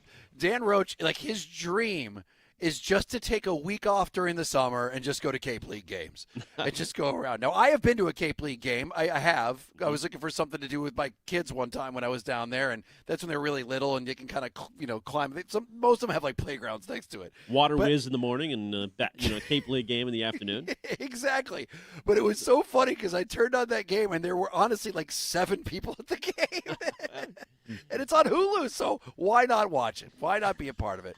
All right, so Patriots camp has been interesting, and obviously the main storyline that's been going on right now is what's happening with Christian Gonzalez. We've played Robert Kraft just out of nowhere coming out. I mean, I say out of nowhere, but Mike Reese asked him about the contract and what's going on, and then Robert Kraft offered up that they've given him an offer, Christian Gonzalez, to be the highest paid, how do you phrase it? Like the most money they've ever offered a Patriot before. It's like the biggest contract in Patriots. Highest paid at his position and the highest you paid Patriot in the history of the franchise. And I know that all of us kind of raised our eyebrows for different reasons. I thought it was not a cool move because it just seems like they were trying to make Gonzalez the bad guy, which is not really probably a good way to handle this. But I thought Christian Gonzalez was fantastic today. I thought that when he was asked about it,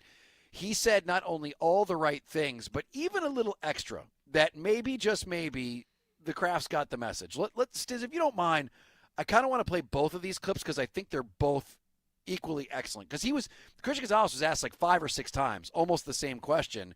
And on 2 different occasions, he said things that I thought were worth noting. Let's play the first one. Yeah, I mean, everybody knows what Mr. Kraft has done. A ton of respect for Mr. Kraft and what he's done with this franchise. And it's just something we don't want to handle to the media. I keep that with the team and my team and go on about that. He might as well have just said, Robert, we don't want to put this in the media. I mean, he should have put the name first before he said it because he's talking to Robert Kraft when he says that. Like, look, you're going to put this in the media? I mean, my guess is his agent told him not to say anything about the contract. The Patriots, you talk about frown upon players talking about contract negotiations to the public. So for Robert Kraft to do something, I've never heard him ever give details of a contract before it's done like he has, and they would be so BS if a player did that same thing to them. Oh, BS. Oh yeah, that was Robert Kraft. I love you, but pretty please with sugar on top. Shut the F up. That's right, sweetheart. Shut the hell up. Sweetheart. Sweetheart. But I love the way he said it. It sounded respectful. It sounds like, obviously they're trying to work towards this goal, getting it done. He's practicing, which is nice. But my favorite part, because the Robert Kraft clip, Stiz was playing it because it was very funny. How the fudge did you get it? It's how the fudge did you get that contract? But I love when Robert Kraft is just like, we love Christian Gonzalez. We love Christian Gonzalez. You can't let the positive poison go to your head. There you go. Yeah, right. So There you go. I want you to play that answer. I want you to play the answer because he was buttering up Christian Gonzalez when he was asked the question, and then they were going to give him all this money and how much we love him and how they think he's the best. Play this answer from Christian Gonzalez, and it really just hits the nail on the head. Let it roll. What does it mean to have the owner kind of saying those things about you and to have his support like that publicly? Yeah, I mean, it's good. It's good to hear those things, but I kind of hit on it last year a little. You can't let the positive poison go to your head. So, come in, work every day, and try to continue to be the best player I can be. Yeah, I mean, he's basically saying, words are nice, but how you show how you feel about me, you show that there's a money sign. But he's basically saying don't fall for all that sweet talk, and that's I think that's always kind of been a Patriots tactic is to butter up a player. Well, their other tactic was they had Bedard, their quasi-GM, say he wasn't physical enough. That's right. And Gonzo Gonzo didn't like that either. Don't kid yourself. You don't think Tom Brady took less money because of the buttering up that Robert Kraft did with him? I think Tom probably always felt, not only because he was a 6th-round draft pick, Tom always kind of used that, as a thing. Maybe I'm not as good as maybe I shouldn't be the highest paid. I was drafted in the 6th round, that kind of thing. But it's also because I think the Crafts just buttered him up and made him feel as if you take the most money, Tom, we can't put a good team around you. And so Tom acquiesced more times than not with those contracts until the very end. So I think that's a tactic that the Crafts are very good at trying to exploit. Yeah, and I think that Christian Gonzalez was saying, Robert, you may be kissing my ass, but I'm using my brain. Right. That's not where it is. Yeah. So, I'm ignoring the noise. We have business to take care of. I love what Christian Gonzalez did there, and he sounded respectful. And give him credit. He seems to be doing everything that he's showing them. Listen, I trust that you're going to get this done. I'm out here. I'm giving everything. I'm playing my ass off. I'm apparently doing a good job blanketing A.J. Brown because if you've seen any of the videos, A.J. Brown's not getting a lot of receptions right now. So, good on him. I like that. And it gives me a little bit of faith that this has not been contemptuous. But if I'm Christian Gonzalez and I'm Christian Gonzalez' agent, I did not like that at all that Robert Kraft said that. And it will be fascinating, Rich, Thursday. That's when the pads come on, and that's a big difference, right, Ted? I mean, it's different to practice one-on-ones and shells or, shorts. And it was Karen Gregan asked him the question about Thursday because that to me is that's the next marker is, okay, we'd be out there for beginning of training camp. Well, they don't the first 5 days they don't practice in pads, so is he going to be a full participant? Well, he has been so far without pads. Now the pads go on Thursday, and I don't know if you have it, Stiz, but no. Okay, so Karen Regan asked him if he'd be out there Thursday, and he goes, "I'll be there." Mm-hmm. And then she follows up and says, "Will you be a full participant?" And he goes, "I'll be out there." Uh-huh. So that's the next marker. Wasn't a no. Yeah, is will he fully participate when it's the pads go on this Thursday? That's to me the next interesting thing to see. And also, Rich, another guy from his draft class signed today, Jalen Carter, the Eagles' defensive lineman, 4 years, $152, $106 million guaranteed, highest paid defensive tackle in history. So if back to the Rich success rate here, if you're right, Rich, and he wants to be not just the highest paid corner, highest paid defensive-ish player, non-quarterback, he's probably looking at Jalen Carter and saying, hey, I can make as much impact as a defensive tackle. Real quick, Rich, this is Karen Gregan asks him if he'll be out there Thursday. This is his response. Yeah, I'll be out here. There you go. So I'll be out here. All right. There you go.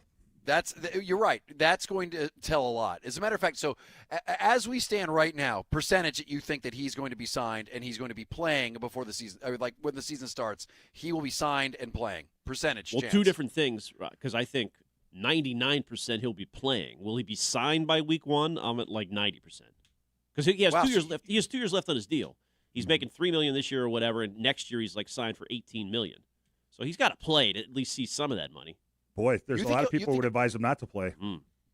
But guys in his shoes have played. So it's been a long time since a guy has held out, for the majority of the season. I mean, look, he could hold out like Logan Magens did, the same situation up until week 10, and then you got to come back because you want to get that credited season and you play the last 7 games. But if you don't play, it would be the first guy to hold out and not play in a long time. So the odds would say he's probably going to play, but I don't know. It's very risky if he does. You know what? Too much positive poison thrown his way. How about that? I love that phrase. I'm going to continue phrase. to use it in my dialogue. That's no great. doubt. Positive poison. Good stuff. All right, 617-779-7937. We'll take your calls next. It is 93.7 WEEI. Rich, Ken, and Ted.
WEEI.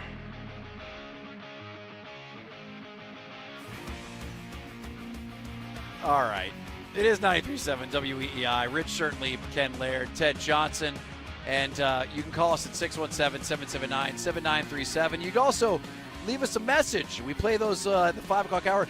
Good old Jackson, our own Dale Ordway over there, goes through them and sifts through them. And if you're good and you make the cut, most of the time we'll launch it on the air with our take grenades in the 5 o'clock hour. And, Jackson obviously is a man who loves the ladies, or at least the ladies love his dog. We learned yesterday when he brought it on to go interview people at the Red Sox game. And you know what? They didn't want to talk Red Sox. They wanted to say this dog's really cute and lick your face. And Jackson, unfortunately, did not get any phone numbers, which I thought was a big loss. Next time, Jackson. Yeah, next time I gotta actually prepare for it. I didn't prepare. I didn't think it was gonna be that extreme, really. Yeah, you went to Lansdowne with like the world's cutest puppy. I have a feeling that women might come flocking to you. They've been drinking a little bit and they're looking for someone to snuggle, and it happens to be a cute little French bulldog. Yes. And maybe you later on. Yeah, Right. All right. So when it comes to stories that I would have told you to get the F out, if a couple of weeks ago you would have told me this was a story, I would have been like, this is so sports talky. This is so dumb. There's no way I'm going to talk about this. And just like the Giannis thing, it ended up being a reality. Like, I didn't think that there was ever a chance that Giannis would come to the Celtics, that the Celtics would try to reach out and try to get him. But now we know there was a legitimate offer made for Giannis to come to the Celtics, and he was considering it. And then, of course, they said, we don't want Jaylen Brown. This Steph Curry story is absurd. Steph Curry, according to The Athletic, which unless it's Diana Rossini reporting for him, you could pretty much trust what they put out there. And that is that they said that there does seem to be a little bit of discontent between the organization and Steph Curry. Maybe it's because Steph knows that there's no viable option, but there doesn't seem to be a pathway for them being good enough anytime soon, or being able to put together a team that's good enough to win a championship. I think they just signed Draymond Green to like a $30 million one-year contract. 1 year with no trade clause, by the way. So keep Draymond in mind at the trade deadline, too. There you go. But they're saying that Steph Curry could be on the trade market. And it's not just like, CyberBob48 on Twitter saying that.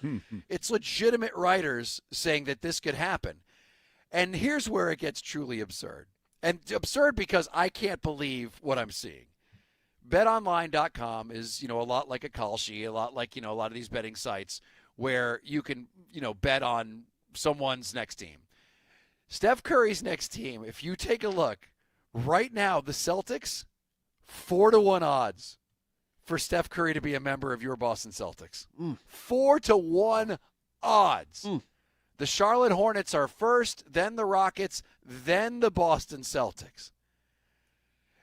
Am I on crack? Like how did we get to this point? Well, and how did we get to Paul George being on the team? Is this any more or less ridiculous than that? Ted, That's true. That's a good point. How great would this be? Because if you think about it, because it's something I've never thought about in the past. You just never thought Steph Curry would ever be a member of the Boston Celtics.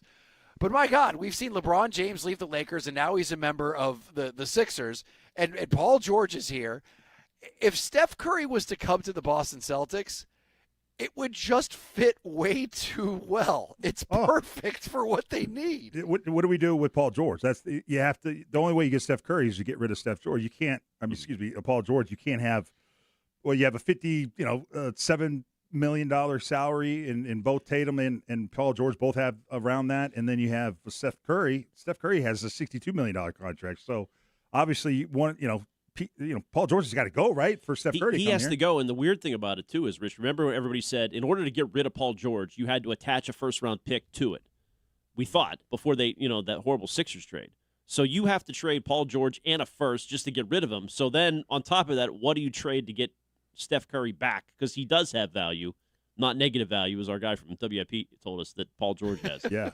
Just real quick to answer your question as far as like what would it feel like? I mean, him on the if it's a perfect fit, because I feel like the Celtics are almost kind of just some of the recent comments from Joe Mazzulla is they're doubling down on their 3-point philosophy. Obviously, no one's better at shooting the three than him, and so to me that would be a perfect fit for Steph Curry to come here, but you got to get a Paul George to make it happen. Yeah, absolutely. And that's according to John Corrales. And once again, John Corrales is not a hack. John Corrales is one of the most dialed-in people when it comes to not only the Boston Celtics, but the way that the NBA works. And he wrote an article about this yesterday about, like, let's explore the reality of this possibly happening. And the trade that he came up with, to be quite honest, sounds way too good to be true. But he is not someone who just throws stuff out there. He understands the market. And his trade was that you would trade Paul George, the picks that you got from the Sixers, and Sam Hauser. And if that's the case, sign me the F up. Get that old man off my stupid team and bring in another old guy who at least is good. Bring in Steph Curry, a dude that... Older, admittedly 4 years older than Paul George. Hard to imagine that. Wow. He is, That is hard to imagine. Wow. Steph Curry's older, and he doesn't play as many games, but he's Steph effing Curry, and he's also a dude that would help you get rid of Paul George. So, I mean, it's a win-win-win-win-win-win-win. Mm-hmm. Like, everything's a win. And his shooting ability won't fade, right? Like, if you're getting Steph Curry, that doesn't really, like, fall off a cliff at 38, 39, right? You can still shoot threes. Yeah. I think his game ages 10 times better than, like, a Giannis, the way his game ages. Yeah. So... the one thing is the Celtics do pride themselves on defense. I mean, Steph Curry is not a defensive player, so but that's why you got that's why you got Jordan Walsh. Yeah, but you got interior. Ugo. Well, That's why you got Ugo. Yeah, and Ugo. Yeah, right. There you go.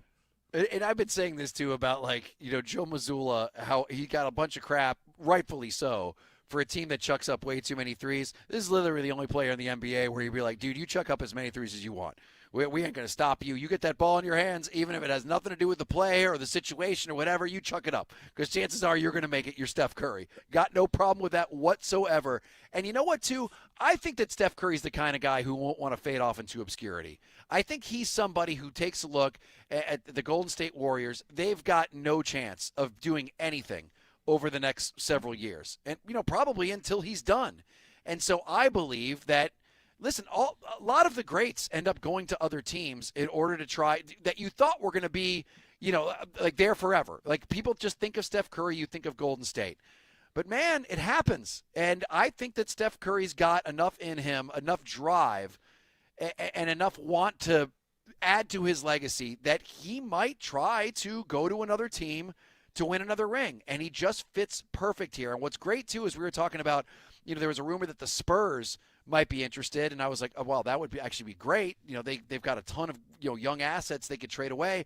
But I'm looking at this Bet Online odds, and the Spurs are nowhere on there. Like they're way, way down the list.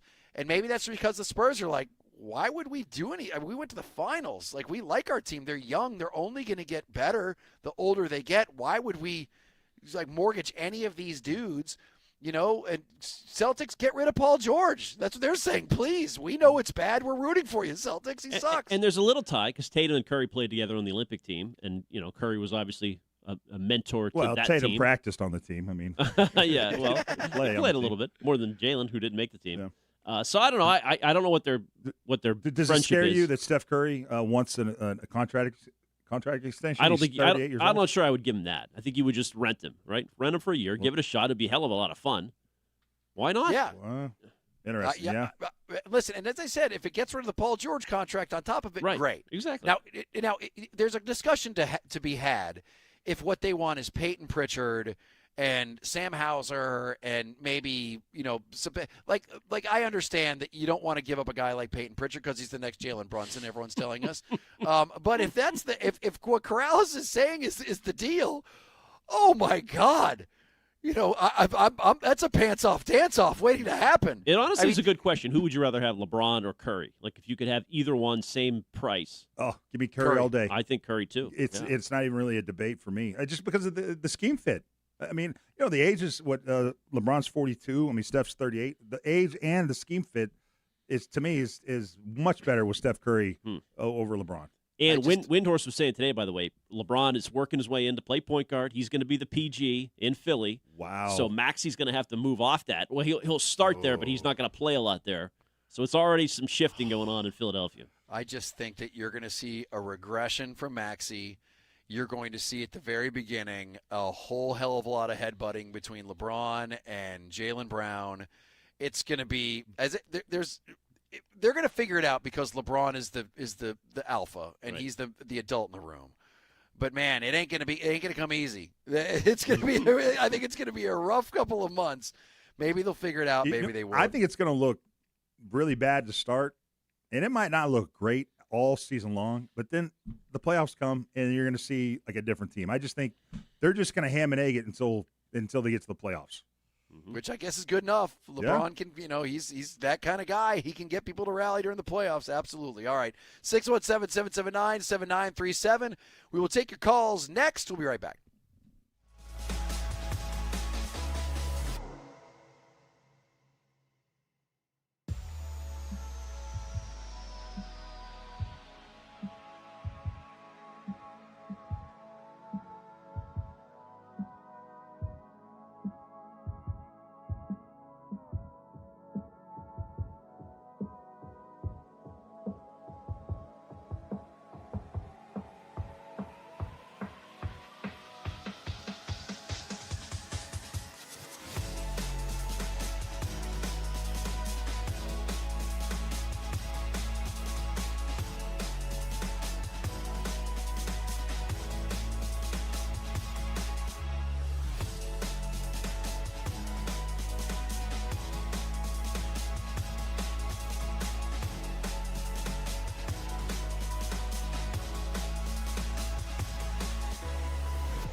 Ken Laird and Ted Johnson on WEEI.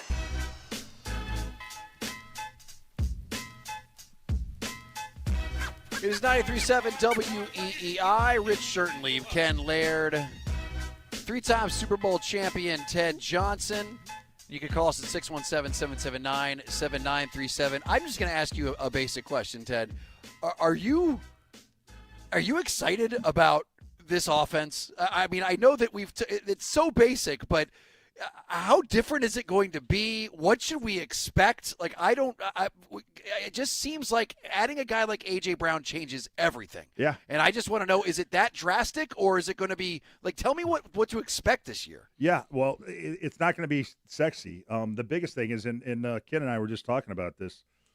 Ken, just tell Rich what you were just telling me. Cover in a nutshell. Coverage. So Pro Football Focus just put out this article talking about the NFL's highest graded quarterback against every coverage scheme.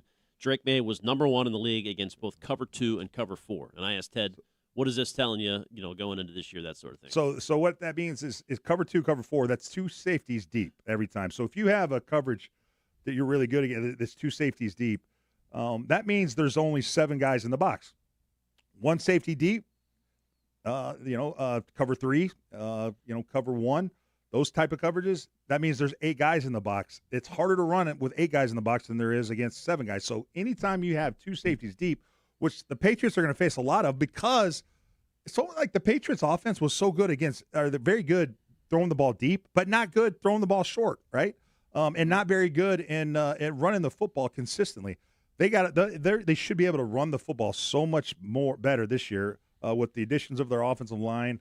Bear Tucker at guard has practiced, all off season, and that's a good sign because he's been injured earlier in his career. So the offensive line should be able to run the football a lot better. I know that doesn't get people excited, but the things that I'm looking for that I've heard been going on at training camp that I think is going to be the next level is they're going to run different tempos this year, right? So sometimes you huddle up, and then you get the call, you go up to the line of scrimmage, you go through. And then you snap the ball with 5-10 seconds on the. They're going to do muddle huddle. They're going to be closer to the line of scrimmage. They're going to go up and maybe snap the ball with 20 seconds in the play clock, and that throws off defenses rhythmically. And so you're going to see different tempos. That's called the bada bing bada boom offense. There you go, baby. That's it. The collegiate league had it right. You're going to see more audibles at the line of scrimmage. You're going to see Drake check from one play to another, which is huge because it's his second year in this offense with Josh McDaniels, so he's going to be more comfortable at reading defenses and going, you know what, this play we got called is not very good against his defense. I know another play we can get into, and so he'll be able to make that call and get them into better play calls. That's going to be a big difference. And then just the play action pass, they'll be so much better at because the offensive line will be better at the run blocking, and that the run is going to set up the pass better than it has in the first few years. Drake May is going to kill teams with the play action, and it hasn't really been a weapon like it should be. And so I predict a lot more play action pass because it's better running game, and then the tempos are going to throw defenses off. So there's a lot of things that they're subtle, but there'll be changes that you'll see. And I, I do like the addition of a fullback. I know it doesn't get people all worked up, but the fullback, considering the Julian Hill, the tight end they brought in to help be a blocker. They were using Westover last year a little bit. He wasn't bad. He did the best with what God gave him, which isn't great. But he did the best with what God gave him. Having a fullback is going to basically, it mitigates the fact that you lost a blocking tight end. Fullback and tight ends are basically the same position. And so I like the addition of that because a lot of teams don't have fullbacks in their offense, and so defenses aren't used to playing against that. So that'll be a nice little wrinkle. So the audibles, the tempos, the play actions will be different. And then one last thing is the Patriots were 6th in the NFL in rushing yards, per game. You go, well, they had a good running game. They sucked in short yardage goal line. They were terrible. The red zone was a disaster. So in all those occasions where you go, well, they got to run the football here, and everyone knows they're going to run it. Well, they can't because they suck. But then they'd hit these long, big, chunk plays, which Travion Henderson is a huge weapon on those chunk plays. But they got to get more consistent on those short yardage situations where everyone in the stadium knows they're going to run it. They got to be able to get those tough 1 and 2 yards much, much better than they did last year. So those are some of the things I'm looking for and expect to be better this year compared to last year. Quick question, if I might, for you both. Drake May, last year, regular season, 61 rushing attempts, most in the NFL by a quarterback, 23 of them for first downs. Does he run less this year because they're better? Yes. Okay. And is that a good thing? Everybody wants him to run less, right? I do. I would think so. Yeah, I just think that he's got more options to throw to. He's got listen, you got speed in A.J. Brown. You're able to it's obviously a lot of the times he was running is because he had no other option to run. But I think when you've got this type of arsenal and these type of weapons, hopefully that saves you from having to use your legs, to getting cracked more, because God knows we've seen what's happened to a lot of these mobile quarterbacks who don't protect themselves. Patrick Mahomes. Yeah, exactly. So if you had Joe Milton around, maybe you'd let him run more. Go, baby. But I don't know if I trust Cutlets. Worst trade since Babe Ruth, Ted. I mean, exactly. Worse than Babe Ruth. He's got to learn how to slide a little better too. He does. No, he does. And I agree with Ken, Rich, when you ask that question, is he going to have less? He should. The offensive line should be much improved. So he'll have a split second longer to make a decision. So the ball should come out more than it did last year. And you do not want him to take many hits. The design runs you do every now and then in those high leverage kind of situations, but you do not run him that much because you want him for the next 10 to 15 years. And if he's getting hit out of the pocket, he'll have a much shorter career. Oh, it's just like I just remember Jimmy Garoppolo. The dude just would never protect himself. It was so tough to watch. Mm-hmm. And you know what? I do agree with you, Ted. I can't believe Patrick Mahomes is practicing right now, and I can't believe that it sounds like he is going to be good to go for the beginning of the season, because I'm with you, Ted. I think his best days are behind him. He's still going to be very good, but I just don't think you're going to ever see anything like Tom Brady and somebody who could just preserve themselves as long as he did. That injury was only 7 months ago. It was in December. Mm-hmm. That's crazy. Yeah, ACL. Yeah, that is crazy. It's absolutely. And you know crazy. what? He loves to take off and run. He holds onto the ball way too long, like Aaron Rodgers does, and that's not conducive for a long career. You're going to take hits out of the pocket, and that just shortens your career significantly. How good of a year do you think Kelsey's going to have? I know we got a break, but I mean, he's kind of. It just seems like this might be a sad season. Do you might be a fairy tale, just like the wedding? Nope, the wedding year. It's going to be. It's succubus. He's got nothing left. Yep. This summer took. I mean, I'm already looking at reports that his brother's saying that he's not happy in his marriage, and they've only been married for a couple days now. Wait, so. what? Hang on. What do you? Don't say that. That's what it came across my feed. Yeah, I think Ted maybe got. Maybe trashed the Odyssey yesterday, and then Taylor Swift. Hey, I just saw it on the internet. That's what it said. Do you think she's a low maintenance partner? I don't know. I mean, there's. She looks like she likes to have fun. You think? And she's worth a lot of money. Yeah, I hope he didn't sign a prenup. He would get a lot of cash out of this. Yeah, I know he's made a lot of money in his career, but not Taylor Swift money. Yeah, well, he's a kept man like I think he is. He's going to have all his attention's not going to be in football where it should be. So I'm saying he's going to have an off year. Yes. I agree. All right. Ted, great stuff. 617-779-7937. All right, Ken. You embarrassed yourself the other day, but you redeemed yourself with, what, 2 right answers yesterday? I won 1-0 yesterday. Yeah, 1. In a category that Arcan said that he got all 5. So no, you should have 4. nailed it. He said 4, but Arcan's a local. He prides himself on local knowledge, like bars and, what we had yesterday, which was famous places. Well, it was New England amusement parks. Amusement parks, yeah. I don't know how the hell you didn't know that. All right. If you want to take on Ken Laird, if you want to show him up just for the glory, there's no prize, just to shove it in his face, 617-779-7937. We will take caller number 3, 617, just to keep it fair, 779-7937. It's Ken versus everybody, and we will do that in 2 minutes next. Hi, I'm Sean Flaherty. In 2025,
97.7 WEEI-FM and HD1, Lawrence, Boston, and Odyssey Sports Station. Now, here's what's in our feed. And the feed brought to you by Boston Prolotherapy. Well, Patriots training camp practice 4 today finished up. Final one before pads come on Thursday. Biggest trending news from today, though, Pat's corner Christian Gonzalez speaking with the media and reacting to Robert Kraft's chat over the weekend about the contract negotiations. I'm assuming this would be a lot of this, but anything with that, I want to keep that between my team, my agents, and the team in the front office and let them deal with that. If your doctor said surgery was the only solution for your joint pain, get a second opinion. Do what Ted Johnson and thousands of others have done. Eliminate your joint pain with Boston Prolotherapy. Online, bostonprolotherapy.com. I'm Ken Laird, and that's what's in the feed.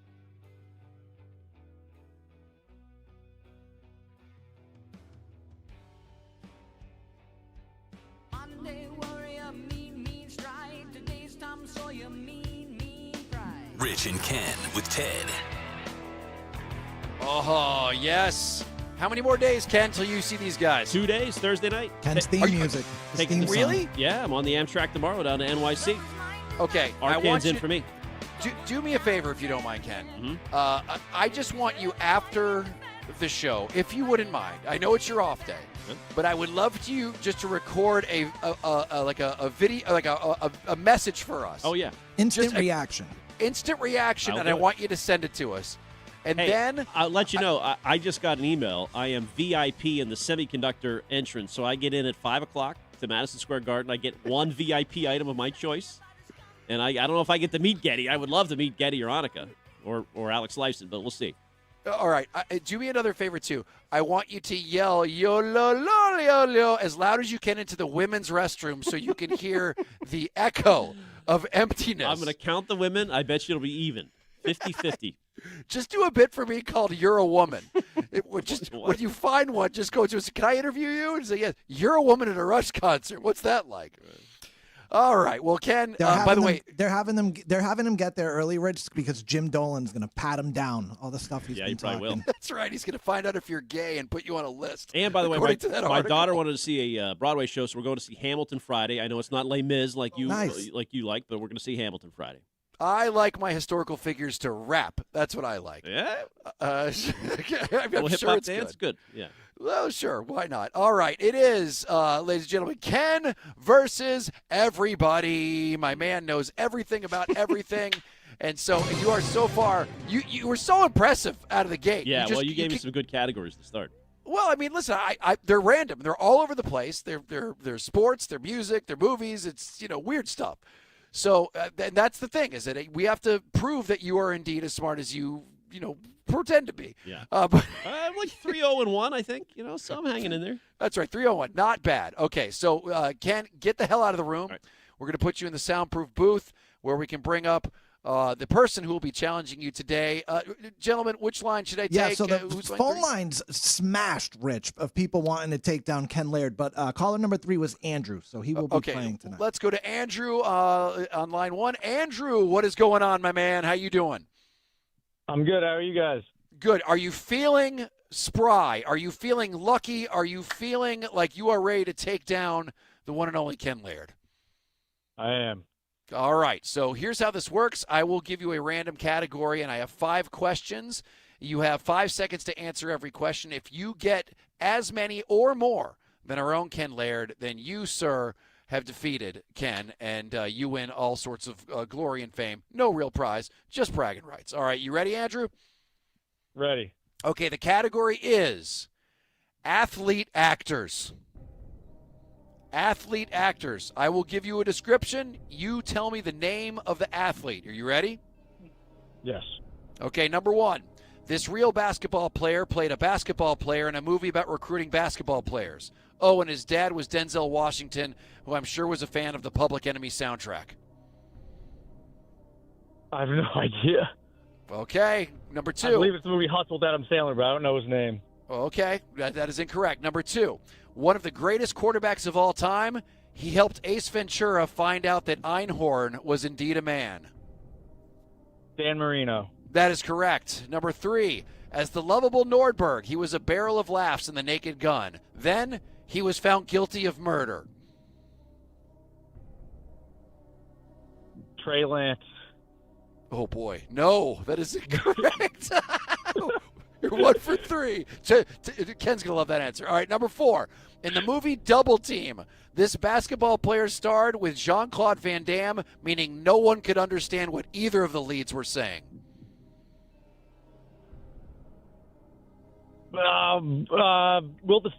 Will Chamberlain. No, that's a good guess, but that is incorrect. You are 1 for 4. Number 5, this human monster may have died in The Princess Bride, but he also drank a whopping 14 bottles of wine before WrestleMania 3. So who's the real champ? Andre the Giant. That is correct, sir. Very good. Very good. Give this guy a little bit of a ding here. You got 2 out of 5. Not bad. Not bad. Excellent job, Stiz. Let's give him a ding. All right, let's bring in Ken, shall we? Ooh, that was Rich. That was right up my alley. I went 5 for 5 on that one. Oh, hell yeah. Hell yeah. I didn't think this one would be a tough one. Ken? Yo. Andrew did okay. Okay. He got 2 out of 5. 2 out of 5. Ooh, okay. Winnable. We got 2. Listen, you said that yesterday. What'd you get? 1? I got 1 and I won. All right. So, Ken, your category today is athlete actors. Ooh. Okay? I'm going to describe the role. You tell me the athlete actor. You ready? Yeah. Okay. Number 1. This real basketball player played a basketball player in a movie about recruiting basketball players. Oh, and his dad was Denzel Washington, who I'm sure was a fan of the Public Enemy soundtrack. Dad was Denzel. Recruiting actors. 3 seconds. Shaq. That is incorrect. Number 2, one of the greatest quarterbacks of all time. He helped Ace Ventura find out that Einhorn was indeed a man. Oh, my God. Ace Ventura. My Ace Ventura knowledge is off. 3 seconds. Joe Montana. That is incorrect. Number 3, as the lovable Nordberg, he was a barrel of laughs in The Naked Gun. O.J. And Simpson. then he. Okay, there you go. O.J. Simpson is correct. Number 4, in the movie Double Team, this basketball player starred with Jean-Claude Van Damme, meaning no one could understand what either of the leads were saying. Double Team. Jean-Claude Van Damme. Oh, dude. Never watched 3, Double Team. 2, 1. All right, number 4. 1 out of 4. Number 5. Tie. This human monster may have died in The Princess Bride, but he also drank a whopping 14 bottles of wine before WrestleMania 3. Andre the Giant. That is correct. 2-2. All right. You got 2 out of 5. Give me the ding there, Stiz. Well, that means I lose, though. Caller wins. Tie goes to the caller. Pull up Andrew. Andrew, congratulations, nice job, my friend. Way to go. Thank you. Yeah. You have embarrassed Ken Laird, and you can you shall taunt him. You can say whatever you want in his face right now. You have 5 seconds. Go. That's all right. Thanks for the win. Oh, classy. You're very nice and classy. You got to tell him, People Rich, in Portland are great. the answer that Andrew gave to, what was that, the third question? Oh, yeah.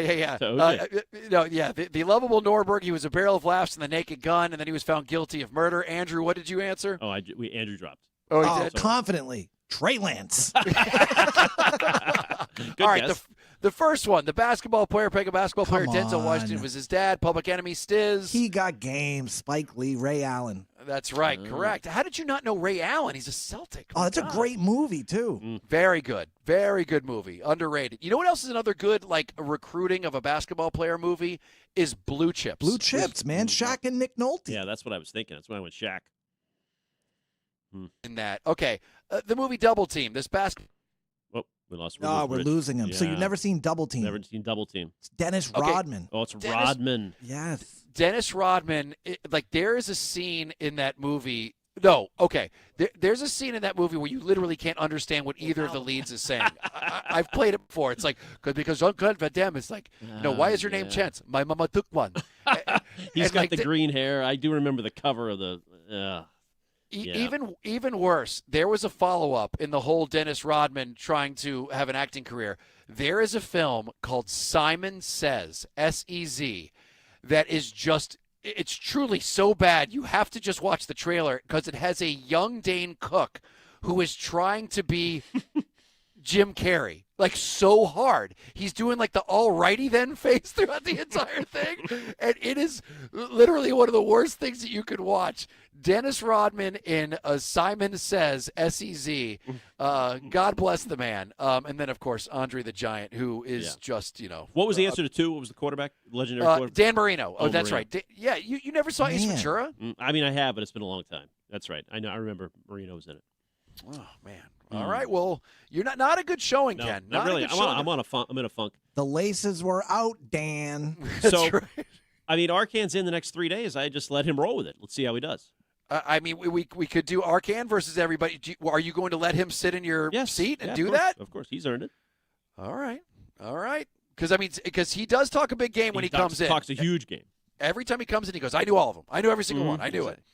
But this one you should have known. I mean, come on, man. I mean, the athlete actors. I should have got Ace Ventura. I've never seen Double Team. What was the other one I missed? He got game. No, never seen it. You should watch that. That's a good movie. Yeah, He Got Game's a good one. That's Spike Lee. Very good movie. That is a very good one. All right. There you go, Ken. So you are now 3 officially, I guess 3-2-1. 3-1-2 but you give ties to the listeners, so I guess maybe I'm just 3-3. Okay, so you're 3-3. All right, we'll see how you do tomorrow. 617-779-7937. The Red Sox, they obviously are still looking for people to add to this team. We had Rob Bradford earlier, and we asked him about who he thought they were going to be targeting next. We will get to that right after this in 2 minutes.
Wall. It is off the top of the wall and gone! Grand Slam, say down! And it is 4-1 Red Sox! I am just filled with joy right now. First of all, hearing a Willgasm on top of Motorhead just does something for me. But second of all, for no reason whatsoever, on the video feed of our show, while that was playing, a picture of Dale Arnold was on there. Well, that's the fathead that Arcan brought over from 83 Leo Birmingham. Okay. It was not lost in the purge. So, yeah, it gets now some screen time. We appreciate it. I don't know. It was like I heard that. I was feeling so good, and I felt even better when I saw Dale Arnold. I was Dale just like, here. Also great with Motorhead. Yeah, sure, I guess Obvious so. connection. Yes. Well, that was awesome last night. It is Rich, Ken, and Ted Johnson. You can call us at 617-779-7937. That's our favorite way to talk to you. That was awesome. And what was so great about it was that Cedon had no idea that he was pissed. Like, it's the only Grand Slam you'll ever see where the guy up at bat slams down his bat in disgust because he thought it was just a pop-up, but because they're in this rinky-dink little weird-ass Sacramento AAA park where the A's have to be in purgatory until things open up in Las Vegas, like any other park, that would not have been a home run. But there, boom, out of there, his first Grand Slam. Congrats to Cedon. What a weird game. And you know what's also strange about like yesterday was that, you know, Peyton Toley's been a gift. He has been an absolute gift, not just because he admits crushing 5 donuts. He's like the everyman. He's the dude on this team. I think if we all had to write down a list of the top 3 people we want to go drinking with on the Red Sox, I guarantee you all of us got Toley in the top 3, if not number 1, right? Absolutely. And you know what I was thinking about last night? Like, he could easily become, like, cartoonish and you'd get tired of the act. You know what I mean? No. But it seems very sincere. Yes. He's won me over. Like, he obviously started the year strong with the USA, shaving the USA in his chest and, giving the pump-up speech for Team America. They had all the countries represented in spring training. But he just, every game, he does something quirky where you know it's just part of him and he's got an innocence about him that you love. Yeah, right. You said it best. It's a sincerity. It's like the guy seems to wake up every morning and be like, damn, I can't believe I'm a member of the Red Sox. Yeah. And so good on him. And he was talking, I heard him talking about how, like, Cedon was up there and cranked, and he goes, it's cool because, like, everybody gets a chance in this offense. Mm-hmm. It's almost like it's a different person every night, and you can kind of feel it when they get up to the plate. You're just kind of all looking at each other like, oh, boy, get ready for this. And sure enough, you know, Cedon was the one yesterday. But Toley, I'll be honest, I'm a little scared about what's going on with him right now. And I didn't realize this till last night because I'm not like you, Ken. I'm not like, keeping my score sheet with me every game and keeping all the stats up there, which I probably should do. It would probably help me memorize things better. But he's at 110 innings this year, and which is past his career high. And, I mean, he obviously wants to keep pushing. I know last night he didn't want to get taken out of the game, but we also saw what happened with Garrett Crochet last year. And pardon me if I'm not sitting here going, dude, it's only July, and this is the most he's pitched. I don't want to wreck this dude because you are going to absolutely need him in the postseason. I mean, you're going to need all these guys. It's true. Every time this comes up, though, don't you think back to, like, the baseball of your youth and think about the innings that these guys used to throw? And some of them used to throw hard. Nolan Ryan once threw 332 innings in a season. Yeah. And now we're talking about 100. But it's a different game, and you're totally right. And Crochet, I guess, it's a cause and effect. They were worried about him a little bit last year. It's not like they just let him go to 120 pitches an outing, but it's definitely now it seems cost them a season. I don't know what you could have done differently. You had to pitch him. He was having a Cy Young year. He started game 1. He beat the Yankees in the wild card game. But, yeah, you got to worry about Toley, and Bradfo's right. They got to be thinking about starting pitching now, too. I just wonder how you handle this. And we're going to have Chad Tracy on tomorrow right around this time. He'll be on at 5:15. And that's going to be one of the first questions I ask because there's just from the outside looking in, that seems concerning. They may have a completely different perspective on what Toley is capable of how they're going to manage his arm going into the postseason.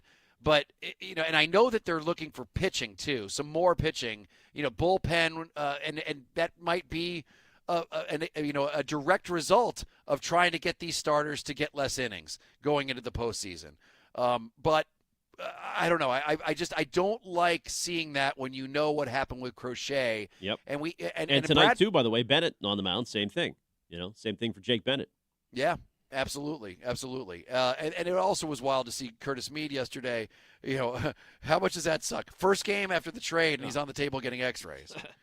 Which are negative, but I don't think you can, with this team, you can't say anybody's out of the woods now with the Roman, all the misdiagnoses we've had. I mean, you believe it when you see it when the guy comes back at this point.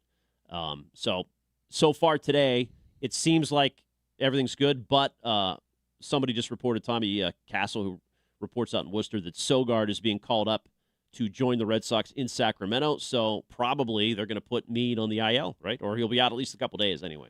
Oh, man, what a crappy way to start things. But, it's the interesting part about all this is that we all know the story about how a month ago this team was garbage, and it was what was the lowest that they were as far as percentage to get in the playoffs? Weren't they below 10%? They were below 10. Oh, yeah. I think they were down to like 5 or 6%. Okay, so they were like 5 or 6%, chance. Now, according to FanGraphs, they're at 74% chance to get into the playoffs, which is just absolutely freaking mind-blowing insane. In Chad, we trust. Yeah, right. I mean, listen, I for a while, I was kind of being, like pushing it, being a little, joking about it. But it's true. It's true. This guy, you got to start giving him some credit